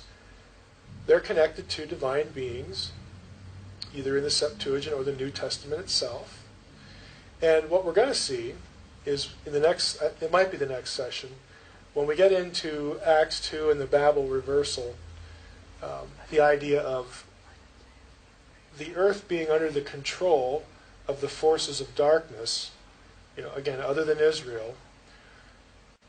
That worldview requires that whatever the kingdom is, whatever form it takes, when Jesus rises from the dead and then goes to heaven and then the Spirit comes at Pentecost, whatever all that means, one thing is sure: there must be a reclaiming and a repossession of the earth. Okay? And that means that these rulers must be defeated. And so you're going to get things in Paul's letters and in other places in the New Testament that talk about just that. Okay, the rendering powerless and defeating these forces, these geographically ruling forces, the principalities and powers and all this stuff. Other point was Satan, the devil, is sort of given primacy of place, at least among the evil unseen entities. And we talked about this with the Old Testament, in that he was the Lord of the dead and everybody dies. And we talked about the claims upon believers or unbelievers with that respect. There's really no proof. Kind of interesting if you go through the New Testament. There are generic phrases like the devil and his angels. It's actually not very common. Even though the devil emerges, or Satan, the Nakash, the serpent, emerges as the big arch enemy, the arch opposer of God, there's really no clear relationship between him and these other entities, other than the fact that they're on the same side. They have the same goal, the destruction of the people of God, the resistance to the kingdom and that sort of thing. What I'm trying to say is they might actually have their own agendas. They might be not necessarily all in lockstep, with each other. Really, Lucifer is not the ultimate leader of the I good didn't. team? I didn't say that. I said I don't have a verse to hang that on. There's nothing clear that gives us the precise relationship between him and the others. For sure, there's common goals. For sure, think of it as a crime syndicate. Where, there's leadership. There's leadership because one is like sort of tougher than the others. But there's also competing agendas, competing tactics. They can double-cross one another? Double-crossing, that kind of... that might be the case. Jockeying for position? Yeah, again, I'm not saying that it is, but it's kind of interesting that you don't have a clear statement really in either regard. It's just sort of nebulous. All we know is we're the target. That's for sure. And we do see that similarity, like with the Greek mythology, where the gods are kind of fighting amongst themselves, because they're jockeying free. for They position. can act. Yes, they're and free. we see that when we work with people, that there is that jockeying. They are not on a united front to take somebody out. Right. They're not sitting there waiting for, okay, what do I do today? What are my marching orders today? Mm-hmm. I think if I could use a scriptural passage as an analogy, this is only an analogy. In 1 Kings 22, God has decided that it's time for Ahab to die. Ahab is just horrible. His number is up. And so in 1 Kings 22, Ahab asks the king of Judah, Jehoshaphat, to partner with him militarily against a common enemy. And so Jehoshaphat agrees, but he's a little hesitant.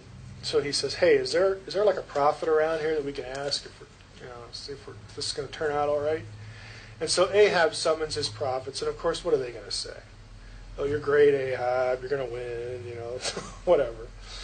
And so Jehoshaphat, when all that's done, he's like, he actually says this, "Isn't there a prophet of the Lord around here?" I mean, come on. And so Ahab says, yeah, there is one, but I hate him. He actually says that. I hate him because he never says anything good. He doesn't lick my boots. Right. And so the prophet is Micaiah. I said, okay, I'll go get him. And at first, Micaiah sort of he acts like the other ones. He makes fun of him. But Ahab picks up on it and he says, "Didn't I tell you, that he would just, he's not going to, be on our side and all this stuff." And so Micaiah says, "Okay, here's what I saw. I saw the Lord, surrounded by his heavenly host." And this is where you get the description of, and the heavenly host are called spirits. One spirit, said to another spirit, they're talking about Ahab's death. And this is when the one spirit steps forward and says to God, I got a good idea. I'll be a lying spirit in the mouth of his prophets to get him to go up to Ramoth Gilead, and he'll die there. And God says, that'll work. You know, in other words, God has decreed the end. Ahab will die. But then he just essentially says, handle it. Mm-hmm. Get it done. Come up with a plan. Come up with a plan. You know, God isn't like learning anything, but he's allowing the spiritual beings under his authority to act on their own. The end is decreed. The pathway there, not necessarily so. So when one of them comes forward, you know, it's the old sovereignty on the back end instead of front loading it. You know, and we have other indications of this in Daniel when the Watchers, you know, the 4 times that the Watchers are actually mentioned in the Old Testament, they come down, they issue a decree. What is it called? It's not only called the decree of the Most High, it's also called the decree of the Watchers. Okay? Go read Daniel 4. Both descriptions are used. So there's some kind of relationship going on here where God is saying, Ahab's going to die. It's time for him to go. And he says, get it done. And one says, you know, call on me. I'll be a spirit. You know, I'll go, you know, in the mouth of his prophets and lie to him so that he goes up there. And God says, that'll work. Good job. Good idea. In the back first. Go ahead. In terms of strategy, I was wondering this morning, like, I know it's not a spiritual battle that Gideon was in, but when the Midianites essentially killed themselves because of they were so terrified and they were running around, is there any indication in the spiritual world that you can almost, not that we're smart enough to enact it, but that God uses them against themselves in terms of like that, like almost like the mob killing themselves off? Mentally confused. Yeah, the word that pops into my head is confusion, but I'm trying to think of something more specific. The house divided it's useful language. House divided against itself cannot stand. I'd have to think about that a little bit more. My gut tells me that there is some indication of that, but something more specific isn't popping into my head right now. Because I just was, like, you were talking about the cryptic nature of prophecy, and when God speaks to Gideon, it almost seems like, why didn't he just speak to the whole 32,000 people that were there and say, you're going to kick these people's butt? He almost kept it secret and then kept reducing their size. You can almost see the enemy watching them saying, we're going to kick these people's butts. And then they show up with 300 people and they expect them to come running out with swords and stuff, and they come out with these trumpets and they're like, oh crap, they heard God. They use deception to create confusion. If the enemy is thinking, all right, if these people hear God, we're toast. So we're going to intimidate the hell out of them until they come, and then 300 people show up knowing what God really wants them to do, and they're like, oh crap, now we're dead. No, again, my gut tells me that I'd have to give that some thought. Specific example of confusion in the unseen world. Beyond that, I can't say more at the moment. Did you want to say something similar? Okay. In looking up there about Satan/devil, yesterday we were talking about the Nakash, and I heard you refer to it as a serpent, and I've heard it referred to as a shining one. But you also said that in the Garden of Eden, it didn't say it was Satan or the devil that was acting then. Devil is a Greek term that pops up in the New Testament, and Satan is not used in Genesis 3. Right. So the question is this: when you talk about the underworld is his domain, that's a result. That's a curse. That's a punishment in the wake of the fall. but is it on Satan or is it on something called a Nakash? It's on the Nakash because he's the character in the story. The person. It's all the same person. It's just what the entity is called changes and develops. Is there only one Nakash?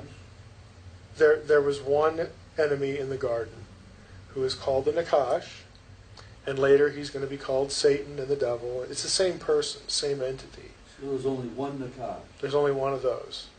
but it describes him as a luminous, shining, Yeah, I mean, I or a use deceiver. the range of meanings interchangeably. You know, if you want me to stick to one, I'll try to do that. Is it possible that there's more than one?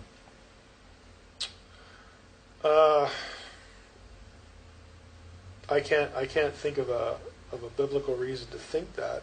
What you can tell me what you're tracking on. Maybe it'll. Just Help me that think there are times when differently we about it. work with a variety of people and Shining One shows up. Oh, yeah. Well, yeah. There are other.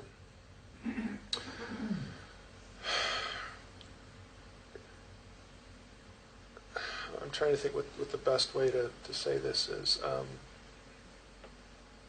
These are descriptions of appearance and also behavior and character as well. And so in terms of looking at it that way, behavior, character, and appearance, sure, there could be more than one of those. But when I hear you ask the question, I'm thinking of the biblical character in that incident. Okay. Okay. So, let's see. So would you say that you do think that it was, ultimately it was Satan in the garden, but there's no reference to it, but in the evolution of biblical understanding, retrospectively, we can say that appears... The being who did that is referred to as Satan in the New Testament. Right. There are actually 3 parts, so the rest of the afternoon we are going to be talking about the inauguration of the kingdom. And obviously, since I've worded it this way, and on the basis of other stuff we've covered, I'm telegraphing my own belief, my own position, which is hardly new with me, that the kingdom of God is in some way here, very real, very present, and that this was inaugurated at the first coming of Christ, when Jesus shows up, and very obviously when he begins his ministry. And again, the culminating event is the crucifixion and the resurrection. So what I want to do in these 3 parts, the rest of the afternoon, is go through certain items in the New Testament and trace how the reversals that we've talked about, okay, reversing the constitution of the council, Christians as the sons of God, children of God, reclaiming the nations, driving out the forces of darkness, all this kind of stuff. Going through the New Testament and looking at a number of places where these things are evident, and maybe some that are less evident, at least in a surface reading, and see in fact that the New Testament links these things, links this divine agenda, links the progression of God's restored rulership and presence on earth with the first advent, with the first coming of Christ, and with the kingdom. So, in terms of context, again, by way of rehearsing a little bit of where we've been, where we were this morning, I proposed this idea that the substitutionary death and atonement of the Messiah, King of Israel, and its purpose were obscured by design in Old Testament prophecy. We spent time talking about that for, again, the reasons given here. And I said basically the data points, the information about the Messiah, about Christ, about who he was and what he was going to do, the various data points are somewhere floating around in the Old Testament, but what's missing are the connections. That is what isn't evident. And so in terms of prophecy, this is why you get New Testament writers pulling, it seems like something right out of thin air and saying, well, this happened to fulfill this passage over here. And when you actually go look at the passage, it's not a prophecy at all. It's a data point. But, you, on its own, without the benefit of looking back, in light of the ministry of Christ, you'd sort of never guess that. So we talked about the nature of that. Then we went through, again, some of the passages about substitutionary death and the Messiah, some of the issues here. The point was those who lived after the fact of the death and resurrection of Jesus understood what was going on a lot better. The New Testament writers looked for points of analogy, and they presumed a fairly deep knowledge of the Old Testament and wider Jewish theology when crafting their works. What I mean by that, and we'll throw in the last one here, the presence and the ministry of the Spirit in all this, was that when they actually get to writing this stuff down in the New Testament, they've had the benefit of years of experience, years of ministry, years of being able to think back upon what they saw Jesus do, what they heard Jesus say, reading their Old Testament anew, with new eyes, as far as filtering it through their experience of Jesus himself. When they actually get to writing all this stuff down, all their thoughts down, for the sake of the generations of believers that would follow them, for posterity, they presume a lot of knowledge on the part of the reader of the Old Testament. That's both a blessing and a curse, because on the one hand, what they say is not going to be sucked out of their thumb. What they say isn't going to be contrived and invented by them. It's going to be rooted in the text of the Old Testament in some way. The problem with it is really ours, in that we have less than a profound interest and knowledge of the Old Testament, and so a lot of this stuff just goes right over our head. So some of the crumbs that they drop are easier for us, living so far after. They're easier for us to find than others, and we have to work at it. We probably have to work at it more than somebody who really was closer to the text. So it's something we know we can pursue and find, but the task is not easy. Main thrust of the New Testament, I would say, and this isn't going to be terribly profound, was showing how the life, death, and resurrection of Jesus of Nazareth did certain things, how it defeated and ultimately will eliminate Satan, because we are, again, going back to a perfected Edenic state that will be global. In the process of that, death is defeated. Again, think of all these points as being connected to the life, death, and resurrection. Death is defeated, which ensures a believing remnant. Indestructible, earthly presence of Christ, that is, even after Christ is crucified and rises again, we're going to talk about how when the Spirit comes at Pentecost, the Spirit is, but isn't Jesus.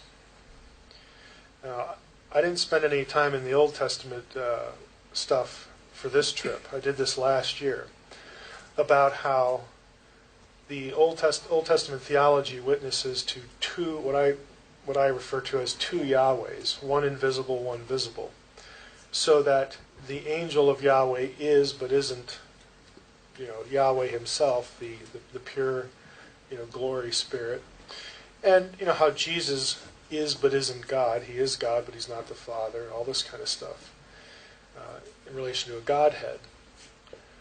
When it's Jesus' turn to come here and fulfill his purpose and then leave, the Spirit replaces him, but there are various places in the New Testament that link the Spirit to Jesus.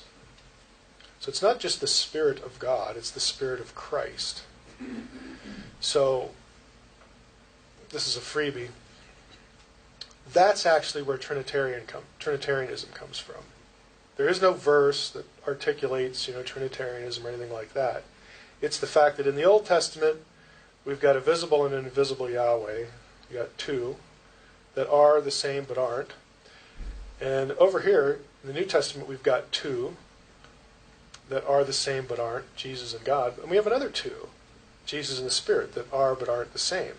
And uniting them, there are actually three persons in that. There's the invisible God, there's the embodied God, and then there's the Spirit. They are but aren't each other. That's actually where this whole mindset comes from, not from like some verse somewhere. But anyway, pardon the rabbit trail. The kingdom is inaugurated. It's begun. Again, the Great Commission advance, progressive reclaiming of the disinherited nations, and the reconstitution of God's family and the council as originally intended. And what I mean by that, the council as originally intended was a cooperative administration, a cooperative relationship between divine beings and human beings who both image God. Okay, that's why, again, you have this plurality going on. So these three things, these three big thoughts, are a working out of this major focus. So let's go to the very beginning, at least as far as the New Testament's concerned, and talk about the birth of Jesus. And I would say we have here the secret arrival of the King who does these things. Inaugurates the kingdom, reclaims the nations, defeats death, heals the transgression of heaven and earth, whose effects still linger. How does, what Jesus did, his birth all the way through what happens at the crucifixion, how are these things accomplished? Now, I brought up Romans 10 before, and I want to track on that a little bit to show, again, how there's this cryptic element to this. We have Romans 10, and Paul talking about, hey, what about people who, people need to hear the gospel and so on and so forth. And he comes down here, faith comes from hearing, and hearing through the word of Christ. But I ask, have they not heard? Indeed they have. For, and then he quotes Psalm 19. We've already seen this. Their voice has gone out to all the earth, their words to the end of the world, the ends of the world. Paul quotes the Septuagint, like he does most of the time, the LXX. And the LXX Septuagint had their voice.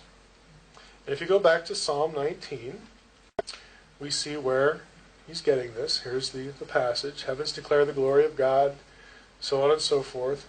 There is no speech, nor are there words, whose voice is not heard, meaning there's a lot of things that can be heard from the heavens. Their voice, there's the Septuagint, goes out through all the earth, and their words to the end of the world. I actually think the Masoretic text, the traditional Hebrew text, their line, is just as good of a rendering. Because what's being talked about here are the things you see in the sky. And the LXX has that they're speaking, they're saying something, they're giving us information. What might the line refer to? Their line.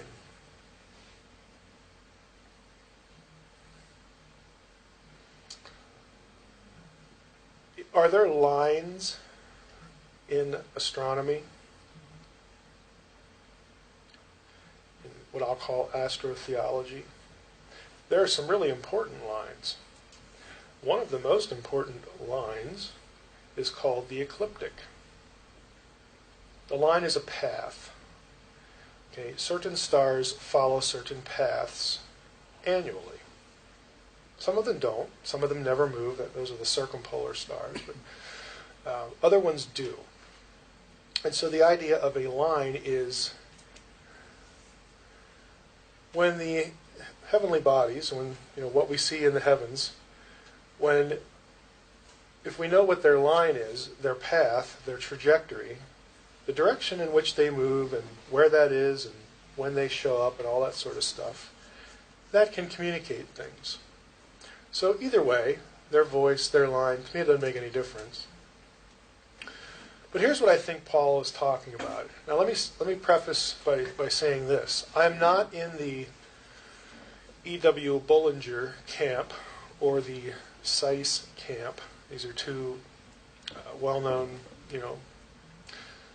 authors, biblical writers, biblical researchers who believed that the zodiac communicated the entirety of the gospel, kind of like the Romans Road in all its details. And they have books on that, and they're interesting. I don't actually believe that. I think that says too much. But I do believe that there were certain pieces of information that if you believed, as both Jews and Christians believed, that God was behind what was going on in the heavens, that there were certain pieces of information that could be gained that pertain, in this case, to the arrival of a king who is associated with divinity, deity. I think that much. Everyone in the ancient world who thought in these terms, if they were looking, could have known or could have suspected. And again, this is lost on us because we don't assign meanings to the things we're watching in the sky because we're modern. Okay, we just don't do that anymore. But for the ancient person, there was a great deal. There were whole systems. There were whole catalogs of what they suspected or believed, probably a better word, what they believed, right or wrong, about what was happening in the stars. And we can talk about, there's a whole history behind this, of why certain ideas would be associated with certain things. Again, right or wrong, they believed it, and so when they're looking, they're thinking certain thoughts. And a Jew or a Christian would say that God was behind that in terms of God used that belief to telegraph this event. It's not that God's endorsing the approach, but God uses the belief system to telegraph to the Gentile, to everyone who would look, this event. Now it helped if you had the scripture with you, because then you can sort of measure what you're seeing against a timetable that you might be able to work out. And the Magi had that. But they also were trying to tune into this. All that set aside, John, in fact, gives us this description. He gives it to us 90 years after the fact. So he's had time because he knows about the birth of Jesus. He was a disciple, he lived among them and all this stuff. It appears that his curiosity was at least piqued at one point, or he was prompted by the Spirit to wonder, I wonder if the birth of Jesus, I wonder what was like going on in the sky at that time. And he writes things down for us that happen to correlate chronologically with that event. Let me show you how. A great sign appeared in the heaven, a woman clothed with the sun, with the moon under her feet, and on her head a crown of 12 stars. Of course, she's pregnant, crying out in birth pains. Then we get this red dragon with 7 heads and 10 horns. On his head, 7 diadems. And he's crouched there waiting to devour the child. But of course doesn't. Looks like the child's going to be completely destroyed. Gives birth to the male child who was destined to rule the nations. But the child was caught up to God and his throne. Okay, resurrection, ascension, all that. This is a very odd way to describe the birth of Jesus. Unless, again, God was setting things up so that people who were thinking in these terms could detect something, could detect that information. The arrival of a Messianic king was relatively knowable by looking for signs that Jews and Gentiles associated with divine birth. So again, God is, I would say, stooping to use this worldview, this idea, this approach, to give out some information so that people could be informed if they were looking. Of course, there weren't many people looking. Astrotheological thinking is well known in Judaism because of Joseph's dream. Remember the dream, the 12, all the stars bowing down and all that kind of stuff. And other passages. And archaeological stuff, like zodiac mosaics in Jewish synagogues. There are other passages that talk about stars and associate stars with divine beings and divine activity. I'm not going to give you a rehearsal of that. A Jew would have been thinking of the Jewish calendar, along with the 70 weeks of Daniel, though the latter could not provide a 0 point because it's ambiguous. This is an example of a zodiac mosaic. This is at Beth Alpha. This one's actually, I think, 3rd or 4th century. Very obviously a zodiac. This is a symbol for Yahweh on his throne chariot, going through the heavens, like the Old Testament describes. But again, here you have the Hebrew letters, Hebrew characters for the various, symbols here. Again, the idea for a Jew is that God created the celestial bodies. They're under his command and no one else's. And if he wants to, he can give us points of information. It's real simple. But none of this decrees individual fate. Now, I'm going to cut the lights so we can see this a little better. If you were a magi, what would you be looking at? This line is known as the ecliptic. This is the path that the 12 constellations of the zodiac take every year. There's the sun, there's the moon. The constellations I've added in here to my astronomy program, so there they are, following the line. Sun, moon. This is Virgo, the Virgin. And yes, if you looked it up in an astronomy catalog, there are 12 stars around Virgo's head. But the 12 probably refers to the 12 tribes of Israel or something like that. Because in Jewish thinking, the mother would have naturally been Jewish because the Messiah needs to be Jewish, so she's born of a Jewish woman. But of course, to the Gentile, they're going to be familiar with the idea as well. So we have the woman with the 12 stars on her head, the crown on her head. The sun is in her midst. You really don't get a good picture if I use the artistic rendering. If I use the outline, it would look a little bit better, but then you can't really tell what it is. But the sun is in her midst, and the moon is at her feet. Up here again, we have Regulus and Jupiter. Those are two important celestial bodies. Regulus was known as the king star because of its brightness. It's like the most bright, so it must be the best and biggest and all that stuff. So Regulus, consider the name, Regulus. This is the king star. At this position, the king star is conjoined with the king planet, Jupiter. Now, to a magi, a magus, would have seen that and thought, both of those things are associated with royalty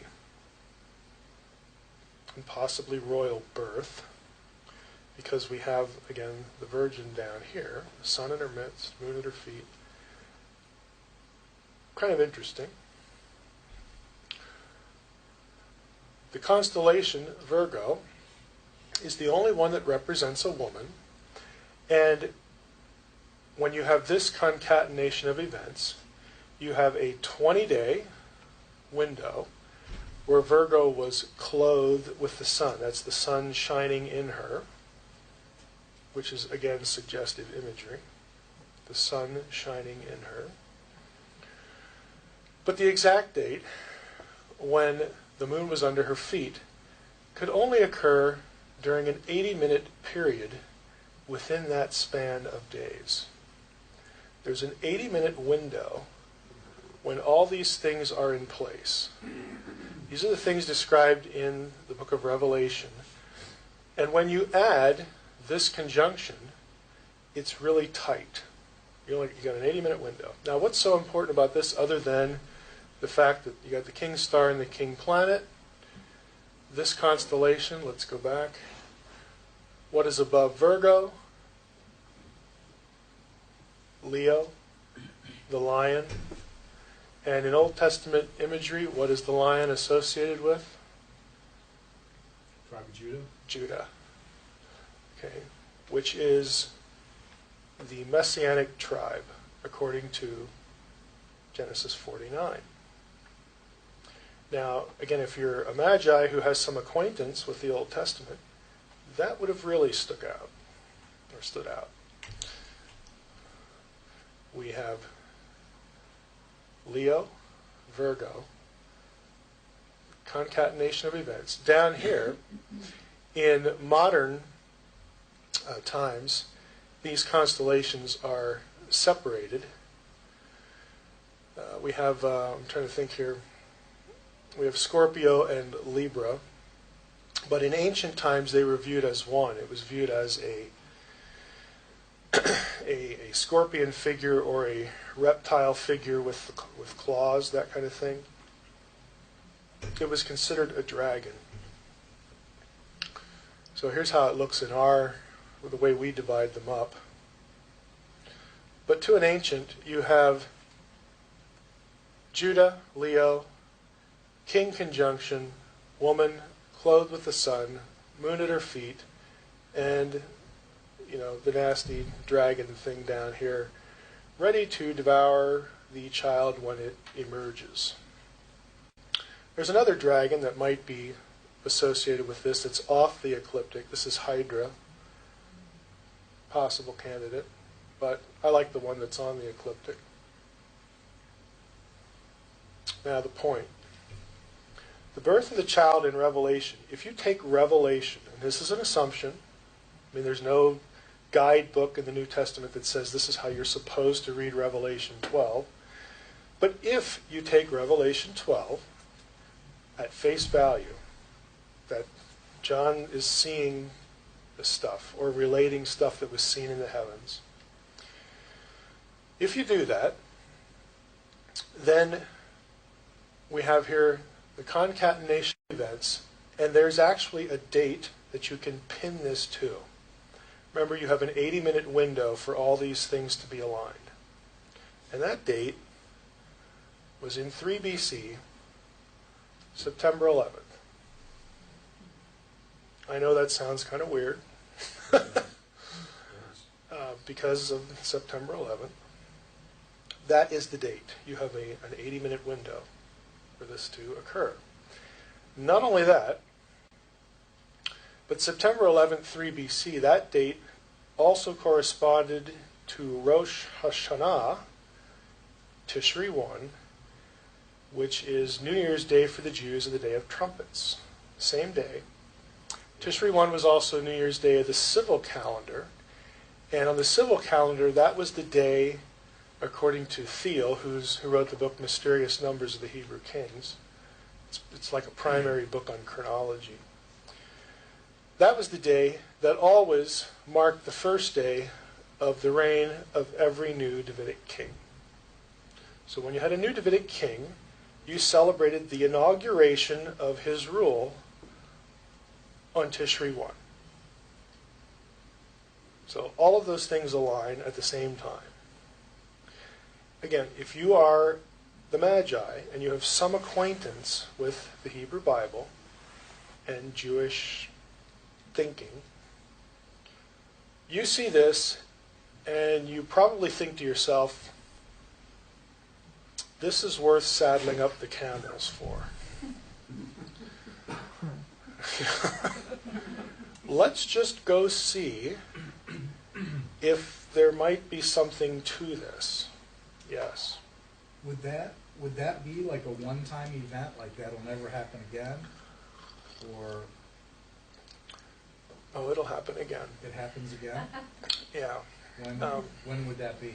See, everybody wants to know. You know what I'm getting at. I know what you're getting at. He was hoping you weren't so predictable, Neil. Well, it's fascinating, but there's also a danger in it. Because, well, let me use this as a little bit of a springboard here.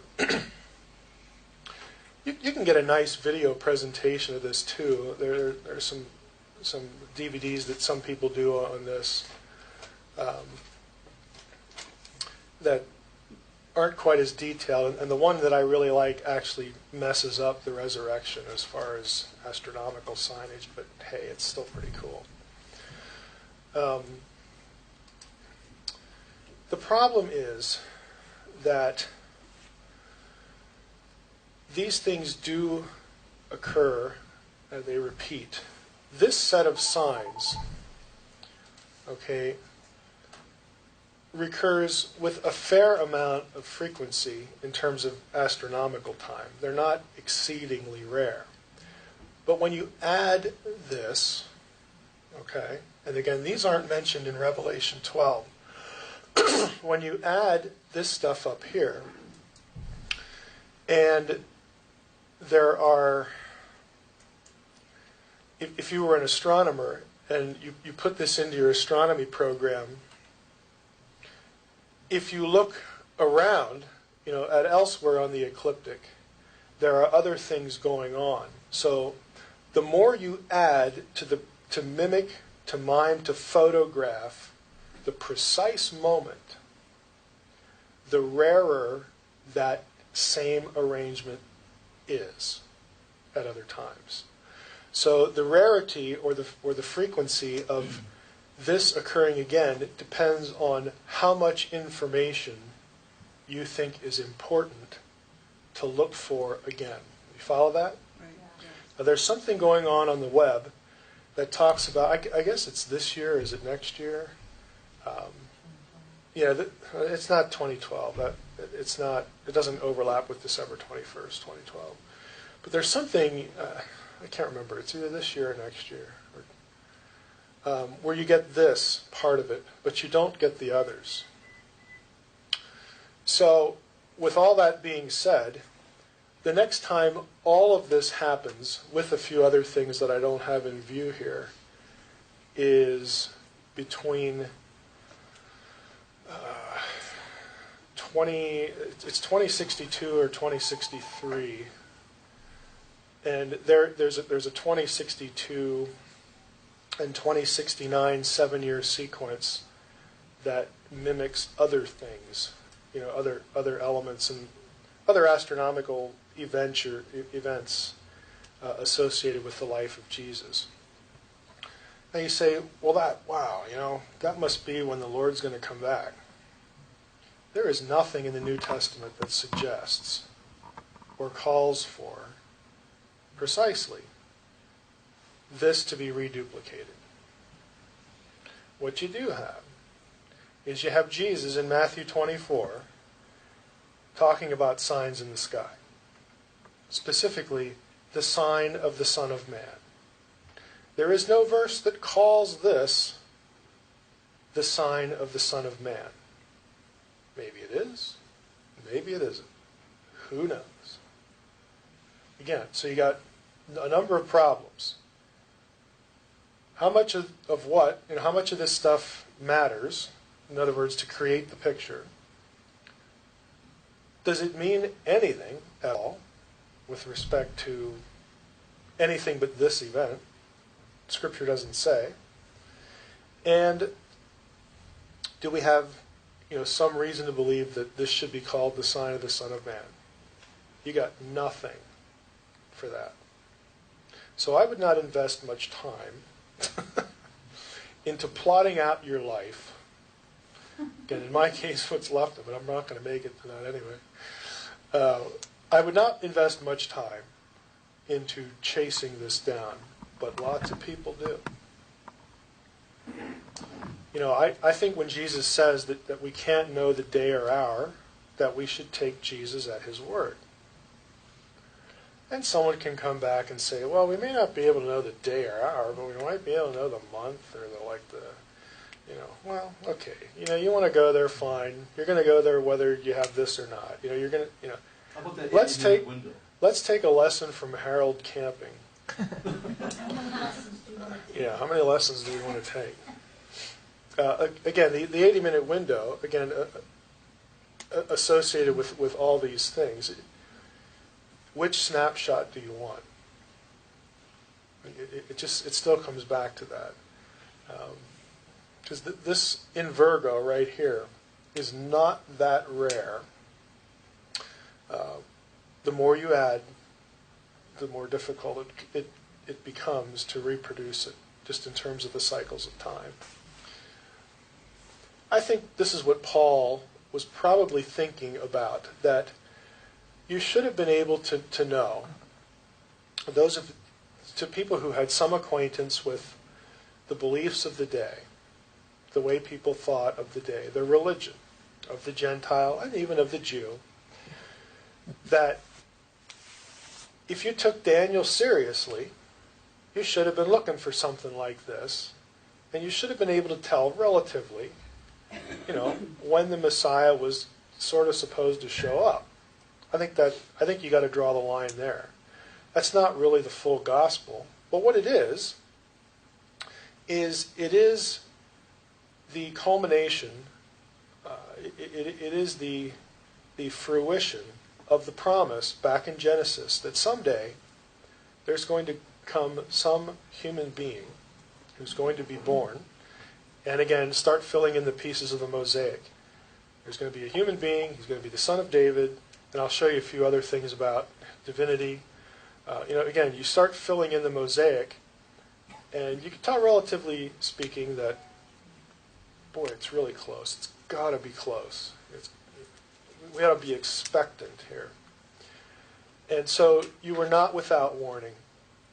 You were not without knowledge. I think that's the point of what Paul's saying. I don't take it any further than that because, Bullinger and Seiss, if you're interested in that, it makes for interesting reading about how all the constellations along the ecliptic say something about the life of Jesus and the gospel and whatnot. I think he presses it a little too much. A few words about Jewish calendar.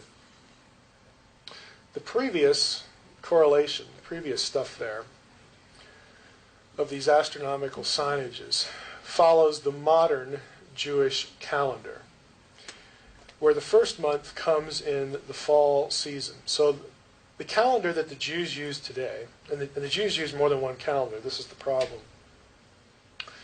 The calendar that the Jews use today was adopted in the 4th century A.D. And that calendar is still the civil calendar for Judaism. It's non-religious concerns. And so New Year's Day is Tishri 1, and that occurs in the fall. In biblical times, the first month and the new year was in the spring. It was called the month of Aviv, or Nisan in the Hebrew Bible.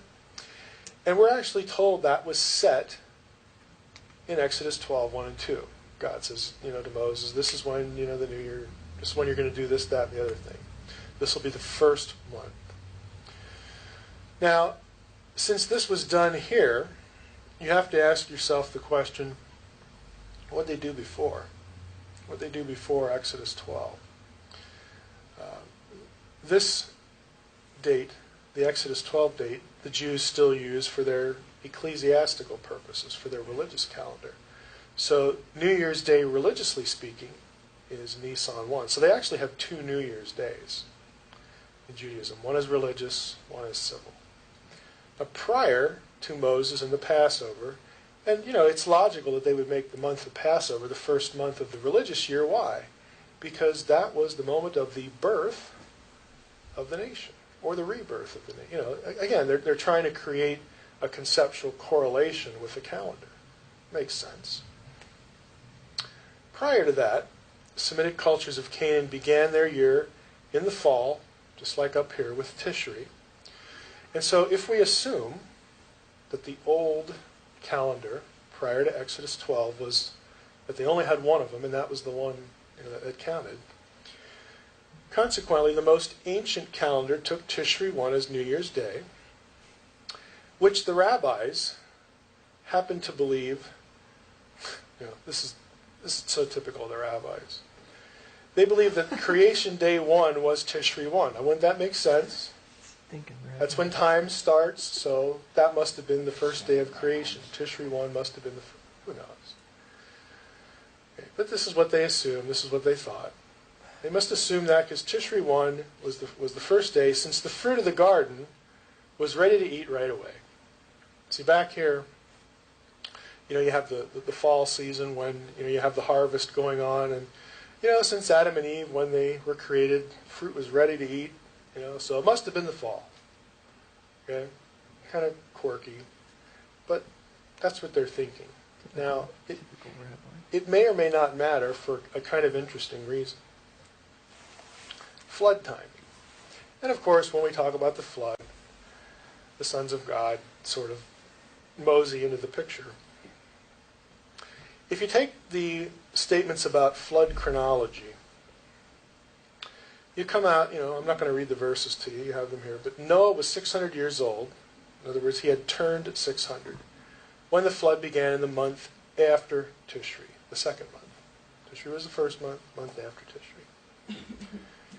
You move to chapter 8, and it talks about the drying up and all this stuff. F is flood plus whatever. Noah had turned 601 sometime before the waters subsided, because they spent a little over a year on the ark. Now, early Judaism took this to mean, again, here we go with the rabbis, the colorful characters that they are. They took this to mean that Noah's birthday was Tishri 1. Do you follow the significance of that? To a Jew. Right or wrong. Doesn't matter if they're right or wrong. If Jesus is born on Tishri 1, okay, and that was Noah's birthday, maybe a Jew might have thought that Jesus was like the new Noah, and that he had some connection to the events of Noah's day. Again, right or wrong isn't the issue. The issue is they would have thought these thoughts. Okay? Again, that would mean Jesus and Noah shared a birthday. It would create a mental and spiritual link in the Jewish mind between Jesus and Noah. And there may have been some connection with baptism here, because there is that passage in 1 Peter 3 that associates the flood, with the crucifixion event and all that stuff. Maybe they were tracking on that idea. Again, who knows? Noah's birthday, though, was a harbinger of the flood, was it not? When he turned 600, the flood was upon them. Second month of the year when the flood started was the start of the rainy season. That meant that the second month was associated with judgment, lots of rain. But it was also associated with crops. So there's a good aspect and a bad aspect. And perhaps coincidentally, the second month in the Jewish calendar was marked by the appearance of the Pleiades. Now, for those of you who are into UFO stuff, that's kind of weird. Because this comes up all the time in relationship to that sort of stuff. Pleiades is the Hebrew word chema, mentioned 3 times in the Old Testament. All was paired with Orion in the Old Testament, Cassiel. And many in the ancient world, Jewish and Greek, associated Orion with giants, naturally because it's Orion. That's what he is. That's what the constellation is. And so the flood, Chema, Pleiades, plus the giants, Orion, is how these two are always paired in the references. For instance, Job 38:1, can you bind the chains of the Pleiades or loose the cords of Orion? They just show up together. There's sort of an association. In the Dead Sea Scrolls, in what's called the 11Q Targum of Job, instead of the chains of the Pleiades, lo and behold, one Jewish scribe put Nephilah in there, giant. So for some reason, when they thought of the Pleiades and they thought of the flood and they thought of Orion, they thought of giants. Well, that's not too hard to figure out because Genesis 6, the flood, the giants, the whole bit. Now, this association, this Jewish mindset, again, right or wrong, Matthew and other New Testament writers are going to know people are thinking these thoughts. Remember when we talked on the first day about culture, how things, the biblical writer will use things to communicate ideas. The writer of Jesus' genealogy took advantage of the connection, the mental connection between Jesus and Noah, and what Jesus was about, and what happened in Noah's day. Because he wants to communicate some ideas. It's a useful trajectory. Now, we looked at these reversals before in a session. I had them all listed out. Again, we have sons of God stuff over here, and then how it was sort of an opposite mirror imaging over here. This group of things that the sons of God get blamed for in Enochian literature between the Testaments. I'm going to show you a very recent, it was in fact 2010 dissertation that I came across that I thought was just fascinating. I'm actually going to show you a little bit of that. In scholarly lingo and in Jewish thinking, these things are often referred to as illicit knowing, things that you weren't supposed to know. Casting spells, lust, violence, and then astrological stuff. Again, I'm just putting these to refresh your memory here about how Genesis 6 stuff, what happens over here and how it's reversed in the New Testament. So council members lost, council members gained, quasi-divine offspring, rulership, fully divine offspring, born of a human woman. Again, just this set of reversals, just to refresh your memory. Because I want to show you, again, I'm just going to go through and I'm going to hit tidbits in New Testament. If you want the dissertation, I think this is a link. You can actually get this online. But somebody named Amy Richter, who I have, I think I've met her at least once, asked in her dissertation, why do these 4 women show up in Jesus' genealogy? And she had an interesting idea. She said, I suspect that the reason those 4 women were included was because their lives in some way correspond with what happens in the book of Enoch with the Watchers. There's a transgression, sexual relations, and they teach illicit skills and arts, angels interacting with women, something about the offspring that is unusual, and then there's some outcome. The offspring do something that isn't good. So she called this the Enochic template, basically the flow of the Enoch story. And so she goes through the 4 women. Tamar, of course, here's the sexual element, acting as a prostitute. Tamar is called a kadosh in the story of Tamar in Genesis 38. The kadosh is a technical term for a cultic prostitute. So right there you have an idolatry association. Later rabbinic traditions, again, this isn't biblical, it's just part of the way Jews thought about their Bible, associated angelic guidance of Tamar and Judah, because Tamar becomes pregnant by Judah. She deceives him, and then before he has her killed, she says, wait a minute, you're the dad. And he says, okay, you can live, because I'm guilty, I did wrong. And she has a child, and the child is named what? Anybody remember the name? She has 2 children, actually. Perez and Zerah. Perez and Zerah. Anything interesting about Perez later on? He is in the genealogy of Jesus. He is part of Jesus' genealogy. Rahab. Again, Canaanite prostitute. We know all about Rahab.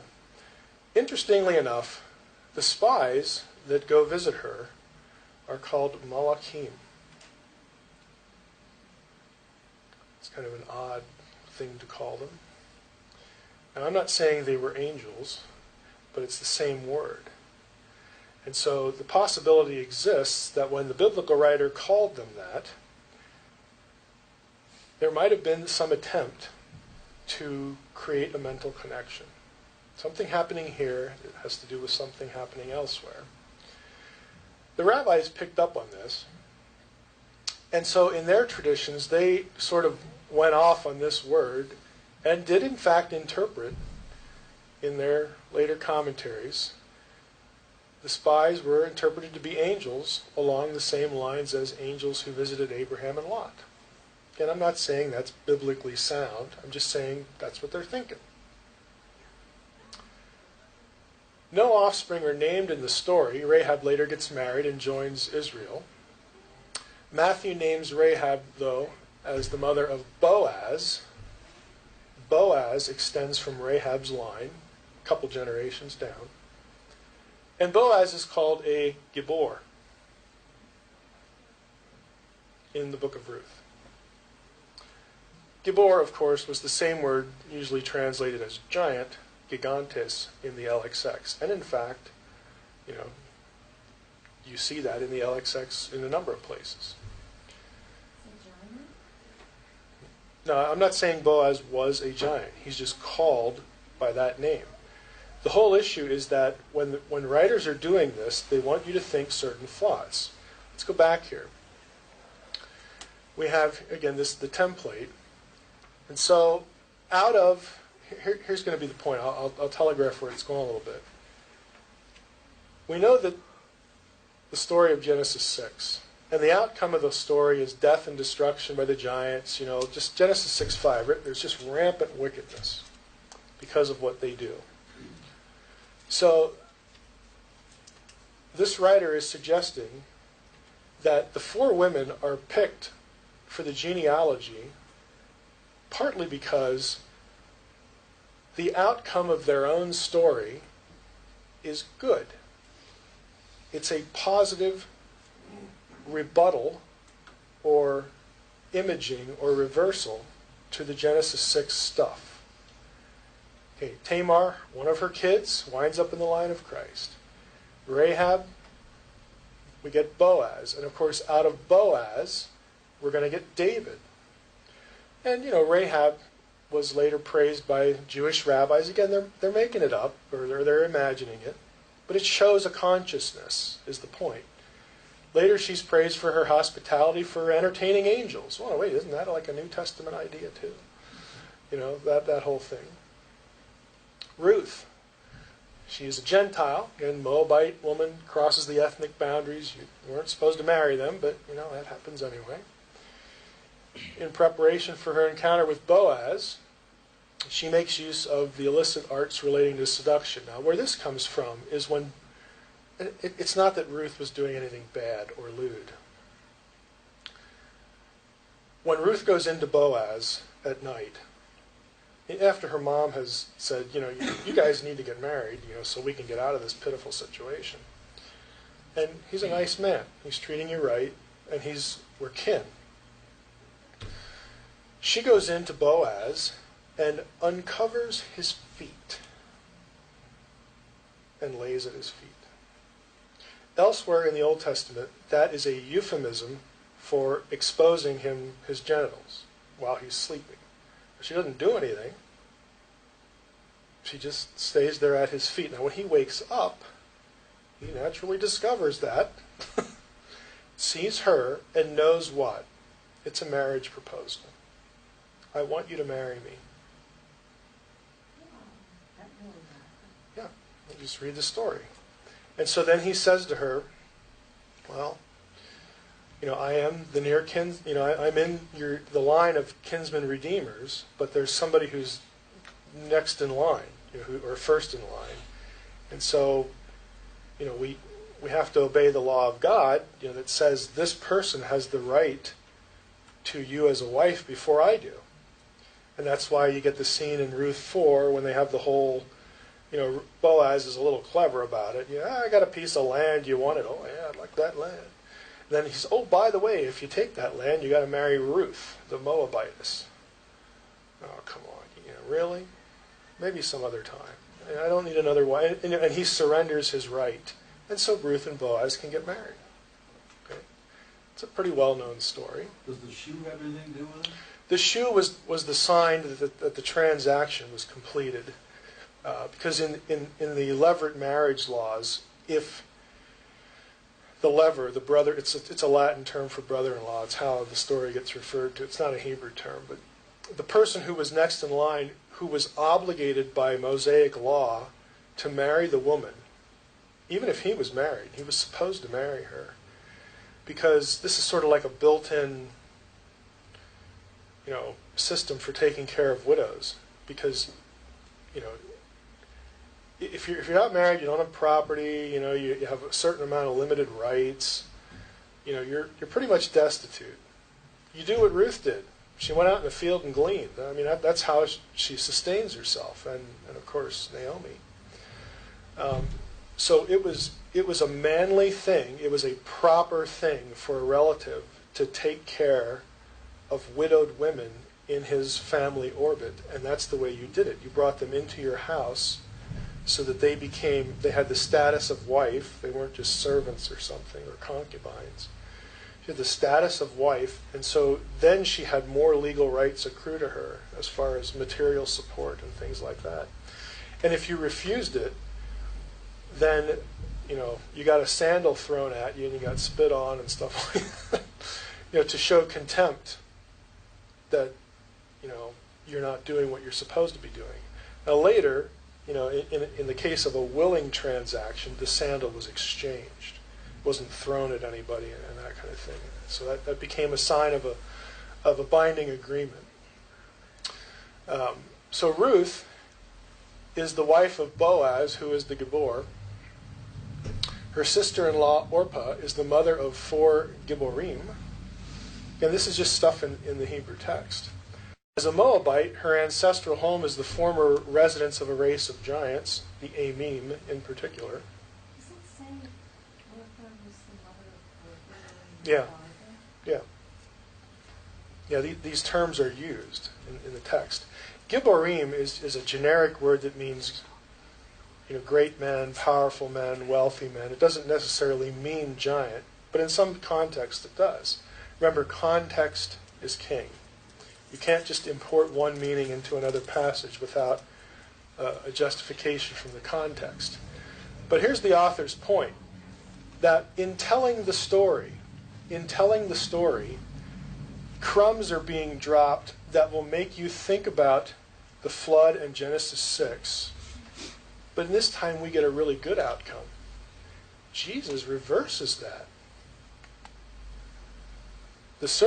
Because this is Jesus' genealogy. All these events that lead up to Jesus are designed to overturn and negate and rebut Genesis 6. That's the messaging that's intended. But you only get it when you see the crumbs. You're supposed to think those thoughts. Bathsheba, again, David, we know about David's adultery and all this stuff, so there's the sexual element. Beautification and arts of war, this author is considering the circumstances when David sees Bathsheba bathing, which, have you ever wondered how he saw that? I mean, how is it that she could pick a place to take a bath so that he would see her, that kind of thing? Again, whether she intended this to result in David's adultery or not, it's still part of the story. First child dies, again, as punishment. Solomon is born from Bathsheba. Again, Bathsheba eventually marries David, David is also called a Gibor, and he has mighty men around him, Giborim. Again, crumb dropping. The immediate outcome is sad, because what happens with Uriah and all that stuff. But the longer term outcome is the birth of Solomon and Bathsheba's role as the Gevirah, the queen mother. That's a term for queen mother. She becomes the special, the favored wife. And it's going to be her son that inherits the throne. Okay? So Solomon's going to inherit the throne. Again, summary. We're just talking about birth, the way the stories are crafted. You and I look at the genealogy as hopelessly boring. A Jew who was, again, reading it in their own language, whether Greek or Hebrew or Aramaic, the consonants are the same for all these words, are reading this, and they're thinking, Giborim, Gevirah, all this kind of stuff. Well, why didn't you use Na'ar, young man, or some other term? And the conscientious reader, the conscious reader, is thinking, when I read it, when you're choosing this vocabulary, I can't help but think about this other stuff. Plus look who you're picking, Ruth, Moabite, from the Transjordan, that was the land of the eight. All these things are floating through somebody's head as they're reading this in their own language. And if the author, Matthew, were sitting next to them, he'd go, yeah, isn't that cool? That's the point. Because I want you to see that in the birth of Jesus, in his genealogy, God was in the circumstances in all these places. And the message I'm trying to telegraph is that there's something about this guy right here that has something to do with Noah and the flood and all that stuff. And what is that something? Well, we know that's something from what else Matthew covers in his gospel and the New Testament writers. He was the king who was coming, and what he was going to do was die and rise again so that we might have the authority to be called the sons of God. Okay, all these ideas just track through the text. It's crumb dropping, it's messaging, it's very subtle. Again, it's less subtle to them because they're reading it in that language. We miss this sort of thing because it's English. So again, we have a cryptic coming. John, doing the Revelation 12 thing. We have this odd sort of thing going on with Noah's birthday and the flood and the way that was conceived of, the way Jewish religious teachers conceived of the correlation between the Jewish calendar and the flood, and how that happens to coincide with the birth that results from what John writes. And we have the genealogy down here that, again, helps us mentally associate the good things that result from the lineage of Jesus that will help to cancel out and reverse the illicit knowing, that which is forbidden and corruptive, when he comes and the kingdom begins. Okay, again, just little threads. Baptism and ministry of Jesus, which will be the next one. What's our time interval? We have, it's about 5:03. Okay. Yeah, I have a question on your last slide. Mm-hmm. Went too fast on that one. That last point, is my question being asked? Okay, just That speak Go ahead. up. Just speak up. That last point of the Jesus genealogy shows that the person who, Mike, really, that, in what we do, everything is about that knowing and harnessing them to be in that knowing without their will being involved. Mm-hmm. So that's interesting that that's your last point, and that this is really the summary of the birth of Christ. That's interesting. But the effect of it is that, one of the effects of it is that the you get these things that you're not supposed to know. And, you take a look at the list, and it's, this physical gratification, it's this esoteric knowledge, it's this, status as, wow, I'm part of like the divine club now because I know this and that and all that kind of stuff. The reality is that when Jesus comes and defeats the powers of darkness, and you become a child of God, a member of the council and the kingdom, you not only get that, you not only get experientially something far beyond your normal terrestrial experience. Even, and when I say pleasure, I'm not speaking in terms of sexual pleasure, but the experience of the body, the fullness of the senses, intellectually, just everything. You get all of that the right way, and not only that, but it's just way beyond what they thought they were getting back then. It's this countering thing. It's not only rolling back, but it's replacing it with something even superior. That's part of that worldview. That's why I think that we need to know that, because what we're doing really is the reversal. We're in a reversal. You're actively engaging and reversing as divine council members. The other thing I need to just again remind you of, when I'm sitting down doing these slides, I'm just picking things. This is not exhaustive by any means. I'm thinking like, hey, what would be interesting? I'll take that one over there. We'll do this passage, we'll forget that one. Well, you've done a good job, because that's interesting, because it's hitting the nail on the head. I'm just trying to think of things that might be interesting. Let's continue with our little trip through the New Testament. Again, just looking at isolated things that are, at least to me, interesting. Part 2, Baptism of Jesus. Mark 1. In those days, Jesus came from Nazareth of Galilee and was baptized by John in the Jordan. When he came up out of the water, immediately he saw the heavens being torn open, and the Spirit descending on him like a dove. And a voice came from heaven, "You are my beloved Son, with you I am well pleased." Why do I have the words "the water" and "torn open" in blue? Water's blue. Water's blue. I wish I'd have thought of that, or I would have picked a different color. No, in the flood, when the waters, the sky was open and the water came out, it says. Keep going. What else? Just think the thoughts. On the cross. The Red Sea was torn open. Yeah. Chaos. Separation, control over the elements, that kind of thing. Jesus emerges from the water. Think like a first century Jew. Waters of chaos, or the sea. Which sea?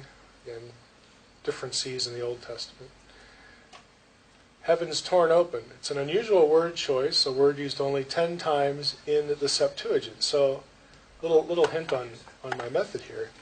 When I see in the New Testament passage, which is in Greek, a word used, I'm curious as to how the Jewish translator of the Greek Septuagint, where they use that word. And yes, it is used at the parting of the Red Sea. Wasn't Israel the Son of God? Yeah. Wasn't Jesus the Son of God? Mm-hmm. Again, the writer's striking correlations. The path through the Red Sea was what?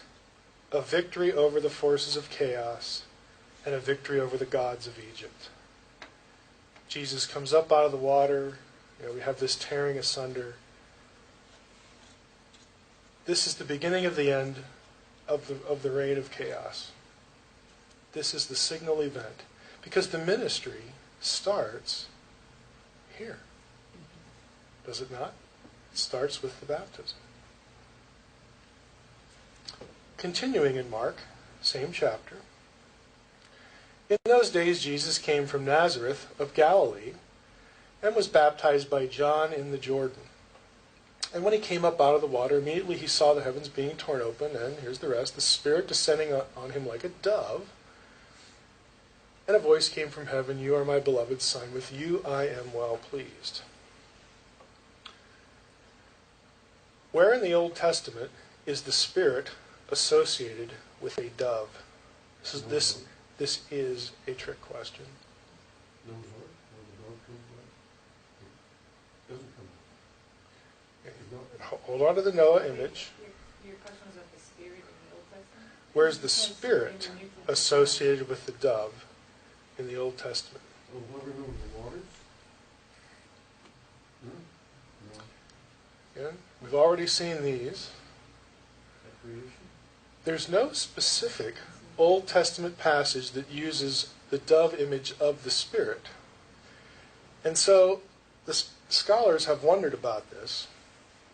And so the assumption is that maybe the dove is used because of sort of what it does, what it would do as it descends, okay, the characteristics.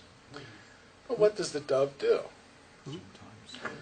He hovers and then he lands, okay? So we have hovering and fluttering, and this is the word here, how you could translate Genesis 1:2, over again the waters of chaos. Used in Deuteronomy 32:11, where it is bird imagery. It just doesn't happen to be a dove. Now there's another reason why dove is used here that concerns gematria. I'll get that to it in a second. But if we sort of abstractly think about the dove resting on Jesus, the Hebrew word for rest is nuach, the proper noun form of which is Noah. Okay. That's what Noah's name means, Rest. to rest. That's cool. The other place, and again, I can't remember if I we're going to have a little section on gematria when we get to 666, but the word for dove, how can I explain this? Do you know what gematria is? Numbers stuff? Right. In Hebrew and Greek, not every language did this. A lot of languages had separate signs for numbers. But in Hebrew and Greek, they used certain letters of the alphabet for numerical representations. In Hebrew, it's the first 9 letters are 1 through 9. Makes sense. And then the 10th letter is 10. The 11th letter is 20. Then they start doing units of 10. Then when they're done with that, they hit the 100 and then the 1,000. Because then you can just combine them and cover all the numbers. Okay. Gematria is the idea that certain words are chosen so that their numerical value means something, or a numerical value when it's put into letters means something. Okay? And it works both ways. The numerical, or the number that results from the Greek word for dove is 801. And you don't have to write it down, I'll get to it in another part, which happens to be the same number of the 2 Greek letters in the Greek system for alpha and omega. Wow. So the use of dove at the baptism scene was a way of telegraphing this is the alpha and omega. Okay, kind of interesting. Ministry, what was that? The beginning and the end. I heard that in Genesis 1:1 they had an alpha and omega type of, but in Hebrew, in the middle of the text. Yeah, that's bogus. Yeah, that's the old Aleph and Tav thing. The Aleph and the Tav it's not even translated in Hebrew. It's the sign of the direct object. It's a grammatical function. It's also used in Phoenician and Ugaritic and other Canaanite dialects. In other words, it's not uniquely Hebrew. So to say that Hebrew's doing like something special here to point to Jesus it's contrived. So, ministry of Jesus, the kingdom come. Now, here's Isaiah 52:7. How beautiful upon the mountains are the feet of him who brings good news, who publishes peace, who brings good news of good, who publishes salvation, who says to Zion, your God reigns. Anything familiar about this passage? Doesn't Paul, just vaguely. does Paul quote it? It's quoted, yeah. It's quoted about what? The gospel, which is associated with the work of Jesus, which creates and produces the church. Church. Because that's, Your God reigns. yeah. It's an oblique way of associating rule and reign and kingship with the bringing of the gospel, which we don't have to wait hundreds and thousands of years later. That happened right at the first coming.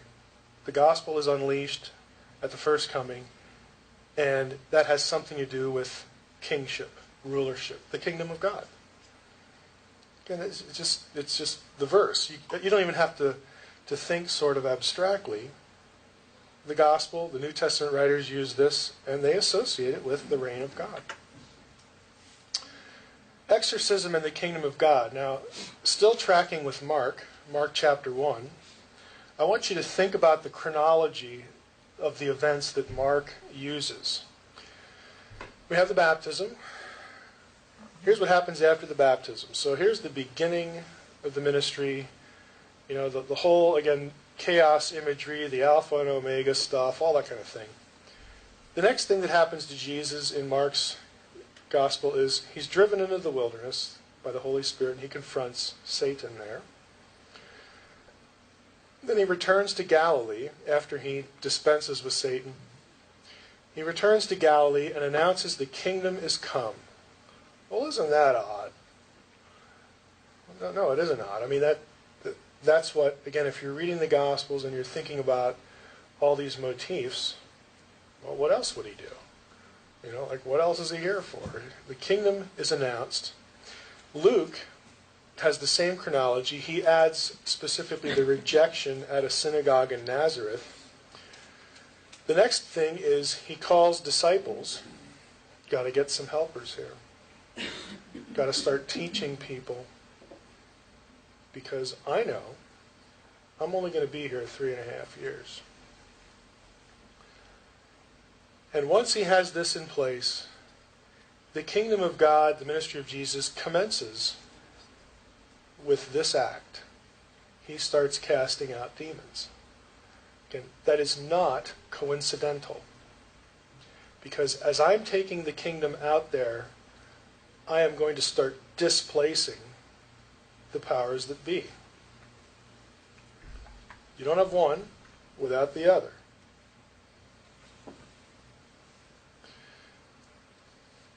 Here, I just ran a simple search on the word demon. I want you to look at this.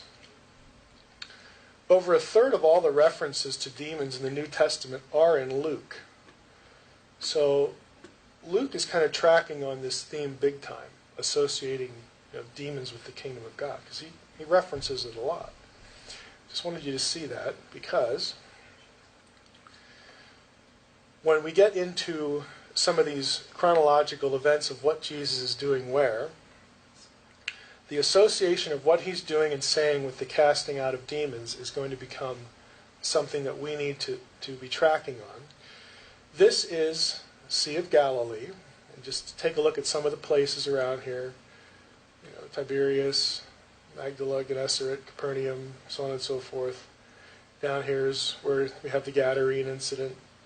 This ought to be familiar to you, because up here is Caesarea Philippi. If this were an Old Testament map, Dan would be right here, and this region is, or was, Bashan. Okay. So Mark 1, Jesus announces the kingdom and casts out demons. Mark 1:39, and he went throughout all Galilee. That's a strange place to start. Why not start in Jerusalem? Because we want to start kicking tail at the worst spots. We're going to begin where it's the most notorious, historically speaking. And he goes there, and again, we have this whole series of confronting demonic forces from the get-go. So goes through all the synagogues, preaching in the synagogues, and casting out demons. Next 2 chapters, going to Capernaum. Okay, it's over here. Teaching, crushing crowds. Family thinks he's crazy. And here we get the blasphemy against the Holy Spirit when he's accused of being in league with demonic forces. We get up to Luke 11, and we read this. Every kingdom divided against itself is laid waste. The divided household falls. And this is his response to being accused of being in league with the demonic realms.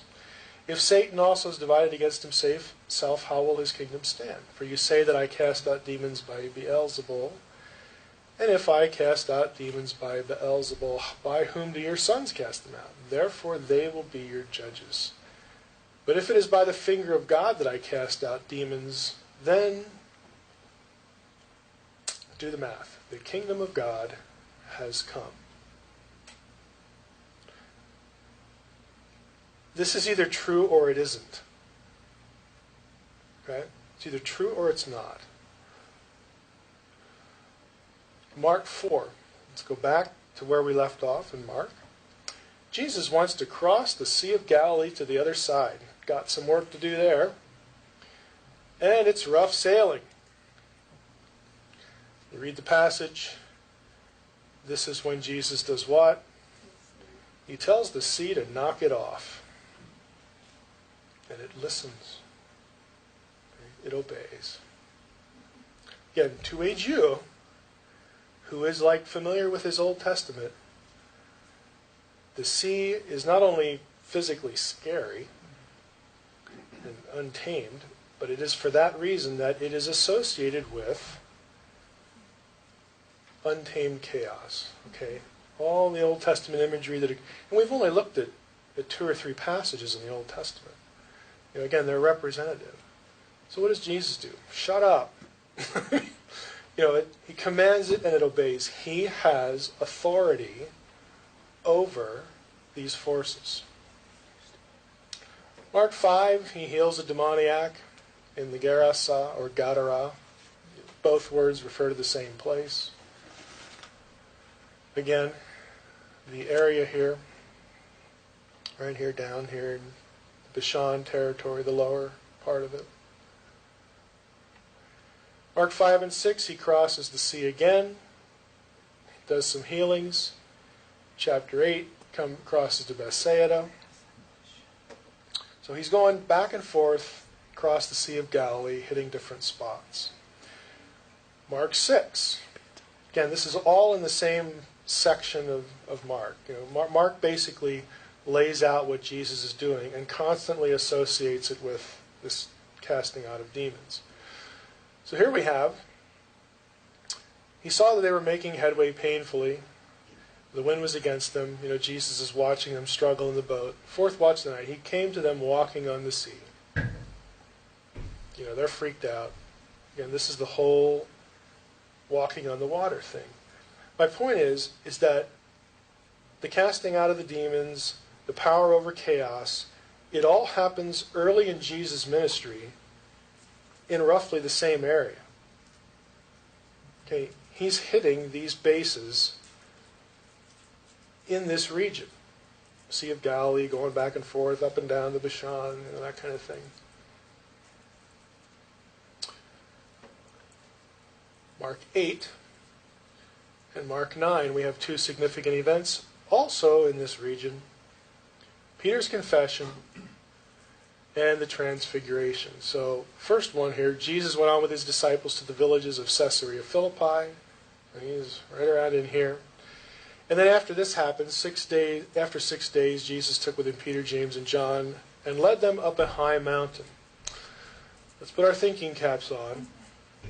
Which mountain would be in the region of Caesarea Philippi? Dun, dun, dun, Mount Hermon. dun, dun, dun. Everett. Okay. Mount Hermon.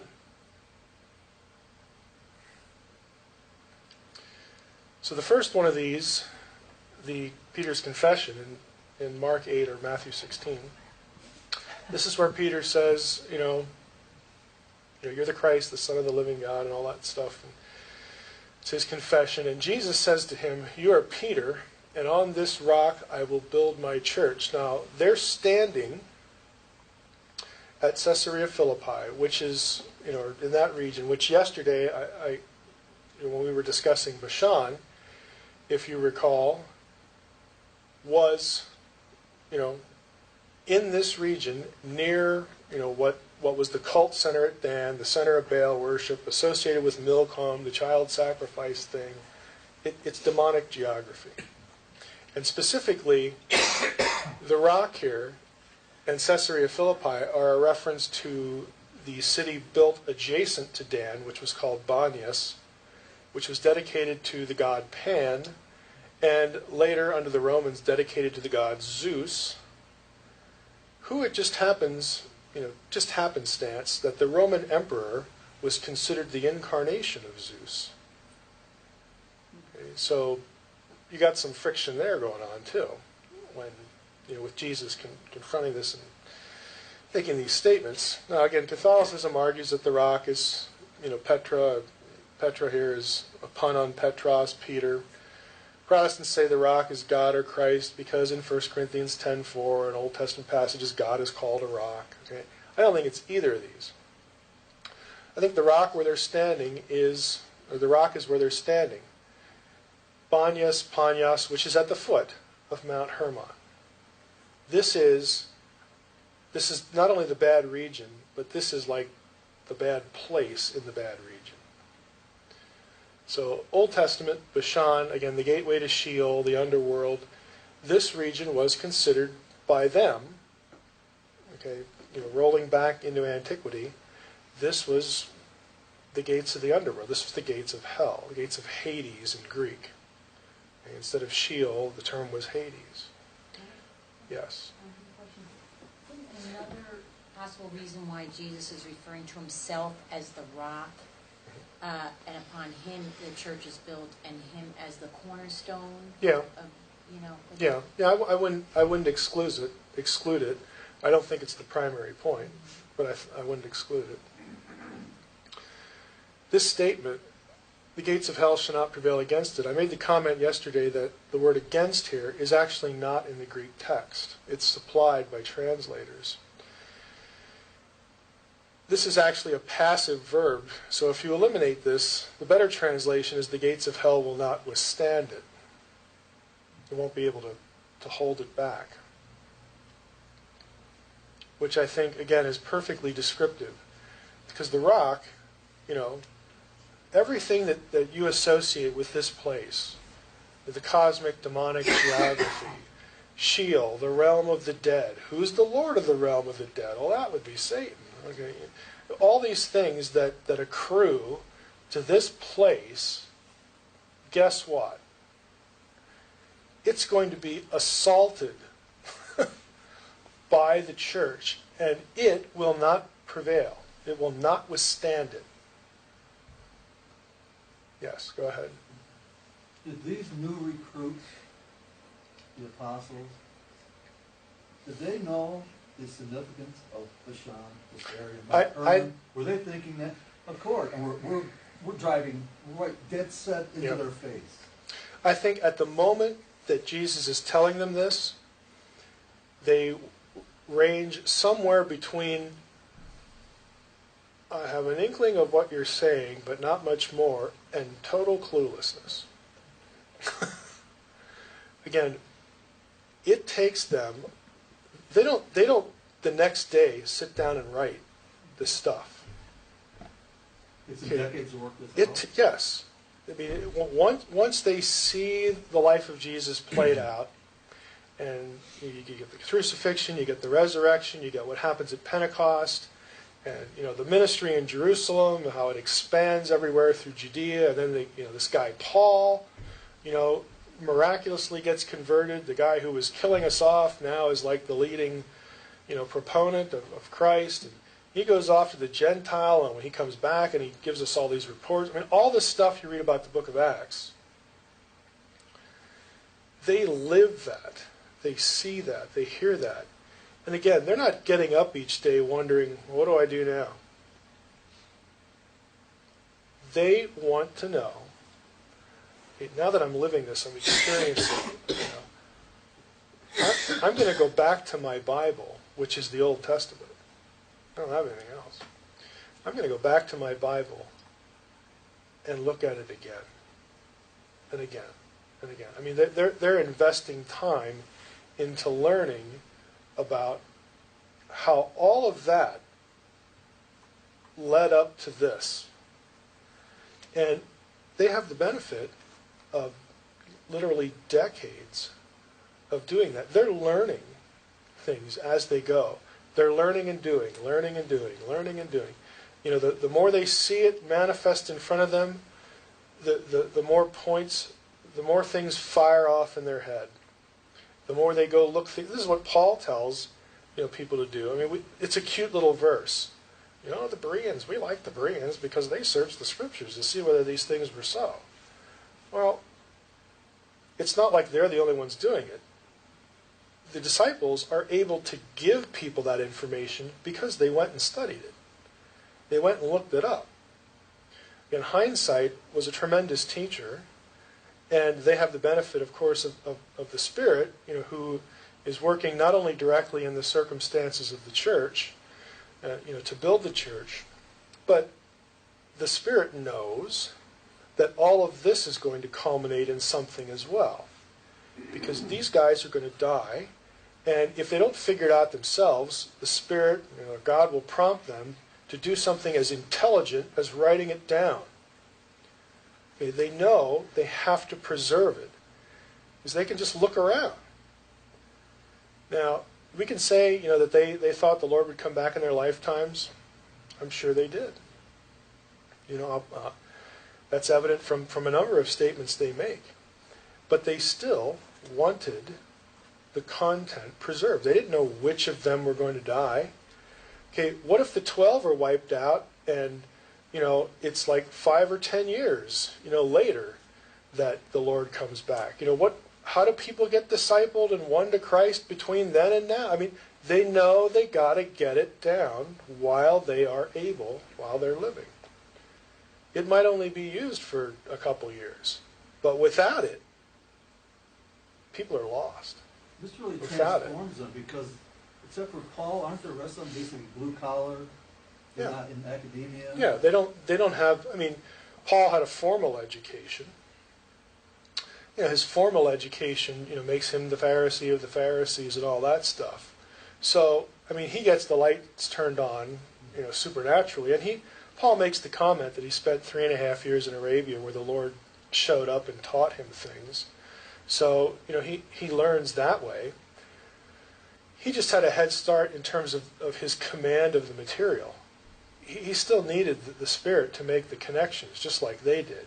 It might have been a more difficult task for them because they weren't formally trained, like he was. But it's not just sheer brain power. Paul had plenty of that, but he, where did that lead him? He didn't see it. He had to be knocked off his horse. Yes. Interesting thing for me, if my memory serves me well, the word in the Greek for hell or Hades is unknowing. Carries with that as... I don't think I've ever heard that in Hades. There must be some word associated with it.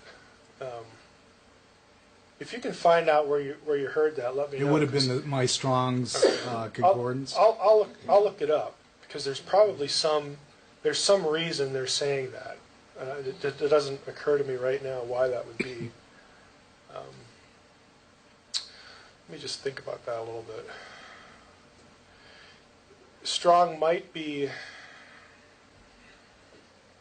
he's probably thinking this. And I'd have to look this up in a book on Greek etymology.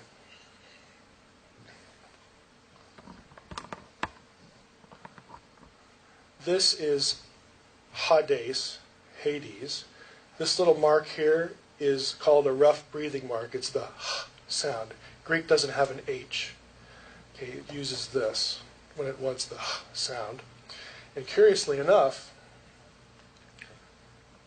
it adds what's called a iota subscript. That's the letter I, but put below the alpha.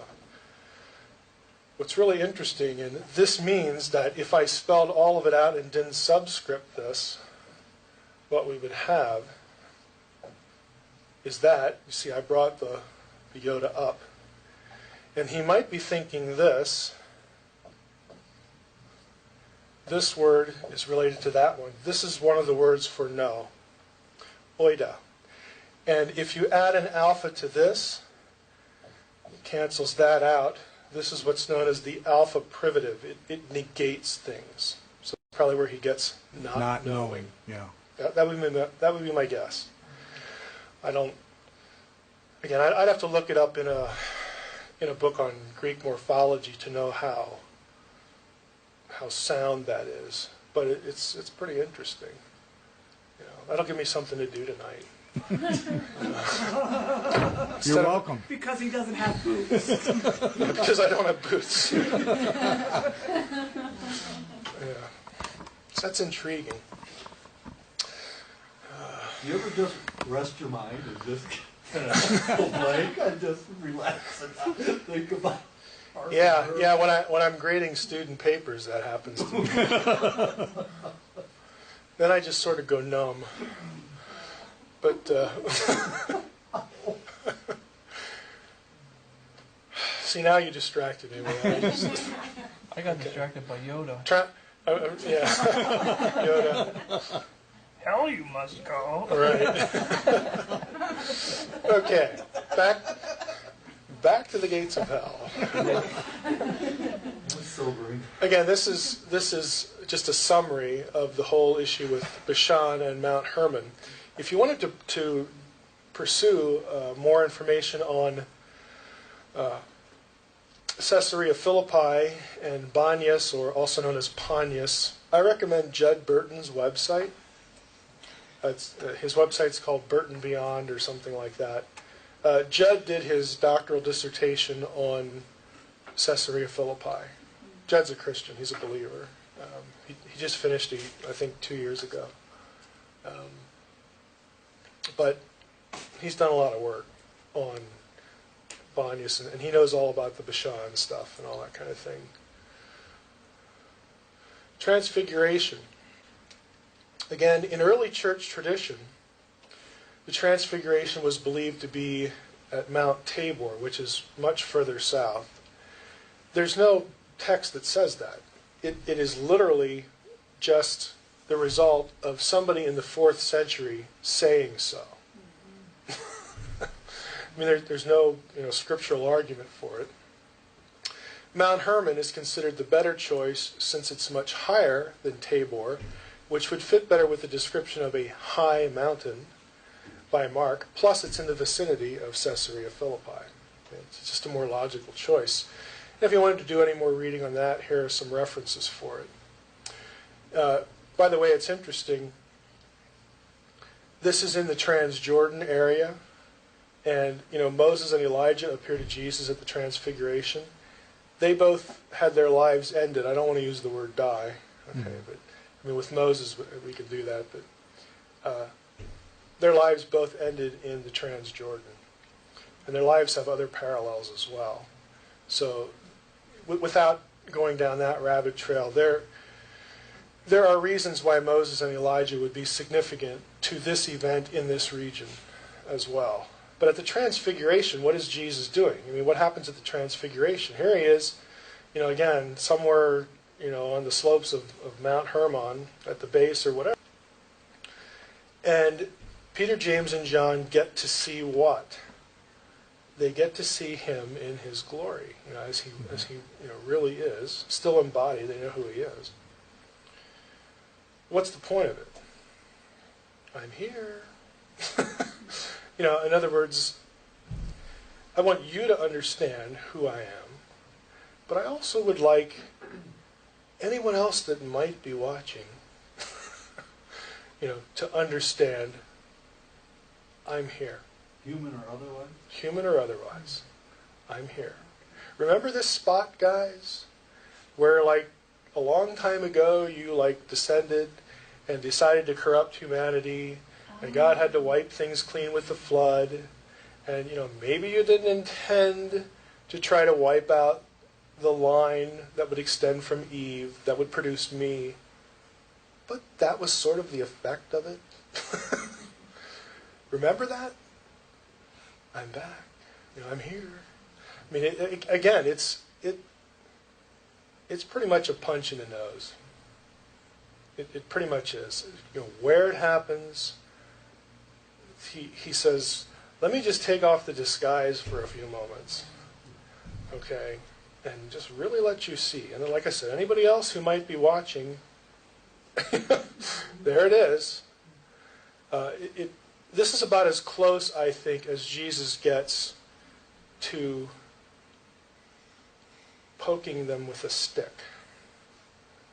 Okay? Because otherwise, again, it's still closed with Peter, James, and John. And the demons know when he shows up in another place, they know who he is. Is that after this? Oh, well, there's demonic casting out before and after the transfiguration. So when they say, we know who thou art, the Holy One. Before and after. I mean, the word didn't spread. Okay, clear proof. We know who the demons know who he is. And what does he tell them? Leave. Get lost. Just because they know that he's here doesn't mean that they know the plan. He doesn't say anything about the plan. Go ahead. I don't know if this is an assumption, but doesn't it say that Jesus talks to Moses and Elijah regarding his coming death? Well, we can go to the passage. He speaks to them. Does somebody have it so I don't have to flip screens? Let's go back here. Matthew 17. Let's just use Matthew here.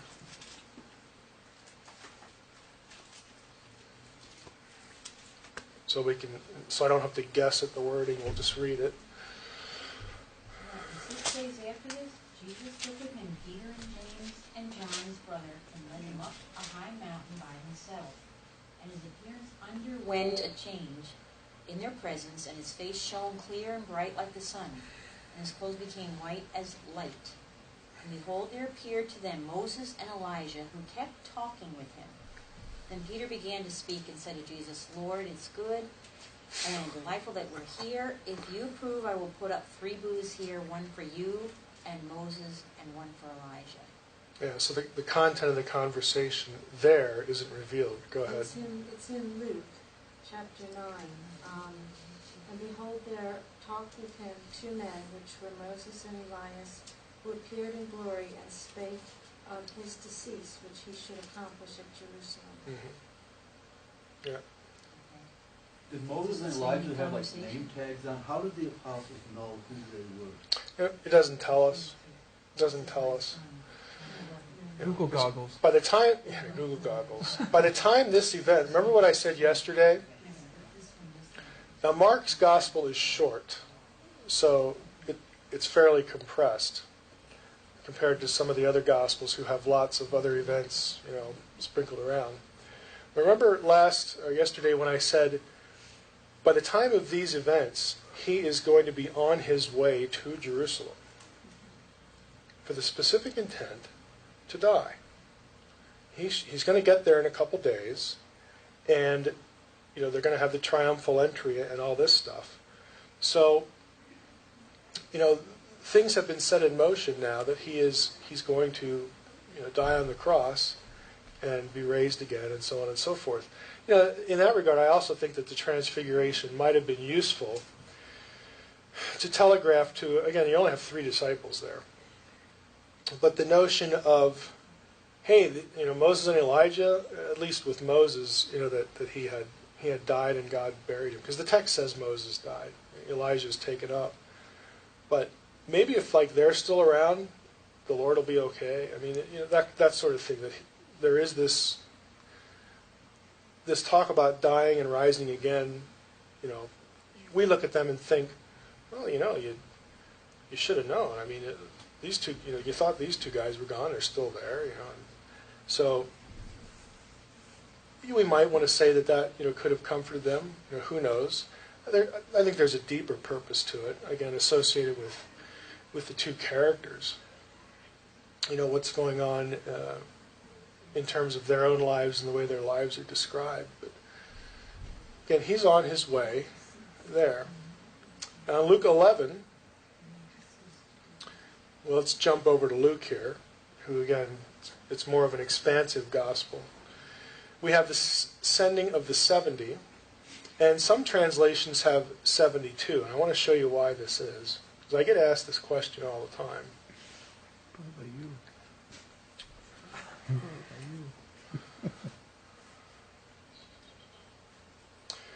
There is a text critical disagreement here. There's a disagreement in manuscripts, which is why some translations say 70 and some say 72, when Jesus sends out disciples and they cast out demons. In one regard, it's sort of incidental, because the whole point, again, is this expands beyond the 12. Think about the imagery. 12 disciples get sent out.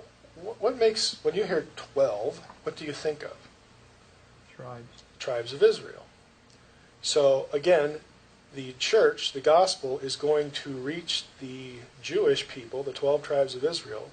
And so when the number's bigger than 12, especially if it's 70, but just generally bigger, that would probably suggest that the family of God has just grown a little bit. Okay? Again, it's telegraphing the idea. But here's why there's a difference between the manuscripts. It depends on how you count the descendants of Jacob when they go down into Egypt. Now, I'm going to show you why this is the way it is, and then make a different comment about what I think of this. These are the names of the descendants of Israel who came into Egypt, Jacob and his sons. So then we start listing. Here you have 33, 16. Go ahead and start adding these in your head. 33 plus 16. 49. Plus 14. 64. How many? 70. 49 plus 14. 64. I shouldn't have asked this question. 63 Let me take off my shoes. plus 7. 70. 70. Oh, no, wait a minute. What's up with 66? They count different than we do. Yeah. Okay. All the persons belonging to Jacob who came into Egypt who were his own descendants, not including Jacob's sons' wives, were 66 persons in all. Now, keep reading. And the sons of Joseph who were born to him in Egypt were 2. 68.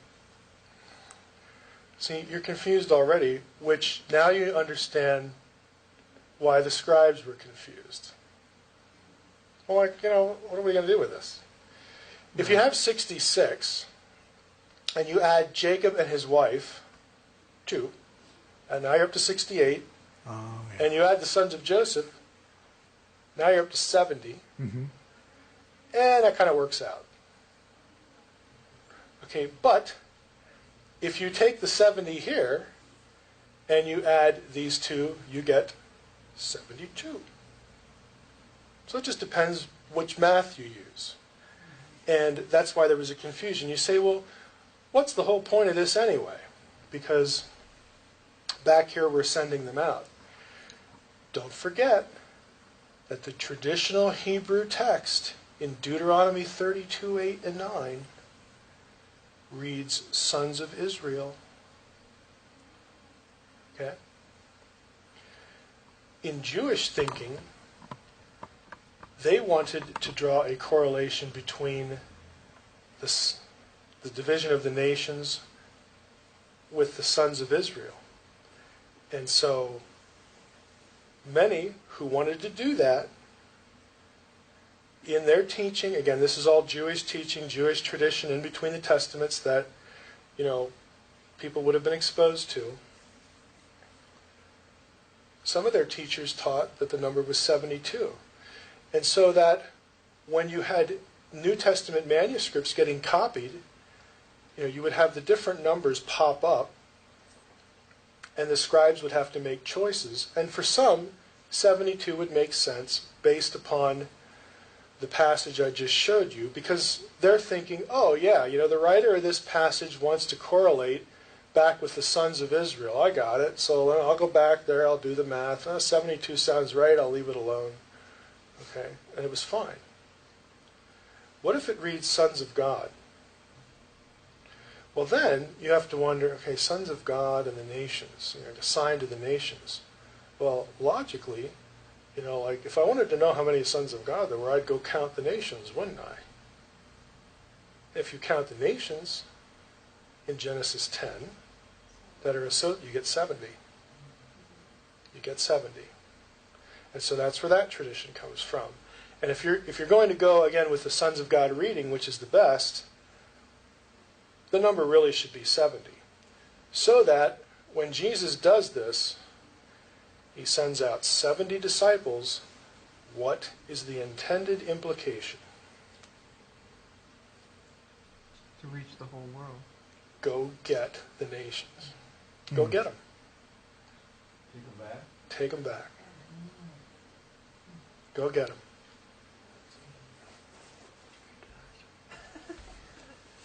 The 70 returned with joy, saying, Lord, even the demons are subject to us in your name. And he said to them, I saw Satan fall like lightning from heaven. Behold, I have given you authority to tread on serpents and scorpions, and over all the power of the enemy, and nothing shall hurt you. Nevertheless, do not rejoice in this, that the spirits are subject to you, but rejoice that your names are written in heaven. Again, without doing a sermon here, the connection between authority, being members of the kingdom of heaven, Satan's fall, sending the 7, all the motifs are there. They're all there. Satan, again, the fall of Satan begins with the advent of the kingdom, but it continues, again, to the crucifixion, which is right after Luke 11. And at the crucifixion, this is where we get, obviously we know the story of the crucifixion and the resurrection. This is where we get the bulls of Bashan, celebrating, we got him, and all this kind of stuff. And when Paul later looks back on the crucifixion, what does he say? He said, this was like the event that led to their captivity. Their captivity. So, this whole thing, all these ideas are related, and they continue on to and through the crucifixion. And, of course, beyond. Because when we get to the book of Acts, that is when we start reading about the process of reclaiming the nations in the known world, in the whole reversal of Babel. But at first, didn't the apostles, they didn't believe that the good news was meant for the Gentiles, right? No, they had to learn that. So were they thinking the 10 lost tribes, go out there and get the 10 lost tribes that are scattered among the Gentile nations? Who's at Pentecost? Who that came for the feast? And who were they? Who were they? The 70 that went out. They were Jews. There's a distinction between Jews and Israelites. They were Jews. Jews get sent out to their home nations. And what might the purpose of that be? Well, the one a Jew would think of right away was, I need to go tell my fellow Jews that the Messiah came. Because he came for us. The long-awaited Messiah. Right, the long-awaited Messiah. And when they start believing, the kingdom of God starts growing and spreading in every nation, because the Jews are scattered in every nation. Now, along the way, again, they have to learn, and it could have happened the slow way. And let's give Peter some credit. I mean, God goes and tells Peter eventually that, it's for the Gentiles as well. The whole Cornelius thing. So God's teaching Peter and the people in Jerusalem the same lesson as well. It if you were Jewish, my guess is you'd probably start going back to your Bible and starting to read it again. All these messianic passages, like, boy, now that I know this, and I need to go look and see, what I missed.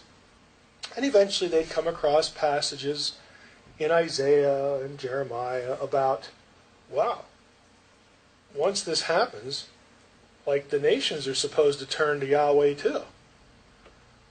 That would have been the slow way. God says, we got to get the program moving here. So I'm going to show Peter a dream. And after I'm done with that, I got to go knock this guy off his horse on the way to Damascus. Okay? Because I'm going to have to kickstart this and show both what's going on in Judea, and I'm going to pick this guy to go, throughout the nations. And what does Paul do when he goes? He goes first to the Jew and then to the Gentile. Why would he go first to the Jew? Well, some of the more obvious reasons are it's our Messiah, it's their Messiah. But when you win them, they can do the work as well. Just like was supposed to happen at Pentecost. This is why the Jews are here. Spirit comes down, now the Jews scatter, and they're supposed to start doing the work that their Old Testament tells them to do. See, the Gentiles don't have an Old Testament. They don't have anything. Okay? So it's really useful if you can win the Jew and say, now go check this out in a scripture. I mean, it's real, And you got a job to do now. That whole thing where you're supposed to be kingdom of priests and, regather and the Gentiles are going to believe. Start, get to work. And if the Jews don't believe, Paul says, fine, I'll go to the Gentiles myself, and then the next time we'll try to do this over again. Because the Messiah, again, the kingdom of God, first in their consciousness is an Israelite thing for very obvious reasons. It's called the Old Testament. But again, there is content in the Old Testament, even as early as the covenant with Abraham, that said, through this family, you will be a blessing to all other nations. I mean, that's not new. It's not as emphasized. I mean, later on, it gets more emphasis in the prophets. But, Paul has a strategy. He wants to make sure, his heart is with his people. The other practical thing is, if he goes to the Gentile first, his message might be construed as a Gentile thing. And that might alienate, some Jewish people. So he goes first to everywhere he goes. He goes to the synagogue like I said yesterday, where's the synagogue, where's the jail? I'm going to start in one and end up in the other, and then we'll see what happens, and I'll go to the next place, and the next place, and we'll just repeat the process. And again, he has this consciousness about the whole purpose of his life. Go ahead. In that time period, how knowledgeable were the Gentiles outside the land of Israel? There was Jews scattered out there. What did they know about the God of the Israelites, the Messiah of the Israelites, and their practices and their... It would depend on your personal contact with a Jew and how observant that Jew was. And Jewish people were a big part of the wider society and culture, so you would get a lot of exposure to that. And if you were a friend of a pretty serious Jew, you'd learn about the Sabbath and the circumcision and all that kind of stuff, and you'd hear the stories of the patriarchs. If you were an educated person, you would have probably been reading, books by Jewish scholars, including the Septuagint. The Septuagint was done a few hundred years before Jesus. So that would have been, part of the Hellenistic education. It would have been a major text, a major thing to read as an educated person. So it would depend on a couple factors. I think there's very little chance that you would not have bumped into a Jew and heard something about them, because they're just part of the fabric of the wider culture. How are we doing on time? It's 4:12. So what does that mean? 5 o'clock we're done. Okay, 5 o'clock we're done. And what am I actually doing here? Okay. All right. Oops. Wrong one. Death and resurrection. Yeah, we talked a little bit about this last year, but I want to go into some more detail. We have our verse here about had the rulers of this age understood. And again, even hearing a bitter piece, that's different than understanding. But, most of it was just really cryptic. For if they had, they would not have crucified the Lord of glory. Let's take a look a little bit at resurrection language. Now my soul is troubled. What shall I say? Father, save me from this hour? I don't want to say that. But for this purpose I have come to this hour. Father, glorify your name. Then a voice came from heaven. I have glorified it and will glorify it again. The crowd that stood there heard it said that it thundered. Others said an angel spoke to him. Jesus answered, this voice has come for your sake, not mine. Now is the judgment of this world. Now will the ruler of this world be cast out. And I, when I am lifted up from the earth, will draw all people to myself. Right there. It's not, I will draw all Jews to myself. I'll draw all people. Okay, there's a Gentile inclusion there. This is the sort of the conceptual parallel to the Luke chapter 10 idea about the ruler of the world being cast out. And he said this to show what kind of death he was going to die. Now, we're all familiar with in association with the death of Christ, the tearing of the veil and that sort of thing. So again, I just picked this because I thought it was interesting. From our perspective, we're living much later. The tearing of the veil signifies the end of temple ritual, the end of sacrifice for atonement, and it does all those things. It signifies all those things. And direct access to God, those are fairly obvious.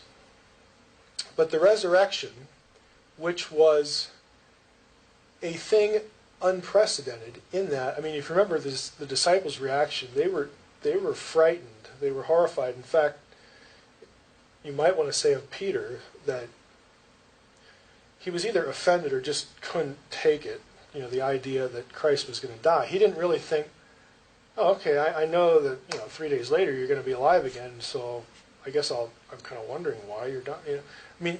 That doesn't seem to have even occurred to him. He's horrified at the thought. And the rest of them were too, because when it actually starts happening, they scatter. They're out of there. They're not like thinking, yeah, you just wait 3 days from now. They're gone. Peter, I'm going fishing and all that kind of stuff. So this was something that we look at and we think, you guys could have put some of this together. But again, that's because we have hindsight. There's really only a whisper of this in the Old Testament. In Isaiah 53:10, it's hinted at. The language of the harm done to the servant is not necessarily death. The only part that, or not necessarily resurrection, the only part that suggests resurrection is the idea that he would see his offspring, after he dies. So that's a hint of it. And Hosea 6:1-3, which talks about it connects the idea of 3 days with, a resurrection. So, in fact, let's go to Hosea 6:3, because this one is lesser known. Anybody want to look up Hosea 6:3? When you get it, go ahead and read it. Then shall we know if we follow on to know the Lord is going forth as prepared as the morning, and he shall come unto us as the rain, as the latter rain and the former rain upon the earth. Is that what the rest of you have? I wonder if... What is the wrong book or something? Let's go see. Isaiah 60. Yeah, there might be a difference in numbering here. I might have picked this out of Hebrew when the numbering is different.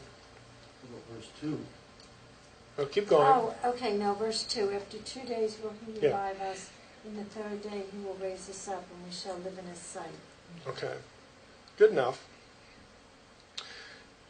I'm assuming a little bit here. are you all aware that the servant in Isaiah, specifically Isaiah 40 through 55, the servant of Isaiah, many, in fact, probably the majority of the references to the servant in Isaiah 40 to 55 are not to an individual. They are to the nation of Israel.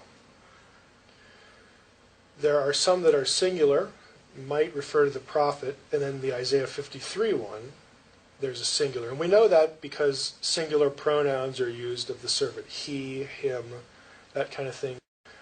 In other passages, plural pronouns are used, or it just flat out says, my servant Jacob, my servant Israel, or something like that.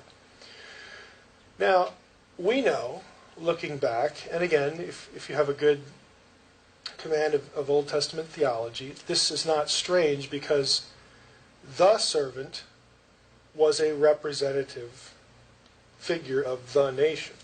This is why the individual king can be referred to as my son, and the nation can be referred to as my son. The issue is, if this is all you've got, if all you've got is Isaiah 53:10 that talks about the individual servant suffering, and Hosea 6:1-3, which associates a resurrection with 3 days, it's confusing because this one is corporate. It refers to the nation, the people. So, in some sense, it's like they kind of like mutually don't fit together. Singular, corporate, resurrection, and here's resurrection with 3 days and that kind of thing. Again, it's easy for us to say, oh, you guys should have figured that out. But if this is all you've got, maybe somebody really smart would have guessed correctly, but it's not easy. Now, back to our thought here, with the tearing of the veil, the significance here of the 3 days. According to the Antiquities of Josephus, and we've all heard of Josephus, he was a priest. The tabernacle, or temple, again, tabernacle, temple, the same imagery used in the Old Testament, was understood to be a microcosm of creation. Why would that be? Well, it's because where heaven meets earth,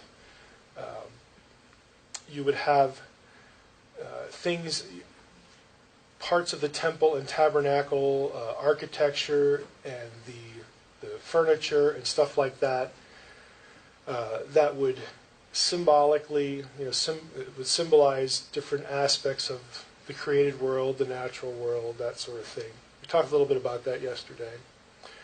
But again, Jewish rabbis, Jewish thinkers, made this association. It's a little easier to see with the temple than the tabernacle. It was divided into 3 parts. The third part thereof, to which the priests were not admitted, was, as it were, a heaven peculiar to God. This is God's dwelling place, the Holy of Holies, a special place. And so the veil was conceived as the boundary between heaven and earth, between humans and God, between that which is earthly and that which is not. Demolition of the boundary was the victory of chaos. In other words, think of it abstractly. If you destroy the boundary between heaven and earth, you are destroying divinely imposed order. You are unleashing the forces of the other world into this world.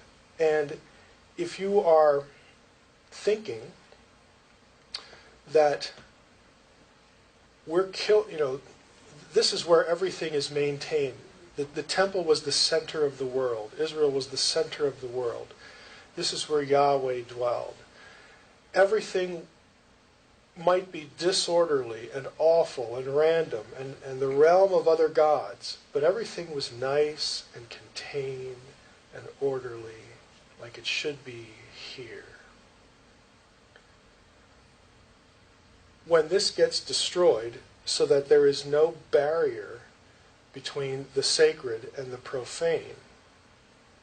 You wouldn't like that. That would disturb you as, again, a Jewish thinker, as someone who took this seriously. If you were associated with the demonic realm, this is like your best day ever.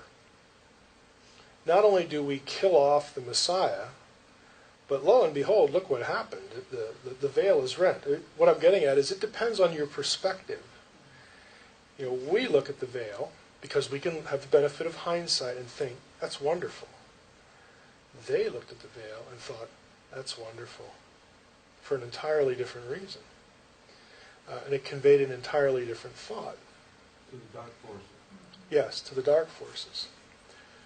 Again, the resurrection was by many, I would say by most, not really expected. Again, the disciples' reaction tells you that it wasn't. Josephus and Philo also believed, again, this was standard Jewish teaching of the time, that the four colors incorporated into the veil, the one that was torn, blue, purple, crimson, and white, symbolized the four elements from which the cosmos was created, the four primal, foundational elements, the four elements of the world. And that's part of what made it a panorama of the cosmos. So when this is torn and destroyed, the cosmos itself is damaged and at least disrupted and maybe destroyed. Again, if you're on the demonic side of this, this is like the best day ever. If you're not, this is alarming. Mm-hmm. The death of Yahweh's Son is the destruction of order. It's chaos unbound, is what it is. Again, if you're thinking about the imagery here. So, this act could be viewed as something very frightening, and before the resurrection, if you're a Jew, regardless of what you think about the guy hanging on the cross, you may not associate the two events, but even the one event is frightening. Because, again, of what this symbolizes to you. After the resurrection, then the tearing of the veil for Christians takes on a whole new flavor, a whole new set of meanings. For those 3 days, it meant like the dam was broke open, Yeah. and you automatically assume Right. not good heavenly beings are coming through, but the negative. Yes, you have no reason to believe or no reason to think, because he's dead. Now, once he rises from the dead, then it's like, okay, the old has passed away, the newest. All these ideas start extending from the resurrection, because the resurrection is essentially an interpretive filter for that event and lots of other events. It reorients the people thinking about what has happened. It reorients them to think about that event and, again, other events the way God wants them to think about it. This was the point of this. Okay, don't think of it this way. You might have suspected that this was going on, but what was really going on, especially since now Christ is risen from the dead, it takes on a whole new meaning. You don't need, to be exclusively Jewish. You don't go through this system of ritual. Atonement has been made by this one person. Again, I'll read the book of Hebrews and you get sort of the full set of images that are associated with it. But prior to the resurrection, that was kind of disturbing. I've heard say where it the would be demons in hell were throwing a party during them 3 days. it's not a bad image to me. Now again, I'm not so worried about the chronology. Like, well, at what point does Jesus, address them and say, "I hope you guys are having fun. Enjoy it, because it's about ready to end." Did they think that they were going to get out? Didn't he go descend into hell? Yeah, that's what I'm talking about. When when the restrainer, okay, the thing restraining or the God restraining the boundary between heaven and earth, when that has been destroyed, taken away, damaged, whatever, violated, I think that it probably is a reasonable thing to think that those who are confined, again, and that's a small subset of the demonic world, when those who are confined could have conceived of it as their opportunity for escape, for release. Again, we're not given, and neither do I think we need to care about a strict chronology of events. Like, we're not constructing a criminal timeline or anything like that. What we know is that this would have been very disturbing, again, pre-resurrection. And while he's in the depths of the earth, and all, again, this language that's used, and he goes and preaches to the spirits that are imprisoned, again, informing them. I think we're going to get to baptism of Christians. I'm not sure when. But when they are informed that, no, in fact, this isn't your opportunity of escape, this isn't going to work for your benefit, you're still doomed. And not only that, but this is going to trigger the timetable, the chronological progression, as it were, of your final end. God needed this and planned this, because while you guys are down here roasting, up there, the kingdom of God has been launched. And now it is only a matter of time before those who aren't confined are going to join you. And none of you will ever get out again. It's just that sort of, messaging going on. Yes. Yeah. What do you Again, using the necessary language of geography. What do you think the significance is of, like, the 3 hours of total blackness?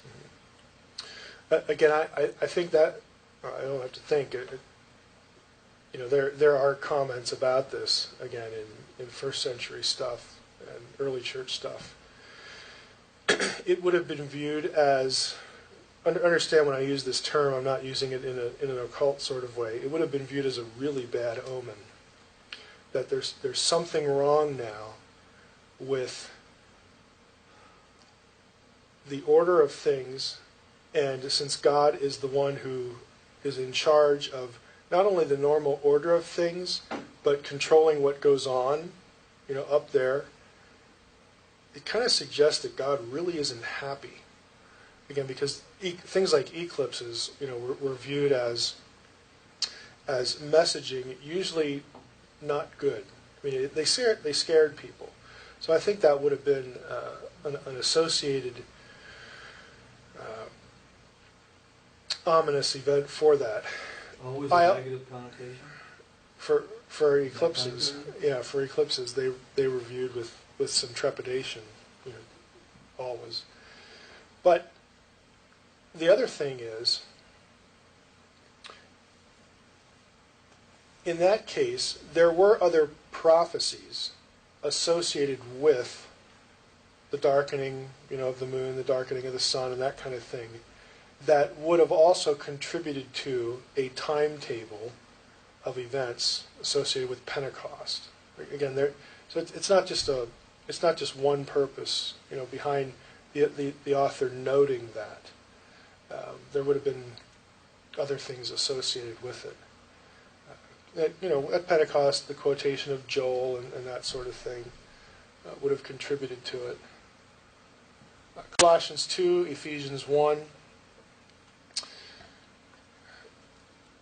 Again, all associated with the crucifixion and the resurrection.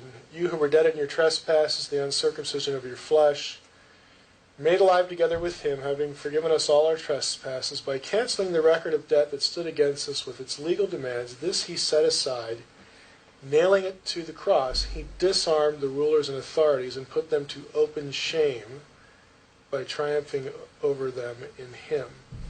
And again, Ephesians 1, Christ, that he worked in Christ when he raised him from the dead, seated him at the right hand of God in the heavenly places. far above all rule and authority and power and dominion, and above every name that is named, not only in this age, but also in the one to come.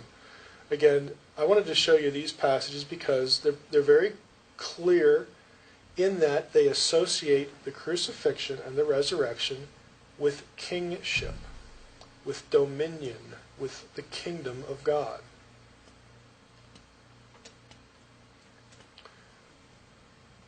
Christ, gone into heaven, is at the right hand of God, of course, and you all know that's the seat of power and the imagery there. At the right hand of God with angels, authorities, and powers having been subjected to him. Again, he's not going into heaven seated at the right hand of God unless he's resurrected, and this is the trigger to rulership. 1 Corinthians 15, for as in Adam all die, so also in Christ shall all be made alive. But each in his own order, Christ the first fruits, then at his coming those who belong to Christ. Then comes the end when he delivers the kingdom to God the Father after destroying every rule and authority and power. Now catch this, for he must reign until he puts all his enemies under his feet. In this one passage, you have both aspects of the kingdom. Look at it again. You have a delivering of the kingdom at some point called the end, but he's reigning even now until he puts his enemies under his feet. The kingdom is already, but not yet. Okay. Jump into Paul quickly. I'm going to take a... Okay. What time is it? 4:42. And we have till 5. Okay. You can go. We can continue it tomorrow because, Okay, you know, whatever, yeah. it's just going to move up into the other. Inauguration of the kingdom. So wave at me when we got 5 minutes. Okay. Part 3. Acts and Paul, reclaiming the nations. Birthing the church and inaugurating the kingdom. Those are two sides of the same coin. Acts 2. This is becoming one of my favorite New Testament passages. It's just clever. I just like it. When the day of Pentecost arrived, they were all together in one place. And suddenly there came from heaven a sound like a mighty rushing wind. And I haven't tracked on this image, but somebody here can probably tell me, what is the rushing wind associated with in the Old Testament? Presence of God. The presence of God, the whirlwind, the storm tempest, like Job 38 to the end and all that kind of stuff. It's sort of, again, an oblique way of associating the Spirit with the very presence of God himself, or itself, however we want to say that. It links the Holy Spirit to deity, to the very presence of God. Again, it's kind of clever. It sounded like a mighty rushing wind. It filled the entire house where they were sitting. And divided tongues, the Greek word here is diamerizo, divided tongues as of fire appeared to them and rested on each one of them. I haven't tracked on this either. Where else do you see fire in the Old Testament? In the wilderness, pillar of fire. Pillar of fire. Well, Elisha went And what is associated with the pillar of fire? God, presence of God. Where else do we see fire? Burning bush. Burning bush. Does God have anything to do with that? Oh yeah. Where else do we see fire? when Elijah went up in the chariots. Chariots of fire, yes. Where else do we see fire? Sacrifice with the soggy altar. Yeah, Elijah and Baal. But let me throw another word in that'll be a clue. Where else do we see coals and smoke? Seraphim. Isaiah 6, the throne room of God. Yes, you're missing a big one. Smoke and fire. Let me throw in. Yeah, that would be the eschatology. That works the other direction. And it's deliberate too, because again, God is associated with that.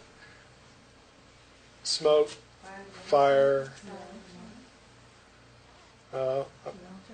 That's true, but that's not where I'm tracking. Let me try to give you another one. No, Samson and the thunder. Again, Mount Sinai. Yeah. Yeah. You actually have the Thank you. combination of images there. You have things that are associated with tempest and fire. You get the double whammy at Sinai. Okay. But this is it's a motif of the divine presence. Fire. The fire appeared to them and rested on each of them, and they were filled with the Holy Spirit and began to speak in other tongues as the Spirit gave them utterance. Now there were dwelling in Jerusalem Jews, devout men from every nation under heaven. So they're all gathered there. And at this sound the multitude came together, and they were bewildered.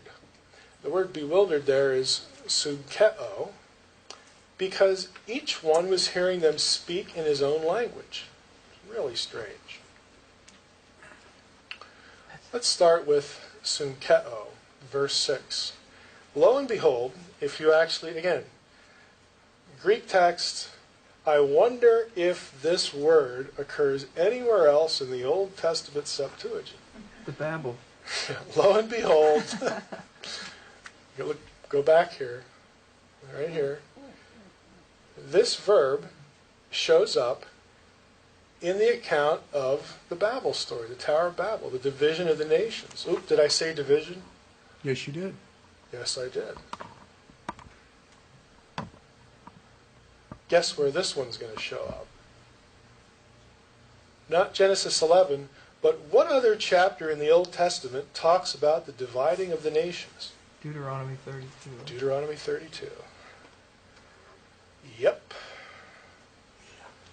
It's in Deuteronomy 32, when, in fact, it's the key verse, when the Most High divided the nations. What are the chances of that?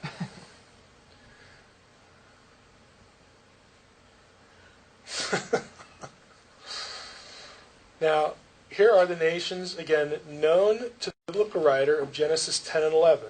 These were the nations that would have been divided, at Babel, because they're the ones listed in the table of nations. So again, the square here, you get a whole bunch of them stuck in there in Canaan. But, the farthest point here is Tarshish, right here. And we get as far, east as this end of the Persian Gulf. Right? This is the ancient Near East, ancient Mediterranean. And no surprises.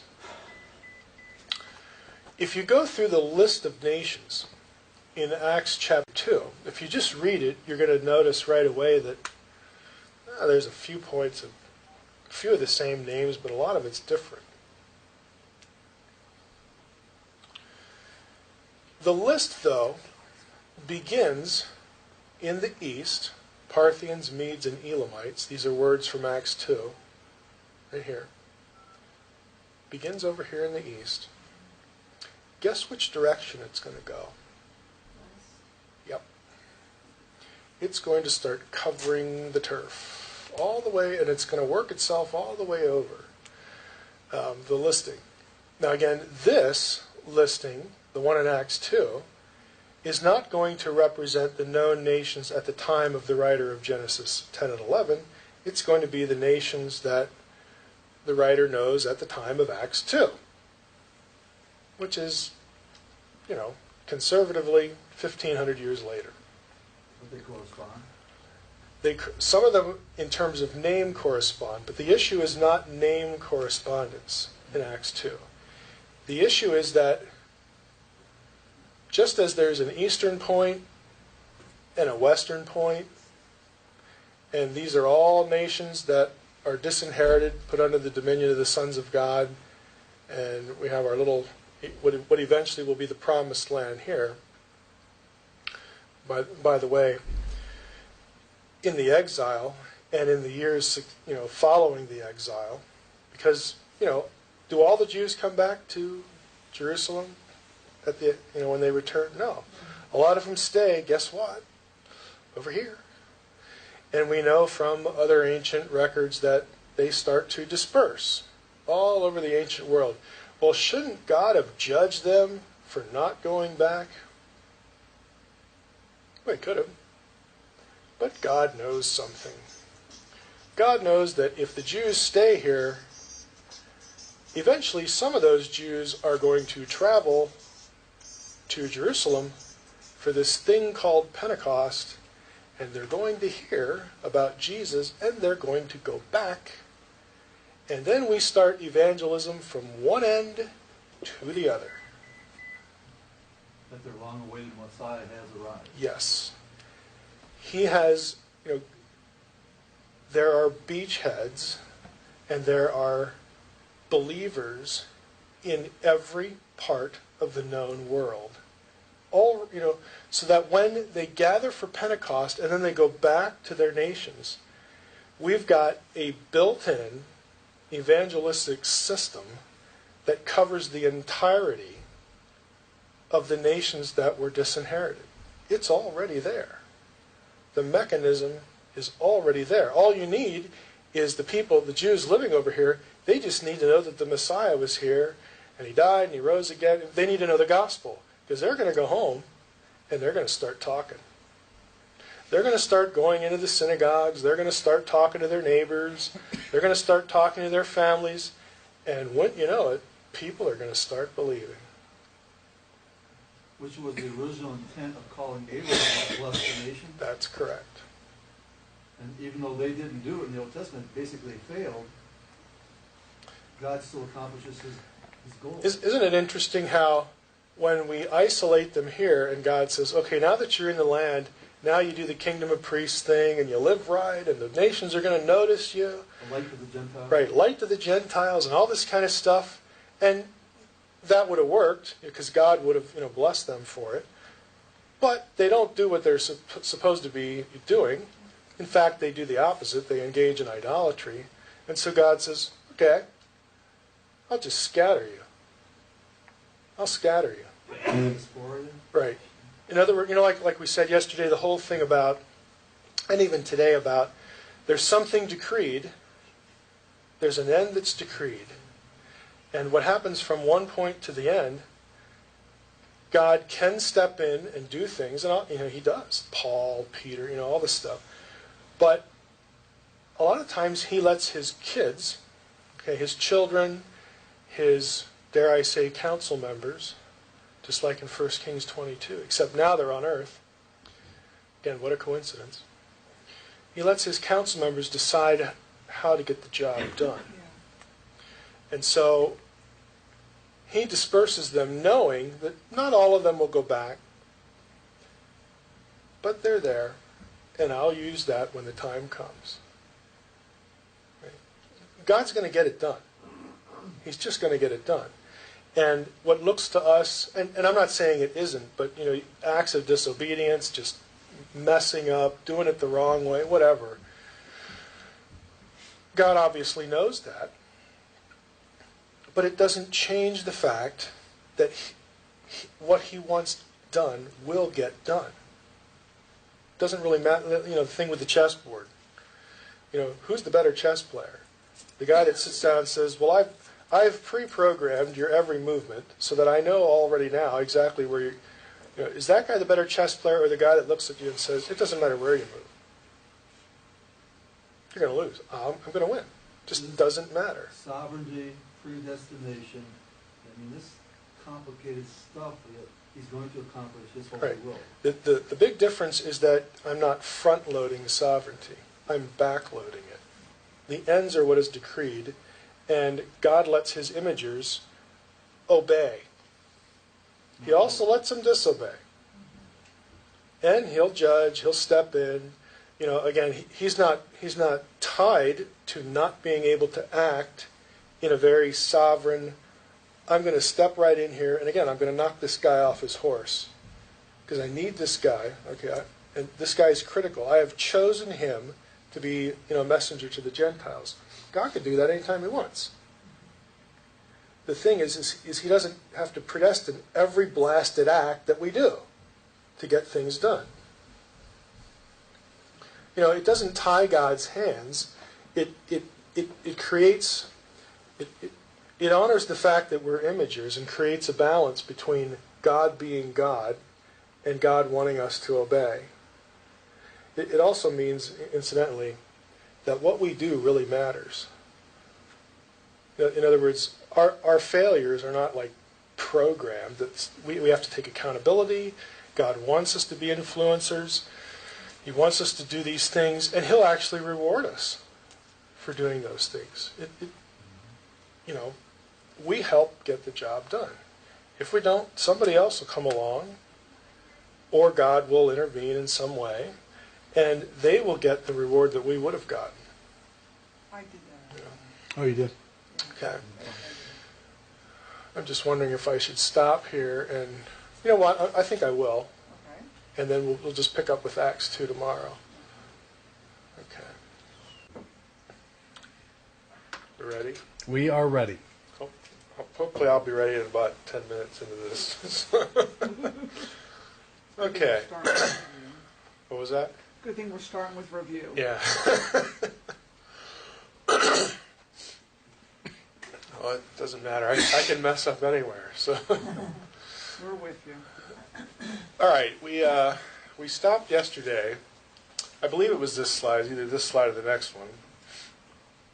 But to briefly catch people up here, let's see here. I'm going to have to put that in. I'll just skip it. All right.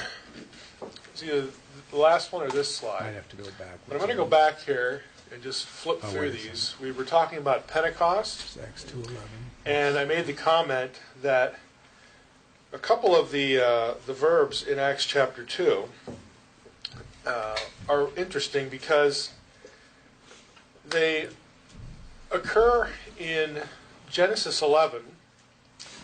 That was the case with the second one, which is, of course, is the Babel event, the division of the nations, the disinheriting of the nations. And the second one, the first one occurred in Deuteronomy 32.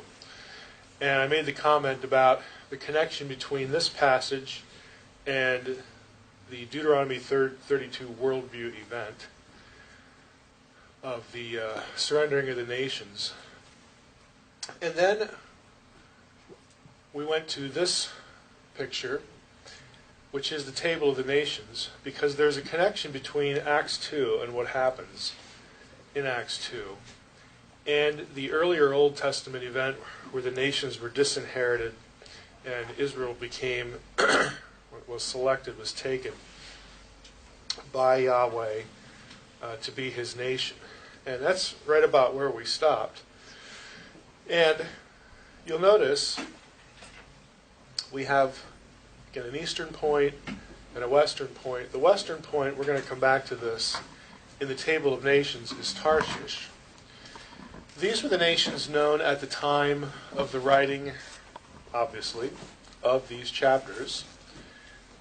And if you go to Acts chapter 2, the listing, there are a few points of overlap, but the listing, in terms of the names, is quite different, because this is the listing of the known world, for the most part, during the time of the book of Acts, during the time of Paul, during the time of Paul's journeys.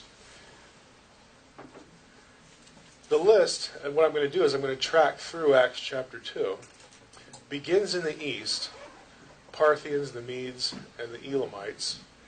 And that was significant because the Jews, of course, were taken into exile in Babylon.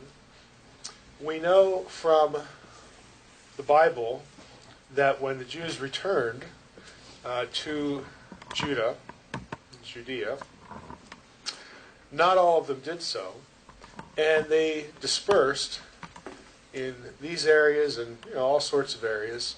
First Maccabees 15:22, which I didn't specifically mention yesterday, actually tells us that the Jews had migrated to Persia, which is Parthia. It's right over here, after the exile. And that is the beginning point of Acts chapter 2, of the nations. And I telegraphed what what I'm going to say by saying that essentially Acts chapter 2 is going to begin in the east where the Jews are, think of the Jew first, then to the Gentile. It's going to begin in the east, and it's going to start moving westward, and it'll go up here and down here because it's, we got to see here. But it'll just start moving westward, and Acts chapter 2 is actually an illustration or a portrayal of the westward expansion of the gospel, of the Jews, again, who are at Pentecost. They experience what happens there. They become believers in Christ. They go back to their nations, and as the nations are listed, it's this progressive rolling back of the disinherited nations. Again, it's a symbolic flow. It's a symbolic portrayal of what we've already seen in the Gospels, that now that the kingdom has come, again, in some sense, the aim is the progressive reclaiming of all the nations that were lost. All the nations, lost is probably not a good word, but all the nations that were given up, by Yahweh, that were rejected. So the next are the residents of Mesopotamia, again, continuing westward.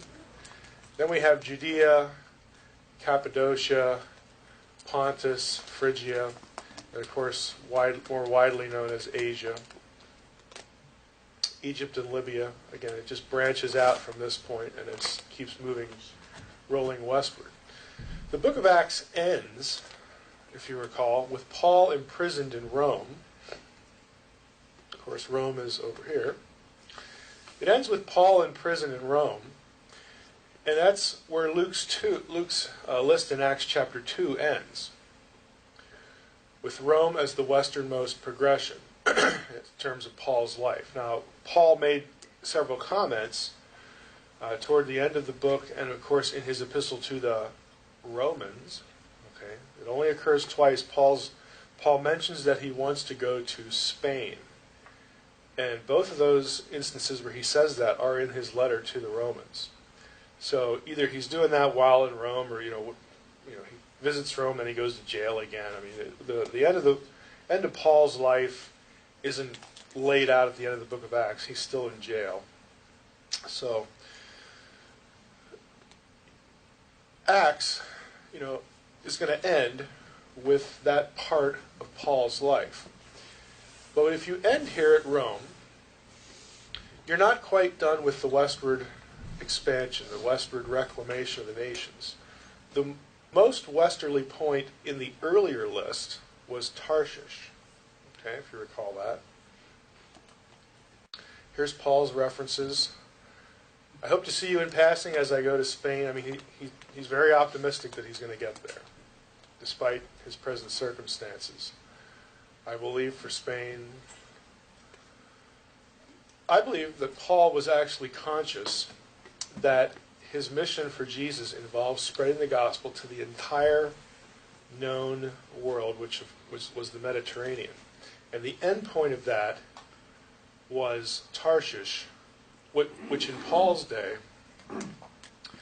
would have gone by this term, but it was also in Roman records known as Spain. So Paul's thinking, I want to go through this a little bit because it does relate in some way to the issue of the completeness of the point of the kingdom. He says in Romans 11, "Lest you be wise in your own sight, I want you to understand this mystery, brothers. A partial hardening has come upon Israel until the fullness of the Gentiles has come in. And in this way all Israel will be saved. As it is written, the deliverer will come from Zion, will banish ungodliness from Jacob. This will be my covenant with them when I take away their sins." Paul connected in his mind the gospel reaching all the Gentiles. And apparently either the fullness of the Gentiles refers to the completion of the literal task, reaching them, all of them, or it refers to a number only known to God, a certain number of Gentiles being saved. He connected that with the unhardening of Israel's heart, their willingness, to come back in, to receive the gospel in a more full sense. I mean, he's still taking the gospel to them, Jew first, then the Gentile. But this was sort of an interruption in the kingdom, in the sense that since Israel had rejected the Messiah, it was time to go to the Gentiles, and that was God's plan.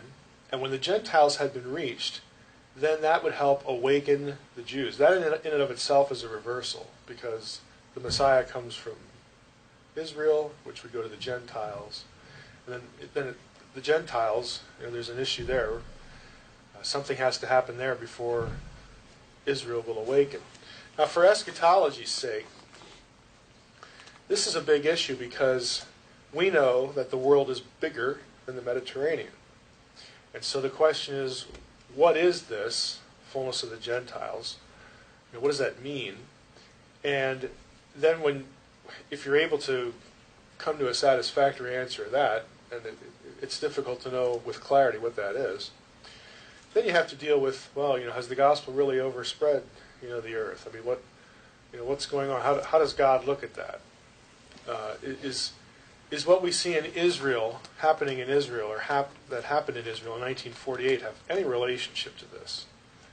Some say yes, others say no. The ones that say yes do so because they see that as a prophetic event that has something to do with the spiritual life of the nation. Others, those that say no, say, well, it's basically a secular state, so what, we don't see any relationship. But that's something to fight over because it has ramifications for eschatology. Now, why did Paul think this way?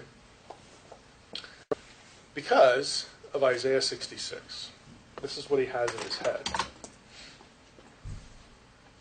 I'm going to read through Isaiah 66, and I've underlined some things and put some things in blue.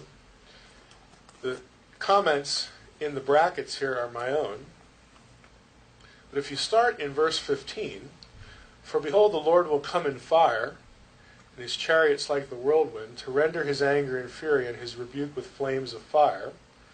Again, you get the fire connection in Acts chapter 2. There's a little hint of it there. And you have Acts 2, and then Psalm 68, you actually see this language. Anybody remember what Psalm 68 was about? The defeat of Bashan. Okay. "For by fire will the Lord enter into judgment," so on and so forth. "Those who sanctify and purify themselves to go into the gardens, following one in the midst, eating pig's flesh, and the abomination of mice, shall come to an end together."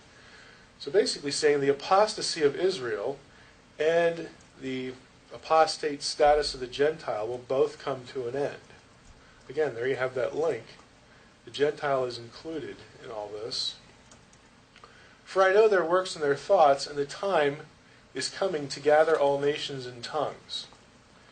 And they shall come to the source, Jerusalem. They shall come and see my glory." That's where the glory is, Israel, Jerusalem. "And I will set a sign among them." And seeing my glory, there's a connection there with the manifestation of the Spirit. Of course, the sign, speaking in tongues, gathering all the tongues of the nations. "And from them I will send survivors." Okay, from them I will send survivors. i.e. Jews who survived the exile, they're going to be sent to the nations, to the disinherited nations, to Tarshish, Pul, Lud. Both of these, Pul and Lud, are both in North Africa, and they're covered geographically in the maps that we saw. Again, Isaiah is written, it depends on your perspective of the authorship of Isaiah, anywhere from the 8th century to the 5th century BC. So again, the geographical terminology is going to be slightly different because it is yet again another time frame.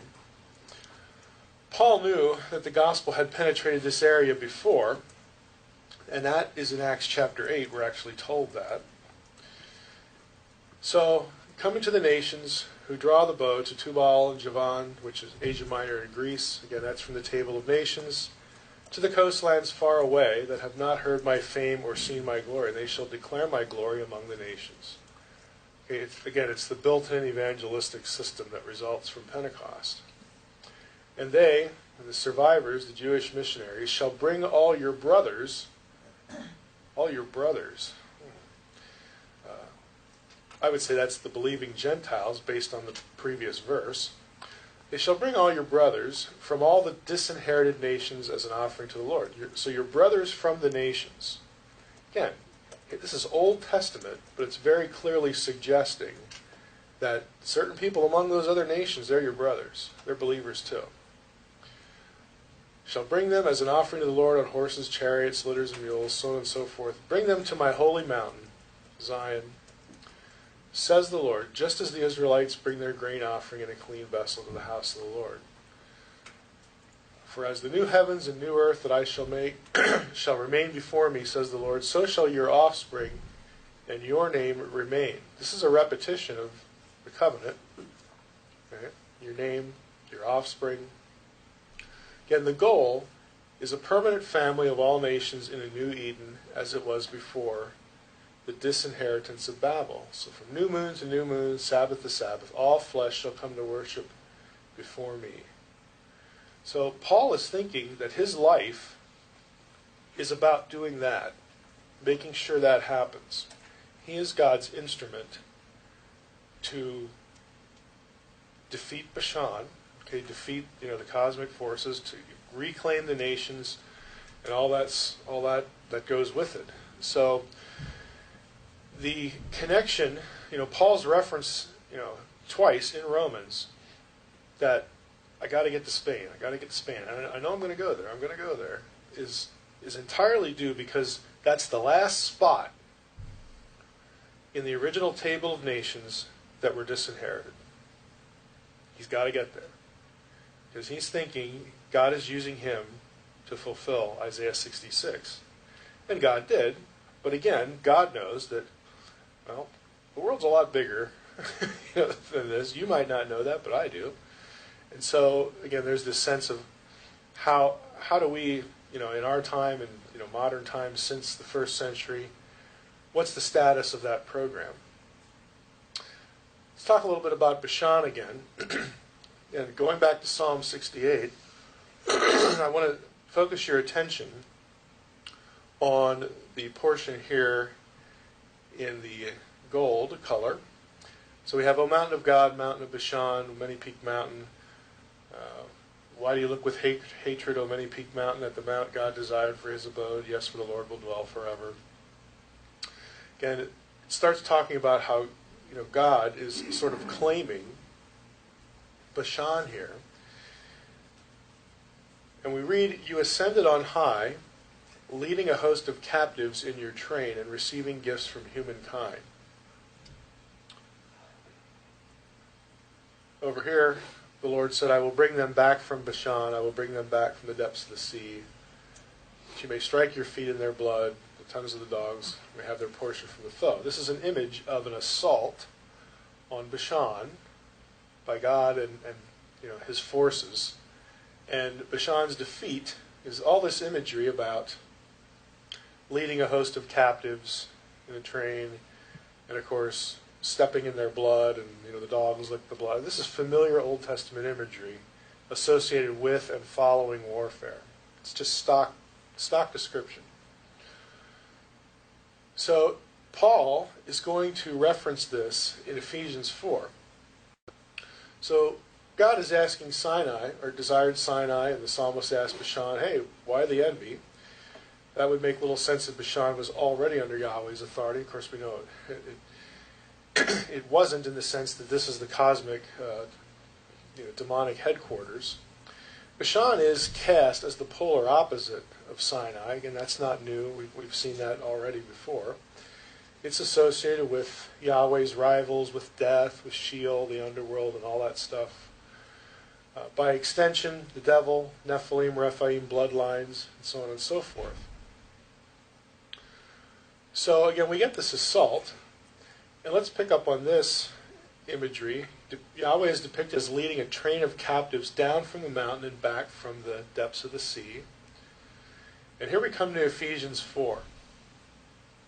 So, start at the beginning. Paul says, I therefore, a prisoner for the Lord, urge you to walk in a manner worthy of the calling to which you have been called, with all humility and gentleness, patience, bearing with one another in love, eager to maintain the unity of the Spirit in the bond of peace. There's one body, one Spirit, one Lord, one faith, one baptism, one God and Father of all, so on and so forth. And we get down here, the grace was given to each of us according to the measure of Christ's gift. Therefore, it says, when he ascended on high, he led a host of captives. That sounds familiar. But here it says he gave gifts to men. There's a change in the wording there and here with the pronouns. If you notice Psalm 68, you ascended on high, that would be God, receiving gifts from humankind. Again, this war booty idea. The he, you notice the subtle change here. Who's the he? Jesus. Paul does this a lot. He interchanges Jesus with Yahweh when he quotes the Old Testament. It's a very subtle reference to Christ as deity. Again, Paul does it a lot. When he ascended on high, he led a host of captives, and he gave gifts to men.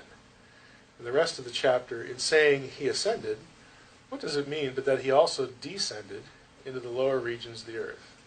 He who descended is the one who also ascended. Again, it's already getting confusing. Far above all the heavens, that he might fill all things. Here's what he gave.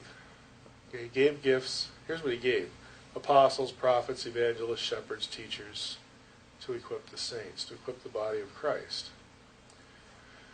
Now what's going on here? Again, we know this because we've talked about this before, the war imagery. New Testament commentators, many of them, have assumed that Ephesians is describing liberation.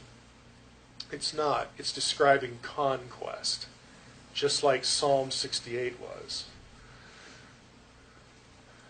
Bashan, of course, like we've looked at before, part of the crucifixion imagery, so I want to zero in on that reference to Bashan.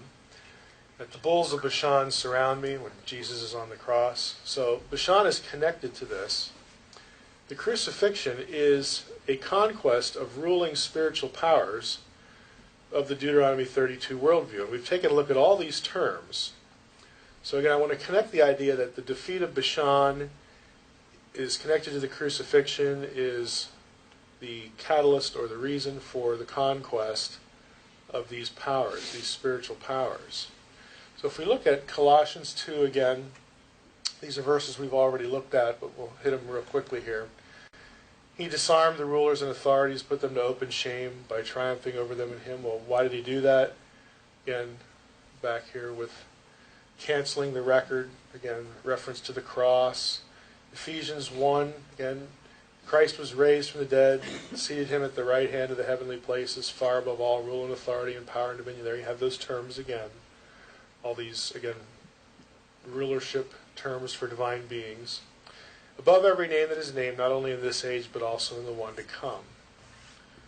1 Peter 3, we saw Christ who's gone into heaven at the right hand of God with angels, authorities, and powers having been subjected to him. And again, connected to the resurrection. 1 Corinthians 15, we saw when he delivers the kingdom, he must reign, puts the enemies under his feet. Again, even that's war imagery as well. So, Christ is inserted into Psalm 68 as the conqueror of Bashan. That's what Paul's angling for. That's what he wants you to see. And the result of that is that he then gives gifts to his people, the church, as Paul lists out. Christ's conquest results in the dispensing of these things to his inheritance. He takes from the demonic inheritance and defeats them, and then he gives something to his own inheritance. What about the descent in Ephesians 4:9? Now, again, one scholarly view is that the language speaks of both the grave and the cosmic Sheol, the underworld.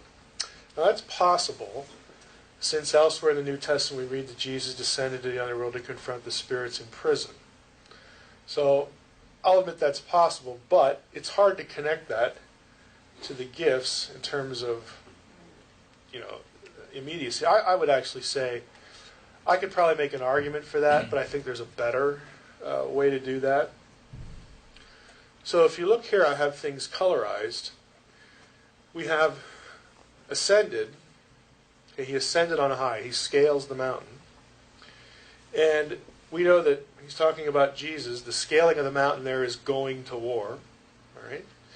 Then he descends, and a reference again to obviously not defeat, but he descends in some way, and many say, well, that's a reference to the death, and then of course we're going to get the resurrection. Descending, ascending, death, resurrection. Again, that's possible. But the issue is that the best way to connect the descending and ascending to the gifts? Here's a second view. That verses 9 and 10 do not refer to Jesus' time in the grave or Sheol, but to the Holy Spirit's coming to earth after Jesus' conquering ascension on the day of Pentecost. So, as in the Old Testament, again, where there's this two Yahweh thing going on, visible and invisible, and the angel was the embodied Yahweh, but still wasn't Yahweh, if we see, or if we remember, I think is a better way to say, that the Spirit is but isn't Jesus, that allows us to look at Ephesians 4 in a slightly different way. I'm not going to go through the passages, but here the Spirit is differentiated from Jesus. That happens. And here the Spirit is identified with Jesus in some way. So you could say that there's this assault on Bashan, the return from the victory, with the captives and all that stuff. Okay, and then Jesus, of course, ascends, and then you have this other descent. And the descent, the second descent, is the descent of Jesus as the Spirit. And when he does that, he gives gifts to the church. That's Pentecost. Okay, the church is born. Out of Pentecost are going to come prophets, apostles, teachers. It's the birth of the church. So if you take that view, and even if you take the other view, the only issue is which one connects to the gifts better. What you have is the defeat of Bashan, which is the result of the resurrection, is the catalyst for Pentecost and the birth of the church, which in turn is the mechanism to reclaim the disinherited nations and the defeat of the cosmic powers. That's already in place and already happening. That is not, if you're going to have the kingdom as only remote future, you either have to disconnect it from all this stuff that we've been spending 2 days on now. You either have to disconnect it, and if you disconnect it, then I'm wondering why you're doing what you're doing. I mean, where's your... I want to say where's your power for ministry, but the fact is it's still the Spirit, whether you get this right or not. But where's your sense of a current victory over darkness? I mean, I don't know why you don't mentally slip into fear that, the real victory over darkness is going to happen when Jesus comes back. Well, yeah, there'll be a big shebang then too, but the real victory over darkness has already begun. So I just think we need a bit of mental reorientation when it comes to that. Now, I debated whether to throw this in here, but I couldn't have it sort of make thematic sense anywhere else. So I want to go through this real quickly. I think all of you were here last year, so I'm not going to do this. I'm going to try to do this as quickly as I can. But for those who weren't here last year, I do want to hit 1 Peter 3 and this whole baptism thing, a spiritual warfare. Now, 1 Peter 3, of course, is the passage that connects Noah and the spirits in prison, which are the offending sons of God. Again, this is all old material from the previous 2 days, and many of you are probably familiar with it anyway. But this whole spirits in prison thing connected very obviously to Noah, but less obviously how that connects to the resurrection, and then baptism, all in this passage. Like why is he jumbling and pushing together all these ideas? And I think the best way to explain this is to understand typology. Just summarize the slide. Typology, there are two kinds of prophecy. The one we're most familiar with is the spoken one, utterances, prophetic utterances in the biblical record. So spoken prophecy is one type. Typology is the second, and that is unspoken prophecy. That is an event or a person or a person's life or some institution that in some way forecasts or foreshadows something that's going to come later. Probably the most obvious example, I don't know if I listed it here on the next slide, I'll just stay here. The most obvious example would be the Passover lamb. Okay, the Passover lamb, it's a lamb. It gets sacrificed, and it means something in Israelite religion. But the Passover lamb, as we learn in 1 Corinthians and other places, was really a foreshadowing, a forecasting of the death of Jesus. Okay, it spoke, as it were, unspoken, but it spoke silently. It prophesied silently about something yet to come. That's what a type is. Typology. Peter and Jude, of course, are very familiar with the Jewish tradition about Genesis 6. And you have the whole Watcher story about them being imprisoned. And in the Watcher story, if you go back and read Enoch, the Watchers, of course, know that they're in trouble. And they ask Enoch to go to God and try to get clemency from God. So he becomes he plays an intercessory role for them. He goes to God. He's taken into God's presence, and God says, "You go back and tell them to forget it. Okay, they're done. Their history. I'm not going to forgive them." So on and so forth. And so he goes back and delivers that message, which of course isn't taken well. Peter sees an analogy between the events of Genesis 6 and their fallout and the gospel and the resurrection. He considers what's happening here to be typological of something else he knows about that came after it. So remember in Romans 5 where Paul talks about Adam being a type of Christ, and he actually uses the word type. Adam prefigured Christ. Just as Adam prefigured Christ, so Enoch prefigured Christ in this way. And that's what Peter's tracking on. Jesus, like Jesus was the second Adam for Paul, Jesus is the second Enoch for Peter. It's a useful analogy. It's a type.